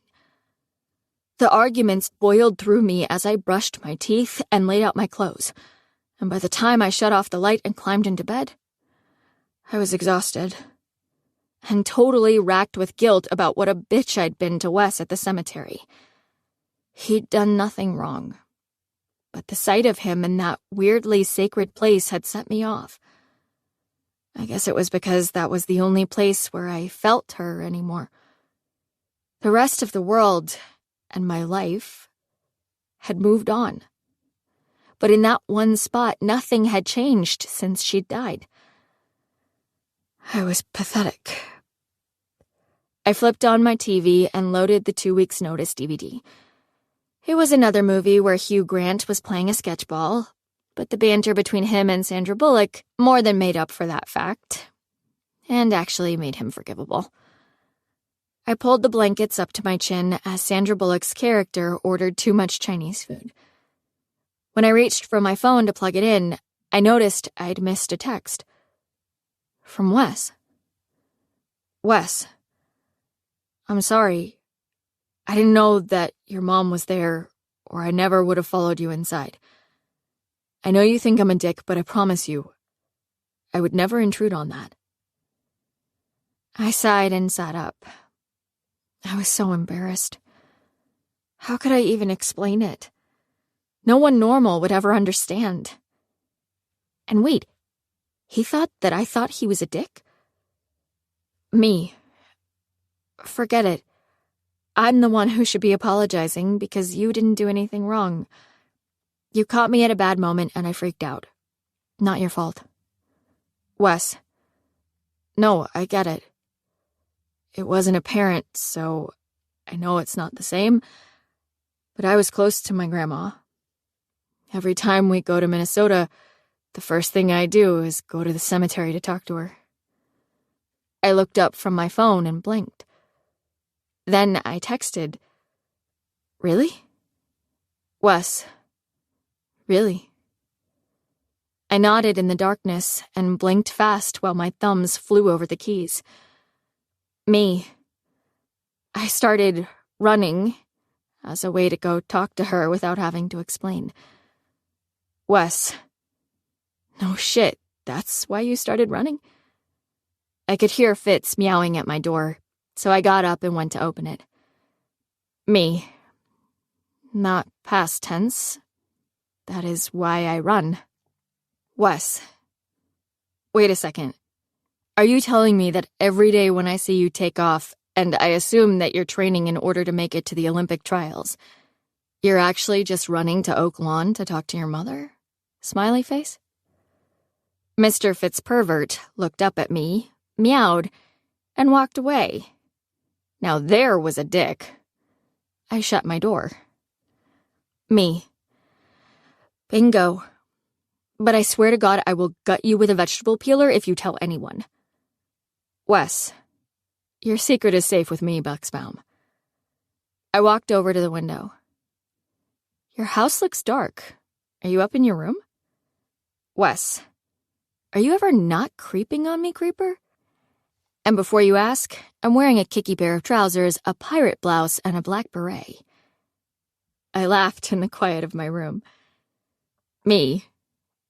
I wasn't going to ask, but that sounds hot. Wes. It is. I've got heat stroke up in here.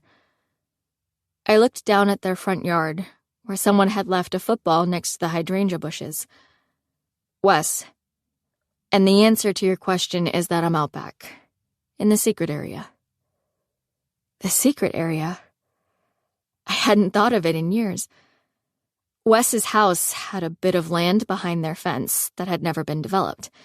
So while the rest of the houses on this street backed up to other backyards, Wes's had a tiny little forest behind it. In grade school, during peak hide-and-seek days, we'd dubbed it the secret area. It was where we'd explored, pretended, started unapproved campfires. It had been incredible. I hadn't been back there since the summer before middle school. Me. Why? Wes. Come see why. Did he really want me to come hang out? Hanging out by ourselves, in a way that had nothing to do with Michael. My mom had cautioned against dating flighty boys, but it was okay to be friends with them, right? I texted, "My dad and Helena are already asleep." Wes. So sneak out. I rolled my eyes. So typical. Unlike you, I've never snuck out. It seems ill-advised. I couldn't, but part of me felt like I could hear him laugh at my response. After about a minute, my phone buzzed. Wes. Ill-advised. Buxbaum, you never fail to make me laugh. Me. Thank you. Wes. Not a compliment, but you're looking at this the wrong way. Me. Oh? And what is the right way? Wes. You, a very well-behaved teenager, simply want to get some fresh spring air and look at the stars for a couple minutes. Instead of waking up your parents, you decide to quietly slip out for a few minutes. Me. You're a sociopath. Wes, dare you? I glanced in the direction of the hall as those words, dare you, brought back so many memories of Wes goading me to do things I shouldn't. Like climbing onto Brenda Buckholtz's roof and ding-dong ditching Mr. Levine's house. Before I could respond, he texted, I'm shutting off my phone, so I won't get your excuses. See you in 5 minutes. Chapter 8. I like you very much, just as you are. Bridget Jones's Diary. I couldn't believe I was doing it. I stepped over the creaky floorboard in the hallway and quietly crept toward the sliding glass door in the dining room. It was risky, but for some reason I needed to do this. I wanted to hang out with Wes. It was probably just that his understanding of my grief made me feel a camaraderie with him. I'd always felt like my visits with my mom were freakish, but I'd also felt like something inside me would break if I had to stop. That theory would be tested in the fall, though, wouldn't it? Regardless, finally sharing it with someone felt almost like a release. It didn't make sense that he was the one, of all people, for me to share it with, but I was starting to move beyond questioning it. It also felt nice to not be fighting with Wes for once, which was weird because that was our thing. He messed with me and I got pissed. Rinse and repeat for our whole lives. But now I was discovering that he was hilarious and nice and seemed like more fun than pretty much everyone else I knew. I slowly pulled open the door, listening for any sounds coming from the other end of the house as Mr. Fitzpervert snaked in between my stockinged feet. I stepped out onto the deck and slid the door closed behind me. It was a chilly night, with a clear sky and a bright high moon that lit up the town. I could see moon shadows everywhere, which were beautiful and eerie at the same time. I crept down the stairs, and once I hit the cold grass, I jogged across the backyard and over to the chain-link fence that separated our yards. It suddenly felt like it had been mere days, not years, since I'd climbed that fence as a kid, and I was over it and in his yard in seconds.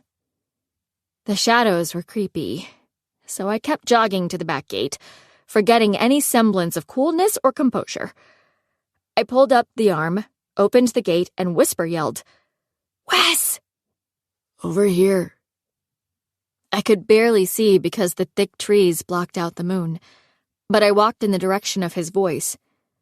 I went around a flowering bush and a wide fir tree, and then there he was. Oh my God, Wes. I looked around, amazed. There were hundreds of tiny twinkling lights strung in a grouping of trees that circled 4 wooden Adirondack chairs, one of which Wes was sitting in.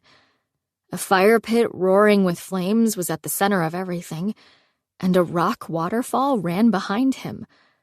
The space was so thick with foliage that it felt like a wild, hidden spot instead of a suburban backyard. This is incredible. Did your mom do all of this? Nah.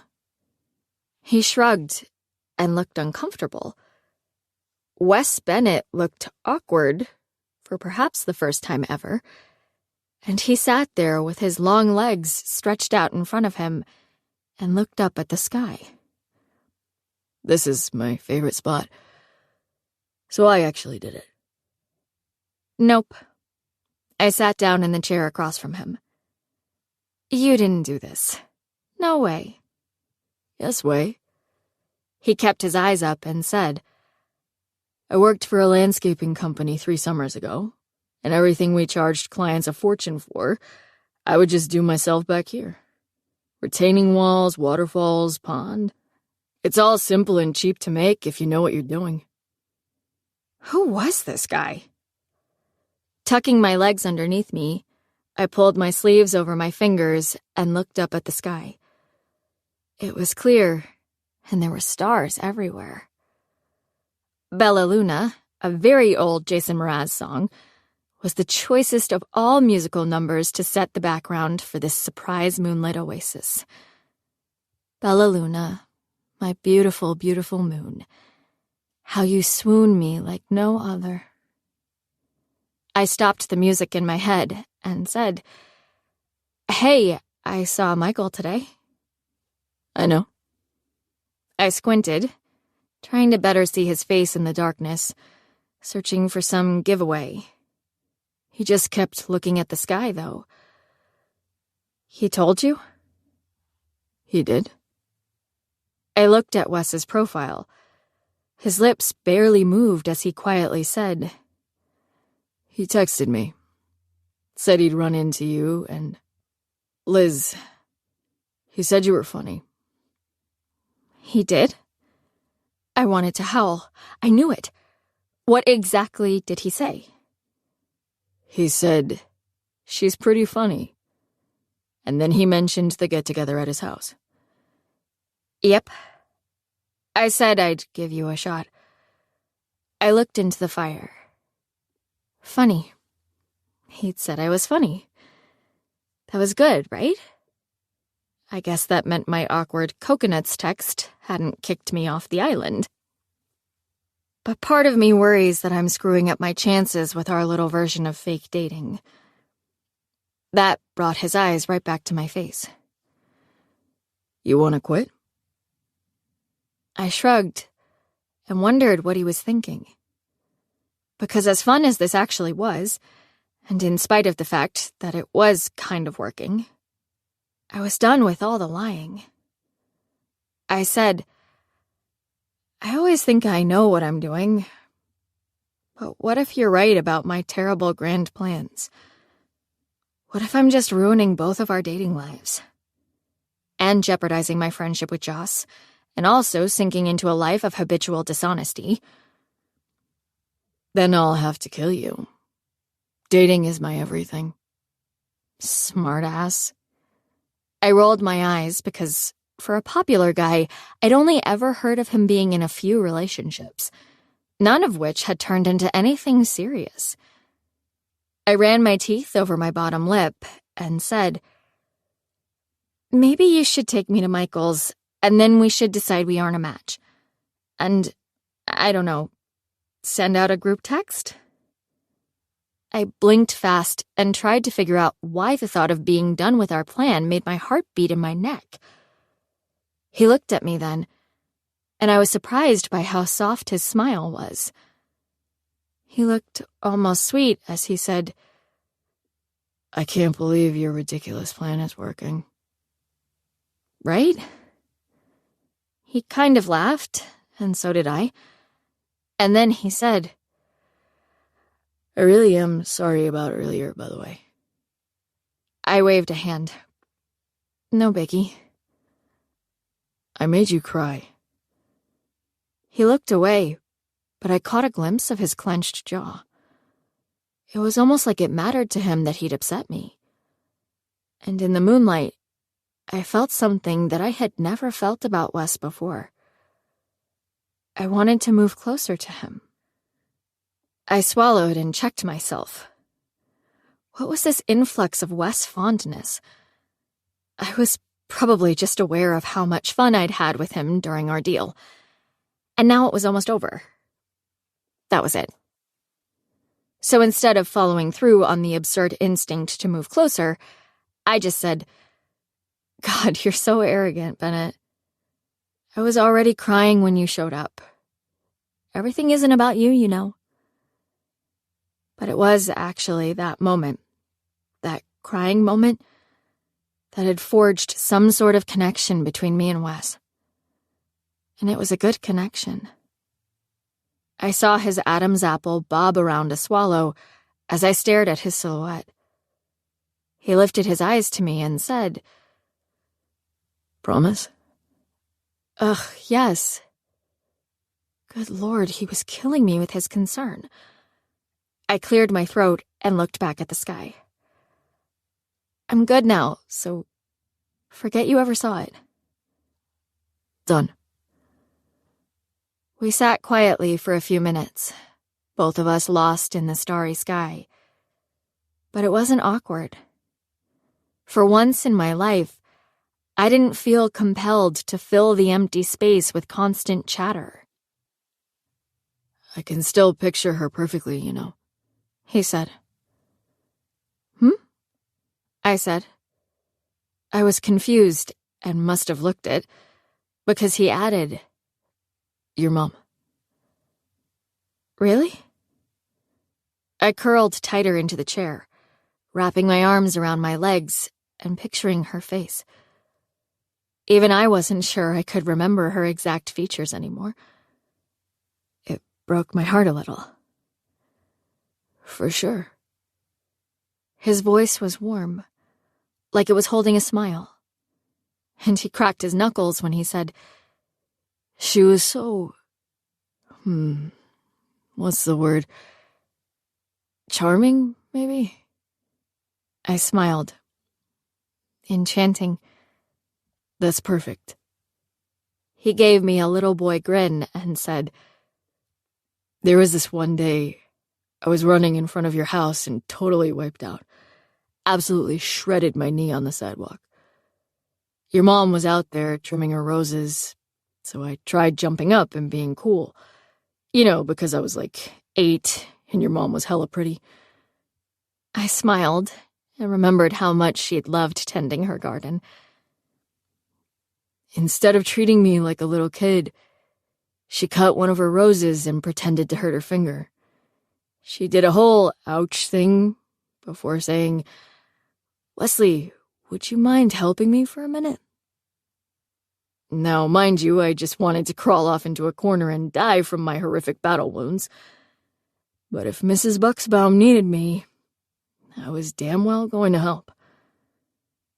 Wes was grinning, and I was helpless to do anything other than the same. I hadn't heard a new story about my mother in such a long time that his words were oxygen, and I was breathing them in with a life-and-death desperation. So I limped over and followed her inside your house, which, by the way, always smelled like vanilla. It was vanilla candles. I still bought the same scent. Anyway, she had me help her get a Band-Aid on her finger like she couldn't do it herself or something.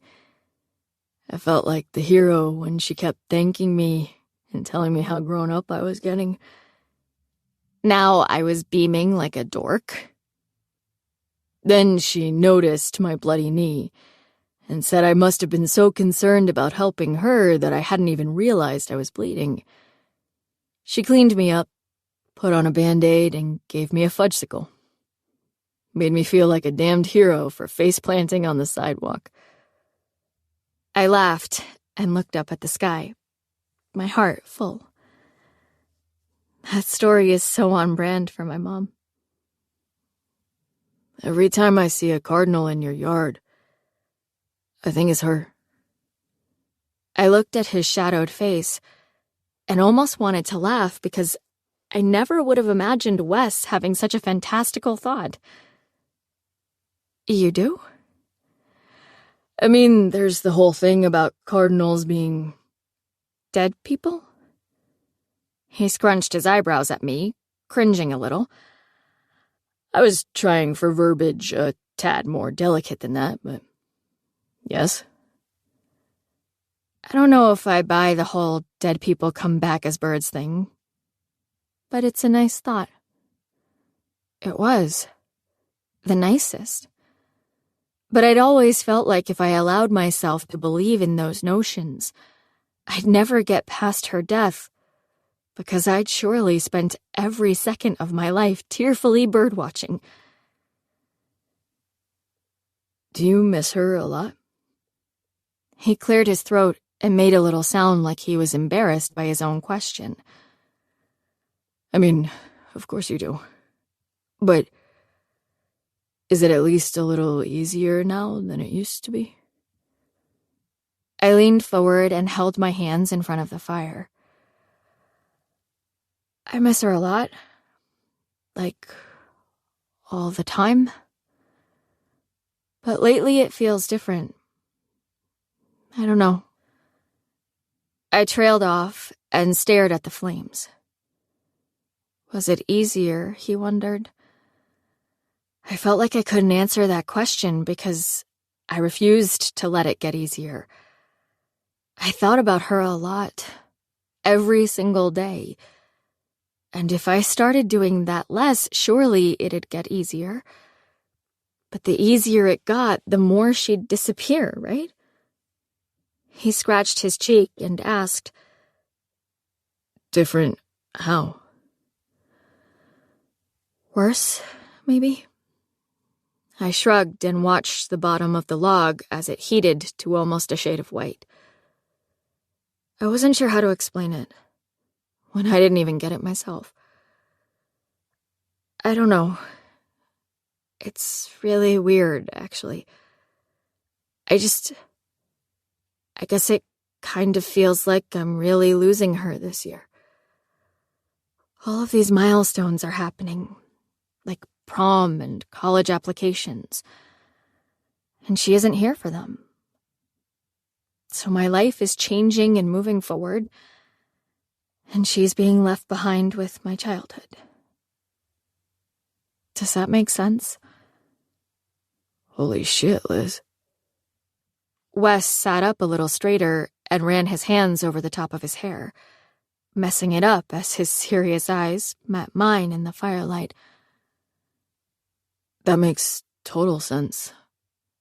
And it also sucks. Are you lying? I squinted in the darkness, but the fire's flicker made it tough to read his expression. Because I know I'm weird about my mom. How is that weird? The breeze lifted his dark hair and tousled it just a little. It makes perfect sense. I didn't know if it did or not, but a wave of emotion crashed over me, and I had to roll my lips in and blink fast to hold it back. There was something about his casual confirmation of my sanity, my normalcy, that healed a tiny little piece of me. Probably the piece that had never discussed my mother with anyone other than my dad. Well, thanks, Bennett. I smiled and put my feet up on the edge of the fire pit. The other thing that's messing with me is that Helena and my dad keep trying to insert Helena into every one of these things where my mom is supposed to be. I feel like the bad guy because I don't want Helena there. I don't need a fill-in. That's tough. Right? But at least Helena is super cool. I mean, it'd be worse if your stepmom was a total nightmare, wouldn't it? I wondered that all the time. Maybe. But sometimes I think her coolness makes it harder. No one would understand why I feel this way when someone so cool is right here. Well, can't you include her and just not replace your mom? It seems to me that you can still hold on to your memories, even if Helena is with you. Right? It's not that easy. I wished it was, but I didn't think there was room for both of them. If Helena went dress shopping with me and we had a great time, that memory would be stamped forever, and my mother would have no part in it.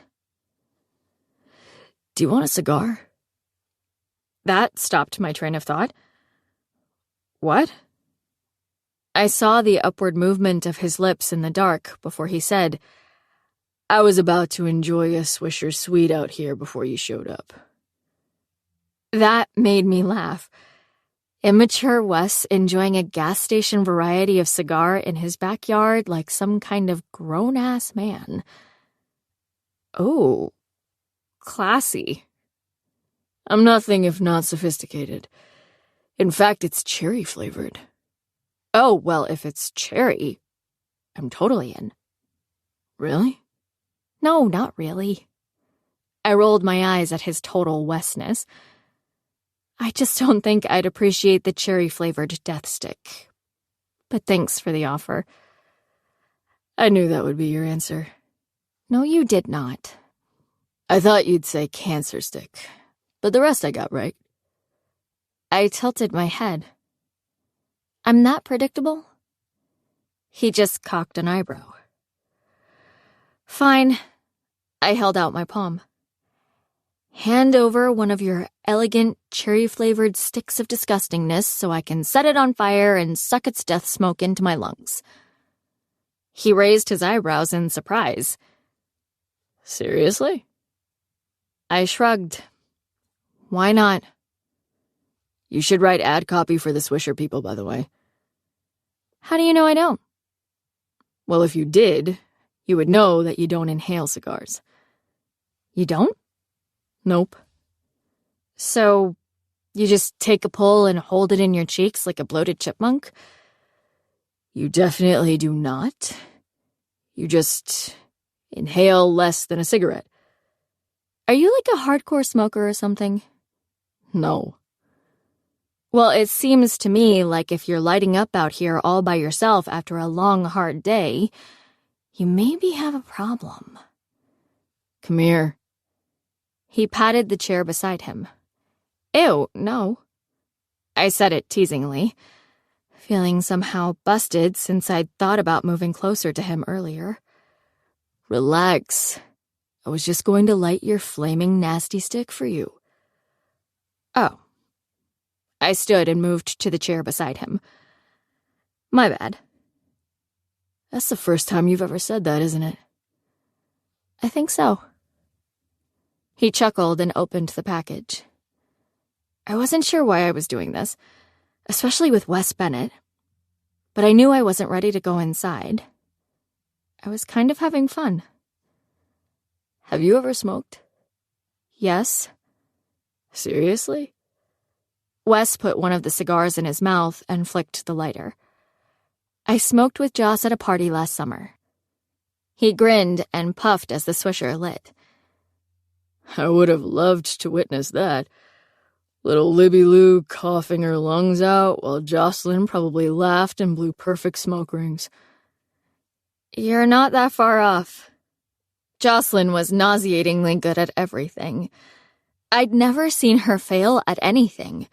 Not back in the day, and definitely not since we'd become friends. If I were honest, and I'd never say it out loud, it bugged the shit out of me. Not that she was good at things. I could handle that.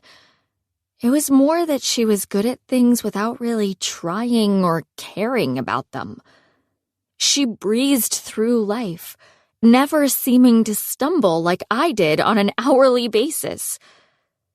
Here. He handed me the cigar and lit the other one. I took it and leaned back in my chair, casually stretching out my legs and looking up at the stars. It felt important to lean into the cigar attitude. I took a drag.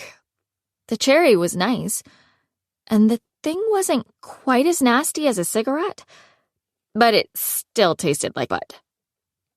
Wes was watching me with a half grin on his face, which made me say, as smoke poured out of my mouth, "It sure feels good to be back in flavor country." He started cackling. I added, "Love me a good stogie." That sent him over. It was impossible not to join him as he laughed with his head all the way back. When he finally stopped, he took a puff and said, "You can put it out, Buxbaum." "Oh, thank God." I put out the cigar, carefully stubbing it out against the edge of the fire pit. That was a super relaxing 10 seconds, though. Really helped me wind down. Uh-huh. By the way, I heard that Alex Bendetti has a crush on you. I'd overheard that in chemistry, and my initial response had been that they could be a good match. They were both attractive athletes, so surely they were meant to be, right? I pictured Alex hanging out here with Wes instead of me, and I didn't like it. I'd started looking forward to our weird camaraderie, and even though I was struggling to accept it, I kind of thought he was a nice person. He puffed on his cigar, his face unchanged. I heard that too. And? She's cute. He dipped his head. Yeah, I suppose. She's just not really my type. What? Why not? Alex was a stunning cheerleader with 1,000 friends, the kind of girl I assumed guys like him tended to drool over. In addition to that, she was genuinely nice and really smart. Like, I heard she wanted to be a dentist level of smart. I don't know. Alex is great, but... He looked at me and shrugged like that explained everything. I grabbed the hair tie from my wrist and pulled back my hair. I felt like I owed Wes since he'd spent so much time helping me with Michael. Yes, there was still a shot of him winning the spot, but something about the night air in the secret area made me want to do something nice for him. I know chemistry plays a big part in attraction, but she is gorgeous. I can't believe you aren't jumping at that chance. She is gorgeous. He flicked ash off the end of his cigar and gave me the kind of eye contact that forced you to listen. But, like, what does that mean, really? Unless my goal is to just sit and stare at her like someone would stare at an ocean or a mountain range. Pretty is just a visual. I widened my eyes and covered my mouth with both hands. Oh, dear Lord, tell me more, Wesley. Shut it. He flipped me off with his free hand and said, I'm just saying that I like a girl who can make me laugh. That's all. Someone I have fun with no matter what we're doing. I sat back in my chair and crossed my arms over my chest, tilted my head, furrowed my eyebrows, and said, Don't take this the wrong way, but you're different than I always thought you were. His eyes were twinkly warm as he said, You're shocked I grew out of the gnome decapitation phase, aren't you? Kind of. I giggled and shook my head. But I also thought that you would jump at the chance to hit it. That made him smirk and look at me with one of his dark eyebrows raised. That is disgusting, Buxbaum. Right? Is that the first time you've ever said those words? I just laughed and nodded, which made him big laugh. We sat out there after that, just talking about nothing, until he finished his swisher. Are you going to have another one? I asked. He tossed the butt into the fire and stood, grabbing a big stick and messing with the wood. Why? You want one? God, no. I lifted my hair to my nose and said, Those things make my hair smell like a dumpster. He propped the stick next to the fire pit and picked up the bucket sitting behind his chair. I actually have early lifting tomorrow, so I should probably shut this down if you're ready to go in. There was something about how soft his face was at that moment, calm and happy and licked by fire glow, that made me feel lucky I'd discovered who he'd grown into. Yeah, I'm ready. He dipped the bucket into the pond and poured it on the fire, sending up a cloud of smoke. As we walked out of the secret area and into his backyard, he said he'd text me when Michael told him what time the movie night was happening. I went to bed feeling happy, even though I wasn't entirely sure about what, or rather, who. I lay there, kind of thrummingly relaxed, until the smell of smoke in my hair drove me so crazy, I had to take a midnight shower and change my pillowcase. Then, I went to bed happy. Chapter 9. Love is patient. Love is kind. Love means slowly losing your mind. 27 Dresses. Hey, kiddo. Helena looked over at me from the doorway that led to the kitchen as I practiced piano in the living room. I liked playing in the morning, and I liked playing in my fancy flowered pajamas with the matching silk slippers. It made practicing feel like an elegant pastime, like I was an erstwhile Austen character honing one of the skills that would make me a fearsome thing to behold. You hungry? Want me to toast you a Pop-Tart or something? No, thanks. I tried to keep playing while I talked to her, but I'd never been able to pull off that particular skill. If I practiced for more than an hour or two a week, like my mother used to, it probably wouldn't seem so difficult. She'd played every single day, and it had showed. I had a banana already. Got it.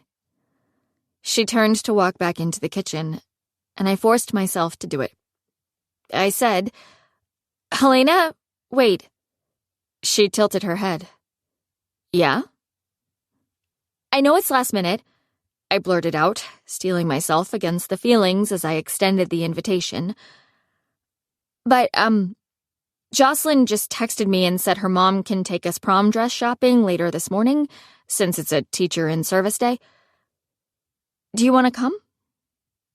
Helena lifted her chin and lowered her brows, tucking her hair behind her ears. That depends. How come you're asking? Because I thought you might want to come. Her look told me that she knew better. Your dad didn't tell you to do this? Part of me felt like being honest, but instead I said, "No. Was he supposed to or something?" She blinked and looked at me for another second, and then her face transformed into happiness. "I would love to come, honey. Oh my God. I think we should hit Starbucks first, where we can guess people's coffee orders by their outfits. Then we can do the dress thing and maybe land at Eastman's for some lunch that includes that hot lava dessert, which is supposedly to die for. Although I seriously doubt any food is to die for. I mean, I'm obsessed with caramello bars, but I would certainly never give my life for one." She was being her usual rambling, sarcastic self, but I felt like I'd made her really, really happy. "What about ice cream?" I reached over with my right hand and tinkled out an ice cream truckish tune, glad I'd asked her. Perhaps this would be good for us. That could be considered to die for. It's not even a solid. If I'm going down for a food, it's not going to be a food that's hovering somewhere between two chemical states. Good point. I stopped playing. "Do we even discuss your beloved banana bread?" It's worthy of felonious thievery, maybe, but not death. I would steal it from the president himself, but I wouldn't just lay down my life for its delicious moistness either. But wouldn't stealing from the president get you killed by the Secret Service and therefore be the same thing? Well, I'm not going to get caught, of course. Of course, indeed.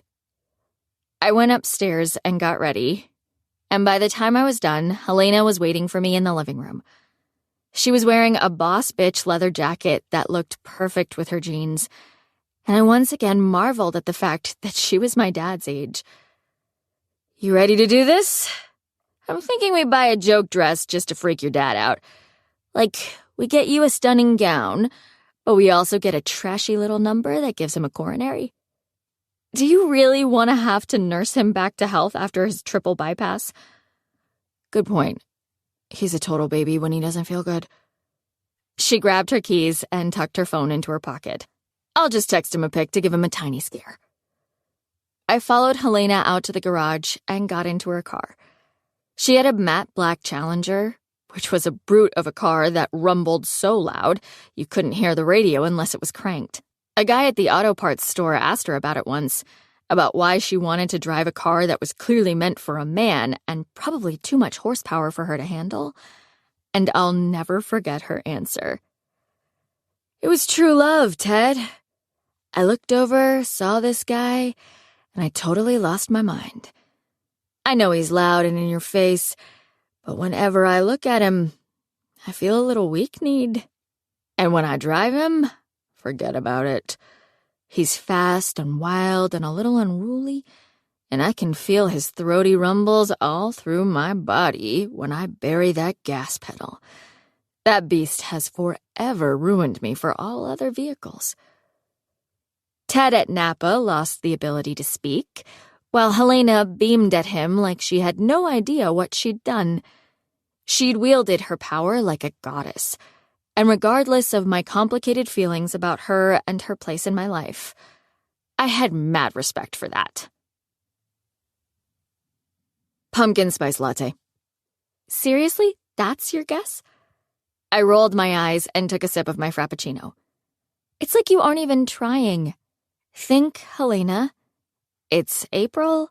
Starbucks doesn't even offer that drink in April. You think I don't know that? Her lips barely moved as she watched the girl step up to the register. The orderer in question was young, probably a freshman, and she was dressed like a Gap model.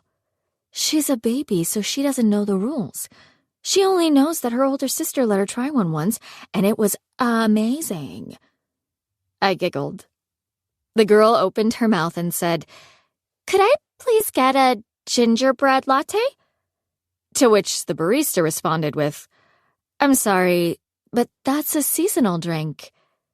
I looked at Helena with a wide-open O mouth. You were so close. Not my first rodeo, kid. She shrugged and took a sip of her espresso. You've got messenger bag over there. Don't disappoint me. I looked at the guy with the messenger bag who was staring down at his phone. His bag was total butter-rich leather, worn to perfection in the way that only expensive bags could be worn. His tortoiseshell glasses made him look smart but also stylish, and his watch band was perfectly coordinated with his belt and shoes. Venti iced Americano with soy milk. I leaned back on my stool and crossed my arms. He's embracing spring by selecting a cold beverage, but he can't let go of the strong seriousness of the Americano's bite.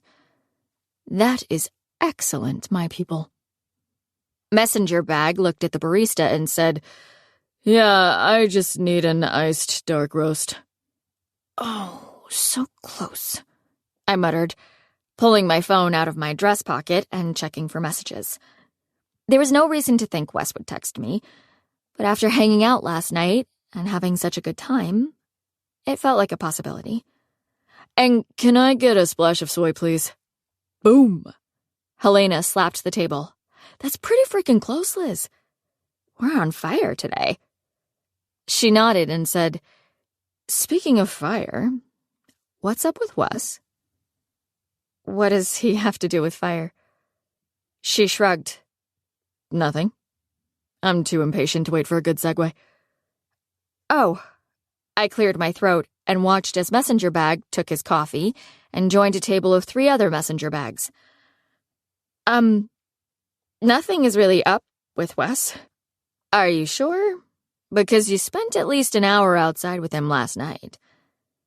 My eyes shot to hers, but instead of looking pissed, she gave me a gotcha smile. Don't worry. It was purely by accident that I know. I happened to be looking out the window at the exact moment that you shot across the backyard like your butt was on fire and climbed his fence. Does my dad know? Why would I wake him up when you were just going outside to look at the stars? I shrugged and bit down on my smile. As much as I didn't want to fall under the she's so cool spell that everyone who met Helena seemed to fall under, sometimes she really could be unbelievably cool. I don't know. Thanks for not telling him. It was nothing, but I feel like it'd be a big deal to him. Oh, it definitely would be. She lifted her cup and toyed with the lid. He trusts you, though. We both do. I know. I crossed my legs and traced one of the grooves on my tights with my finger. And Wes and I are just friends, for the record. He's kind of helping me with something. What? She swung her leg back and forth over the side of her stool. Last I heard, you two were battling over that parking spot. Now, all of a sudden, you're friends, and he's providing helpful assistance? How in the frack did that happen? It's kind of complicated. I'd expect nothing less.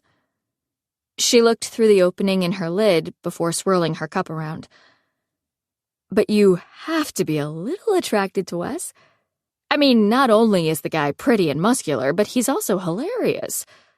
Like, if I was a teenager, I would totally go for that one. Before I had a chance to utter a sound, she interrupted herself with, "Oh, good God, please scratch that from the record. I sound like one of those teachers who sends pictures of her bits to her students. You do know I didn't mean it like that, right?" That made me smile. Of course. I find Wes adorable, in the way that one finds a puppy with huge paws adorable. Settle down, I know. Oh, thank God. And I agree. Until recently, I hadn't really noticed Wes. But now that I've spent time with him, I can totally see why a girl might be into him. His shoulders, right? They're wildly broad. I squinted. They are? You hadn't noticed?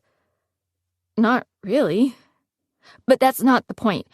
What I was going to say was that I can see how a girl would get into him because he's kind of thoughtful for a... How would I even categorize Wes anymore? My previous labels didn't seem to fit. For Wes. I pictured him at Rhino's party, saving me from certain humiliation by holding up the pants he'd loaned me. Holy God. Wes Bennett was kind of a catch, wasn't he? He listened well, made late-night phone calls, built beautiful fire pits that belonged in lifestyle magazines. Wes was a little bit dreamy. But not for you? No. No matter what I was learning about Wes, any real relationship with him would end in sure disaster. And, as if I needed to convince myself, just like that, I wanted to tell her everything. So here's what's happening, but this is top secret, okay? Like, even Jocelyn doesn't know. Oh my God, I love being the one in the know. She beamed and leaned a little closer. Tell me everything, you sneaky little tart. And I did. I told her about Michael, and she made a heart-fluttering gesture when I described him and his unexpected reemergence in my life, though I left off the connection to my mom. I told her about Wes's and my plan, and she laughed and called me an evil genius. She cried actual tears when I described getting vomited on, and she snorted while crying when I added the details of the nose meets basketball accident to the story. She was wiping at her eyes when she said, "Oh my God. It's like fate is trying its hardest to keep you away from him." What? It wasn't like that, was it? Those were just unfortunate coincidences. Every time you get close to having a moment with Michael, it sounds like the universe breaks it up with a ball to the face or a puke to the outfit.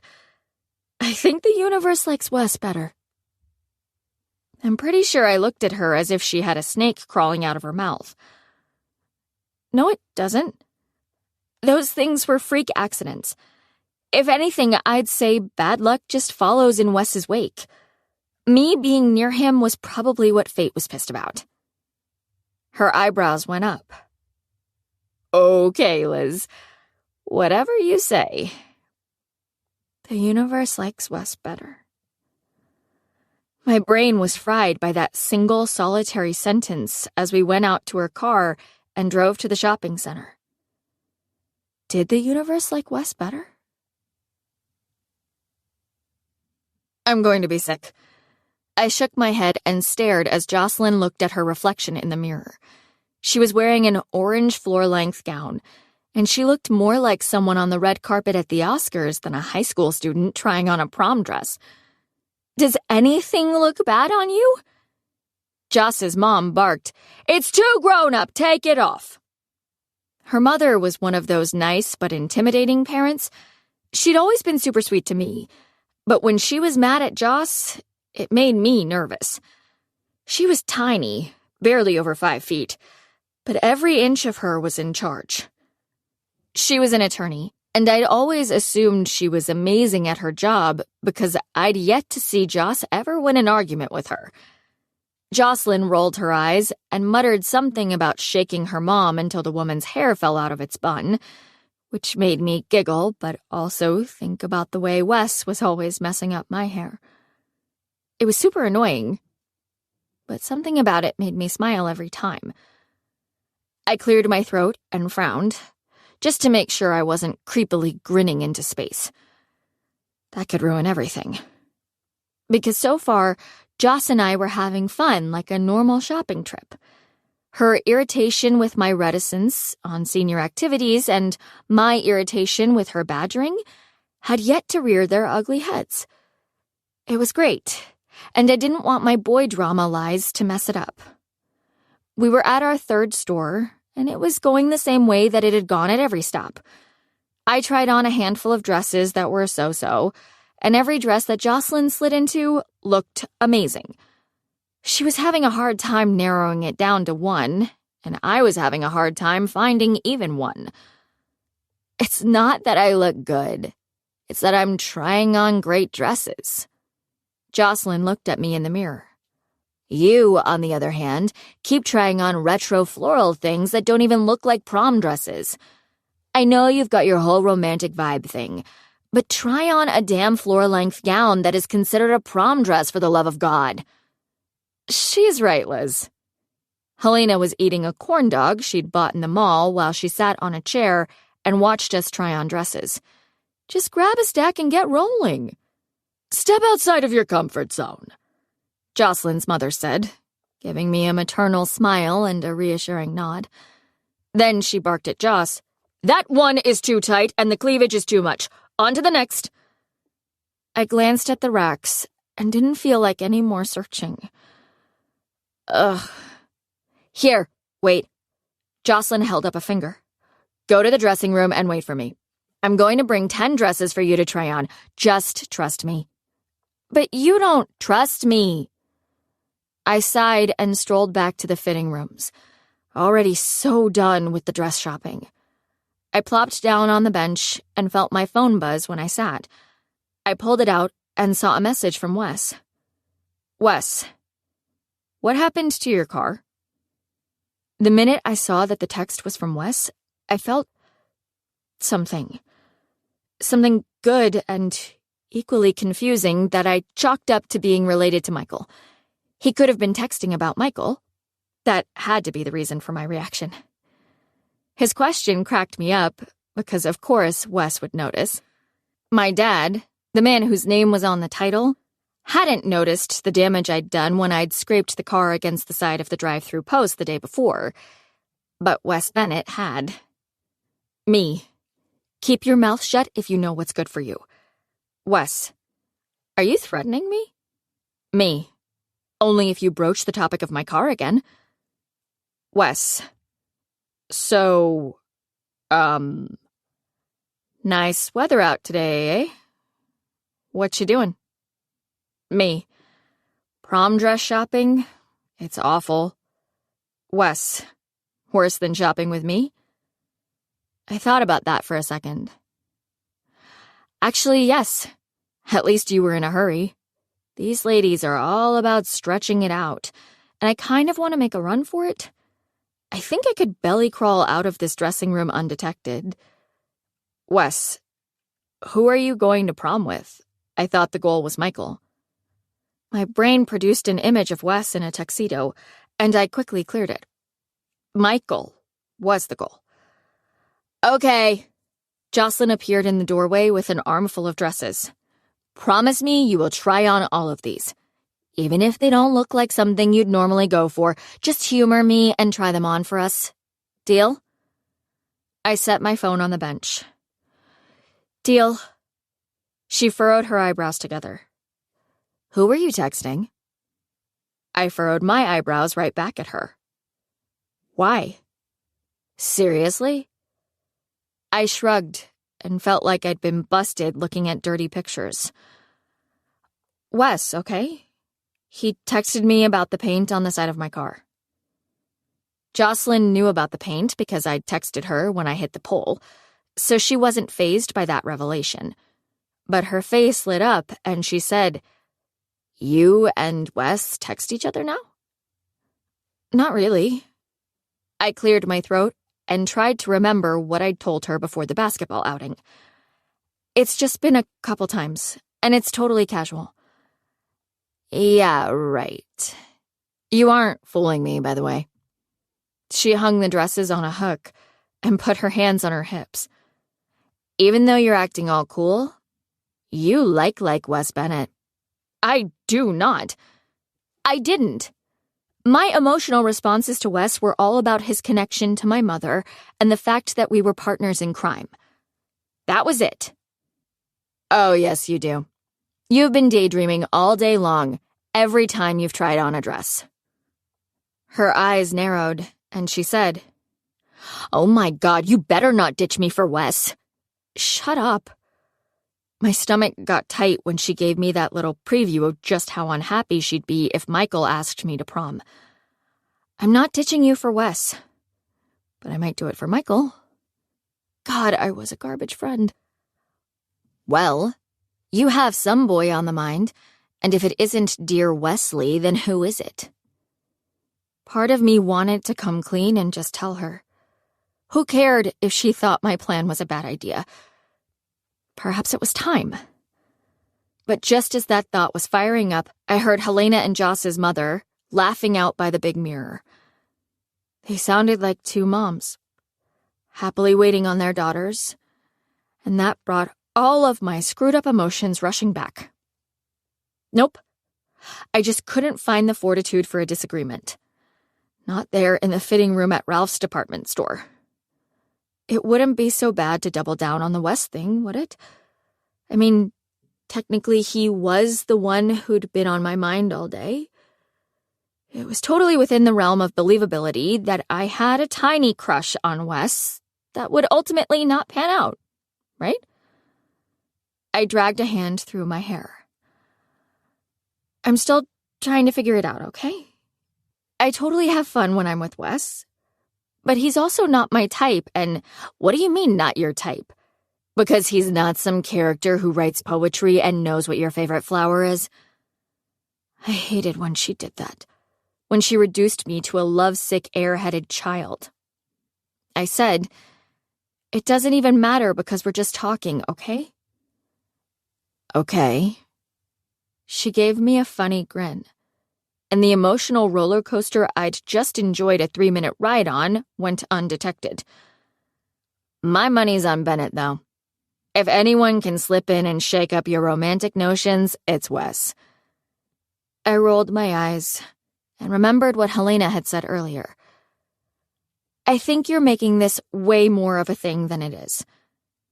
"We'll see. Now try on the dresses." She slammed the door behind her, and I pushed the lock over. Before I started in on the dresses, I grabbed my phone and replied to the previous text, knowing my response was a lie. Me. Jocelyn and I had planned on going together, but I'm sure she'll understand if I get asked by someone I care about. Just putting it into the universe could make it true, right? I pulled on the first dress, a long, red, sparkly thing that could probably be seen from space, and giggled at my reflection. I looked like a pageant contestant who'd lost her makeup bag and hair supplies. From the shoulders down, good. From the shoulders up, not so much. My red hair totally clashed with the dress. I went out to the 3-way mirror anyway and spun for my fans, who agreed. "But the style is so much better than the ones you tried earlier." Helena put her hands together like she was praying. Praise Jesus. I feel like we're getting close. When I got back to the fitting room, I glanced at my phone before changing. "Wes, why don't you like dress shopping? That seems like your jam." I unzipped the dress and shimmied out of it while texting. Me. My preferences don't exactly match up with prom trends, and the people I'm with don't care. Wes.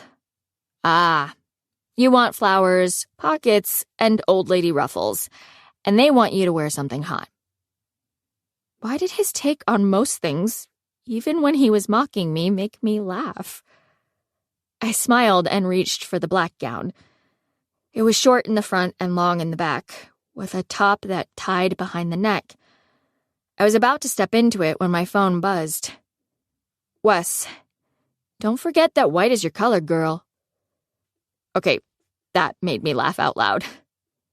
I glanced at the dresses, and there was a white one in there. I dropped the black one and reached for it. And wow, it was actually wonderful.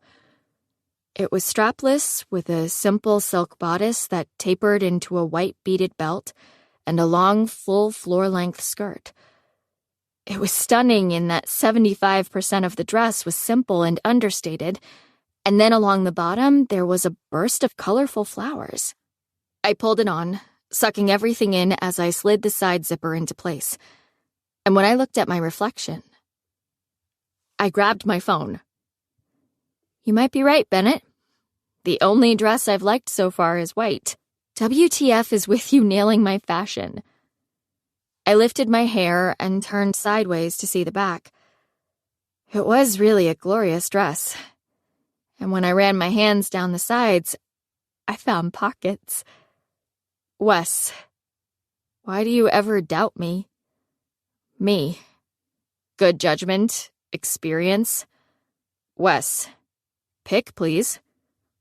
What? I said it to myself, and a nervous snort came out of me, even as I thought about the best angle. God, why was I thinking that when it was Wes asking? I muttered a stream of obscenities. Shit.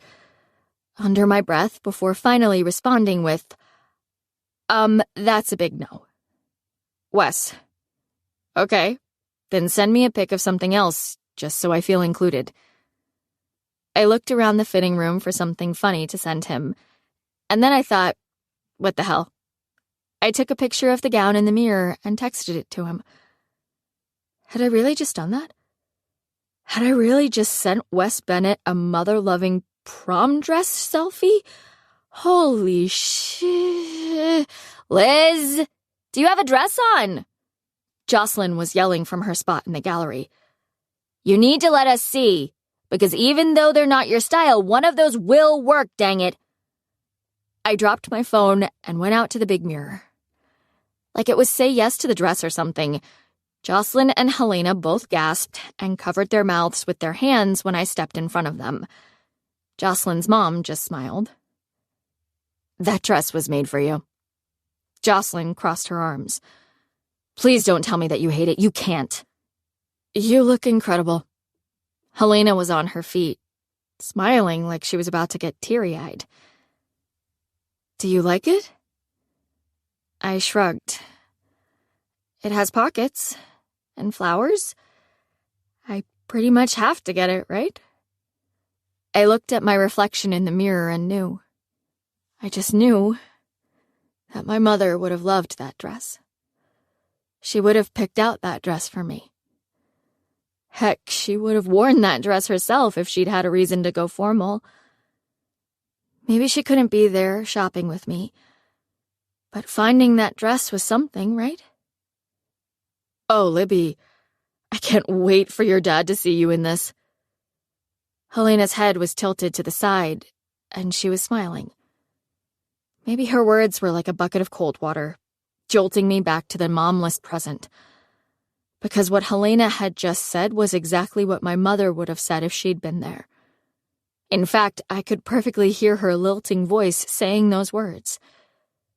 But Helena wasn't my mom, even if she suddenly called me Libby like she was. I crossed my arms over my chest and needed to be out of that dress stat. I'm going to go change. Aren't you excited? She gave me a smart-ass excited look and a fake fist pump that probably would have cracked me up an hour ago. You found your dress! Sure. I watched her smile falter, but I couldn't stop myself. Some part of me believed that if I didn't push back, She was going to erase the fact that my mother had ever existed. I thought about the whole day Helena had planned. I just wanted to be alone. I'm not hungry, by the way, so can we just go home after this? Helena glanced at Jocelyn and her mom, who were thankfully talking to each other and not paying attention to us, before she said, "Sure, if that's what you want." After I changed, instead of joining the others by the big mirror, I took the dress to the counter and paid before Helena had the chance. When I joined the group with my dress already bagged up and hanging over my arm, they all looked confused. "You already bought it?"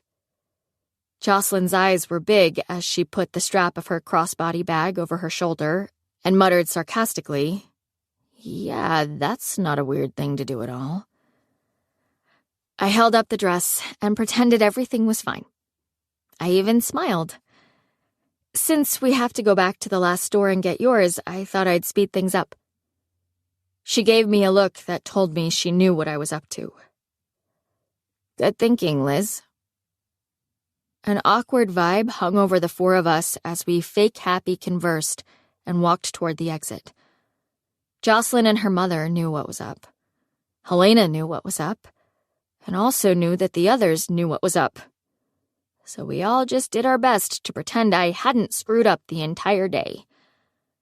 After buckling into the car, I put in my earbuds and quickly queued up a song before Helena could bring up what had happened. Then I noticed the message on my phone. "Wes, buy that dress. I'm begging you." My stomach flipped. I could hear those words being spoken in his deep voice. Still, it was Wes. Surely he didn't mean it the way it seemed. I faltered over my response, staring down at the phone in my hand as visions of Wes Bennett danced in my head. I started writing more than one cool response, but then I just gave in to my pathetic needs. "Me. You like it?" The bubbles appeared like he was typing, but after a few minutes they disappeared. I waited and they finally appeared again. "Wes, Michael will love it. Trust me." I started to respond like 5 different times over the course of the day, but in the end, I said nothing. Because what was there to say? I'd been getting a little sucked into Wes's performance, stumbling over his charm, but his response had reminded me of my endgame. Me, Michael, prom. Boom. Chapter 10. But mostly I hate the way I don't hate you. Not even close. Not even a little bit. Not even at all. 10 things I hate about you. Wes. Movie at Michael's tomorrow. Are you still in? I looked up from my phone to make sure the teacher was still lecturing and not looking at me as I broke the rules. My foot accidentally kicked Joss's chair in front of me as I held my phone down by my lap and texted, "Definitely. Wes, I'll pick you up at 6 so we can grab food on the way." I glanced up for a second. I'd been going over my recent interactions with Wes in my head, and I needed to shore up our boundaries. All of our nice moments as of late were muddying the waters, and I needed to keep it together and focus on my goal. The last thing I wanted was to mess everything up by having a silly flirtation misconstrued. It's not a date, right? Wes. Ew, Liz. Me. Just checking. Can't have you getting attached. Wes. As hard as this might be to believe, I'm having no trouble fighting the feels, you nice little weirdo. That made me snort out a little laugh. Oh my God. I glanced up, and Jocelyn was turned all the way around in her chair, looking at me with a huge grin on her face. She whispered, "You're texting him, aren't you?" I cleared my throat. "Who?" "You know who." She glanced over at the teacher before turning back and saying, "Bennett." I inhaled through my nose before saying, Yes, but we're just flipping each other's shit. Totally platonic stuff. When are you going to admit that you like him? I'm not saying it's love or whatever you write about in your secret diary, but you genuinely enjoy the boy. Enjoy the boy. Band name. Called it. Damn you. She giggled and turned back around. Another point for me in the game we'd been playing for over a year. I looked at the back of her head as the now familiar feeling of guilt filled my stomach. I mean, technically, she wasn't wrong. I was enjoying Wes. In a friend way, he was quickly becoming one of my favorite people. But it was kind of bothering me, not knowing what was going to happen after tomorrow night. Would we still be friends once this all came to an end? Did he have any interest in that at all? My phone buzzed at that very second, as if he knew I was thinking about him. Wes, meteor shower tonight, if you're interested. I've got swishers, FYI. I squeezed my lips together in an attempt not to smile, but it was no use. Me. Who cares about meteor showers? If you bring the cherry ciggies, I'm so there. Wes, you're such a shit. See you there. I was merely hiding it amongst your nerd books so I didn't get caught. I wasn't terrorizing you. Not buying it.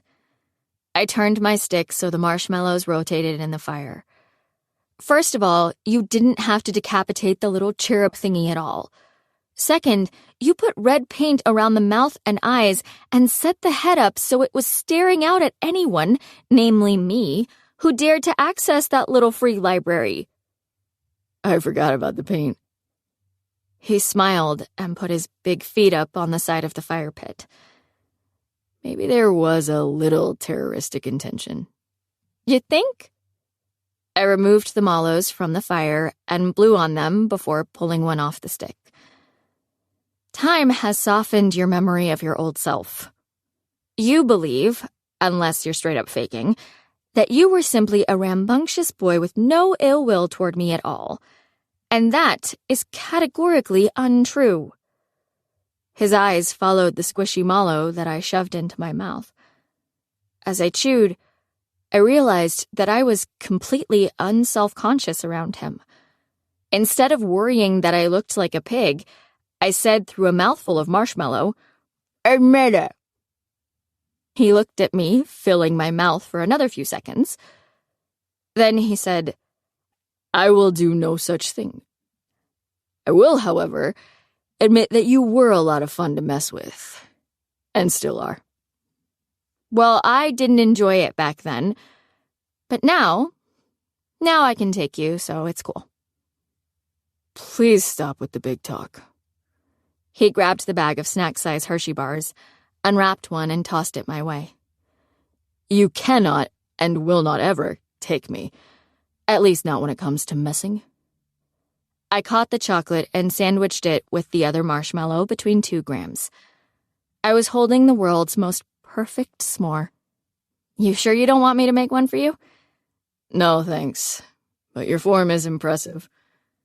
Not my first time, sunshine. I smiled and took a big bite. So good.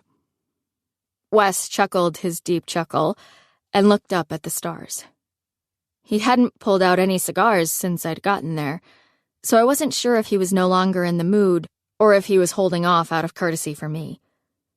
He'd made fun of my armful of s'mores supplies when I'd showed up, but he'd also eaten about 10 of my tiny Hershey bars so far. I heard the first few notes of Forrest Gump by Frank Ocean come out of Wes's Bluetooth speaker, and I smiled. Such a great Sit Under the Stars song. I hummed along with the intro and felt spring giddy as the lyrics dripped over me like starlight. My fingertips and my lips, they burn from the cigarettes. What are your plans next year, Buxbaum? He was still looking up at the sky, and my eyes lingered on his profile. Even though he wasn't my type, that strong jaw, prominent Adam's apple, and thick hair made a pretty picture. I ignored the knot in my stomach at the mention of next year. UCLA. You? That made him look over at me like I was crazy. Seriously? Yeah? Why UCLA? I tilted my head. Do you have a problem with UCLA? He had a weird look on his face. No, not at all. That was just really unexpected. I squinted at him in the darkness.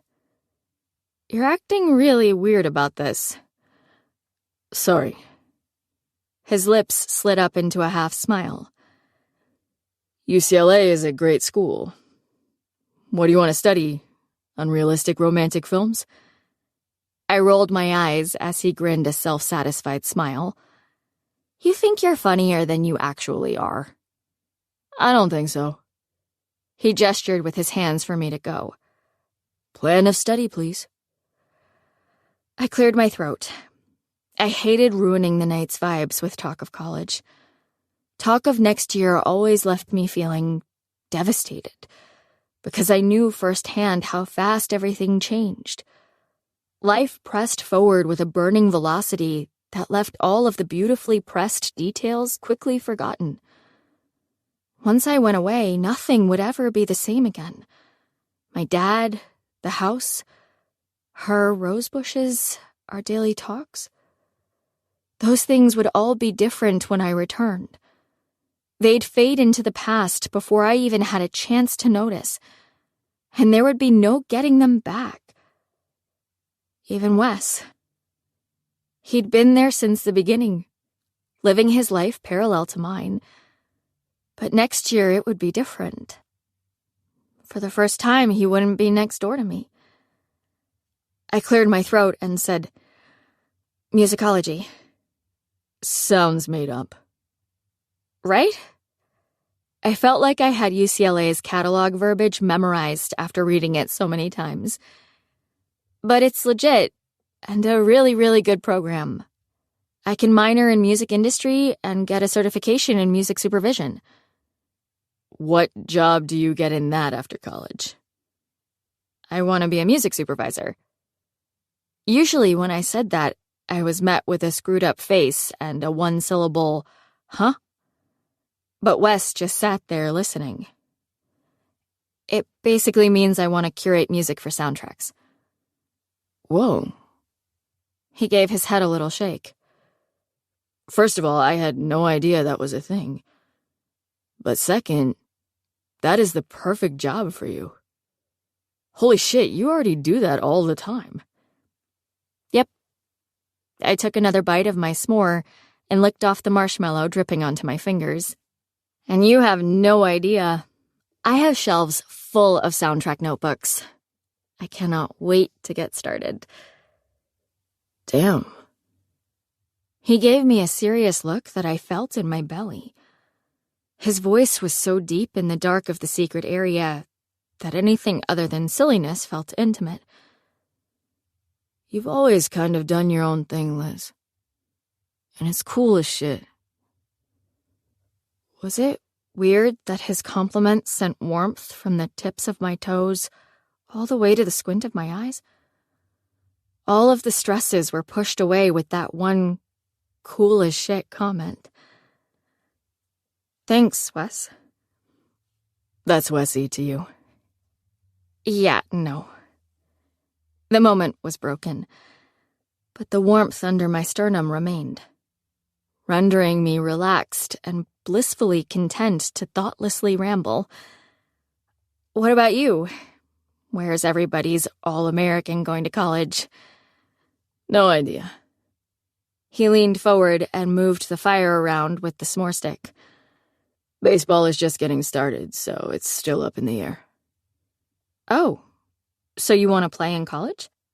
Yes, ma'am. And you're good enough? Yes, I'm good enough, Liz. He coughed out a laugh. Well, I hope. I don't mean that as a slam, by the way. I've just never gone to a game.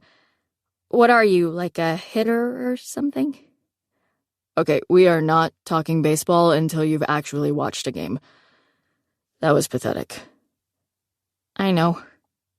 I brought my legs up to the chair and wrapped my arms around them. So do you think you'll go away to school or stay local? Away. He looked into the fire, and the shadows from the flames danced on his face.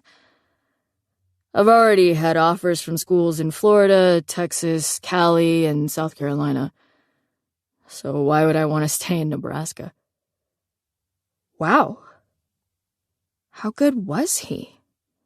And even though I was planning on going away, why did the thought of Wes not being here, forever in the house next door, cause a tiny little heart pain?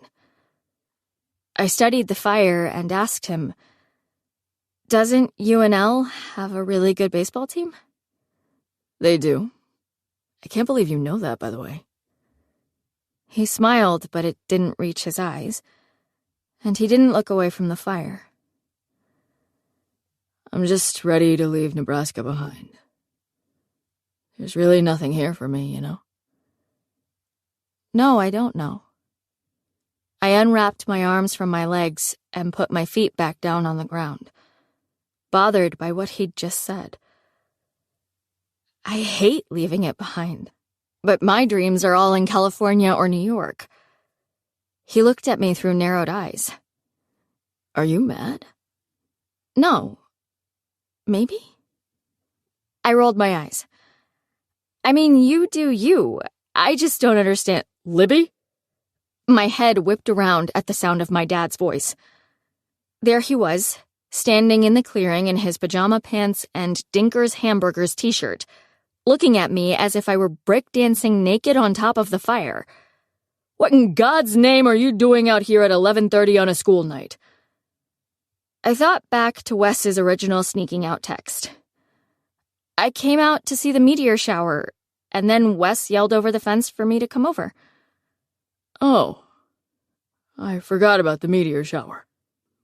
He came over and sat on the empty chair between Wes and me, plopping down on the cushion before casually rubbing the top of his curly hair.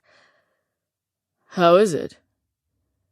Wes and I looked at each other then, because neither of us had really remembered the shower once we'd gotten out there. I said, "It's just great." Hand me a Mullo, will you, sweetie? I haven't had a s'more in years. Wednesday dragged by, mostly because I spent all day obsessed with two things. First, I was still bothered by Wes's comment the night before. There's really nothing here for me. Why would he say that? Did he really feel that way? I still didn't know that much about his whole big life, but for some reason that hurt my feelings. Maybe it was because I'd been having fun getting to know him, and I thought he felt the same way. But when I forced myself to stop dwelling on that, I got super excited about the night to come. As I listened to Mr. Cooney drone on in trig, I decided I was going to wear the green top I'd bought with Wes and straighten my hair. I'd actually told Joss about it. Yay, tricky honesty. So I was able to get her opinion on my outfit. While Mrs. Adams encouraged the class to explore our inner writers in lit, I popped in my earbuds and explored my inner daydream. I put Electric by Alina Baraz and Khalid on repeat, the perfect song to accompany my imaginings of the evening. Darker than the ocean, deeper than the sea, you got everything, you got what I need. Only, the song kept making me think of Wes instead of Michael, which frustrated the crap out of me. No matter how many times I started thinking about what the night would bring, my brain flipped it and I was thinking about dinner with Wes. Because I'd never eaten an actual meal with him. Well, not since our moms had given us both ham sandwiches at the Parkview Heights annual neighborhood picnic, but that didn't count. Just like our s'mores last night didn't count either. Did he eat a lot? Did he go all datey and pull out chairs for his female dinner partners? It didn't help that Joss thought I was excited about going out with Wes. All through lunch, I babbled about how I was going to do my makeup, and her collusion made it kind of feel like I was excited about going out with Wes. My lack of sleep the night before was clearly making me confused. As soon as the final bell rang, I nearly ran to the car. My phone buzzed as I walked across the parking lot. Wes. Okay, weird question. Me. All questions from you are weird. Wes. Ignoring that. Actually, I have 2 questions. First, did I piss you off last night? Kind of. But I didn't want it to spoil the impending evening, so I responded with, nope. Wes. Liar. Tell me. Like he really wanted to know. He just wanted to leave it all behind because there was nothing here for him. I rolled my eyes and texted, get on with your question, Bennett. Wes. Fine. Do you like dive bars with good food? I kinda feel like you're too roughly for greasy burgers on napkins. I unlocked my car and opened the door. Thank you for calling me roughly, but I'm actually a shameless carnivore who'd sell her soul for a good burger. Wes. Thank God. I'm jonesing for Stella's, and I thought you might not be down for it. He'd just bumped the already appealing night up to wonderfully mouth-watering. I freaking love Stella's. Wes, I'll pick you up at 6. And FYI, roughly wasn't a compliment. I smiled and got into my car. Sure it wasn't. When I got home, I ditched my school outfit, a super cute dress that was covered in bright red poppies, and took a second shower. After shooing fits off my clothes, I blow-dried and spent an eternity straightening the hair that wasn't meant to be anything other than kinky curly. I even took extra time getting my eyeliner tails on point. By the time Wes texted that he was about to ring my doorbell, I felt like I looked pretty good in an I look like everyone else kind of way. I quickly texted him, don't ring, I'll be out in 1 minute. Wes, I feel like you're ashamed of me. Me, I so am. Wes, well, if you aren't out in 30 seconds, I'm going to start honking the horn. I threw open my bedroom door and ran down the hallway, zipping my crossbody bag as I flew down the stairs. Oh, someone's in a hurry. I stopped at the bottom of the steps and looked over at Helena, who was reading a book on the living room sofa and smiling at me as if I were entertaining. Things had been super awkward since dress shopping, but then yesterday it was like she'd decided to forget it. She'd picked up pizza for dinner and acted like my assholery had never happened. Thank God, because I really felt bad but wasn't sure how to apologize without eliciting further discussion. I said, I already told Dad that I'm going to Michael's with Wes, for movies. You weren't home yet when we talked about it. She turned the book over and set it on the end table. He told me. So, Wes is still helping you land the Michael, then? I could totally read on her face that she thought there was something going on emotionally with Wes. Yep. She looked at her watch. It's awfully early for movie night, isn't it? Wes and I are going to Stella's before we go over there. I didn't smile, but I felt like she could see the changing truth in my eyes. I waited for a comment. Well, isn't that just tasty? She grinned, and we kind of had a whole conversation with our faces before I said, whatever, dork. I ran a hand over my smooth hair and said, you're just jealous that I'm going to Stella's and you aren't. God, I would lick the floor for one of those burgers right now. I laughed. I get that. Seriously, if someone said I could have a Stella burger this very minute if I licked the kitchen floor, I totally would. That made me snort, and I asked, do you want me to bring one back for you? Oh my God, yes, please. She leapt up and ran to her purse on the counter. Are you serious? Yes. I started to answer when I heard the first honk.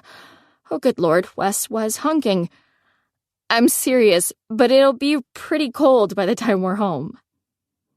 It felt good to do something for her after the weirdness on Monday, but I kind of wished she'd come right out and asked me to get her one. Did she feel like she couldn't? I felt bad if that was the case, and there was a very large part of me that wished we were closer. I was such a conflicted mess. She pulled out a 20 and shoved it in my direction. Don't care. Get me a double hamburger with everything on it. No way you can eat all of that. Bet.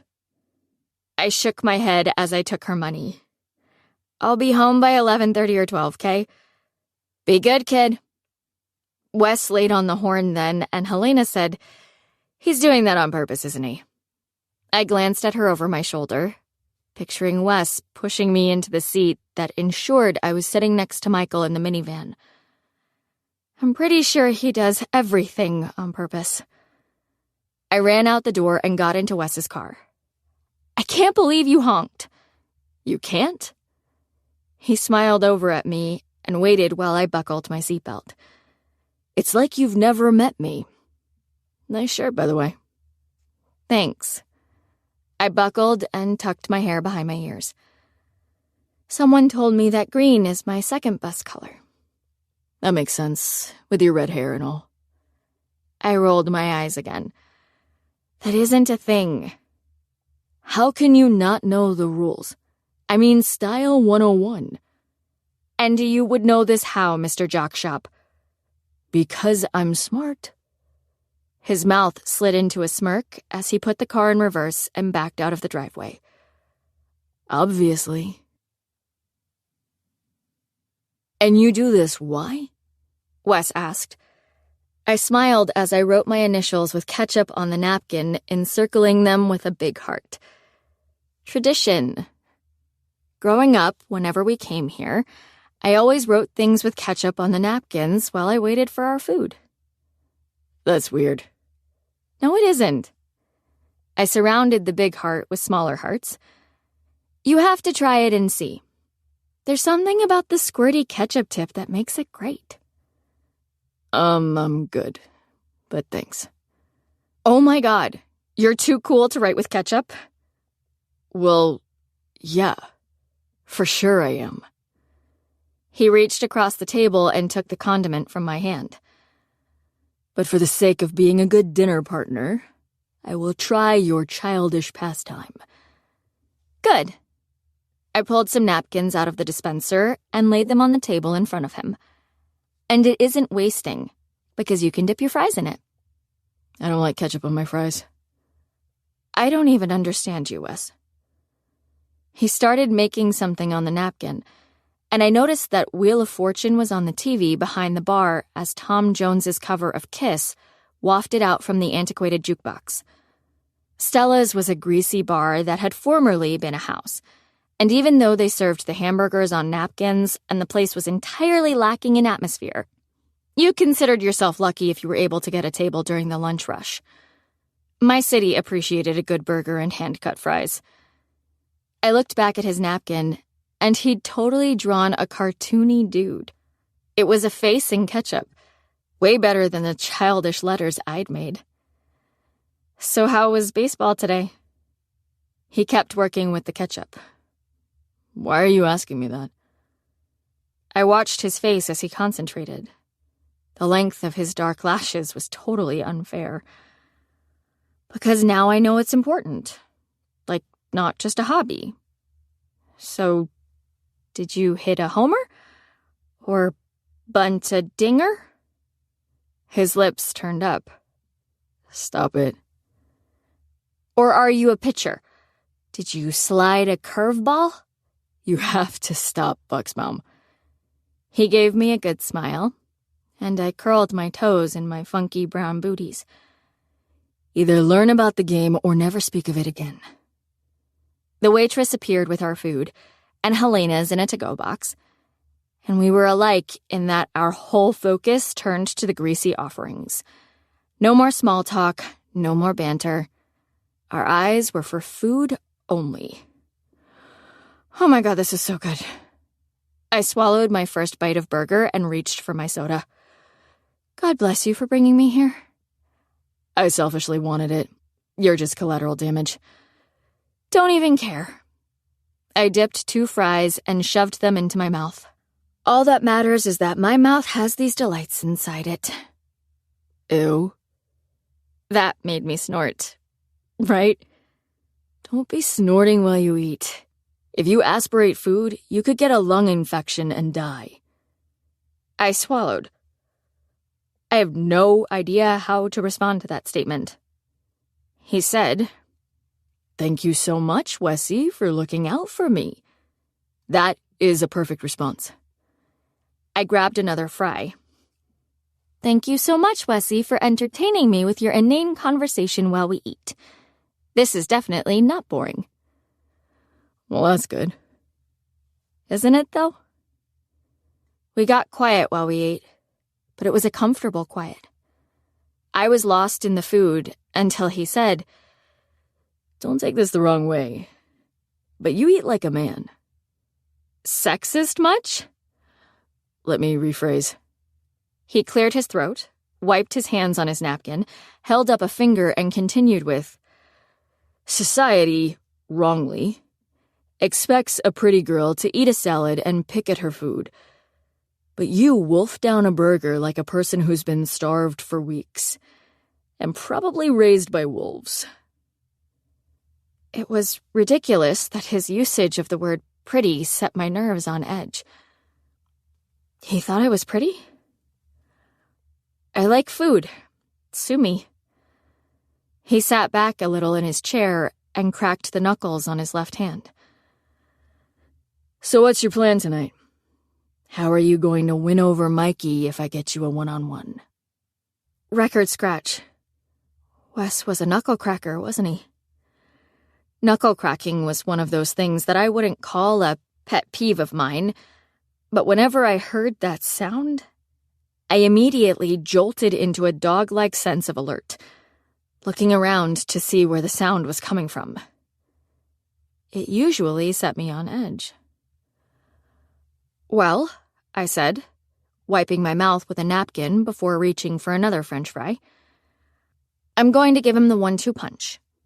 First, I'll start by hitting him in the sentimentals, bringing back the cicada songs of his childhood with my soul-stroking reminiscing." "Not bad," he said, and cracked the knuckles on his right hand. "Stroking is always a winner." I looked at his half-smile and wondered why his knuckle-cracking seemed right. Like it somehow went with his face or something. "You know, I think I'll keep the rest to myself." "Oh, come on." He reached out a hand and tugged at the tendril of hair by my face that stubbornly refused to straighten. "I'll be good." Why did his physical nature and the way he had no problem with close contact, the hair tousles, the tugs, the nudges, always make my stomach go wild? I smacked his hand and grabbed one of his fries, saying a very calm, "No, thank you." But inside, I was freaking the freak out. What in God's name was happening? Knuckle cracking was proven to bring on that icky, "this one is not right for me" feeling. It always did. It was a straight-up eject button from any potential romantic relationship. But there I was, scant feet away from Wes and his knuckles, and I almost found his habit to be endearing? Like he kind of looked adorable when he smiled and cracked? This was very, very wrong.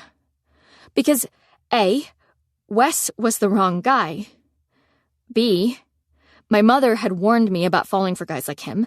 And C, he had no interest in me at all, hence the "there's really nothing here for me" comment the night before. What on earth was I doing with my emotions? "Oh my God, you beat me." What? I looked around, unsure of what he was talking about. He swallowed and grabbed a napkin. "You finished your food already." He was right. I looked from my plate, completely clean save for some small grease puddles, ketchup smears, and tiny grains of salt. to his, which still held 3 bites of burger and a small grouping of fries. So holy shit, you eat fast. Or holy shit, you eat like an octogenarian. That made his eyes squint. Want the rest of my fries? I looked at the greasy hand-cut fries. You're not going to eat them? He shoved the plastic bowl of fries toward me. This little old man is full. I grabbed 4 fries and dunked them into his ketchup. Well then, thank you, Grandpa. As I wolfed down those fries, it was impossible for me to ignore the fact that I was in no hurry for dinner to end. I'd been having fun with Wes. I'd been smiling the entire time, when I wasn't rolling my eyes, and even knowing Michael was waiting, I wasn't ready to go. But it was just because things were so easy between us. That was what had confused me. Our friendship was so comfortable that it muddied the waters. Boom. It made me think of When Harry Met Sally, minus the ending up together part. Do you think men and women can be friends, Bennett? He picked up his water. Sure. I mean, we are, aren't we? I guess we kind of are. I was playing it cool. He had no idea what his friendship over the past week meant to me.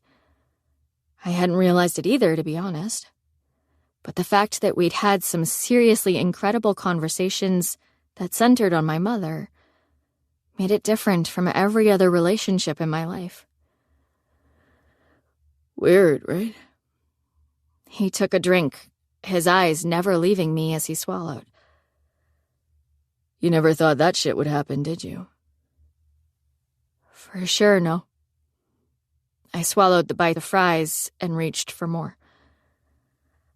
But a lot of people say it doesn't work. Is this the Harry Sally thing? How do you know about that? My mom loves that movie. I've seen it a few times. A few times? See, I knew you liked rom-coms. Oh, for the love of God, no. He shook his head like I was ridiculous. I just like Billy Crystal. If he can be Mike Wazowski, he can be anybody. It's a funny movie, and that is all. And you don't think he's right? The fact that they get together in the end pretty much proves his theory, yeah? Maybe. I don't know. He did a little shrug thing that made me notice his shoulders. Damn you, Helena. He said, I think he has some valid points, but it's irrelevant for us. It is? Sure. He scratched his cheek and said super matter-of-factly, We're the exception, because I'm not your friend. I'm your little love fairy godfather. That sounds gross. I made the joke, but I didn't like that he'd said he wasn't my friend. He ignored the joke and said, It's true, though. We're like friends for now, but the fairy godfather is all about helping you get what you want. Once the magic starts happening, he doesn't stick around for the fairy tale ending. I mean, how creepy would that be? Really creepy. I fake laughed, like we were on the same page. But was he saying that if I ended up with Michael, then we wouldn't be friends anymore? That we really weren't friends at all now, but merely role players making my wish happen? It made sense after what he'd said last night. That's right, Buxbaum. He reached across the table and touched the tip of my nose, a boop, with his finger. Creepy as hell. I was struggling to keep up, to process what he was saying and what it meant for us, while also overanalyzing the fact that even a finger boop made my stomach go wild. When his mouth turned into a smirk and he said, Now finish those fries so we can get you to your Michael. Done. I shoved the last fry into my mouth and pushed back my chair, needing to get out into some fresh air before my brain exploded. Let's go, fairy godfather.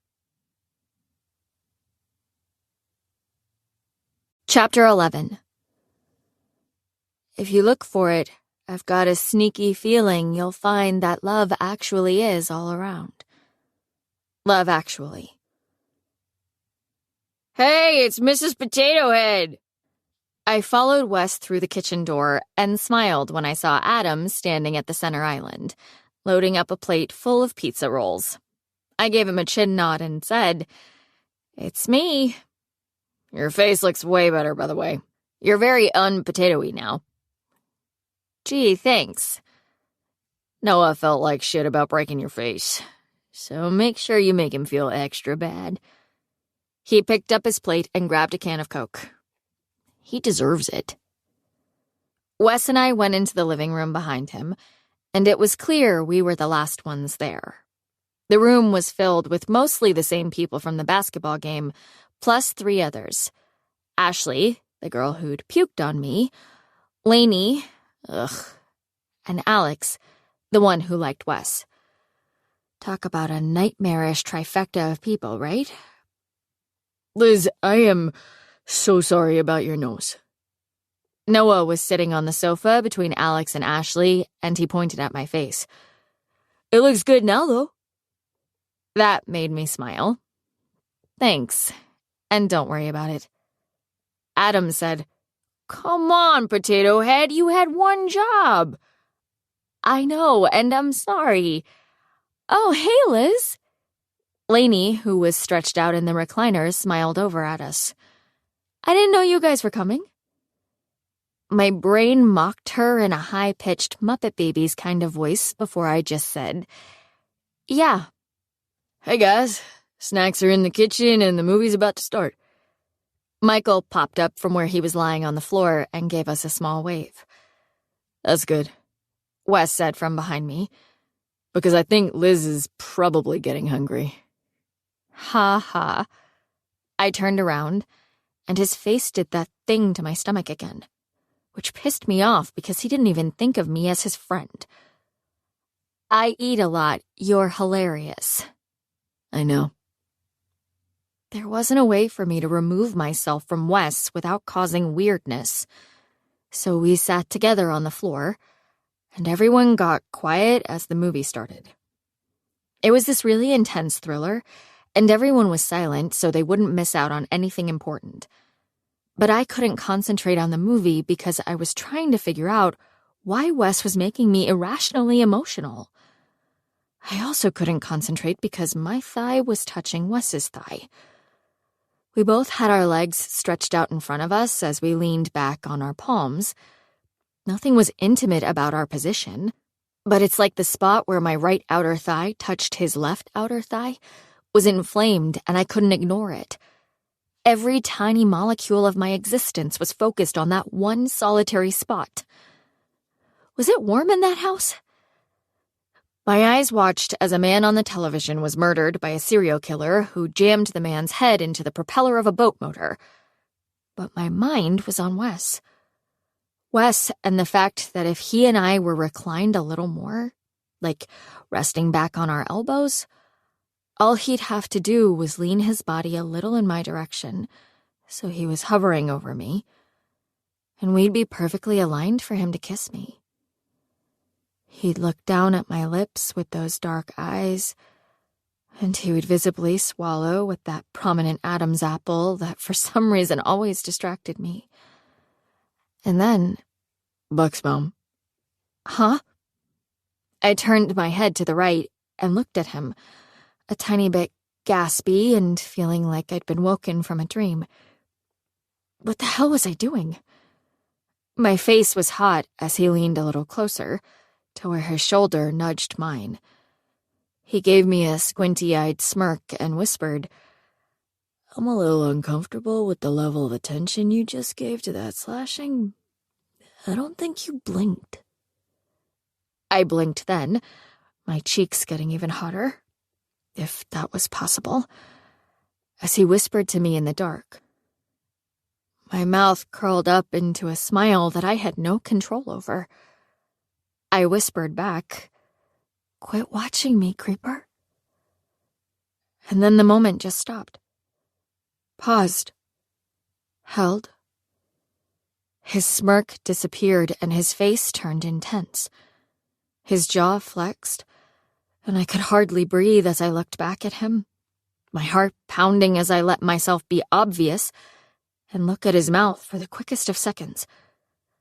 His mouth that was just so incredibly close to mine. When I brought my eyes back to his, I knew without a doubt that if we were anywhere else, alone, he would kiss me. He swallowed, and my eyes trekked down to his throat before slowly climbing back up by way of his strong chin, nose, and dark as night brown eyes. He raised one eyebrow, an unspoken question, and I realized at that moment that I wanted it. I wanted Wes. Michael had been my endgame, but I couldn't bring myself to care about that anymore. I wouldn't run through a train station for Michael, but I would do it for Wes. Holy shit. I raised my right shoulder in a shrug that nudged his shoulder, a touch of my cotton against his fleece. "Scoot over." Noah plopped beside me and said, "I'm going deaf sitting between those screamers." "No." I sat up and moved a hair closer toward Wes, careful not to look at him as I shifted over. The moment had been broken, and part of me was disappointed that we'd been interrupted, while the other part was embarrassed and utterly clueless about whether what I thought had just happened had actually happened at all. I stared blankly at the TV for what seemed like an eternity before I heard Wes whisper, "I'm going to get a drink. You want one?" I took a deep breath. Please don't be mocking. And turned to face him. But instead of the smartass expression that was Wes's default, he gave me a devastatingly hopeful smile as he waited for my response. I swallowed and felt trembly as I smiled back at him. "That'd be great. Thanks." Diet Coke, right? I nodded and had to concentrate on not sweating after he got up and left the room. What in the actual hell? When I came back from the restroom, Wes still hadn't returned to his spot on the floor. I glanced around the dark living room before noticing that he was out on the deck. At first I couldn't tell who he was talking to, but then I saw it was Alex. Talk about a glass of cold water to the face. He was out there with the pretty girl that he knew liked him, while I was feeling near vomitous over the confusing things I was thinking about my next-door neighbor. Talk about a yawning chasm. I gnawed on my lip and squinted, trying to see them better. He'd said he wasn't interested in her, and I believed he'd meant it. But that didn't mean it couldn't change, right? And what if I'd been misreading every little thing between Wes and me to begin with? My little fairy godfather might only be interested in finding love for me, not with me, right? Had I completely imagined the moment on the floor? I took my spot and watched the rest of the movie, but my attention was now on the two people I could see in my periphery. What were they talking about? Why were they out there? I totally lost focus and was happy when the movie ended and they came inside. I needed to get my head straight. The people around me started talking to each other, and I felt awkward and out of place. And I missed Jocelyn. We texted every day, like always, but I hadn't spent any quality time with her lately. Being with all these people who were close friends with each other made me homesick for her. I needed to go over there after I got home. In fact, it was probably time for me to come clean to her about the whole thing. "Did you know that Michael's father has a grand piano?" Wes looked down at me from where he'd perched his big self on the back of the sofa and held out a hand to help me up. It's upstairs in an acoustically designed room. I grabbed his hand and climbed to my feet. And oh, sweet Lord, it felt like a Mr. Darcy hand flex from the best version of Pride and Prejudice moment. The world stopped spinning for just a second when his big hand wrapped around mine. But then, just as fast, the spinning returned, and I was face to face with Wes and all of my confusion. I looked at his face, and then at Michael, who I hadn't even noticed until then, and realized they were waiting for a response from me. To what, again? What was words? How was talk? Wow. Dad, piano, room, got it. For real? I think he's convinced he could have been a classical pianist if he'd had that room at a younger age. Michael crossed his arms and said, He's obsessed with it. Our little Liz plays piano. Wes gave me a look and said to Michael, She's really good. I said, No, I'm not. Just as Michael said to me, Do you want to see it? I blinked. I would love to. Well then, follow me, Ms. Liz. Michael walked over to the stairs, and I followed. But I almost tripped when I glanced behind me and saw that Wes wasn't coming with us. He was laughing at something Adam was saying. So I took a deep breath and proceeded upstairs, overwhelmed by my thoughts as I climbed the steps. Was this some sort of a signal? By literally handing me off to Michael, was that his figurative way of handing me off and walking away? Gosh, it probably would have been funny if it were happening to someone else. Here was my beautiful Michael, inviting me, and not Lainey, to see a dream-come-true music room, and I just wanted him to go away so I could be with Wes. Was that okay? I was having trouble keeping up with myself. How would my mother have written this part? Would she have seen the good in the bad boy and twisted the plot? Damn it, stop thinking, Liz. Where are your parents? I cleared my throat and shut down my inner thoughts. I haven't seen them in like a million years. They went to a movie, Michael said as he took the stairs 2 at a time. But my mom would love to see you. When we reached the top of the stairs, he led me to a closed door that looked like it belonged to just another bedroom. He pushed it open and... Oh my God! The room had a shiny wood floor, and a thick rug sat underneath the baby grand piano that was turned diagonally on one side of the space. He started telling me about reflection, diffusion, and absorption, about how the decorations in the room were strategically placed for better quality sound. But I couldn't listen to him. That piano was so beautiful.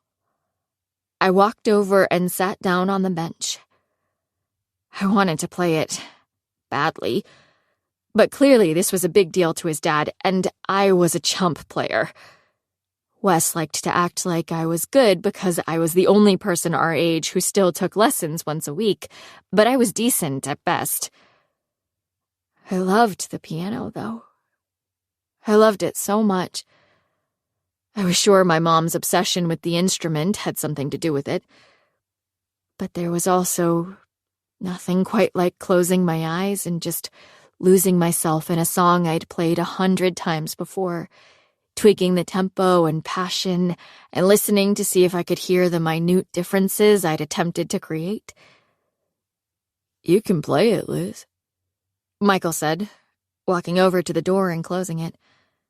My dad had the room insulated, so no one downstairs can hear you playing if the door's closed. It's too nice. I can't. The black piano didn't have a speck of dust on it. How was that possible? And it's your dad's instrument. No one else should touch it. He's been fixing to play it, but hasn't since we moved here. Go ahead. I pushed back the keyboard cover, cleared my throat, and said, prepared to be underwhelmed. Michael grinned. Consider me prepared. I smiled and started playing the beginning of Adele's Someone Like You, remembering Wes telling me to add it to our soundtrack after our phone conversation on the night when my nose got smashed. Michael's mouth turned up into a grin. You have it memorized. It's really easy, actually. I felt awkward as my fingers ran over the keys. It's mostly a 4-chord loop. Anyone could play it. Pretty sure I couldn't. My eyes went up to his as he leaned against the piano, looking down at me. He was so handsome, with the same small smile he'd first charmed me with in grade school. But I couldn't stop wondering what Wes was doing downstairs. I was barely into the song when the door flew open and there was everyone, except Wes and Alex. My hands jumped into my lap, and I felt like the world's biggest dork. Wes's friends looked at me, and I'm sure they thought I was a weirdo for playing piano when everyone else was hanging out. And it was obvious they all hung out a lot, because the entire group just picked up where they'd left off downstairs, talking and laughing like they were best friends. Lainey came over and stood beside the piano, saying to me, "I can't believe you can play like that." I thought the room was soundproof. It's insulated. Michael said it to both me and Lainey. You can't hear it downstairs, but you can from the hallway. I felt silly, seated at that piano. Your Adele was awesome. It's a super easy song. Like I need your compliments, Lainey. But thanks. It was still great, and I'm jealous. Her eyes moved to Michael, where he stood on my right, and her face kind of got prettier as she smiled at him. Maybe it was because my night had gone completely off course, but her expression made me feel a little bad for her. That look on her face, what it said, I could relate. I told her, I seriously could teach it to you in an hour. It's so nothing. Seriously? She crossed her arms and gave me wide eyes. You could? Wes finally appeared in the doorway, with Alex trailing right behind him, and he said, "We should order a pizza." "Ooh, I'm in," Alex said, and I felt a tightness in my sternum as she smiled at Wes. He looked down at her and smiled right back. He was giving her his best smile, the one that was fun but also warm and happy. And I gritted my teeth as she flipped her hair and asked, "But from where?" And then Wes looked at me. It was fleeting, barely even a glance, but his gaze met mine for a brief second, and I felt it in my every nerve ending. What was he doing? Was he still trying to wingman me after everything? "Zios," Noah said, and he and the others started following Wes and Alex out of the room and down the stairs. I stared at the empty doorway, unable to think about anything other than Wes and that scorching look and the unfortunate proximity of Alex. We just ate, Wes. What are you even doing? Alex was lovely, and I thought they'd be a good match when I'd initially heard of her feelings. But now I thought that she was a little too serious for him. I mean, sure, she seemed fun enough, but compared to Wes's total disregard for anything mature, she was a bit stoic. Besides, Wes and I had had a moment downstairs, damn it. Right? Or had I imagined it? You say the word pizza and the room clears. I jumped when Michael spoke. I hadn't even realized he was still there. I smiled and casually stood. Who doesn't love pizza, right? He gestured to the hallway. Do you want to go get in on that? No, thanks. I shook my head, not wanting to follow Wes, especially if he was canoodling with Alex. Wes and I went to Stella's before we got here, and I'm still full. That's right. He told me you were getting dinner before you came. Yeah. He also told me that things were more friendly with you, too. And he's thinking about asking Alex out. I tried to look like I didn't care. I smiled over the heavy feeling in my stomach and said, "Yeah, he's right. He totally should. She seems great." Yeah.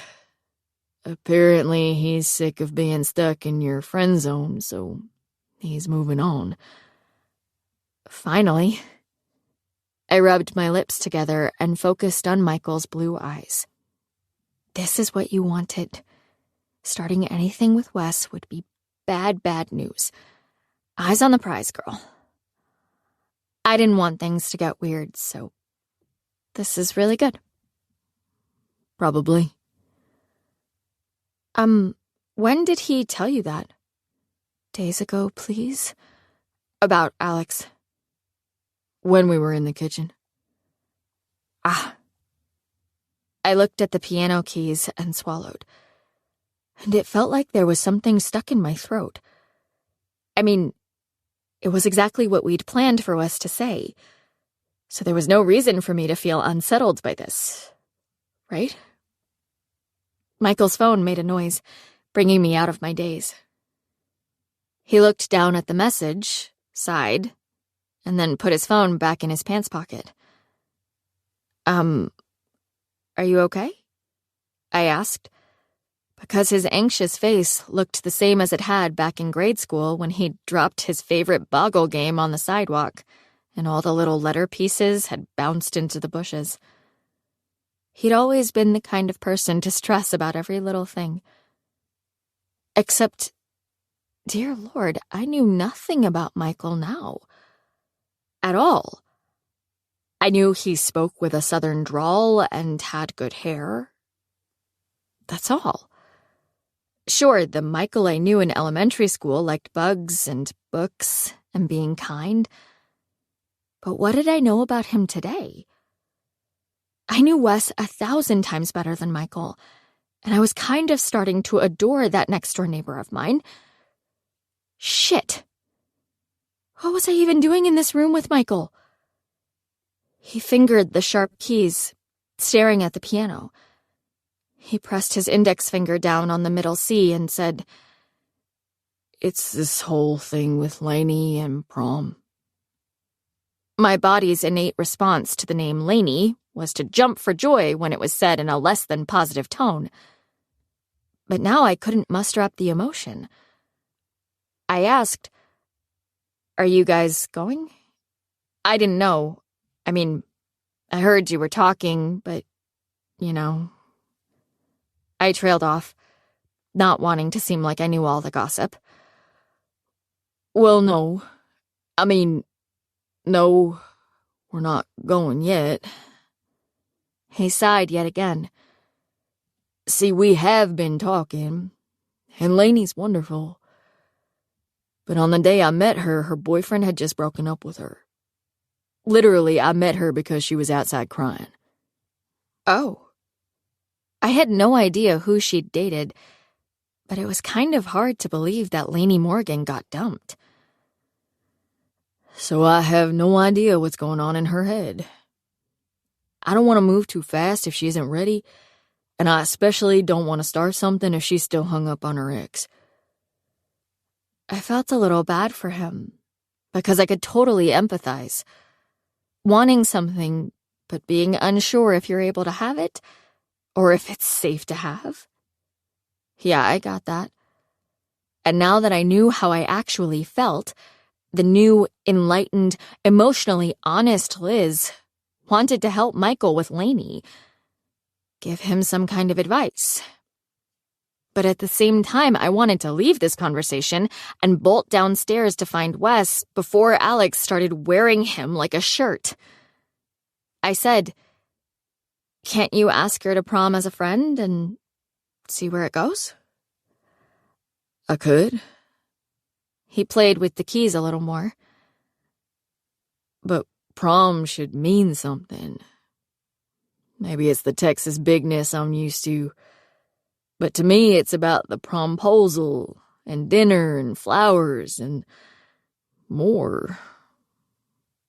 Is that silly? I snorted a laugh. Oh my God, no. Think about who you're talking to here. He looked up and grinned. That's right, little Liz, I said, and pointed to myself and rolled my eyes. I feel the exact same way. I'm supposed to go with Joss, and I'm sure it'll be fun, but I'm with you. That's not how I've always daydreamed senior prom would be. I pictured Wes's face, and my hands felt hot. I shook them out and said, "The more I think about it, the more I don't want to settle. I want the possibility of more, even if it doesn't work out. I want to take the chance for a magical night, because even if it flops, I can at least have a date with possibility instead of a friend." He tilted his head a little and smiled at me. You might have a point, Liz. I know I do. I was getting worked up at the thought of going to prom with Wes. Someone needed to douse me with cold water, fast, because suddenly it felt like it was all I'd ever wanted. Trust me when I tell you that sometimes the person with the most magical night possibility is the last person you'd expect. Sometimes there can be someone you've known forever, yet never really noticed. God, I wished I'd noticed sooner.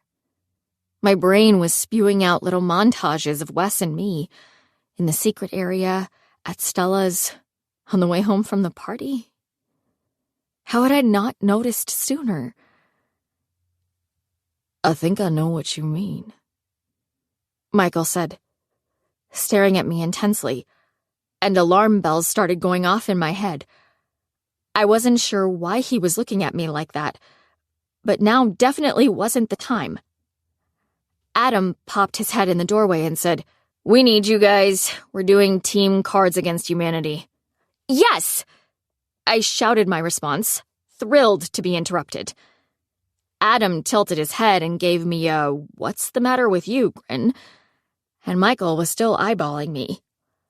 I cleared my throat and tried to recover, saying with a casual look, "I mean, count me in."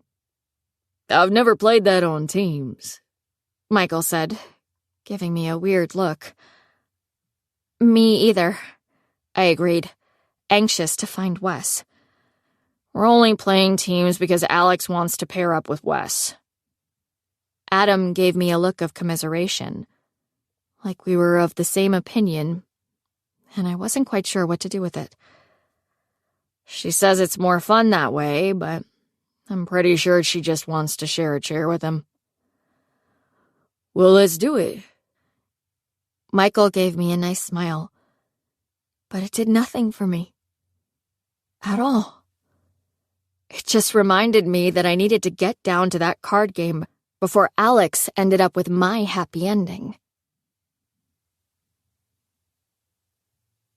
Chapter 12. He had kissed her long and good. We got banned from the pool forever that day, but every time we walked by after that, the lifeguard looked down from her tower, right over at Squint's, and smiled. The Sandlot. "Thank God we parked close." Wes started the car and turned on the windshield wipers as the rain pounded down. "We would have been drenched if we'd been a second later." My heart was beating in my neck. The inside of the dark car felt intimate against the roaring storm, and I was wholly unsettled. Since the moment I'd realized the way I truly felt about Wes, I'd been overwhelmed with a sort of panicked need to tell him. to make sure he knew before Alex got comfortable on him. For sure. Sorry about my sketchy friends. Nah, it's cool. He was referring to the fact that his friends had played Cards Against Humanity for about 5 minutes before deciding they all wanted to go along when Noah got the pizza. I'm fairly certain I was smiling maniacally when Alex climbed into the minivan. I was supposed to go home as soon as the movie ended anyway. Yeah, what's with that? You're months away from leaving for college, but your dad's still all over your business. Is he a smidge overprotective, maybe? He looked over his shoulder before putting the car in drive and pulling onto the street. And the new song from Daphne Steinbeck, Dark Love, was starting on the radio. It was slow and heavy on the sexy building beat, and I considered switching the station because it felt like too much. It was too perfect. I said, "Big time. Even though he's moved on with his life, he never forgets about my mother's accident and the fact that sometimes the things that seem unlikely to happen in life do actually happen." Wow. He glanced over at me. Pretty tough to argue over that one, eh? I don't even bother. The rain intensified, and Wes switched the windshield wipers to full speed. He pulled out slowly onto Harbor Drive, the busy street that ran parallel to Michael's neighborhood, and the bright multicolored lights from the businesses lining the road were completely blurred by the downfall. I leaned forward, cranked the defroster, and said as casually as I could, "So, Alex, huh? You're going to ask her out?" Did Michael say that? He craned his neck closer to the windshield, taking his time as we neared an intersection. The stoplight switched to green, and he accelerated when the cars at the cross street all came to a stop. All clear, we got back up to speed. But in the distance, I saw a Jetta zip out of a gas station and onto the road in front of the Suburban we were following entirely too closely, and "Car!" I braced myself for impact as the brake lights in front of us glowed bright red through the drenched and foggy window. Wes's tires tried to stop on the wet pavement, but the brakes locked, and we were going to slam into that Suburban. Wes steered the car to the right, throwing us up and over what might have been a curb, and then we were headed for something very green. It looked like a forest. Shit, shit, shit, shit, he chanted as he attempted to control the car. His foot mashed on the brake, but as the headlights lit up the steep, muddy slope in front of us, we just kept moving down that hill and toward the trees. We were going to hit a tree. There was no way we weren't. And I said a prayer as fast as I could while my heart pounded. He jerked the wheel again, and as soon as he did, I felt a huge bump, like we'd hit something, and I worried the car was going to flip over. But it lurched to a stop instead. I looked over at Wes, and his face was flushed like he'd just come back from a run. We were both breathing hard as thunder continued to pound. The rain slapped on the roof of the truck, and the radio still played Dark Love. Did that just happen? Are you okay?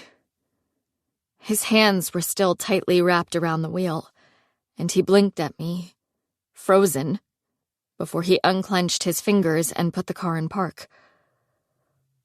Holy shit, Liz. I'm fine. I tried to look out the windshield, but still couldn't see anything. Oh my God. We're fine? Oh my God. He laid his head back on his seat and let out his breath. That was wild. Wild. From the time he'd slammed on the brakes until now had probably been a minute, tops. But that minute had been like an hour. In the span of that minute, I'd worried that we were going to die. I'd worried about how my dad would survive if something happened to me. I'd worried about Joss. I'd worried about Wes's mom. And I'd mourned the fact that I'd never get the chance to see things through with Wes. Bizarre, right? I can't believe we're okay. I said, remembering the way Wes had jerked the wheel. I said, "You were incredible." He unbuckled his seatbelt and didn't look at me. Incredibly reckless for driving in this weather, you mean? No. I mean, not only did your driving keep us from slamming into that car, but then it kept us from slamming into a tree.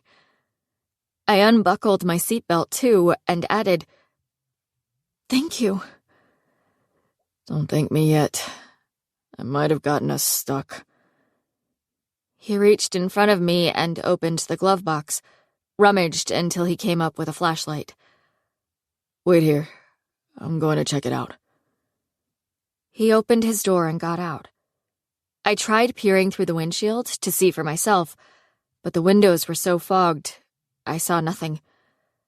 I opened my door and stepped out, immediately getting pummeled by the hard pounding rain as my foot squished down into the wet mud.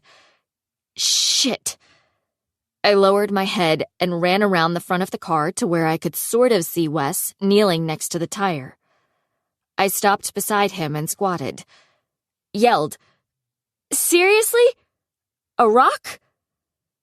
It looked like our tire had slammed into a huge boulder and then gotten hung up on it. Wes's front tire was literally off the ground. He squinted, rain sluicing over his face as he looked surprised to see me. I thought I told you to wait in the car. "You're not the boss of me," I hollered through the rain, and his face went from rock-hard serious to amused softness in a second. I said, "Besides, if you die, I'm stuck out here all alone." True, he bellowed, grabbing my wet hand with his and pulling me up. I'm getting back in the car. Would the lady care to join me? She would, actually. Instead of coming around to my side, he opened his door and gently pushed me inside. I giggled and climbed in, scooting over to the middle of the bench seat. And when his big body got in and the door slammed shut, the inside of his car seemed incredibly insulated.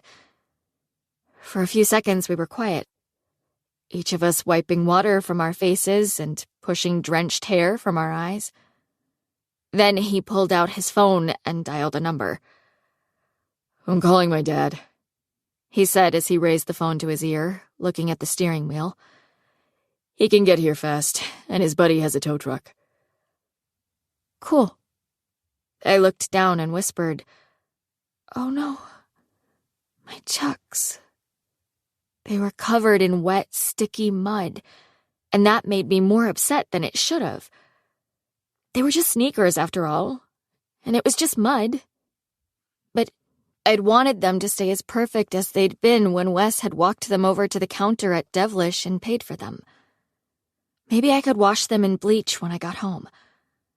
I pulled down the visor and looked in the mirror as he told his dad what had happened and where we were.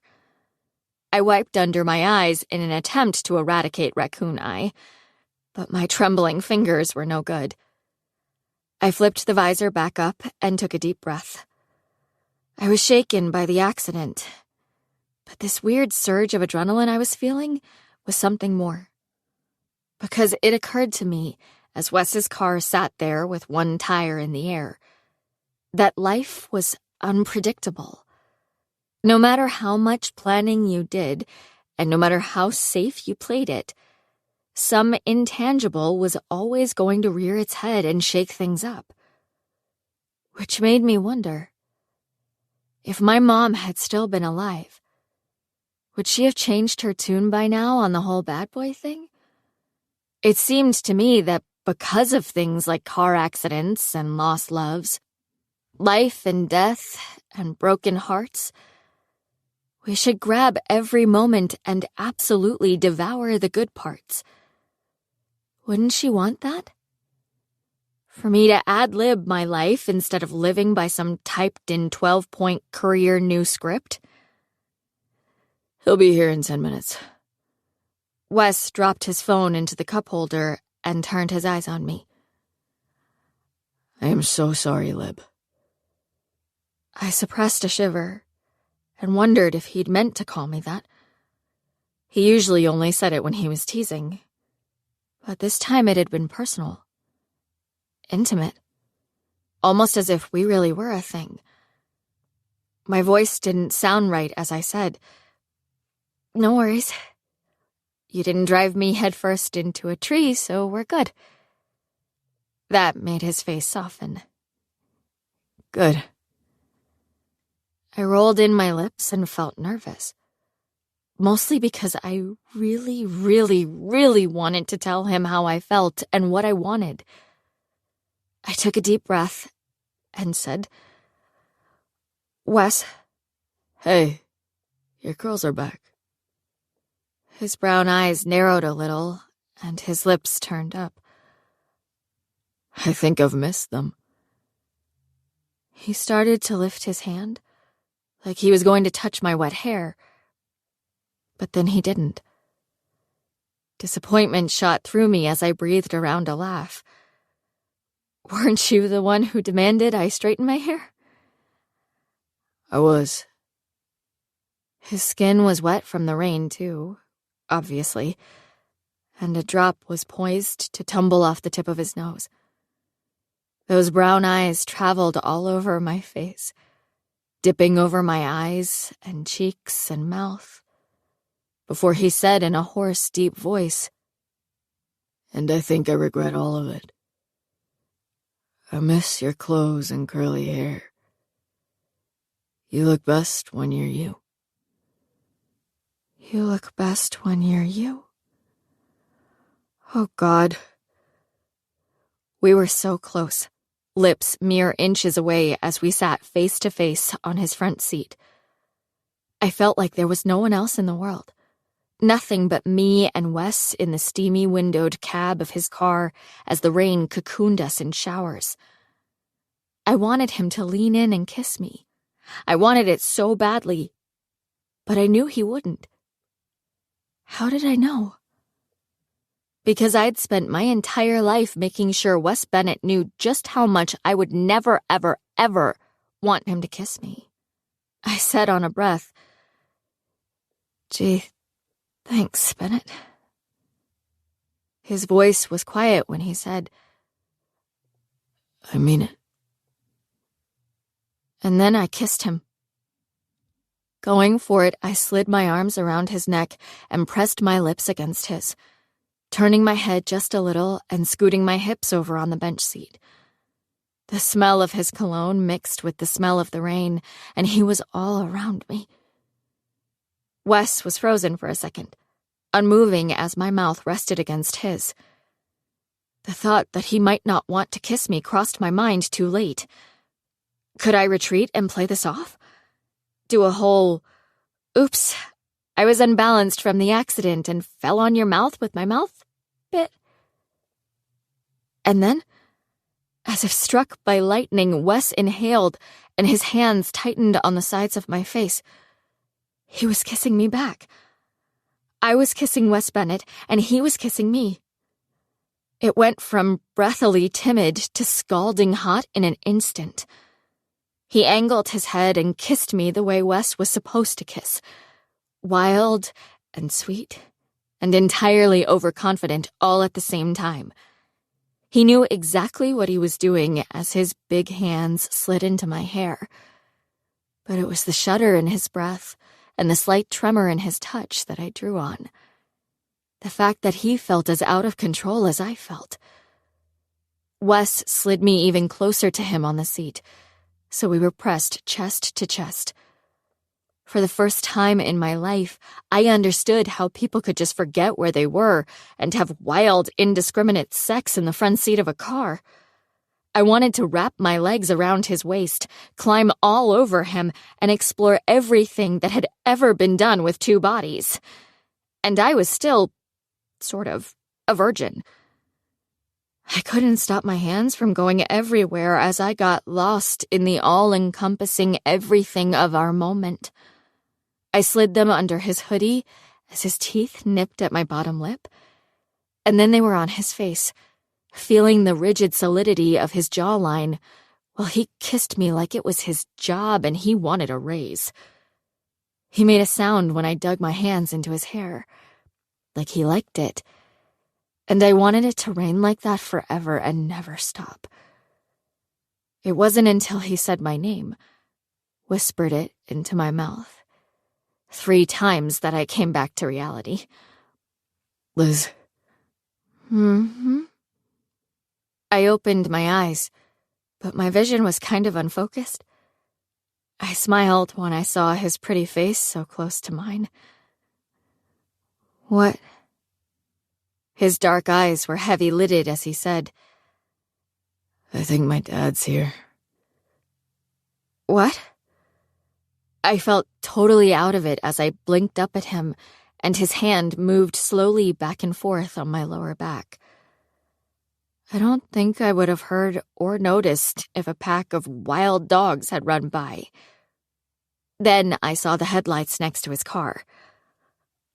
Oh. I took a deep breath and ran a hand over my hair, squinting as the too bright light illuminated everything. I whispered, Shit. I should probably go talk to him before he opens your door.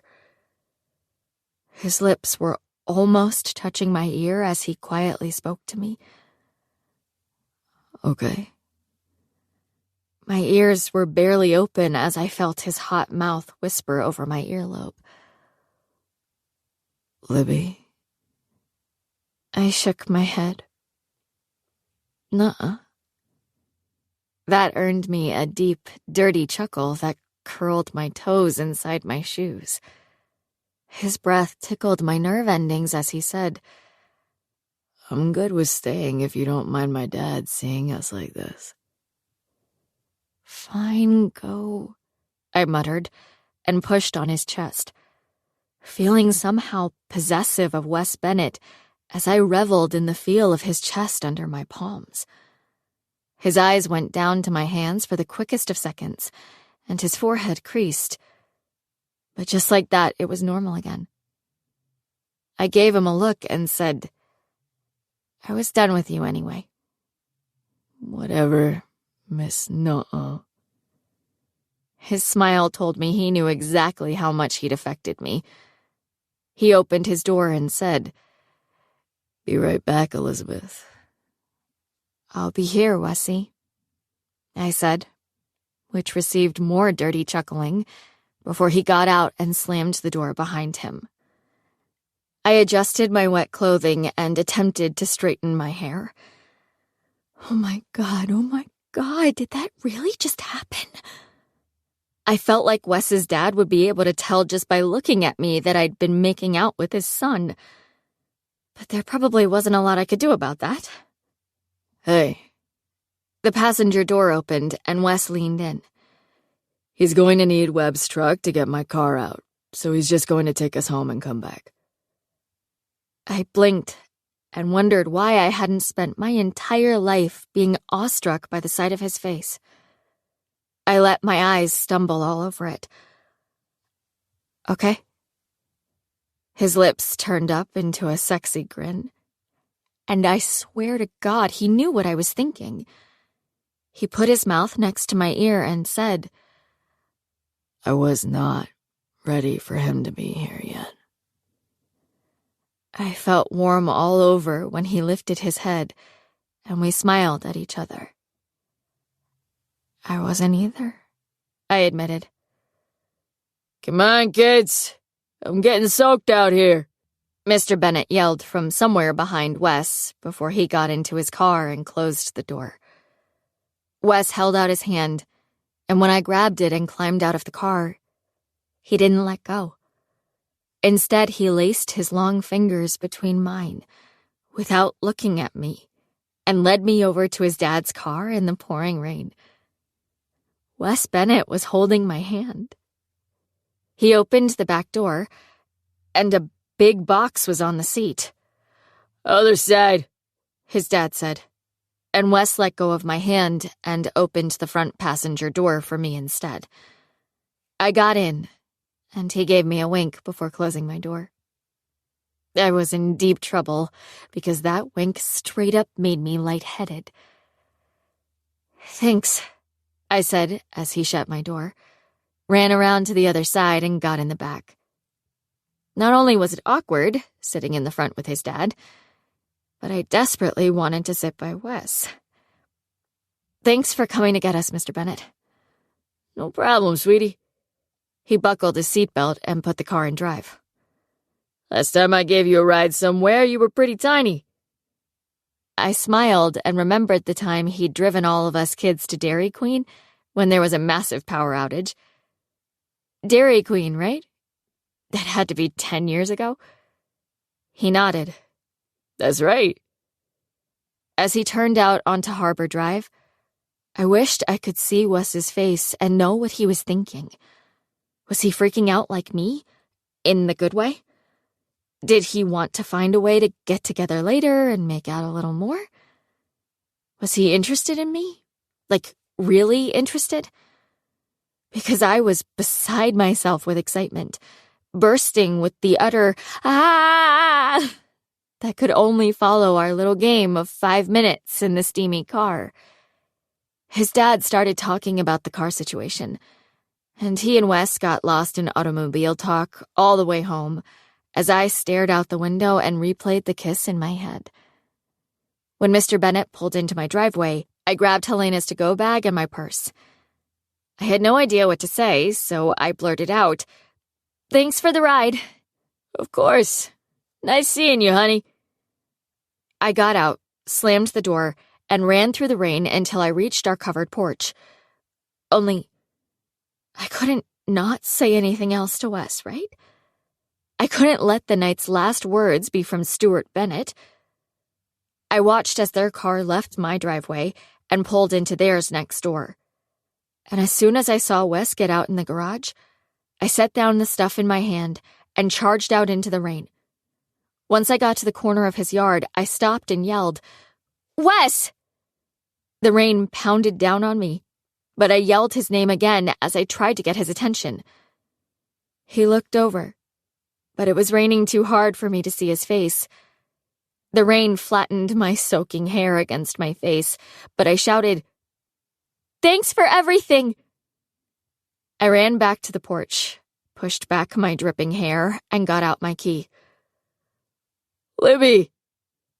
I smiled and turned around, and there was Wes, standing in the pouring rain in my front yard.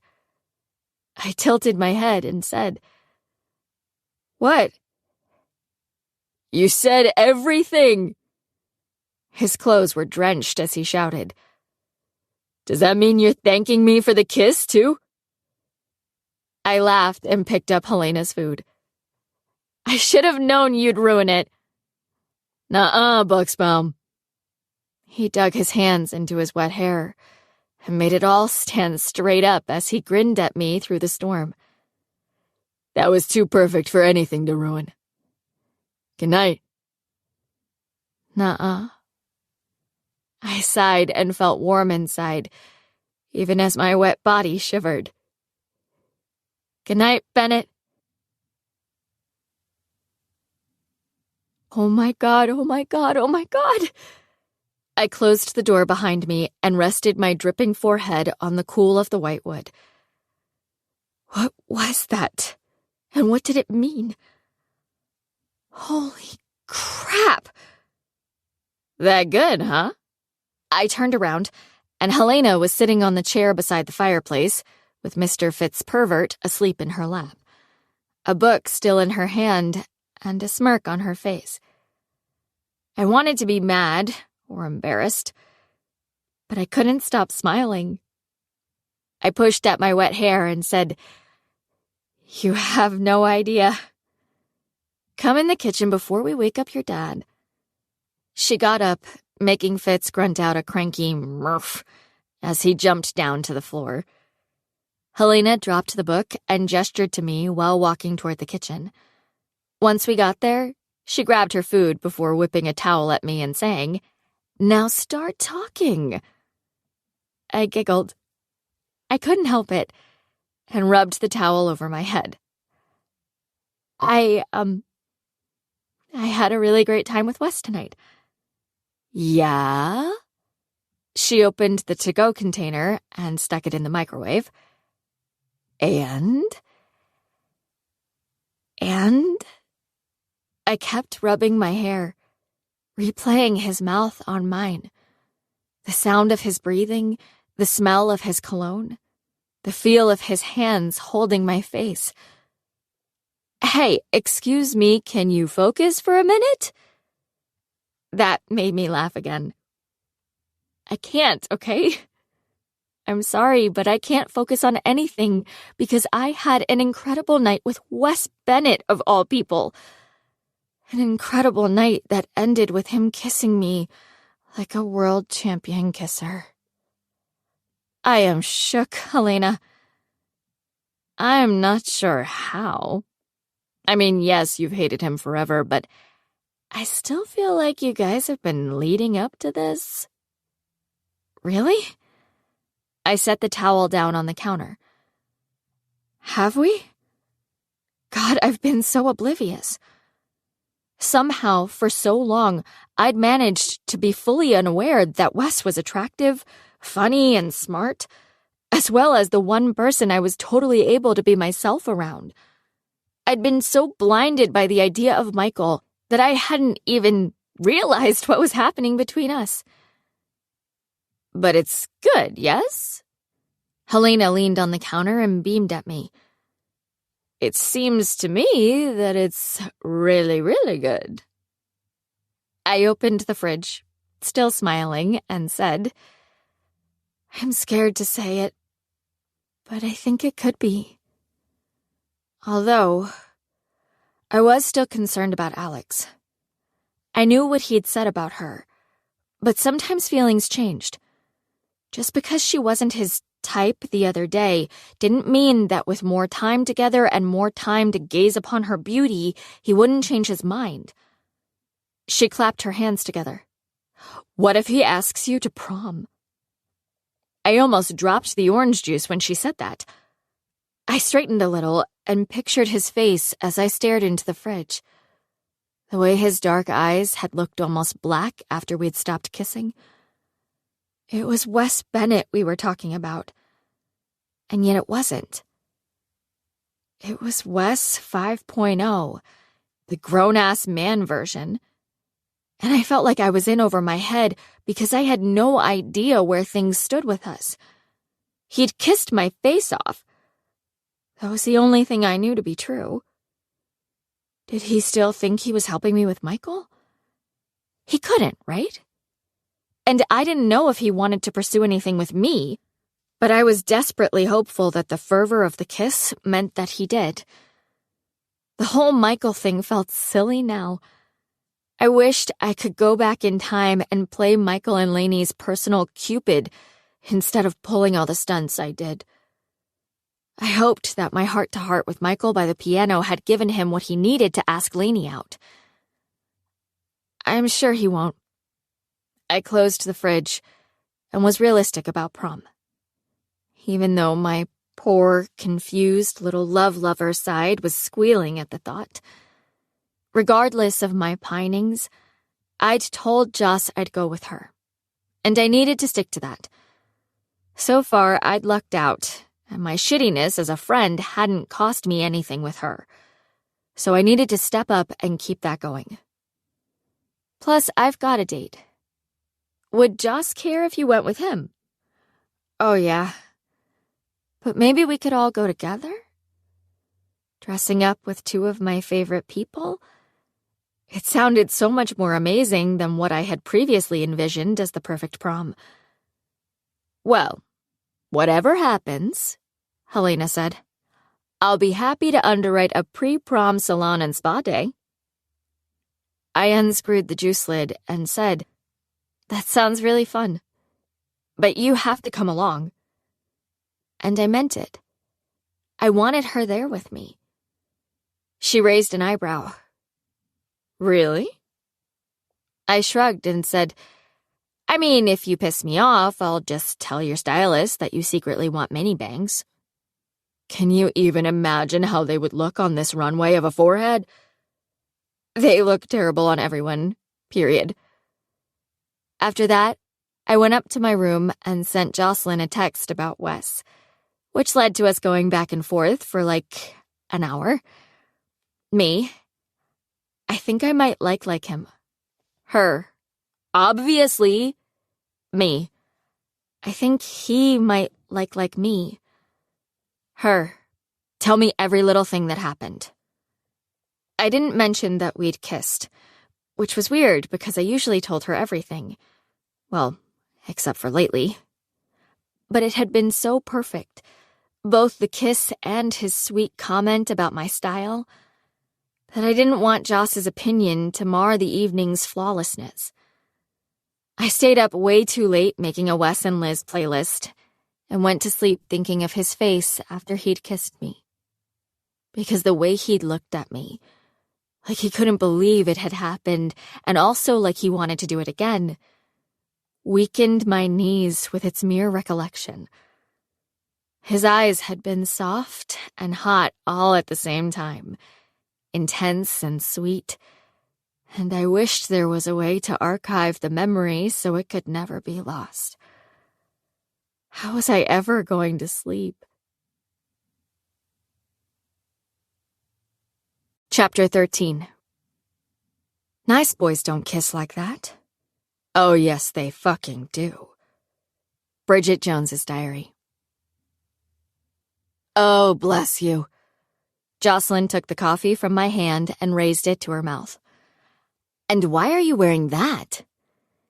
I looked down at my adorable owl dress before unlocking my locker. Why wouldn't I? I love it. She made a face as she sipped from her cup and leaned against the locker beside mine.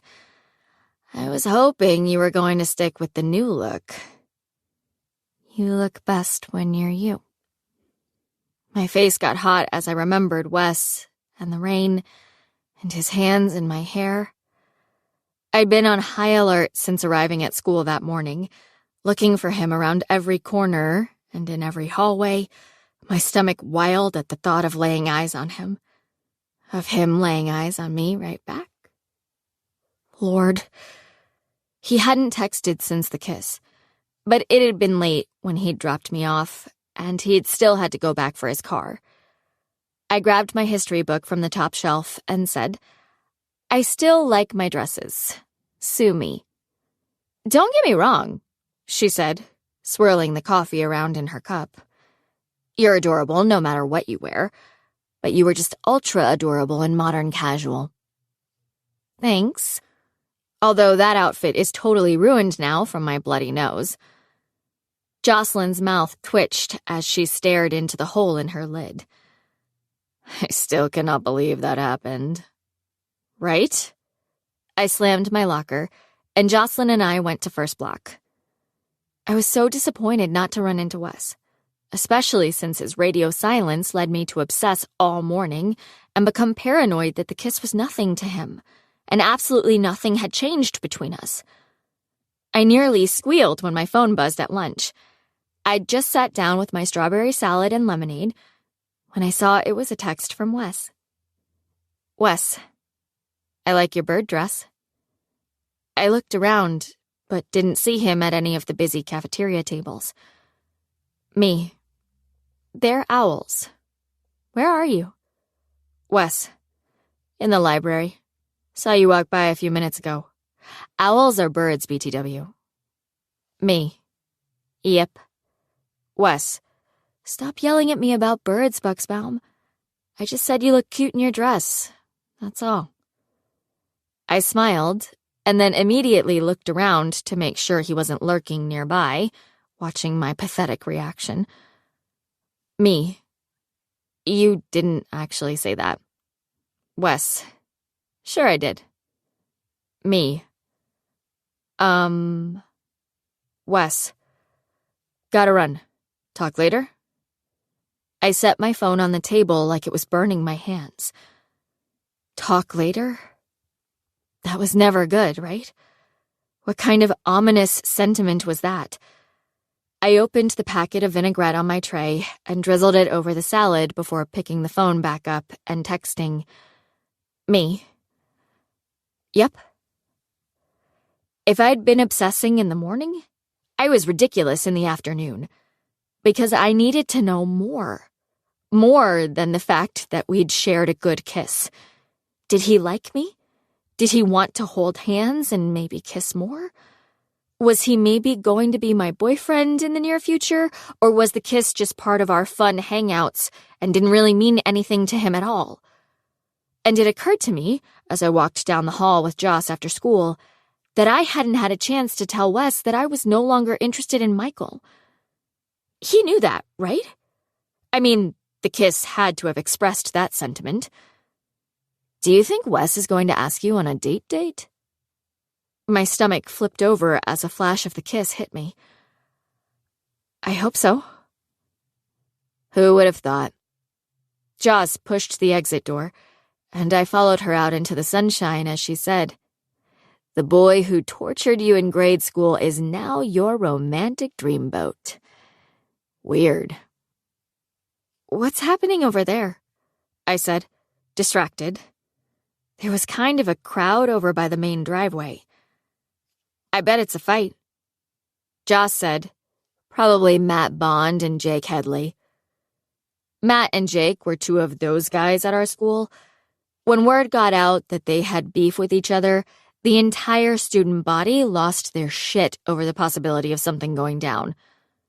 We weaved through the crowd, mostly because my car was in the lot that they were all blocking. I said, I did hear that they were going to throw hands. You did not just say that, owl dress. Well, that's literally what I heard, word for word. I moved past a couple people and said, "Excuse me." Oh my God. My head whipped around to look at Jocelyn. What? She was staring over my shoulder. Without looking at me, she covered her mouth with one hand and pointed with the other. I turned my head and followed her finger to a car that was parked in the center of the concourse. It was a black Grand Cherokee, and the fact that it was parked there was unusual, but that wasn't what made it a focal point. No. What made it unusual was that the entire driver's side of the car was covered with white boxes that each had a black letter on them, and there was a big orange square framing them all. The side of the car was a huge boggle board. A boggle board that had diagonal letters in red spelling out the question, prom? Holy crap, Liz, get up there! Bailey Wetzel was standing in the crowd, and she grinned at me and held out an arm. Go! I was slow to absorb what was happening until I saw Michael. He was standing next to the car, smiling at me, and holding a poster that said, "Wanna play boggle with me, Liz?" It was a promposal. Michael was asking me to prom. I felt confused and disjointed as I smiled, and everyone standing around started clapping. Michael was asking me to prom. In a romantic, thoughtful way. But I was in shock. It was totally what I'd wanted a week ago, but not anymore. I slowly walked toward him, my legs rubbery as I approached. I heard Joss say, "Let him down easy, Liz." I looked at Michael's smiling face. What the hell? I couldn't think of any way to make this make sense. Every single encounter I'd had with Michael had basically ended in disaster. Vomit, bloody nose, Laney talk. So why was this even happening? The irony, right? Having so many people watching me made me feel hot and itchy, uncomfortable. When I reached his side, I had no idea what to say. He looked handsome and warm, and like everything I'd daydreamed about since kindergarten. And nothing like Wes. I could finally see him, us, clearly. And now that I could, I didn't want the one to be Michael anymore. "This is incredible," I said, looking at the boggle car. He'd covered shoeboxes with white paper and affixed them to the side to make the board, which was a task that would have taken a ton of time. I can't believe you did this. I've known you long enough, Liz, to know that you'd need a big gesture. What about Lainey? I interrupted. I was whispering so no one else could hear me, hoping I could save both of us some public humiliation. He did a little shrug thing and said around a smile, I really took to heart what you said in the music room. Just like you, I want the possibility of something more. So, why not you? Why not us? I felt my mouth drop open, and I quickly slammed it shut. But come on. Seriously? Someone actually listened to my terrible ideas for once? I could just kick myself for rambling about Wes without actually naming a name. It's like I'd never seen a rom-com before or something. Talk about your comedy of errors. I glanced into the crowd and, oh no, there was Wes. We locked eyes as he stood next to the building, watching me with an unreadable expression. I swallowed and stared intently at his face, the face that had been kissing mine the last time I'd seen him. I silently begged those brown eyes to give me an answer, or for him to give me a smile. Give me something, Bennett, please. But he turned his head and looked away from me. Before that punch to the gut could even register, I watched Alex sidle up beside him. She smiled and grabbed his arm, pulling him down closer so she could talk into his ear. I could barely breathe as I stared at them while everyone in the courtyard looked at me.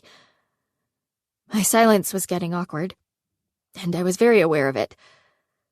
Slowly, people began cheering and clapping, but I could only hear my heart beating in my ears. Amidst everything, I kept my eyes on Wes. He lifted his hands, put 2 fingers in his mouth, and whistled loudly. And then he dropped his right arm across Alex's shoulders and gave me a thumbs up. Rejection, bitter and hot, washed over me. The other night, the kiss, everything, was a blip.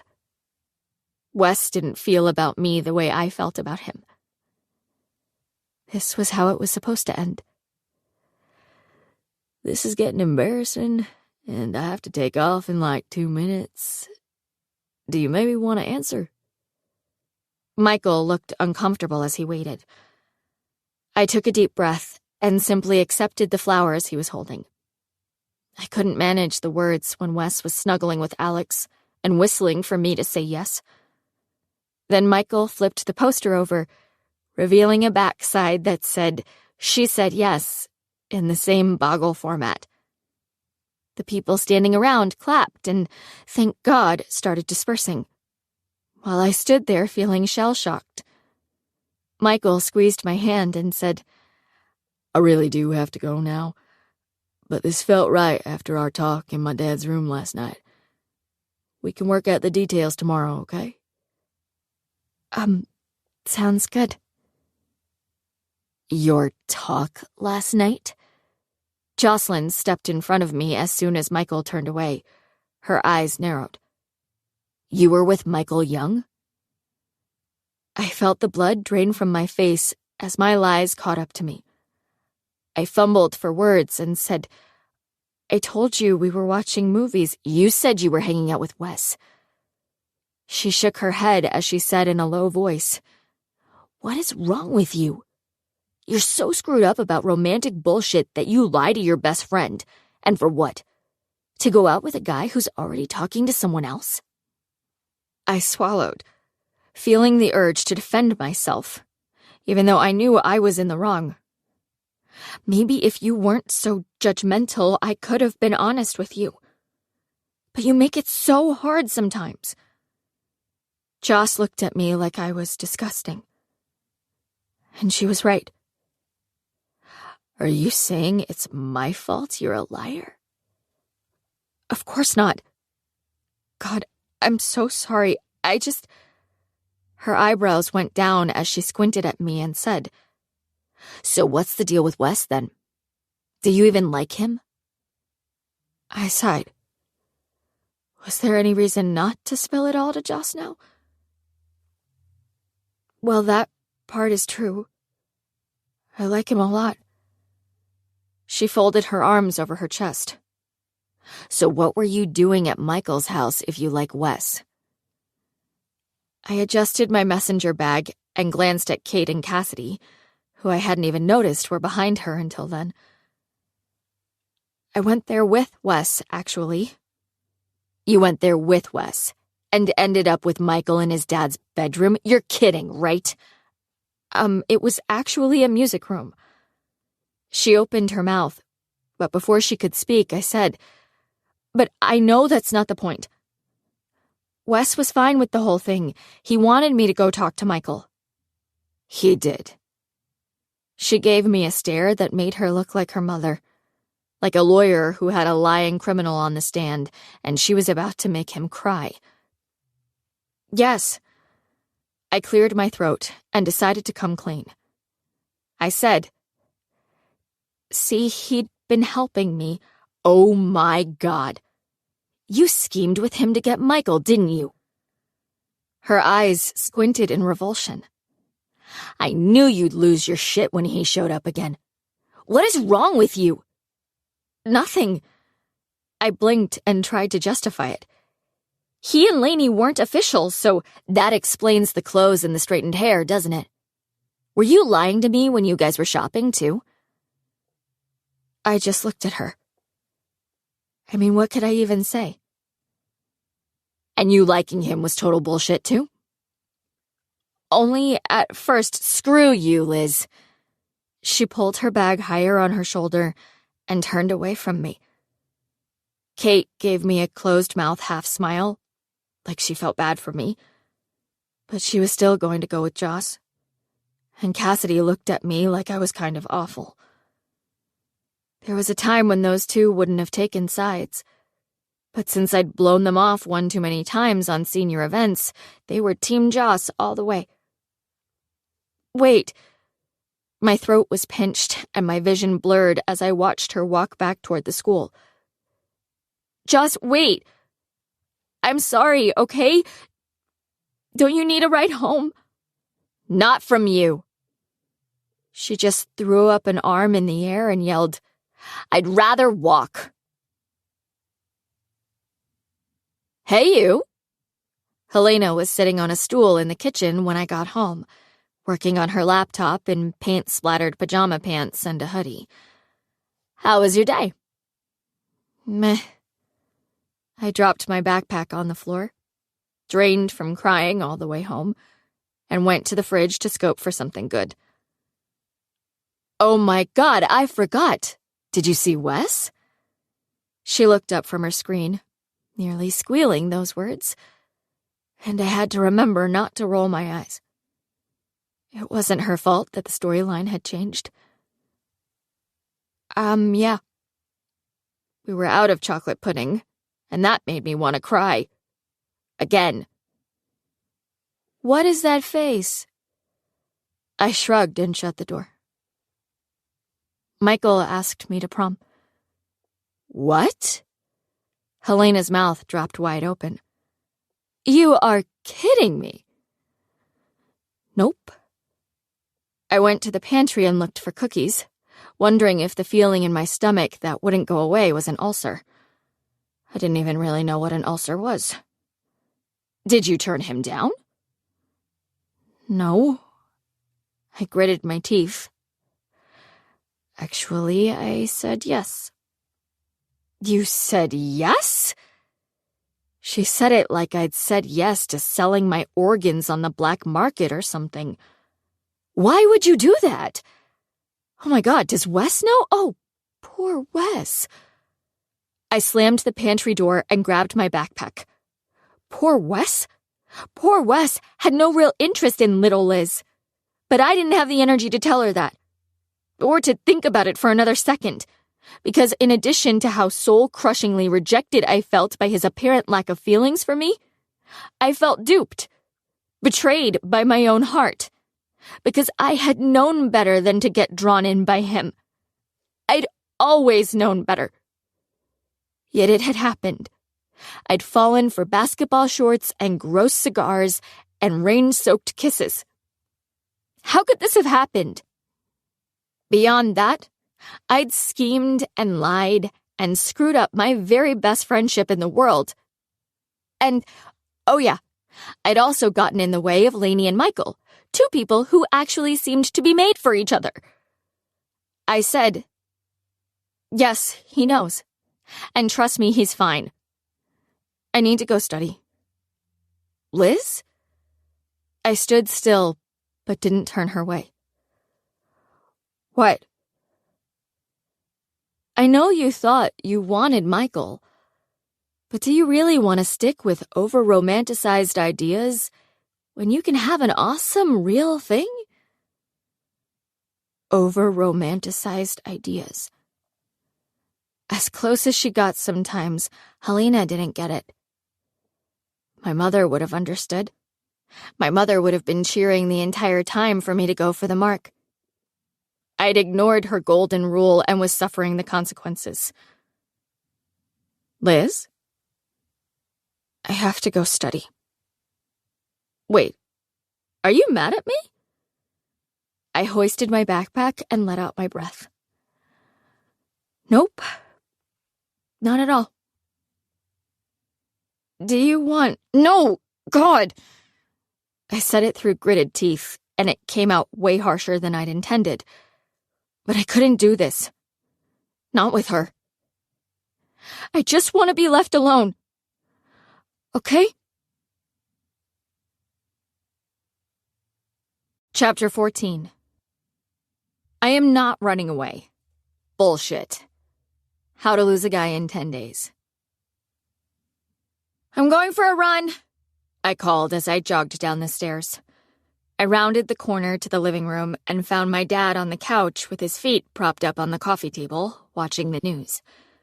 I was all tied up in knots and didn't know what to think about anything, so instead of torturing myself, I was going to visit the cemetery.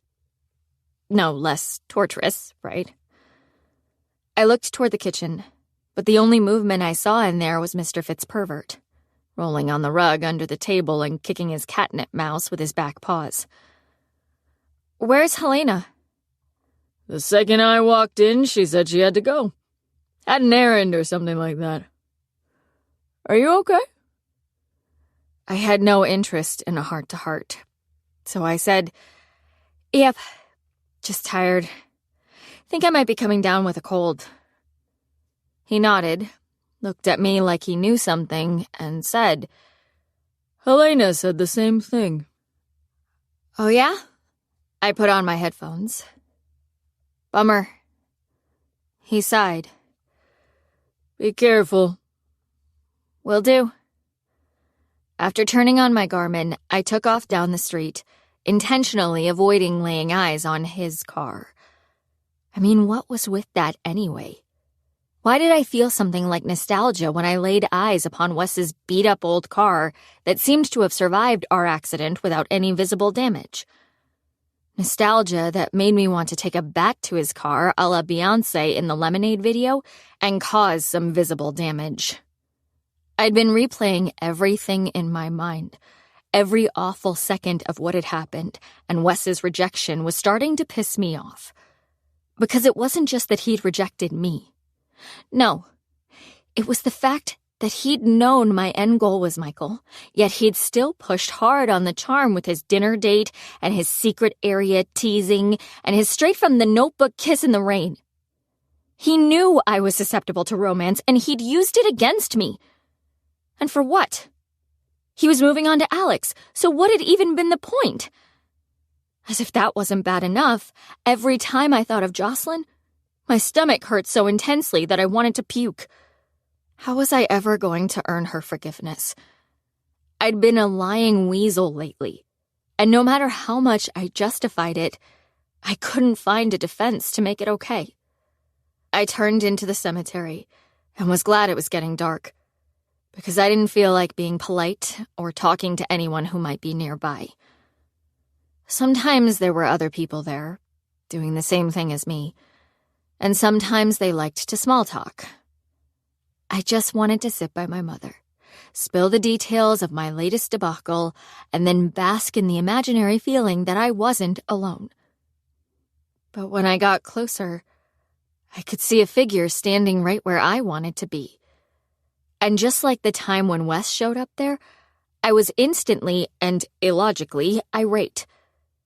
Who was in my spot? The person turned around as I approached, and I saw that it was Helena. Her face was serious, and she was still wearing those paint-stained pants. "Liz, what are you doing here?" she asked. I raised my hand toward my mom's grave marker. "No offense, but what are you doing here?" She looked startled by my appearance, almost like I'd interrupted something. She dragged a hand through her hair and said, "I guess you could say I needed a word with your mother." "Why?" "What?" I inhaled through my nose and tried to stop this unexpected rage from escaping. "You didn't know my mother, so I don't understand why you would need a word with her. You never spoke to her or heard her voice or even watched a silly romantic comedy with her, so call me irrational, but it just seems really weird that you're camped out where she's buried." "I was hoping she might know how I can get through to you." She blinked fast and pressed her lips together, crossing her arms over her chest. "Listen, Libby, I know—" "Don't call me that." "What?" "Libby. It's what she called me. But that doesn't mean that you need to, okay?" "What is this?" She said it in a tired voice that had a bit of an edge to it. "I feel like you're trying to fight with me." I blinked fast. "No, I'm not." I totally was. Nobody who I wanted to fight with was speaking to me, so why not Helena? "Really?" "Yes, really. Because you just got mad that I called you by the nickname that I've heard your dad and the next-door neighbor call you. I don't see you having a problem with anyone but me saying it. Well, they actually knew her." She looked at me, exuding disappointment at the brat I knew I was being. I can't help that I didn't. I know. It wasn't about whether or not she knew my mom. It was about the infringement of my mother's memories, her legacies. I mean, it wasn't irrational to try to keep those pure, was it? She sighed and dropped her arms to her sides. "You do know, Liz, that your mother's memory won't disappear if you get closer to me." "Excuse me?" The words felt like a physical slap because, God, she'd just lent voice to my biggest fear. How would it not disappear if Helena got closer? Because no matter what he said, it had disappeared for my father. When he talked about my mom now, it was like he was referencing some historical figure that he was incredibly fond of. Her place in his heart was gone, and she only lived in his head now. Helena tilted her head and said, "It won't. You'll still remember her exactly as you do right now, even if you let me in a little." "How do you know that?" I blinked back tears and said, "What if it does disappear? I know that you're great for my dad and super cool. And I know that you're here to stay. I know all of that. But it doesn't change the fact that you're here and she isn't, and that feels sort of shitty." Her mouth snapped shut. "Of course it does. I would have been lost without my mom. I totally get that it feels awful. But pushing me away is not going to bring her back, Liz." I sniffled and wiped at the tears on my cheeks. "Yeah, I think I know that, Helena. Maybe if we—" "No." I gritted my teeth and wished she would disappear so I could cry and lie on the soft grass. But if she wasn't leaving, I'd have to. I put in my earbuds, scrolled to Enter Sandman by Metallica, and said, "Maybe if you just leave me alone and let me live my life without trying to fill her shoes every time I turn around, we'll all be happier." I didn't wait for her to respond. I started running the way I'd come, only I pushed my legs to sprint as fast as I possibly could. I swiped at my cheeks and tried outrunning the sadness, but it stayed with me all the way home. I was almost to my house when I saw Wes getting out of his car. He slammed the door and started walking across the street to where I was before he noticed me. He gave me a chin nod and said, "Hey." "Hey." Like we hadn't kissed or texted or talked on the phone or eaten hamburgers together. Just, hey. Wow. He really was a jerk, wasn't he? I stopped running and yanked out one of my earbuds. "Hey. By the way, thanks for helping me get Michael." The words spilled out. I was aware of my own horribleness as I racked my brain for something to say that would make him hurt as badly as I did. And I couldn't seem to stop myself. His eyes moved over my face before he said, "Sure. Although he does still have that pesky Laney around. I think you'll have to deal with that before you officially get him." "Nah." I waved a hand and swallowed down my emotions with a smile. "He told me that he's not going to make a move." "He did?" He rubbed his eyebrow and looked past me for a minute before his gaze returned to my face. My breath caught as I looked at the same eyes that had been hot and wild for me in the front seat of his car. And he said, "Well, you're about to get everything you've ever wanted then, aren't you? Why didn't you tell me that before?" It was hard to talk when we were driving off a cliff and then you were eating my face. I inhaled through my nose. I was so pissed at him, at myself, so damned disappointed, and I wanted to make him feel some of that.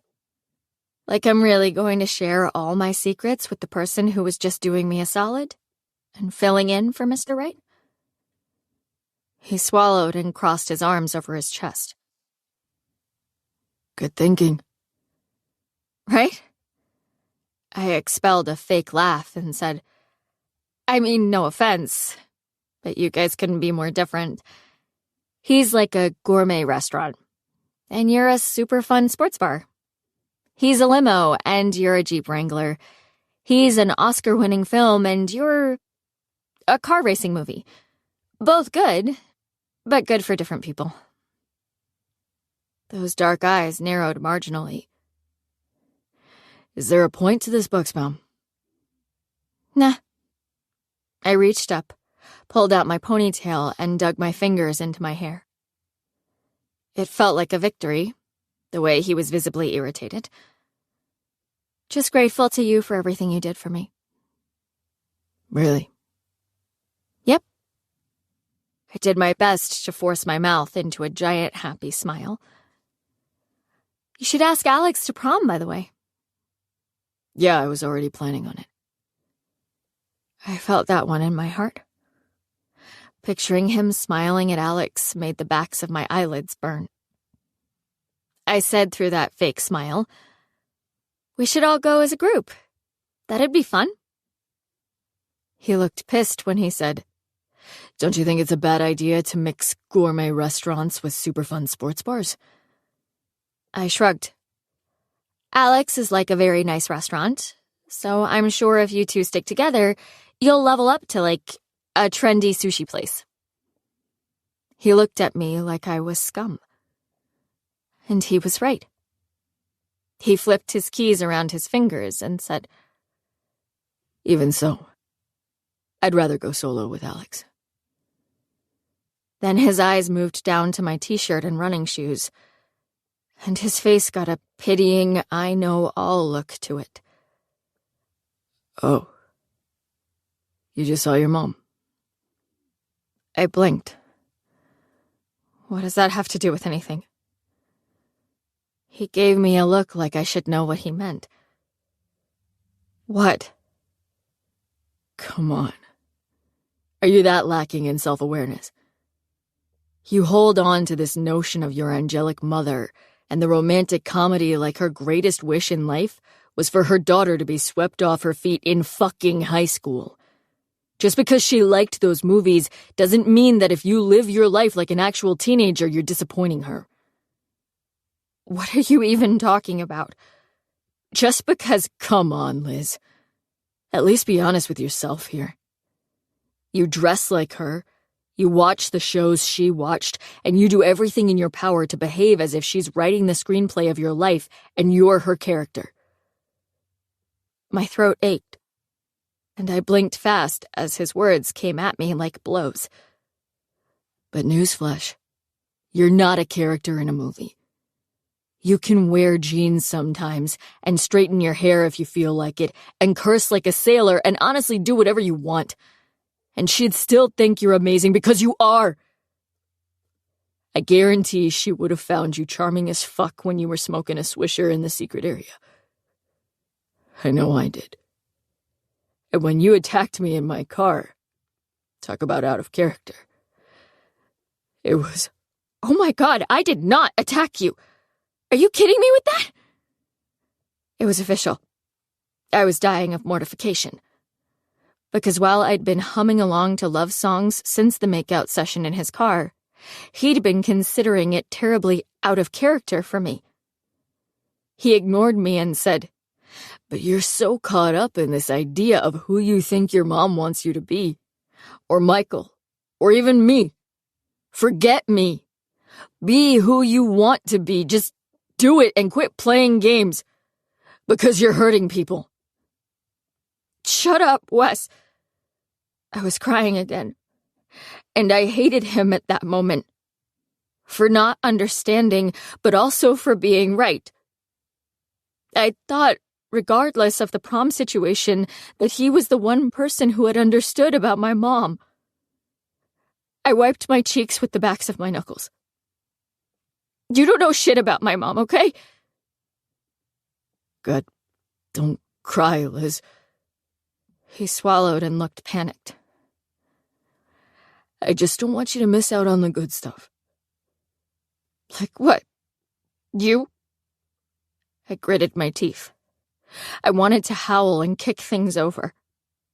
Instead, I said, "Are you the good stuff, Wes?"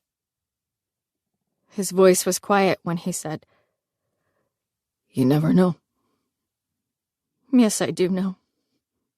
You're not. You're the opposite of everything I want. You're the same person you were when you ruined my little free library, and you're the same person my mom thought was too wild for me to play with. I took in a shaky breath and said, "You can have the forever spot. And let's just forget this whole thing ever happened."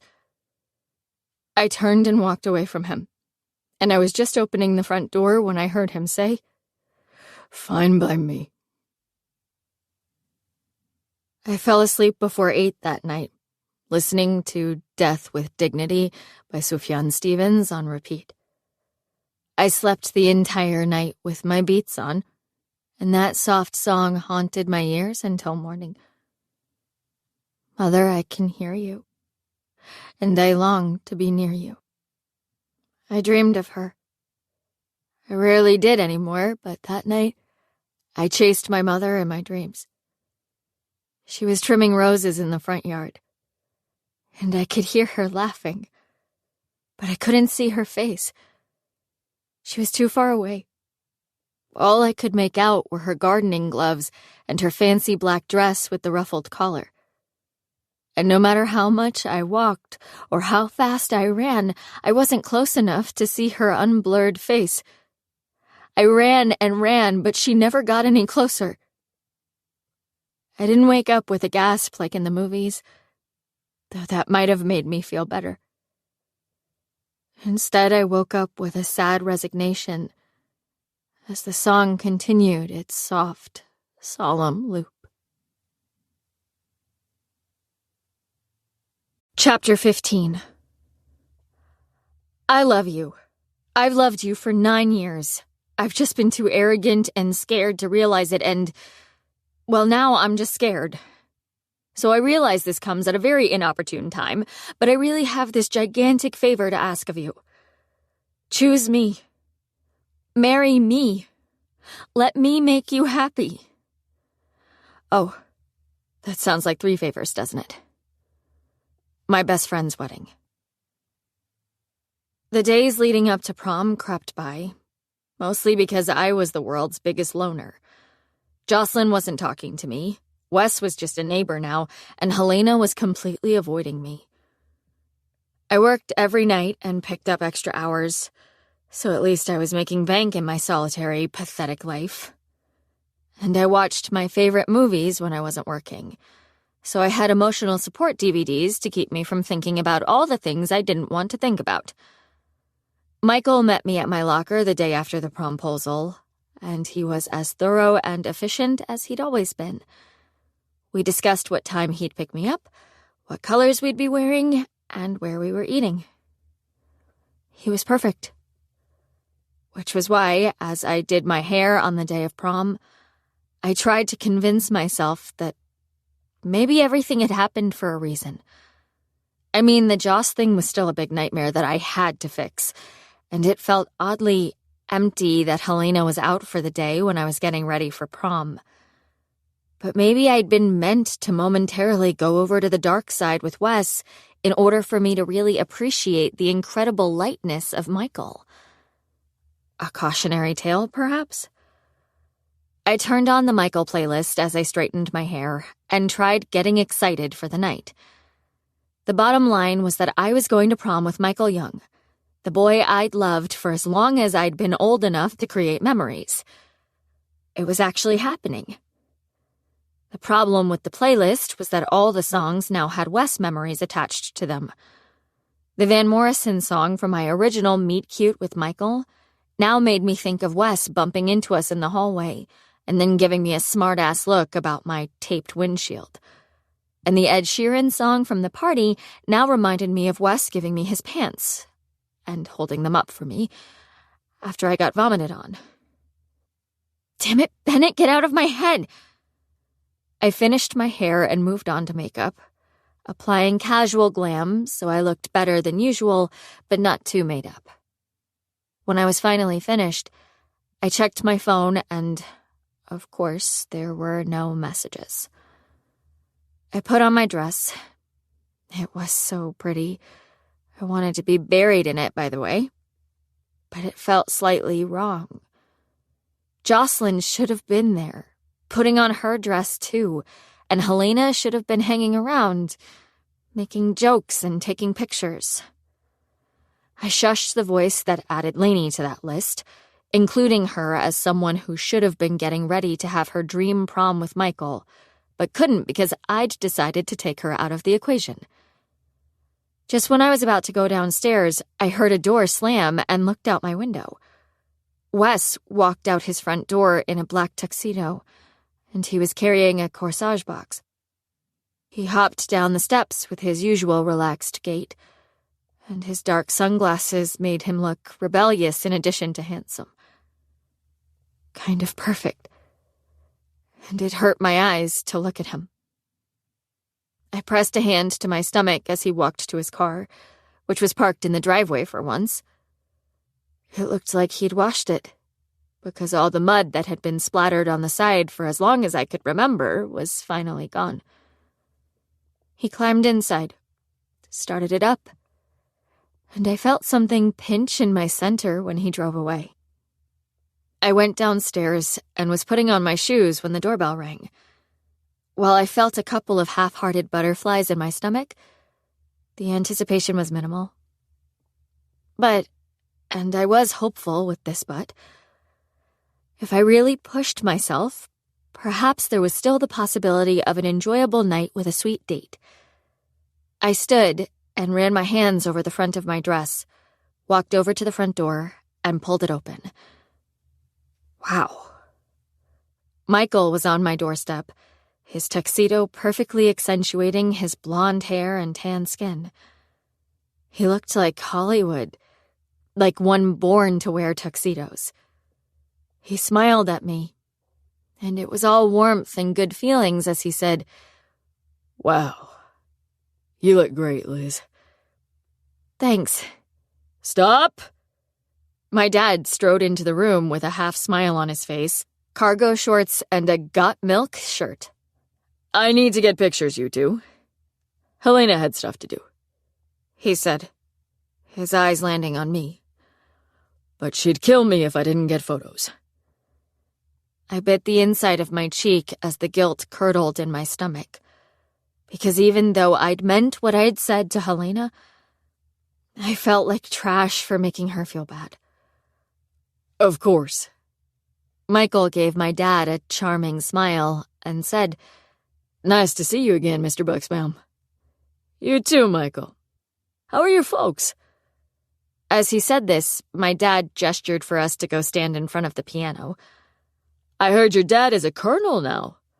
"He is." We walked to the piano and faced the camera.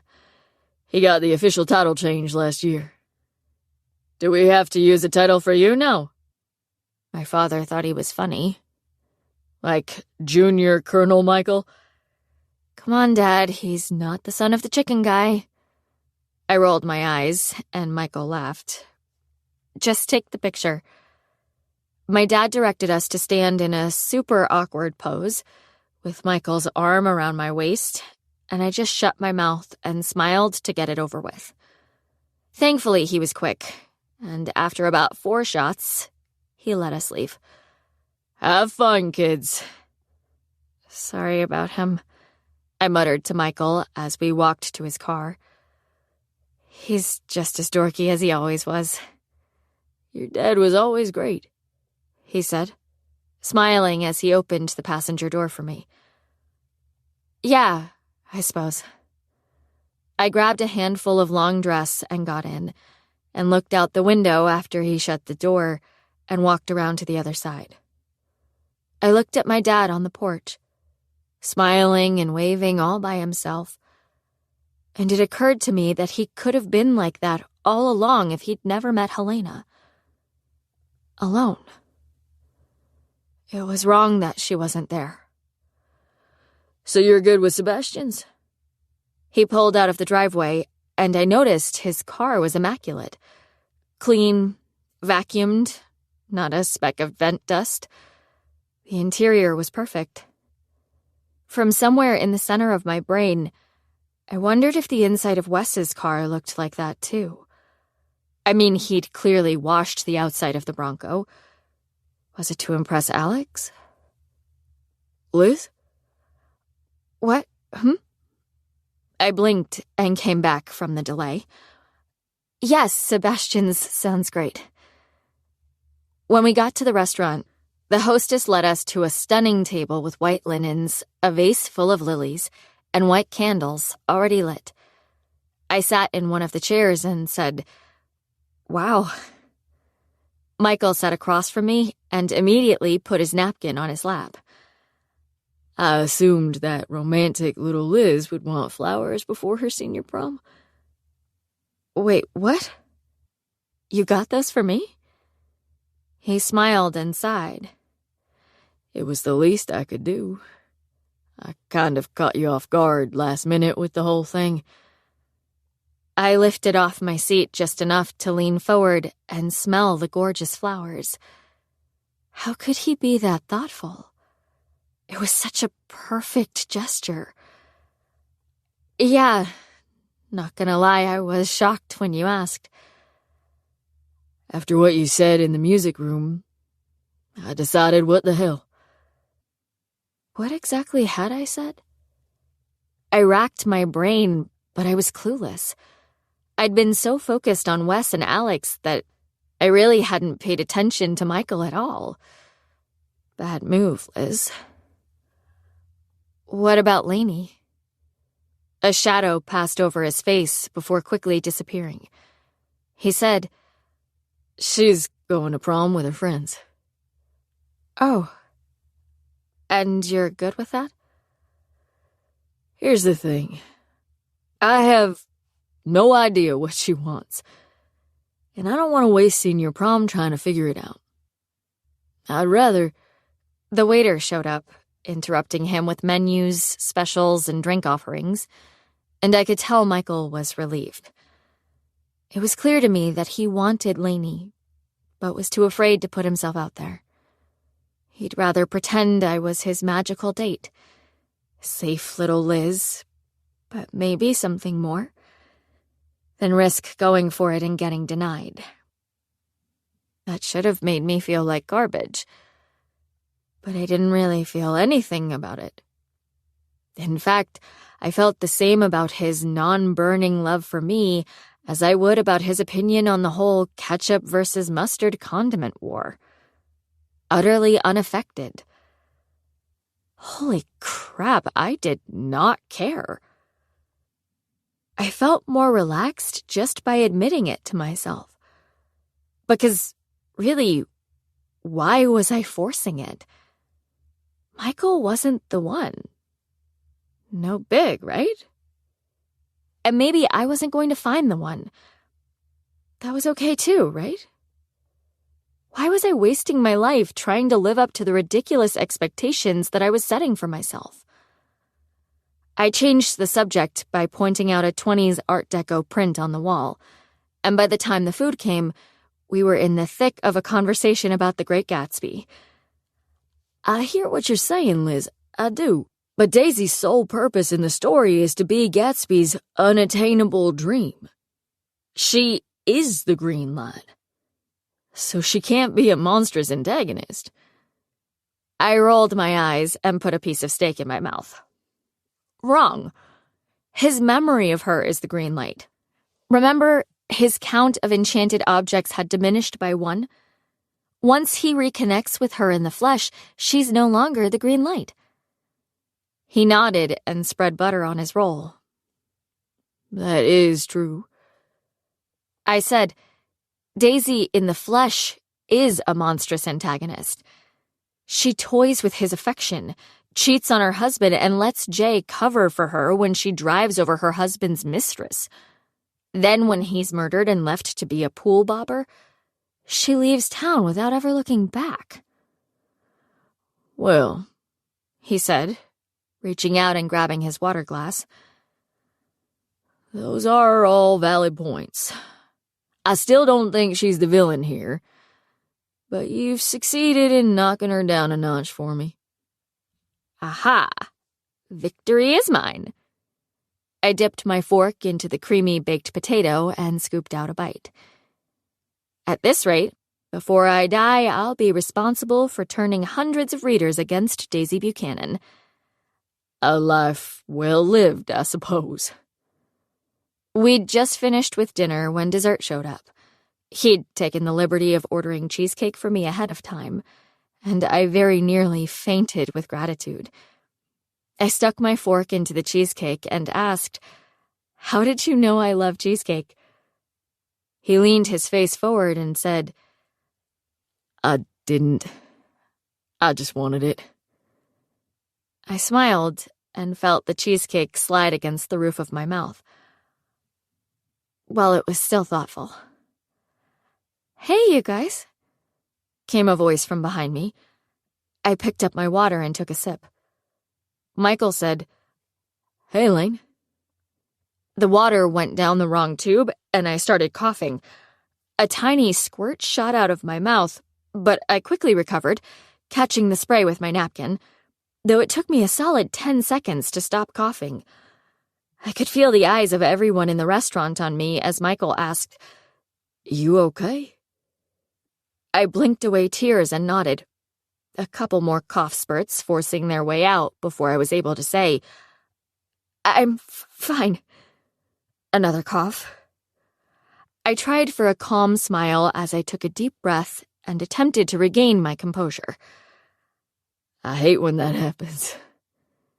Michael tried making me feel less embarrassed by grinning and saying, "I swear it happens to me like once a month." "Same," Lainey said. walking around the table as if to make sure I could see just how pretty she looked while I tried being a human fountain. Drinking is hard, right?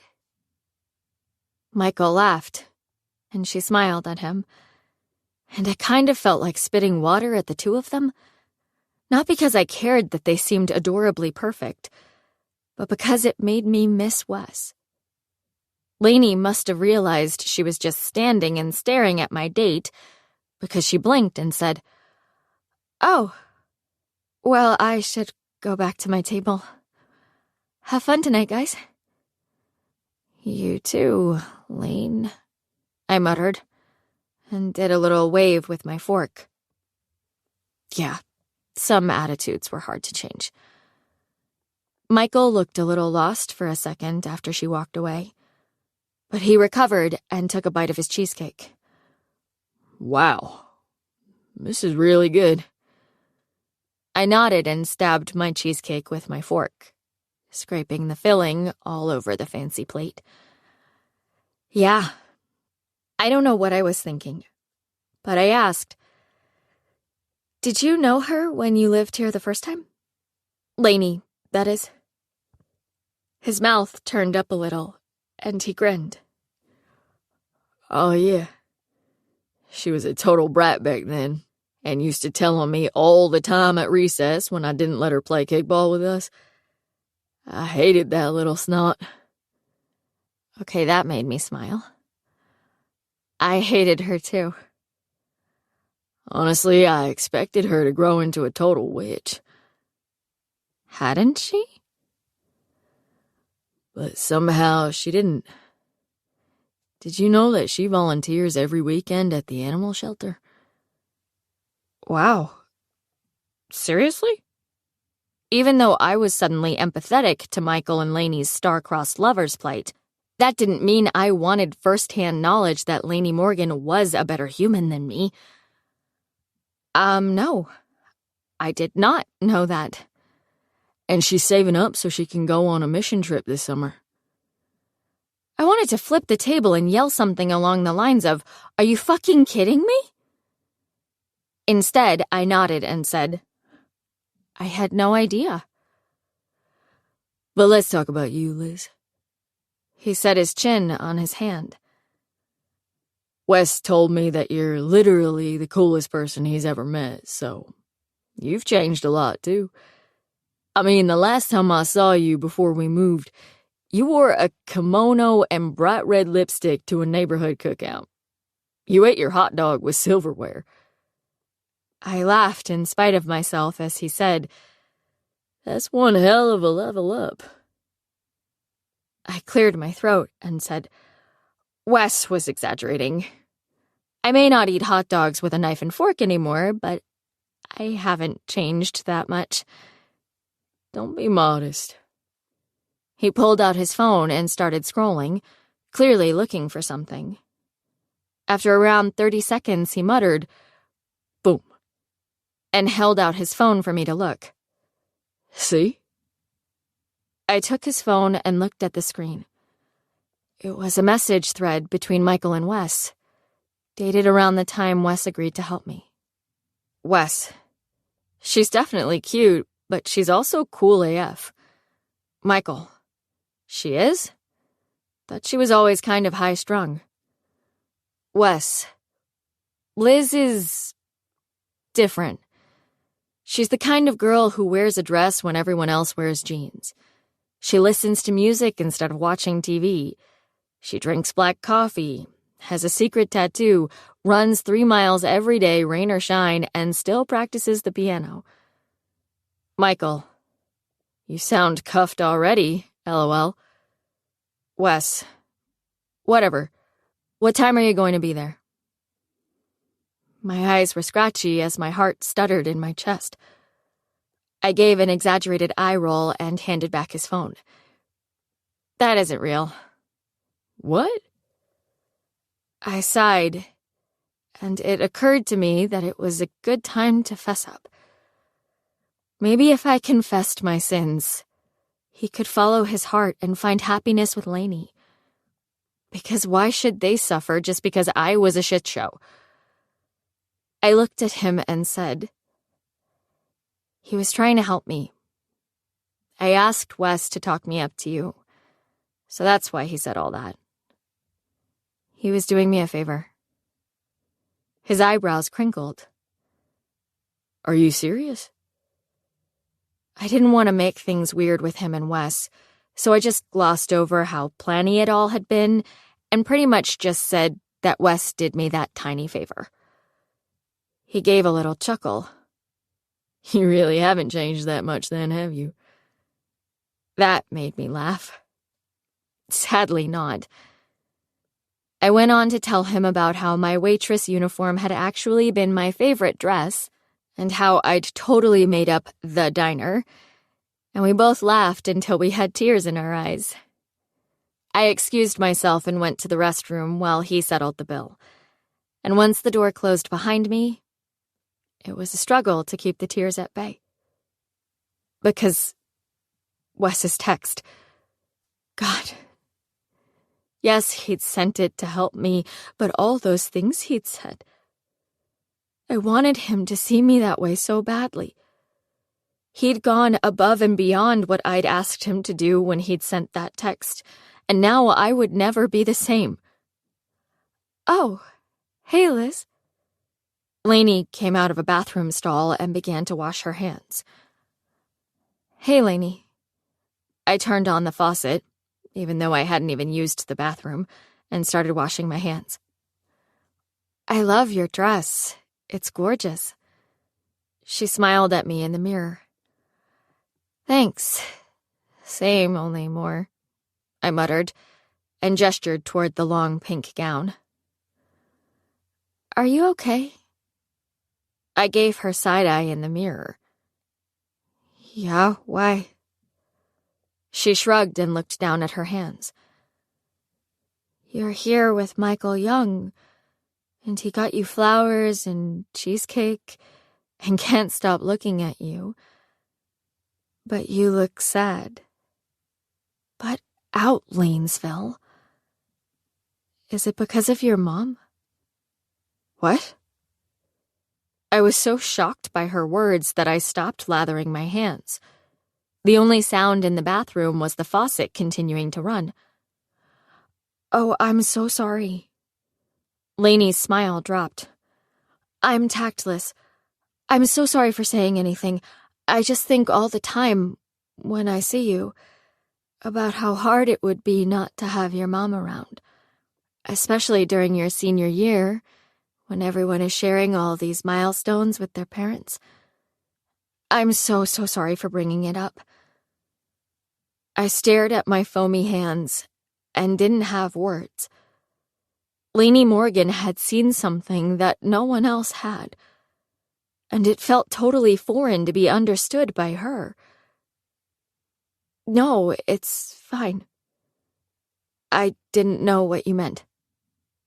She turned off her faucet and reached for a hand towel. "Still, sometimes I can't help sticking my foot in my mouth.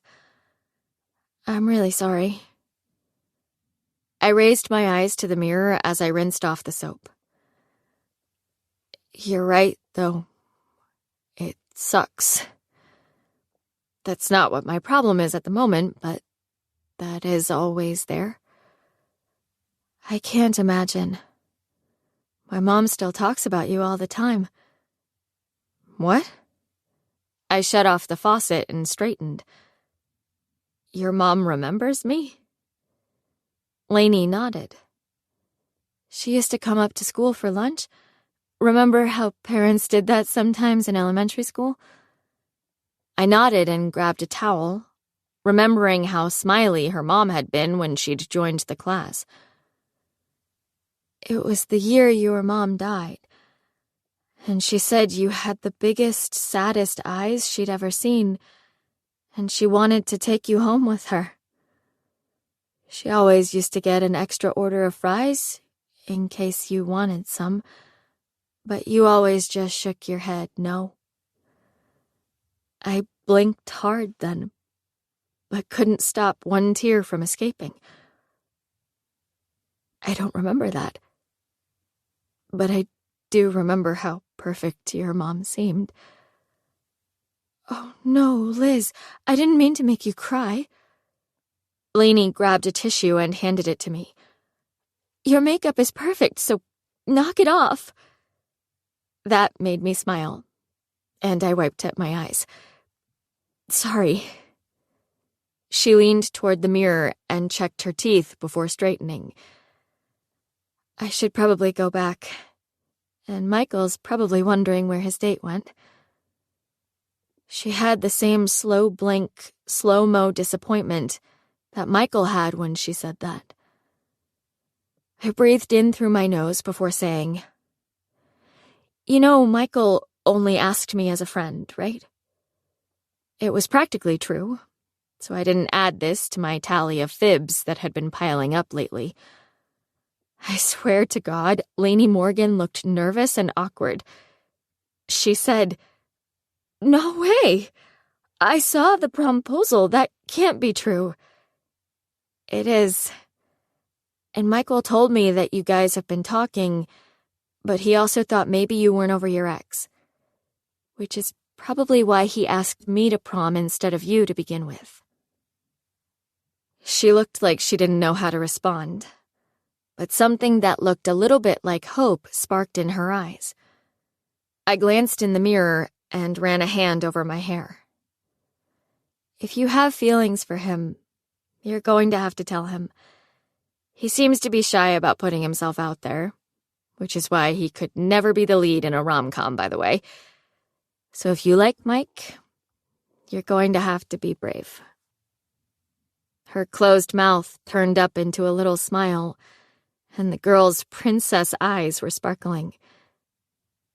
You know, you're kind of cool, Liz. I was the antithesis of cool, but it was nice to hear. Does that mean that you like him? She nodded, and her eyes got even bigger. You have no idea. I have never felt like this before about anyone. I rolled my eyes and tossed the tissue. Well then, don't drag your feet. I went back to the table where Michael looked ready to go. You ready? He set his napkin on his plate and looked at me expectantly. Let's go prom it up. He laughed and we left.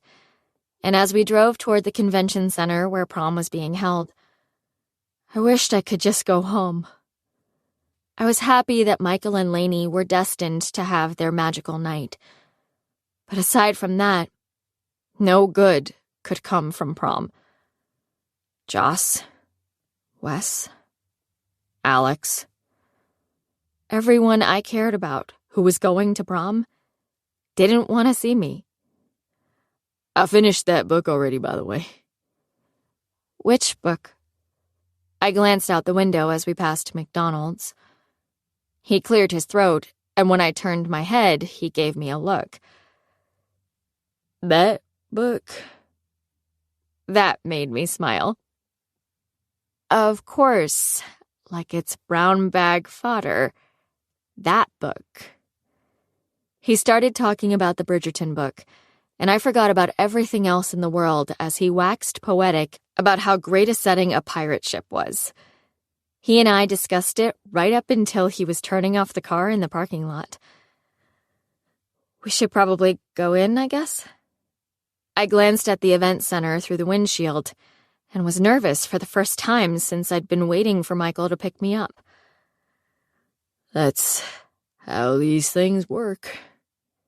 He pulled out the keys and said, Let's do this. I swiped gloss over my lips and opened the door. Let's do this. When we got inside, Michael handed the security person our tickets, and the big bald dude looked at me with bored eyes. Purse. I shook my head and pointed to the front of my dress. Pockets. His eyebrows went up. Nice. You kids have a good night. You too. We headed into Ballroom C, and the second we walked through the doors, it was like entering a different world. No, it wasn't magical. It was a brightly colored, way too loud wedding reception world. The theme was Mardi Gras, which basically just meant that everything was a jarring purple, yellow, or green color. Hey, there's Wesley, over by the papier-mâché baby. I followed Michael's gaze. And yes, there was an enormous papier-mâché baby sitting atop an even bigger papier-mâché cake. My eyes scanned the crowd for Joss, but I didn't see her anywhere. My stomach flittered a little bit as Michael led me toward Wes. Stop it, Liz. I took a deep breath, put my hands in my delightful pockets, and walked across the room, concentrating on not stumbling in my heels. "We Are Young" by Fun, period, was blaring, and it still felt like it always had, as if the band was trying to convince us of something. "That is one huge baby," I said, smiling as we got closer. Right? Bizarre. Michael grinned up at it, and I was looking at him when a voice yelled, "Mrs. Potato Head!" I looked past the baby, and there was Adam. I really did like Wes's friends. I said, "Hey." Don't call her that anymore. Her face is normal again. I rolled my eyes at Noah, who was standing behind him. "Gee, thanks."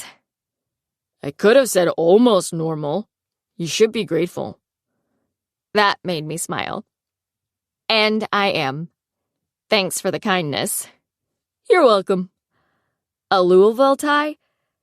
I rolled my eyes at his ridiculous sports tie that was covered in red cardinals and big obnoxious L's and said, "That's, unconventional." But dope, yes? He ran a hand over it and said, "Cardinal chic." "That tie is awful," Lainey said. She'd just exited the dance floor with Ashley. "It's like you lost a bet or something." Liz likes it. "No, she doesn't," Adam said, looking at me with a question on his face. "Do you?" I just smiled and shrugged as New Year's Day by Taylor Swift came on. "See? She's too nice to tell you she hates it." Or she's too nice to tell you that she loves it and you have no fashion sense. "Then it's over there," Noah yelled over the music and pointed to the dance floor. "With Alex." I looked in the direction his finger was pointing, and my stomach sank when I saw them. They were dancing, Wes's arms around Alex's waist as hers were locked around his neck. She was wearing a red dress that made her stand out from the crowd, and I couldn't come up with anything but compliments for her. Quite a catch. He was leaning down so he could hear whatever she was saying, and they were both smiling. I felt queasy. Had he always looked so impossibly handsome? And had he always smiled with such warmth? I could feel his fondness for her from across the room just by staring at his really nice mouth. The mouth that had been on my mouth when I attacked him. Ugh. I took a breath. I really had fallen hard for him, hadn't I? I stared at them, the picture-perfect couple, as Taylor Swift made my soul ache. Please don't ever become a stranger, whose laugh I could recognize anywhere. "Do you want to dance?" Michael looked down at me, and I realized he'd probably misinterpreted my stare of longing as a wallflower's wishful gaze. Not yet," I said, pinning a smile on my lips, even though my cheeks were warm and I felt ill all of a sudden. "Unless you want to." "Nah, I'm good." He gave a shake of his head that was all relief.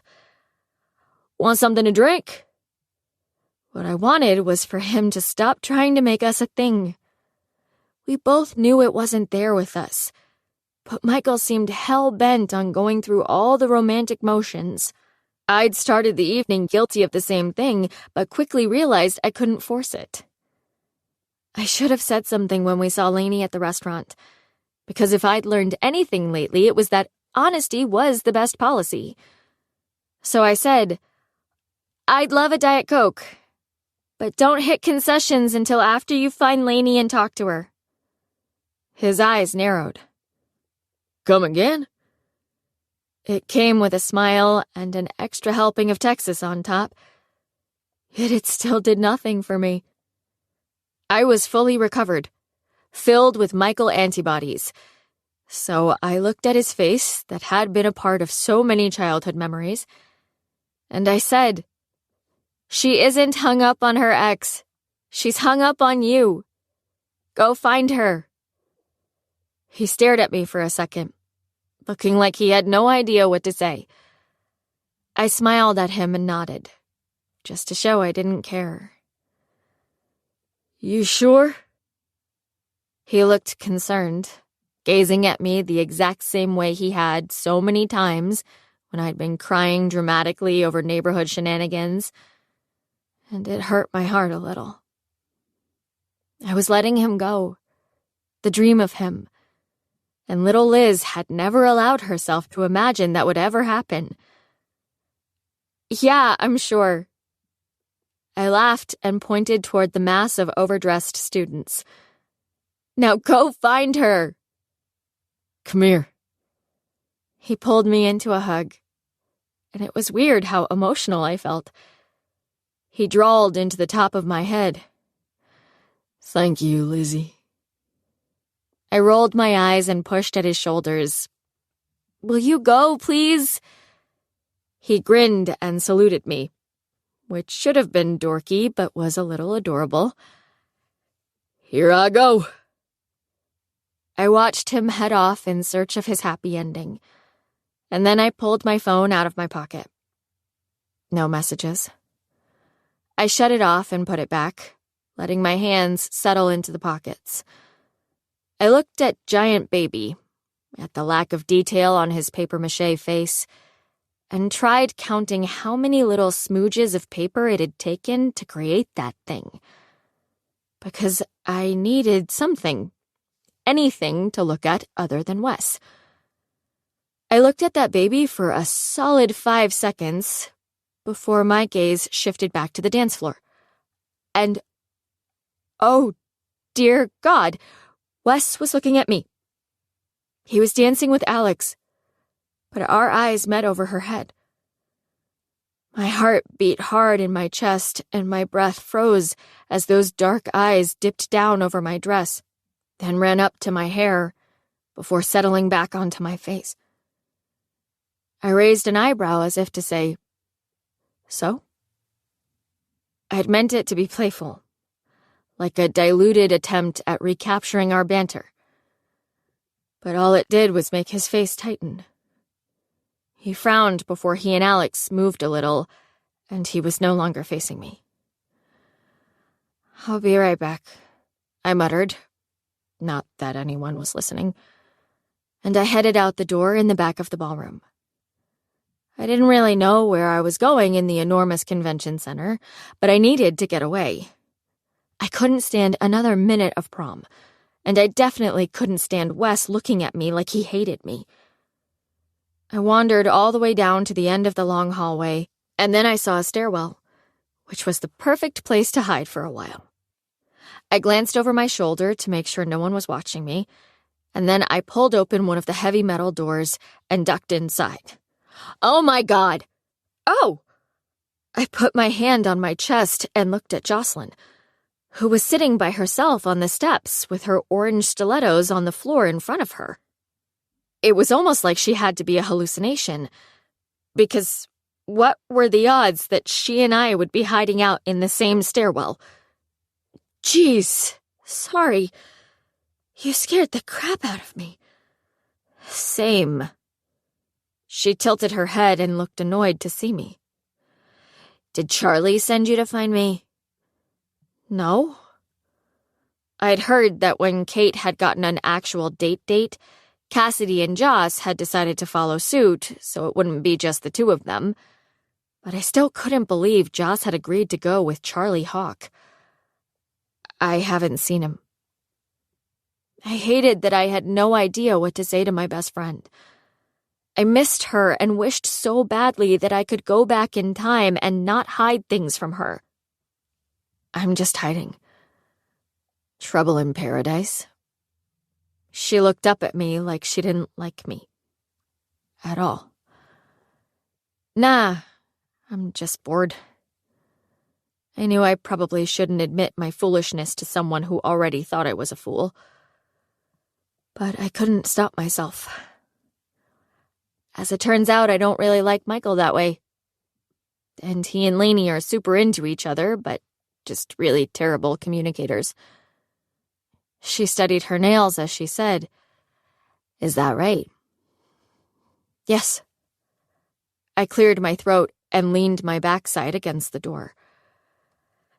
It also turns out that I actually do like Wes. But he actually does like Alex now, so... And, I said, swallowing. And it turns out that I'm so sorry. I miss you. Joss coughed out a little laugh noise, but didn't smile.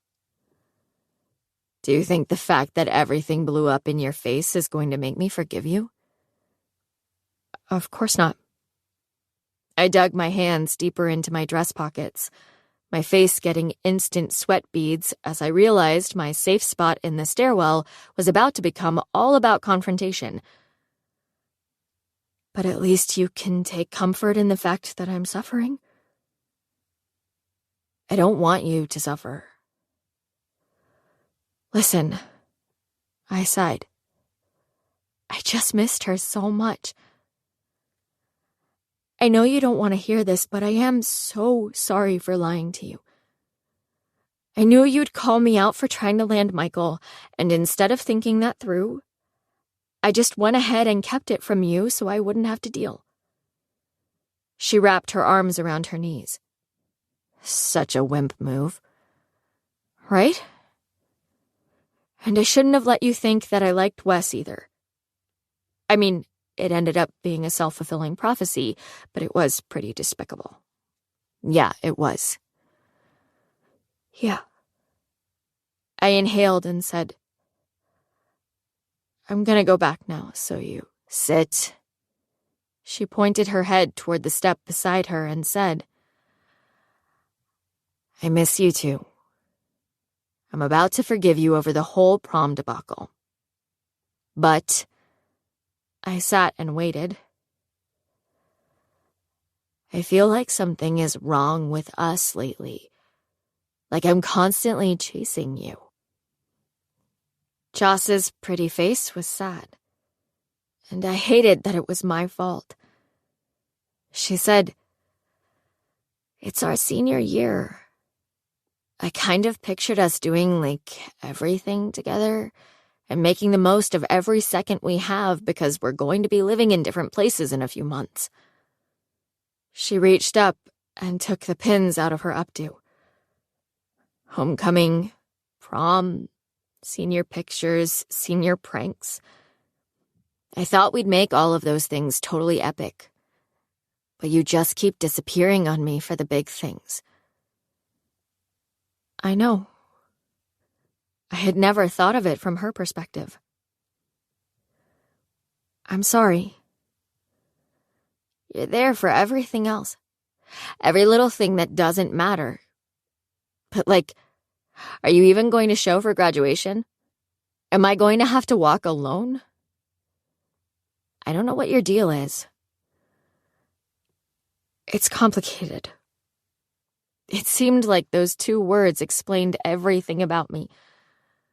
I swallowed and tried to make her understand. I know we weren't friends when my mom died. But it sucked.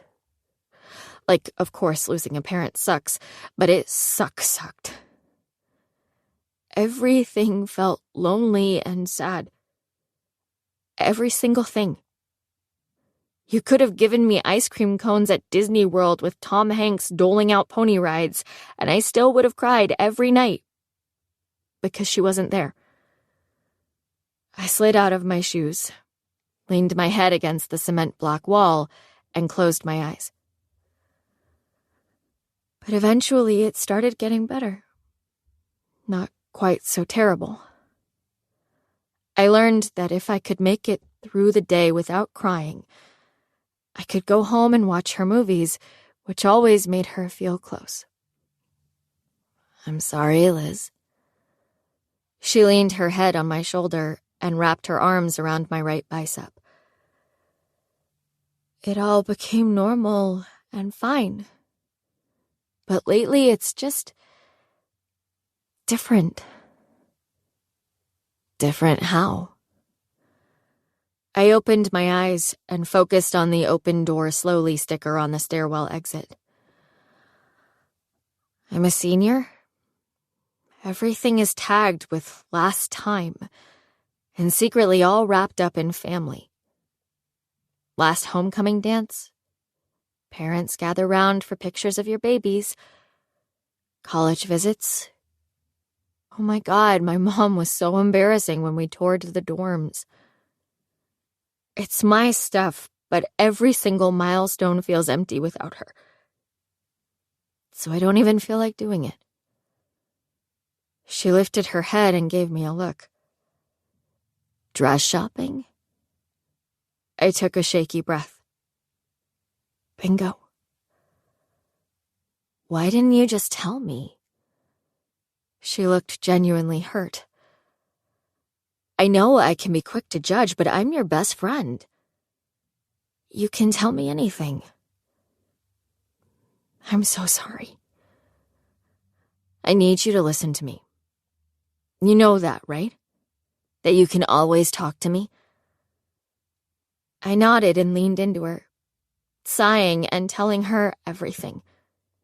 How I felt when it seemed like she was dismissing my mom's absence, what Wes had said about my mom, and how I lived my life like I was in one of her screenplays. I said, I hate to say it, but I think you might be right. Think? She shook her head and said, Bennett has you pegged. Right?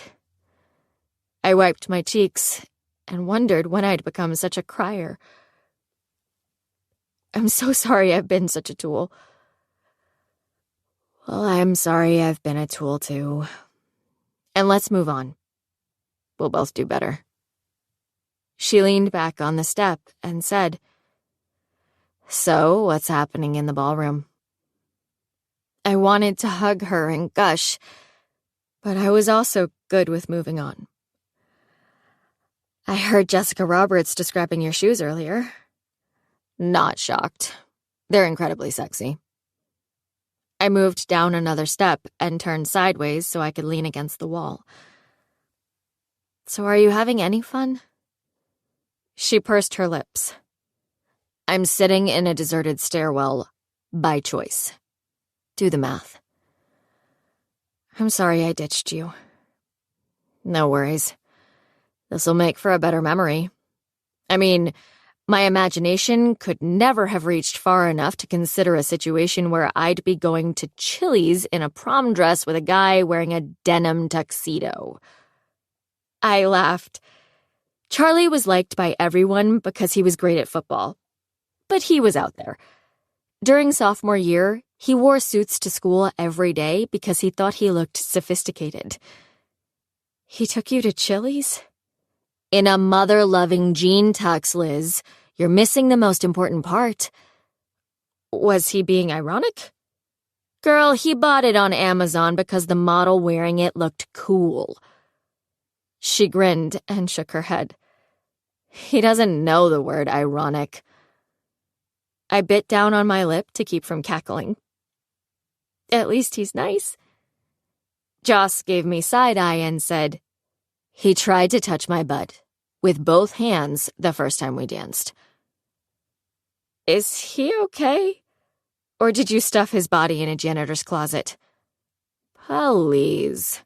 Like I'm going to do time for a guy in a Levi's suit. She gave a little shrug and said, I am leaving his ass here, though.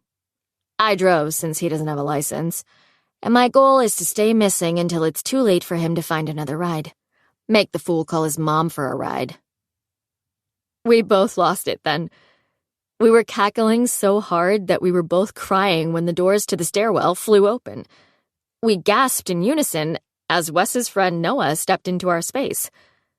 He looked as confused by our presence as we were about his. I said, Noah? At the same time he said, Damn it, you guys scared me.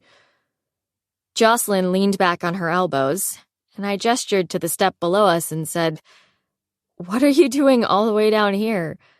I thought the cool kids were still down in the ballroom. He sat down and said, I couldn't take it anymore. Prom is painful.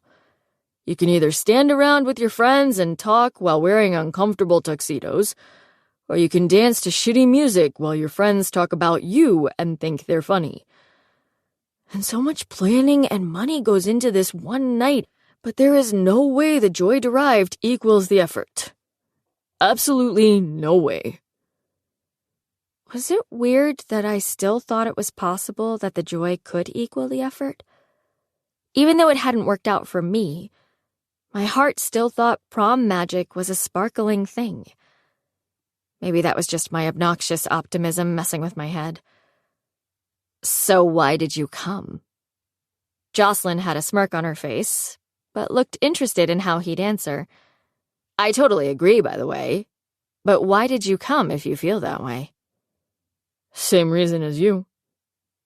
And that is? He raised an eyebrow. You don't know why you're here? She rolled her eyes. I know why I'm here, but you don't. So there's no way you could know that we share a reason. I crossed my arms and watched them. The little I knew of Noah was that he was the king of arguing. He seemed to enjoy the debate process. Joss, on the other hand, had no patience for people who argued with her. Most didn't because they knew better. He said, You sure? She gave him a look. He said around a smart-ass grin, I thought we both came to see what a clown in a denim tuxedo actually looks like. That made her chuckle. You came here for Charlie, too? Oh, yeah.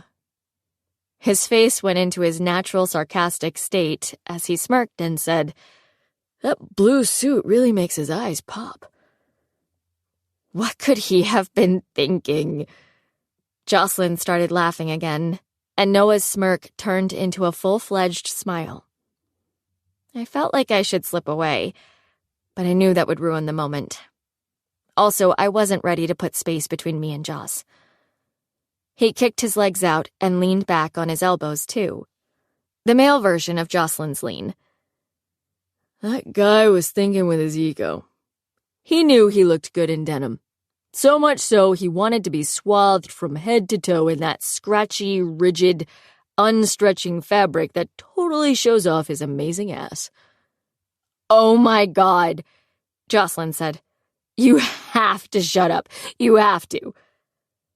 We spent the next hour in the stairwell, just talking. It would have been fun if my brain hadn't been so stuck on reminding me about Wes and Alex. I'd let him go before I'd ever fully realized that I even wanted him.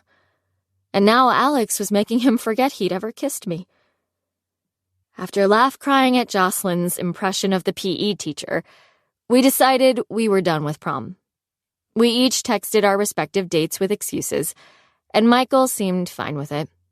He even sent me a "Thank you, BTW" message, which gave me hope that he and Lainey would be official before morning. I was counting the minutes until I could be warm in my bed, dwelling on my mistakes, while Fitz attacked my feet under the blanket.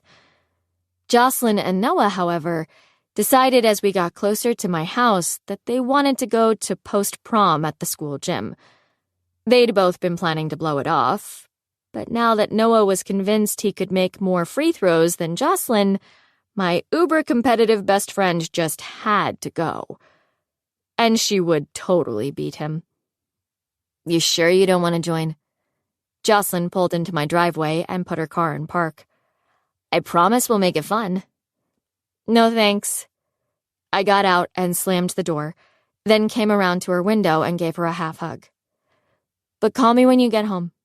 Whenever that is. Bennett won't be there. Noah gave me a pitying look and said, He told me this morning that post-prom is a waste of time, and he needs a good weekend of sleep before the big game Monday. So he's coming home at midnight like a grandma. I appreciated his attempt to cheer me up. It was kind of sweet.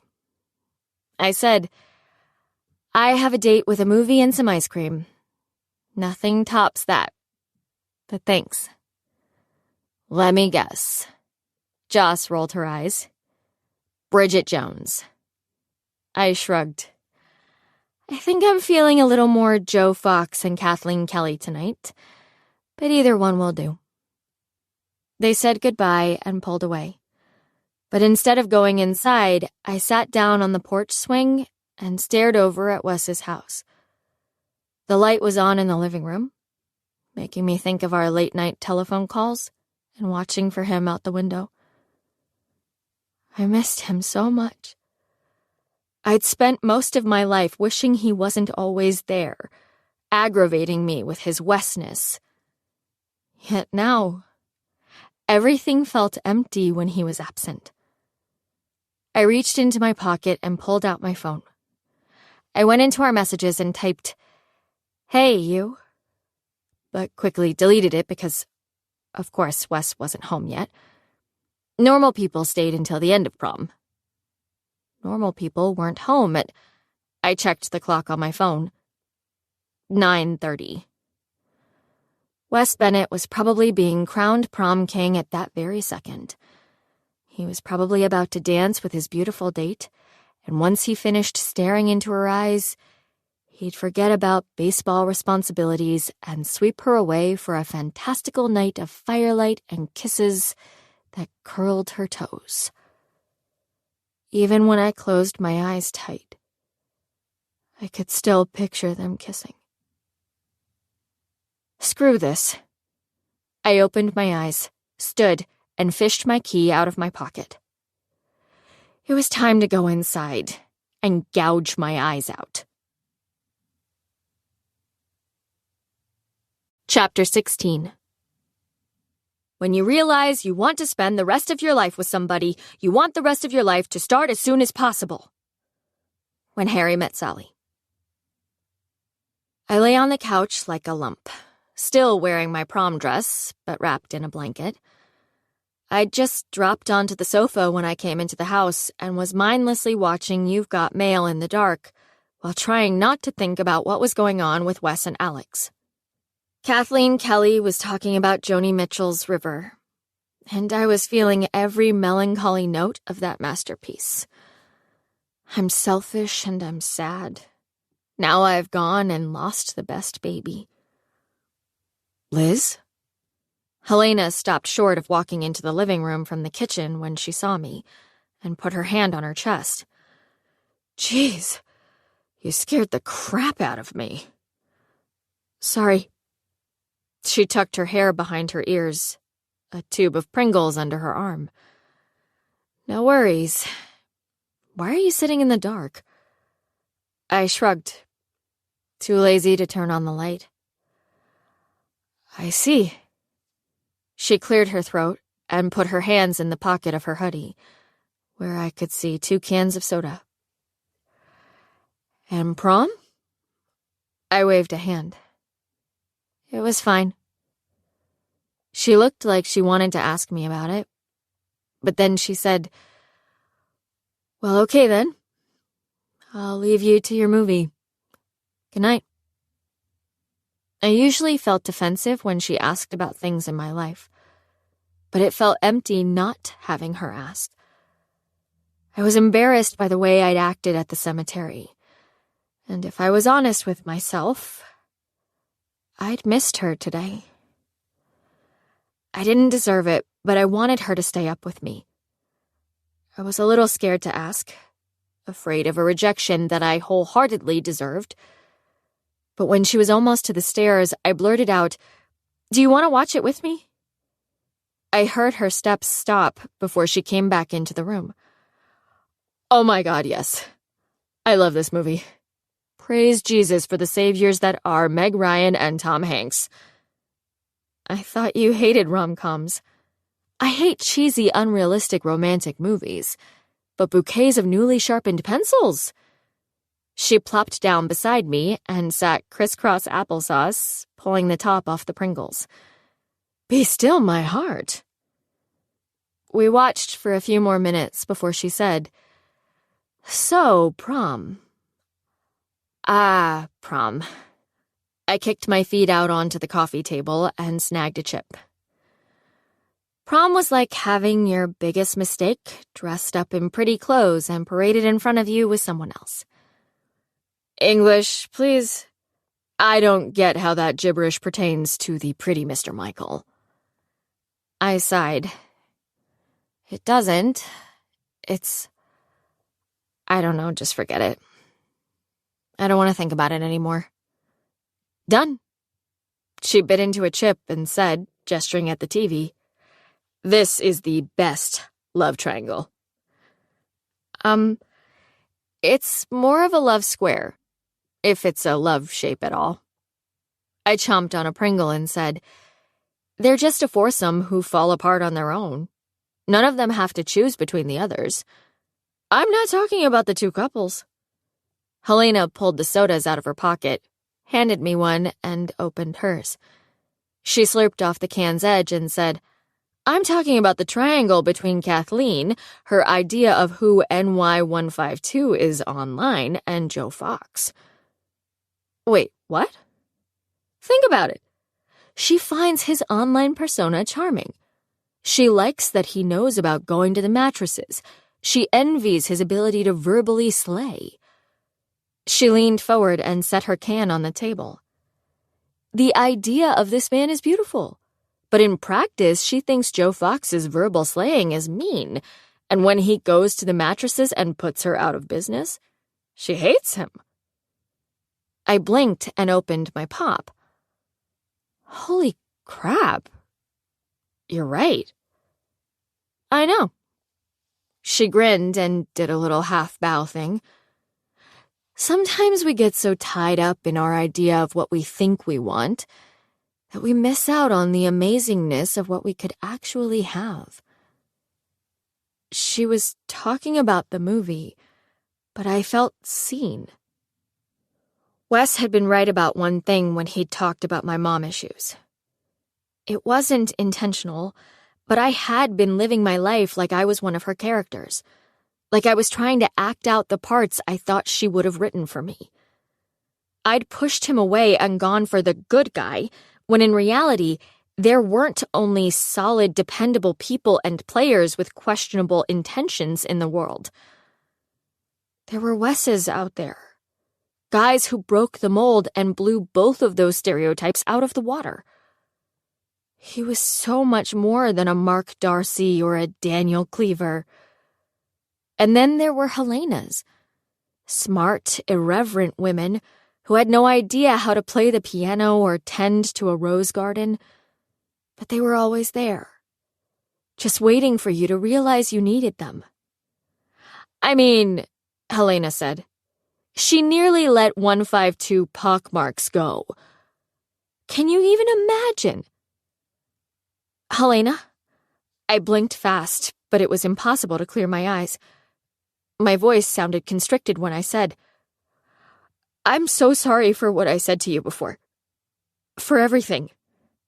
I don't want to miss out on what we could have. I didn't mean it when I told you to butt out." "Oh." Her eyes widened a little bit, and she tilted her head. "It's totally okay." "It's not." She gave me a hug and sniffled. "Just know that I don't want to take your mom's place. I only want to be here for you." I closed my eyes and felt something as I let her hug surround me. I felt loved. And I knew at that moment that my mother would want this. Badly. She would want, above all else, for me to be loved. I said, I want that too, Helena. We were both sniffling, which made us laugh. The moment melted and we returned to our spots, side by side on the couch. I decided as she wolfed down chips and got crumbs all over her stained hoodie that I was glad she was so different from my mom. It was nice that the lines between them could never be blurred. I cleared my throat. Do you think it would be okay for me to call you my stepmom now? As long as you don't add evil as a prefix. Why else would I want to say it, though? You have to admit that it's a powerful title. I suppose it is, and I do love power. See? I knew it. I glanced toward the sliding glass door by the kitchen, and my mind went to the secret area. I turned toward Helena on the couch and said, So prom. Basically, the bottom line is that I went with the wrong guy. Are you coming with my pop? I heard my dad run down the stairs before he stepped into the room, wearing Peanuts pajama pants and a t-shirt, smiling. Then he looked concerned and said, Hey, hon. I didn't know you were home already. Yeah, I just got back.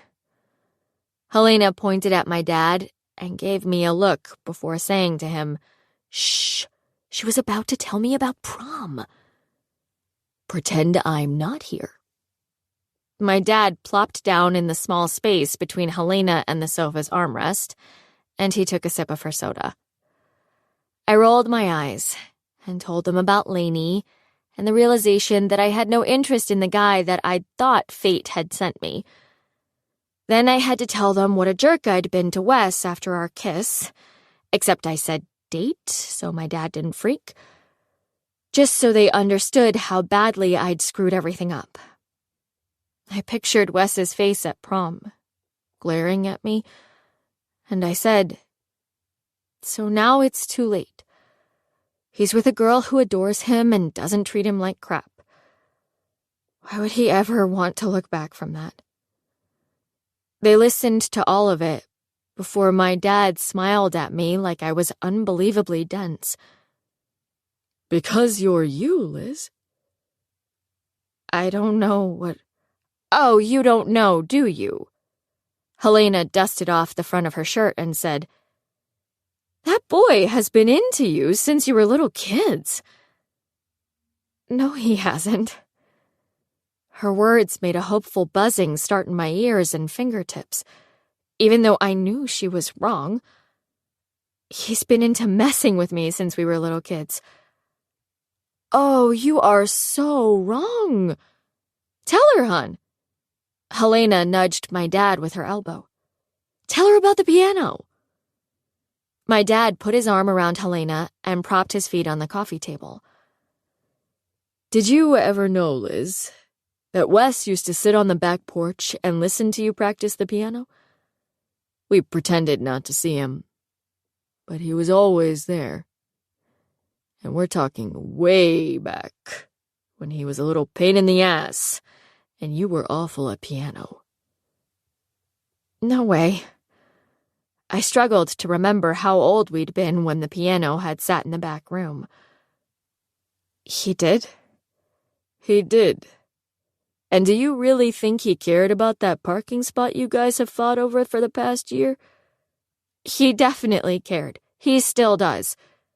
That was what made him agree to help me. I thought about the rainy day in his living room when I'd first suggested the plan. He'd seemed like a stranger that day, when I'd had to beg him to let me in. Cookies and milk, Wes's cartwheels. It seemed like a lifetime ago. Liz? Helena's smile was obscenely large. His mom lets him park behind her car. He always pulled in his driveway. But then out of nowhere, right about the time you got your car, he started parking in the street. My mouth fell open. "What are you saying?" She smacked my arm and said, "And I'm not saying anything other than I think he was after that spot because he wanted a reason to talk to you. Do with that what you will." Was it possible? In a way, it was impossible to believe because he was out of my league. He was popular and athletic and ridiculously hot. I was supposed to believe that he had been into me before I'd even realized who he truly was? That he'd been into me for, like, a really long time? I dug my fingers into my hair and pulled a little. I have no idea what to do. My dad went upstairs after that, but Helena and I watched the rest of the movie before going to bed. I'd just closed my door when Helena knocked on it. "Liz." I pulled it open. "Yeah?" She was smirking at me in the dark hallway. "Be brave enough to go big, okay?" "What does that mean?" She shrugged. "I don't know. Just, if you're gonna do it, don't skimp, I guess." Be brave enough to go big. I kept replaying her words as I lay in bed. I tried sleeping, but between listening for Wes's car and imagining all the things he and Alex might be doing, all I did was lie there being unhappy. Until it hit me. Be brave enough to go big. Chapter 17. Here's the deal. I love you. I know I do, because I've never been so scared in my entire life. And I once shared an elevator with Saddam Hussein. Just me and Saddam. And this is way scarier. I love you. Long shot. I was wrong about everything. I am so incredibly glad Michael came back, but only because it allowed me to get to know the real you. All this time, you were right here, next door, and I had no idea how amazing you are. I whispered to myself. I was shaking, shivering with cold when I heard Wes's car pull into the driveway. Showtime. I shook out my cold fingers and quit practicing my speech. I inhaled slowly through my nose as I heard him cut his engine, and a second later I heard his car door slam shut. I tucked my hair behind my ears and got into a super cute yet really casual pose on one of the chairs and waited for him to find my note. After Helena's epic movie quote about going big, I decided she was right and got very busy. First, I flipped on my music computer and looked through the desk drawers until I found a blank CD. There was something about holding the tangible product of careful music curation that I still loved. Technology be damned. I took the Wes and Liz playlist that I'd made after the kiss, and I burned it to the CD. It had all the songs we'd ever discussed on it, and all the music we'd experienced together. I quickly made album cover art, our initials inside a heart made of ketchup, and printed it, then carefully cut it so it fit in the case just right. As soon as it was done, I changed into jeans and Wes's huge hoodie, which had somehow ended up in my vomity clothes bag, and that I'd been sleeping in every night. My hair and makeup were still fairly intact, so I pulled on my freshly bleached and perfectly white again Chucks, scribbled out the words, "Meet me in the secret area" with a Sharpie on a piece of printer paper, and filled a boot box with the necessary supplies. I'd sprinted over to his porch to leave the note before hurrying to the secret area, where I'd set up the portable CD player, started a fire, organized the s'mores stuff, and gotten everything in place. Then I'd snuggled into a blanket and waited. And waited. And waited and waited. And dozed off a couple of times. But now he was finally home. Oh dear. Oh God, I was so nervous. And then... Wait, what? I heard the slamming of a second car door. I sucked in my lips. Crap. Maybe he just grabbed something from his car. Maybe there wasn't someone with him. Wes! I heard the giggling yell, and it might as well have been the laugh of an evil clown for what it did to my pulse. I tried peeking around the bushes, but I couldn't see anything. The voices were getting closer, so I stepped up onto my chair to see if I could see better from a higher vantage point. Holy balls! I could see by the light of the full moon that Wes and Alex were walking through his backyard toward where I was stationed with my pride fully exposed and a sack full of embarrassing goodies. Shit! All evidence had to be erased. I kicked the box of s'more supplies, intending to kick them into a bush and out of sight. Panic exploded inside me as the box went flying and sent the graham crackers and marshmallows spilling out into the water, so they were floating on top of the fountain. Crap!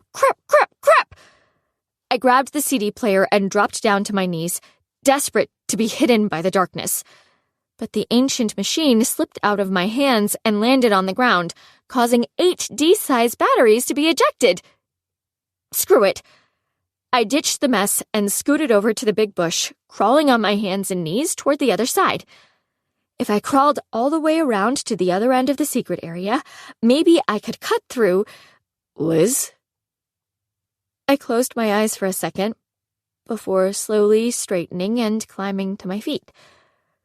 I pasted a smile onto my face as Wes and Alex looked at me. Hey guys, what's up?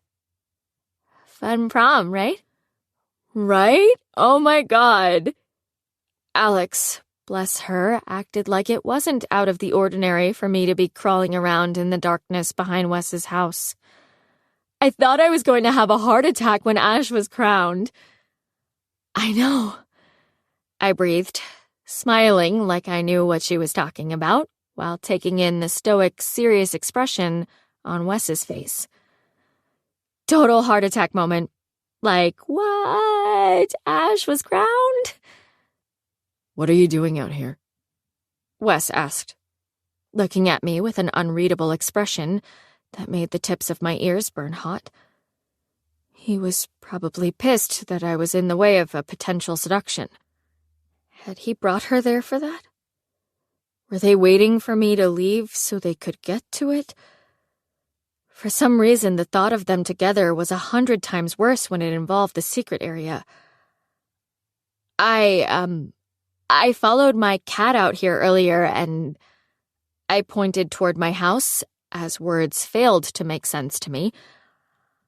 I dropped something and thought it might have rolled under this bush. And I pointed to Wes's forest like a distraught toddler. Your cat doesn't go outside. I made a face and said, yes, he does. Actually, no, you're right. He ran out. Really? And what did you drop? He didn't look amused at all. It was money. A penny. I cleared my throat and said, I dropped a penny and it rolled away, so yeah. I was just out here looking for my penny. It was lucky. Your penny. Yep. But it doesn't matter, I don't need it. I cleared my throat again, but the tightness just wouldn't go away. The penny, you know. I mean, who needs a penny, am I right? My stepmom throws them away, for God's sake. They both just stared at me, and the hard lines of Wes's face made me homesick for our before. For his laughing eyes before I'd ruined everything. It's weird how sometimes there can be a penny that's like always there. And you think you don't need it and don't even like it, right? Alex tilted her head and scrunched her eyebrows together. But not a single thing on Wes's face changed as I rambled. Then you wake up one day and your eyes are opened to just how amazing pennies are. How had you not noticed before, right? I mean, they're like the best coins ever. As in, better than all the other coins combined, but you weren't careful. And you lost your penny, and you just wish you could make your penny understand how much you regret not cherishing it. But it's too late because you lost it. You know? Liz, do you need to borrow some money? Alex looked at me, and I was a little bit close to crying again. I shook my head and said, no, thanks. I've got to run, even though I'm penniless. So you guys have fun. I took a step backward and did a tiny wave thing. Don't do anything I wouldn't do. Stop talking, you dipshit. I sensed, without looking, that they were still staring at me as I climbed over Wes's fence and ran through my backyard. Chapter 18. But you know, the thing about romance is people only get together right at the very end. Love, Actually. Thank you. I took the bag from the McDonald's employee, tossed it onto the passenger seat, and drove away. It was midnight, and I'd spent the past hour just driving around, cranking Adele and sob singing, and trying to stay gone long enough for Alex to have left and for Wes to have gone inside. I would rather have done almost anything in the world than see either one of them, so I'd texted Helena and just cruised the city. And my dad was the coolest person on the planet for not texting me a single word of warning when he knew I was driving around aimlessly after midnight. It had to be killing him. I'd considered getting ice cream on my way home, but I hadn't been up to actually getting out of my car, so I'd settled on the Golden Arches. I just wanted to go home and sad eat, watch a movie, and try to forget how badly I'd humiliated myself. A penny? Seriously? They'd probably laughed about me until they fell into each other's arms and had perfect sex. Damn it!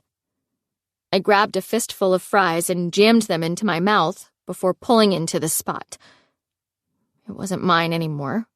It was Wes's forever. But at the moment, I didn't care. His car was in his driveway, so screw him. Instead of getting out after parallel parking, though, I just sat there, wolfing down my food and listening to the radio. Getting out of the car and walking across the street seemed like work at that tired moment, and I was also terrified of running into the happy couple. It would be just my luck to walk by at the exact moment they decided to get hot and heavy in his driveway, or something equally nightmarish. I finished my food and was drinking my chocolate shake with the seat half reclined when there was a knock on my window. Shit! I jumped, and my straw splattered milkshake onto Wes's hoodie. I looked through the fogged-up window and could see a tall body in a leather jacket. Someone please kill me. I wiped my mouth with my fingers, put my seat back up, and rolled down the window. Gave him a cool smile. Yes? Wes glared down at me. What are you doing? Parking? I watched you park 10 minutes ago. Try again. Wow, creep much? I wanted to talk to you, so yeah, I was waiting. But now I think maybe you're never going to get out of that car. I rolled my eyes and set down my shake. Apparently I was going to have to face him and my utter humiliation twice in one night. How awesome. I got out of the car and shut the door, crossed my arms and looked up at his face. What do you need? Well, for starters, I need you to explain what happened earlier. My heart hurt as I looked at him. His hair was tousled, like he'd dragged his hand through it 100 times. and he was wearing his untucked dress shirt and tuxedo pants under his jacket. He was an absolute mess, and my fingers itched to touch him. I narrowed my eyes and acted confused. "Are you talking about when I lost my—" Nope. He gave me a look of warning and said, "Do not say penny." "Sorry." I looked down at my shoes and muttered, "Lucky coin." "Really? You're sticking to that?" I just shrugged and stared at my chucks, clueless about what to say. Everything I'd planned to tell him during my whole be brave phase felt too hard to say after seeing him with Alex, especially when he'd looked so unhappy to see me in the secret area. I still couldn't believe he'd taken her back there. His nostrils flared and he said, "Oh, well, that explains everything." "Why do you seem mad at me?" I raised my eyes to his face and waited for an answer. I was the one who wished to spontaneously combust. Why was he being salty? His jaw flexed before he said, "Because I hate games." "What games?" "What games?" His eyes were hot, and yeah, he was mad. "You won your precious Michael. But as soon as I looked twice at Alex, you're burning me this unbelievable CD and rambling about lucky pennies in a way that makes me think I'm the penny in that particular scenario, while wearing my baseball hoodie. What are you doing to me?" "You saw the CD?" I bit the inside of my cheek and wondered how much humiliation a person could take before it literally killed them. Because as I pictured the ketchup initials I'd put on the CD cover, I felt like I was close to combusting and gently floating to the ground as ash. He stuck his hands into his coat pockets. "I'm not oblivious, Liz. I also saw the note, the soggy s'mores supplies, and the busted CD player." "Oh." I took a shuddering breath as his dark eyes bore into me. Then I blurted, "So do you like her?" His eyebrows furrowed together like he hadn't expected the question. Which was fair, because I hadn't expected to ask it. But I needed to know. He swallowed, and I thought he wasn't going to answer, but then he said, "Alex is great." "Oh." I hoped my face didn't show how close I was to crying, how that one syllable was like a punch to the stomach. "Well, yay. I've got to go." I took a step around him, but he grabbed my arm and stopped me. "That's it? You're not going to explain what all of that was?" "It doesn't matter now." "It might."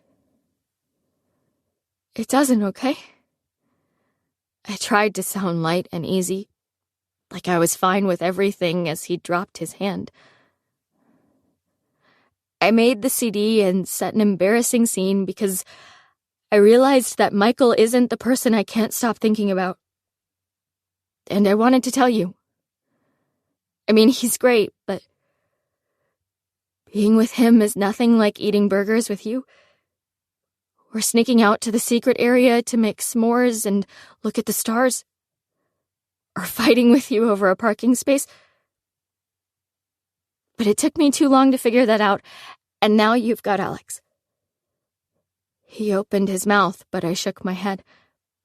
"No, it's fine. I get it. She's flawless and sweet. And as much as I hate to say it, you deserve someone like her." I took a big, shaky breath as those dark eyes made me so sorry for everything I'd done to get us here. Because I was wrong, Wes. You are the good stuff. He scratched his chin and looked past me down the street. Then he settled his eyes on my face and said, "That's not the only thing you're wrong about." "What? Leave it to him to kick me when I'm down? What are you talking about?" "You're wrong about Alex. She's not flawless." "Bennett, no one is totally flawless, come on." I couldn't believe his nerve. "She's pretty dang close, though." "I suppose." "You suppose? What on earth could she possibly be lacking? Do you want bigger boobs or something? Is she not—" "She's not you." "What?" "She isn't you." I shut my mouth and looked at him, scared to believe he was saying what it sounded like he was saying. "She's pretty, but her face doesn't transform into sunlight when she talks about music." He did that clench thing with his jaw and said, "She's funny, but not spit out your drink in astonishment funny." It felt like my heart was going to explode as his eyes moved down to my lips under the glow of the buzzing streetlight. He moved his face a little closer to mine, looked into my eyes and rumbled, "And when I see her, I don't feel like I have to talk to her, or mess up her hair, or do something, anything, to get her to swing that gaze on me." My hands were shaking when I tucked my hair behind my ears and breathed. "You haven't messed up my hair in a really long time." "And it's been killing me." He took a step closer, which pressed me against the side of my car. "I fell in love with teasing you in the 2nd grade, when I first discovered that I could turn your cheeks pink with just a word. Then I fell in love with you." I'm pretty sure my heart was developing an arrhythmia with each word he said. "So you and Alex aren't—" "Nope." He reached down and wrapped the drawstrings on my hoodie, his hoodie, around his hands. "We're just friends." Oh. My brain was trying to keep up, but his handsome face was making it difficult. That and his sudden presence in my personal space, not to mention the gentle pull of him tugging me closer. I was muddled.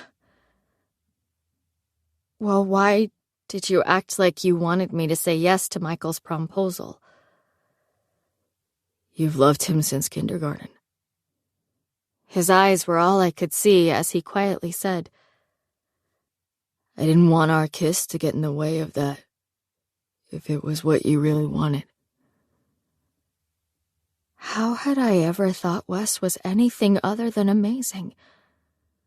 I didn't even try to stop the lovesick smile from taking over my face as I set my hands on his chest and said, "What I really wanted was to go with you." "Well, you could have told me that, Buxbaum." His voice was just a breath between us as he said, "Because just seeing you in that dress made me want to punch our very good friend Michael." "It did?" He yanked on the drawstring. "That's not supposed to make you happy." "I know." I was giving away my every emotion as I beamed up at him, but I couldn't help it. I couldn't hold back and be cool even if I tried, because the thought of Wes being pissed at Michael and jealous over me was just too wonderful. But it does. It's just so swoony. "Forget swoony. He let go of the strings and slid his hands up the sides of my face until he was holding it in his big palms. I sucked in a breath as his mouth lowered, and my brain queued up the perfect song for this ending. Or rather, this beginning. I've been searching a long time for someone exactly like you. Our kiss was breathless and wild, and Wes pulled away too soon. He wrapped his arms around me, picked me up, and moved me to the trunk of my car. He smiled after plopping me down and said, "Do you realize we could have been doing this for years if you weren't such a pain in the ass?" Nah. I didn't like you until recently. Enemies to lovers. It's our trope, Buxbaum. You poor, confused little love lover. A giggle shimmied through me before I set my hands on his face and said as I pulled him back to me, "Just shut up and kiss me." Cue the Bozzy. Epilogue. A girl will never forget the first boy she likes. He's just not that into you. But she'll also never forget the first boy she hates. Liz Buxbaum. I dropped the bright yellow mum into the hole and covered the roots with dirt. The early September sun was hot on my face as I planted the flowers, but it had the blurry feel of a day in transition, like its heat was all for show and entirely lacking in the power it had once held. Since you have daisies in the summer, we thought it might be nice for you to have mums in the fall. I looked at my mom's headstone and wondered how I was going to cope with the distance.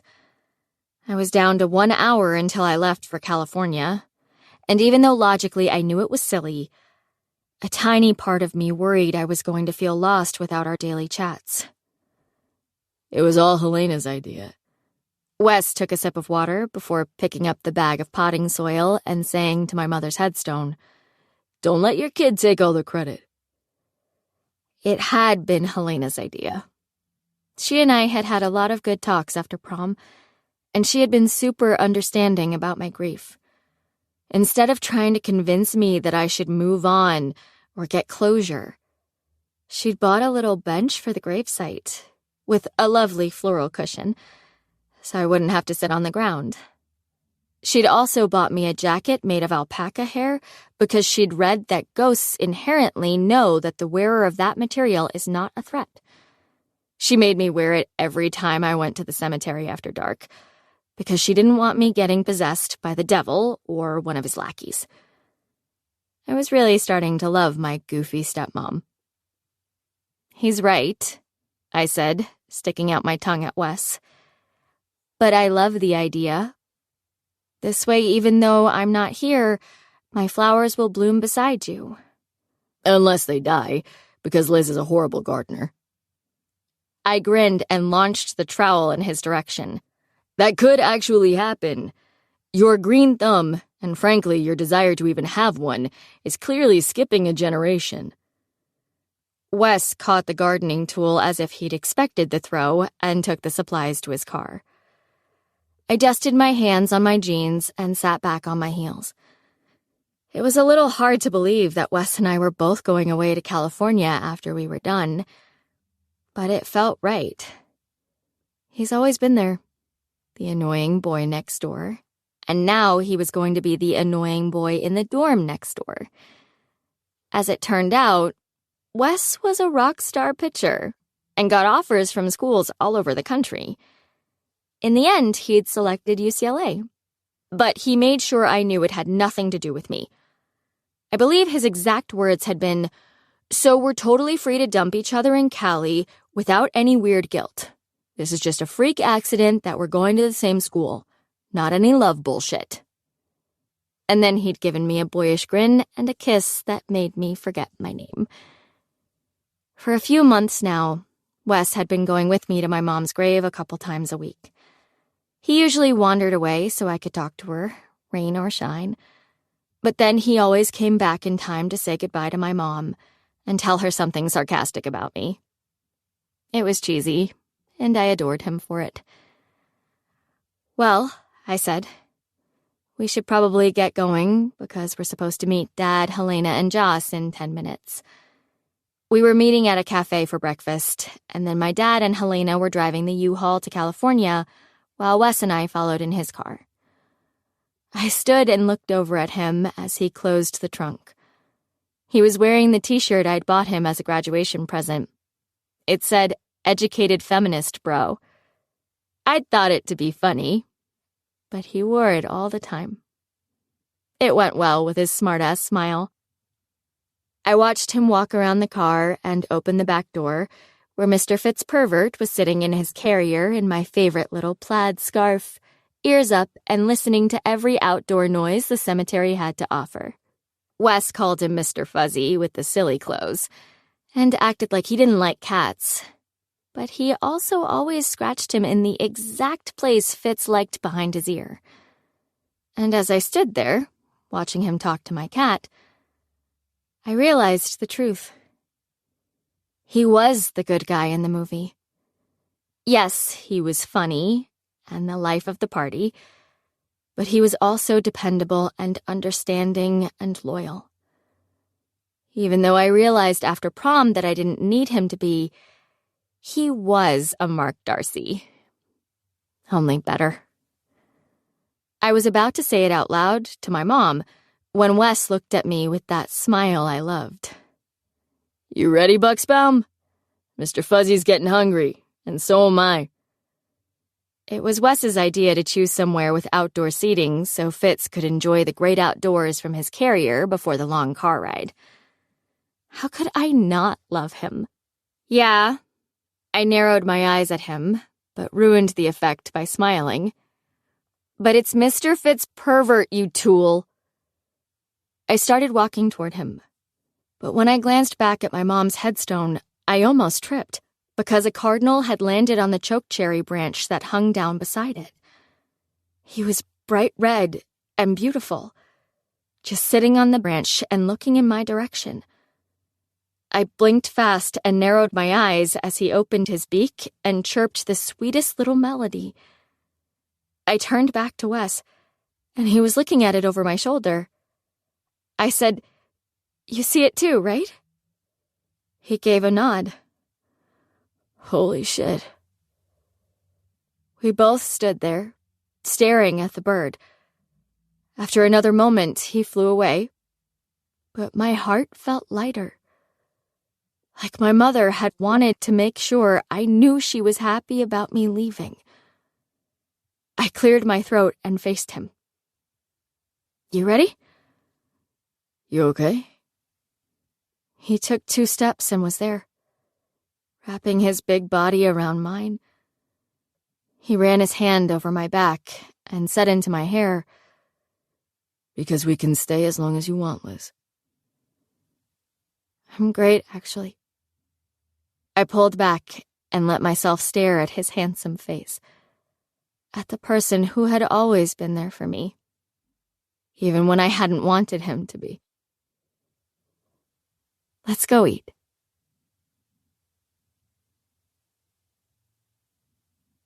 The soundtrack of Wes and Liz. 1. Someone Like You, Van Morrison. 2. Paper Rings, Taylor Swift. 3. Lovers, Anna of the North. 4. Ocean Eyes, Billie Eilish. 5. Bad Liar, Selena Gomez. 6. Public Service Announcement, Interlude, Jay-Z. 7. Up All Night, Mac Miller. 8. How Would You Feel, Pian, Ed Sheeran. 9. Hello Operator, The White Stripes. 10. Paradise, Bazzi. 11. Sabotage, Beastie Boys. 12. Feelin' Alright, Joe Cocker. 13. Someone Like You, Adele. 14. Monkey Wrench, Foo Fighters. 15. Bella Luna, Jason Mraz. 16. Forrest Gump, Frank Ocean. 17. Electric, featuring Khalid, Alina Baraz. 18. Kiss, Tom Jones. 19. Enter Sandman, Metallica. 20. Death with Dignity, Sufjan Stevens. 21. We Are Young, Fun, Period, featuring Janelle Monáe. 22. New Year's Day, Taylor Swift. 23. River, Joni Mitchell. 24. Paradise, Bazzi. Better Than the Movies was written by Lynn Painter and read by Jesse Valinsky.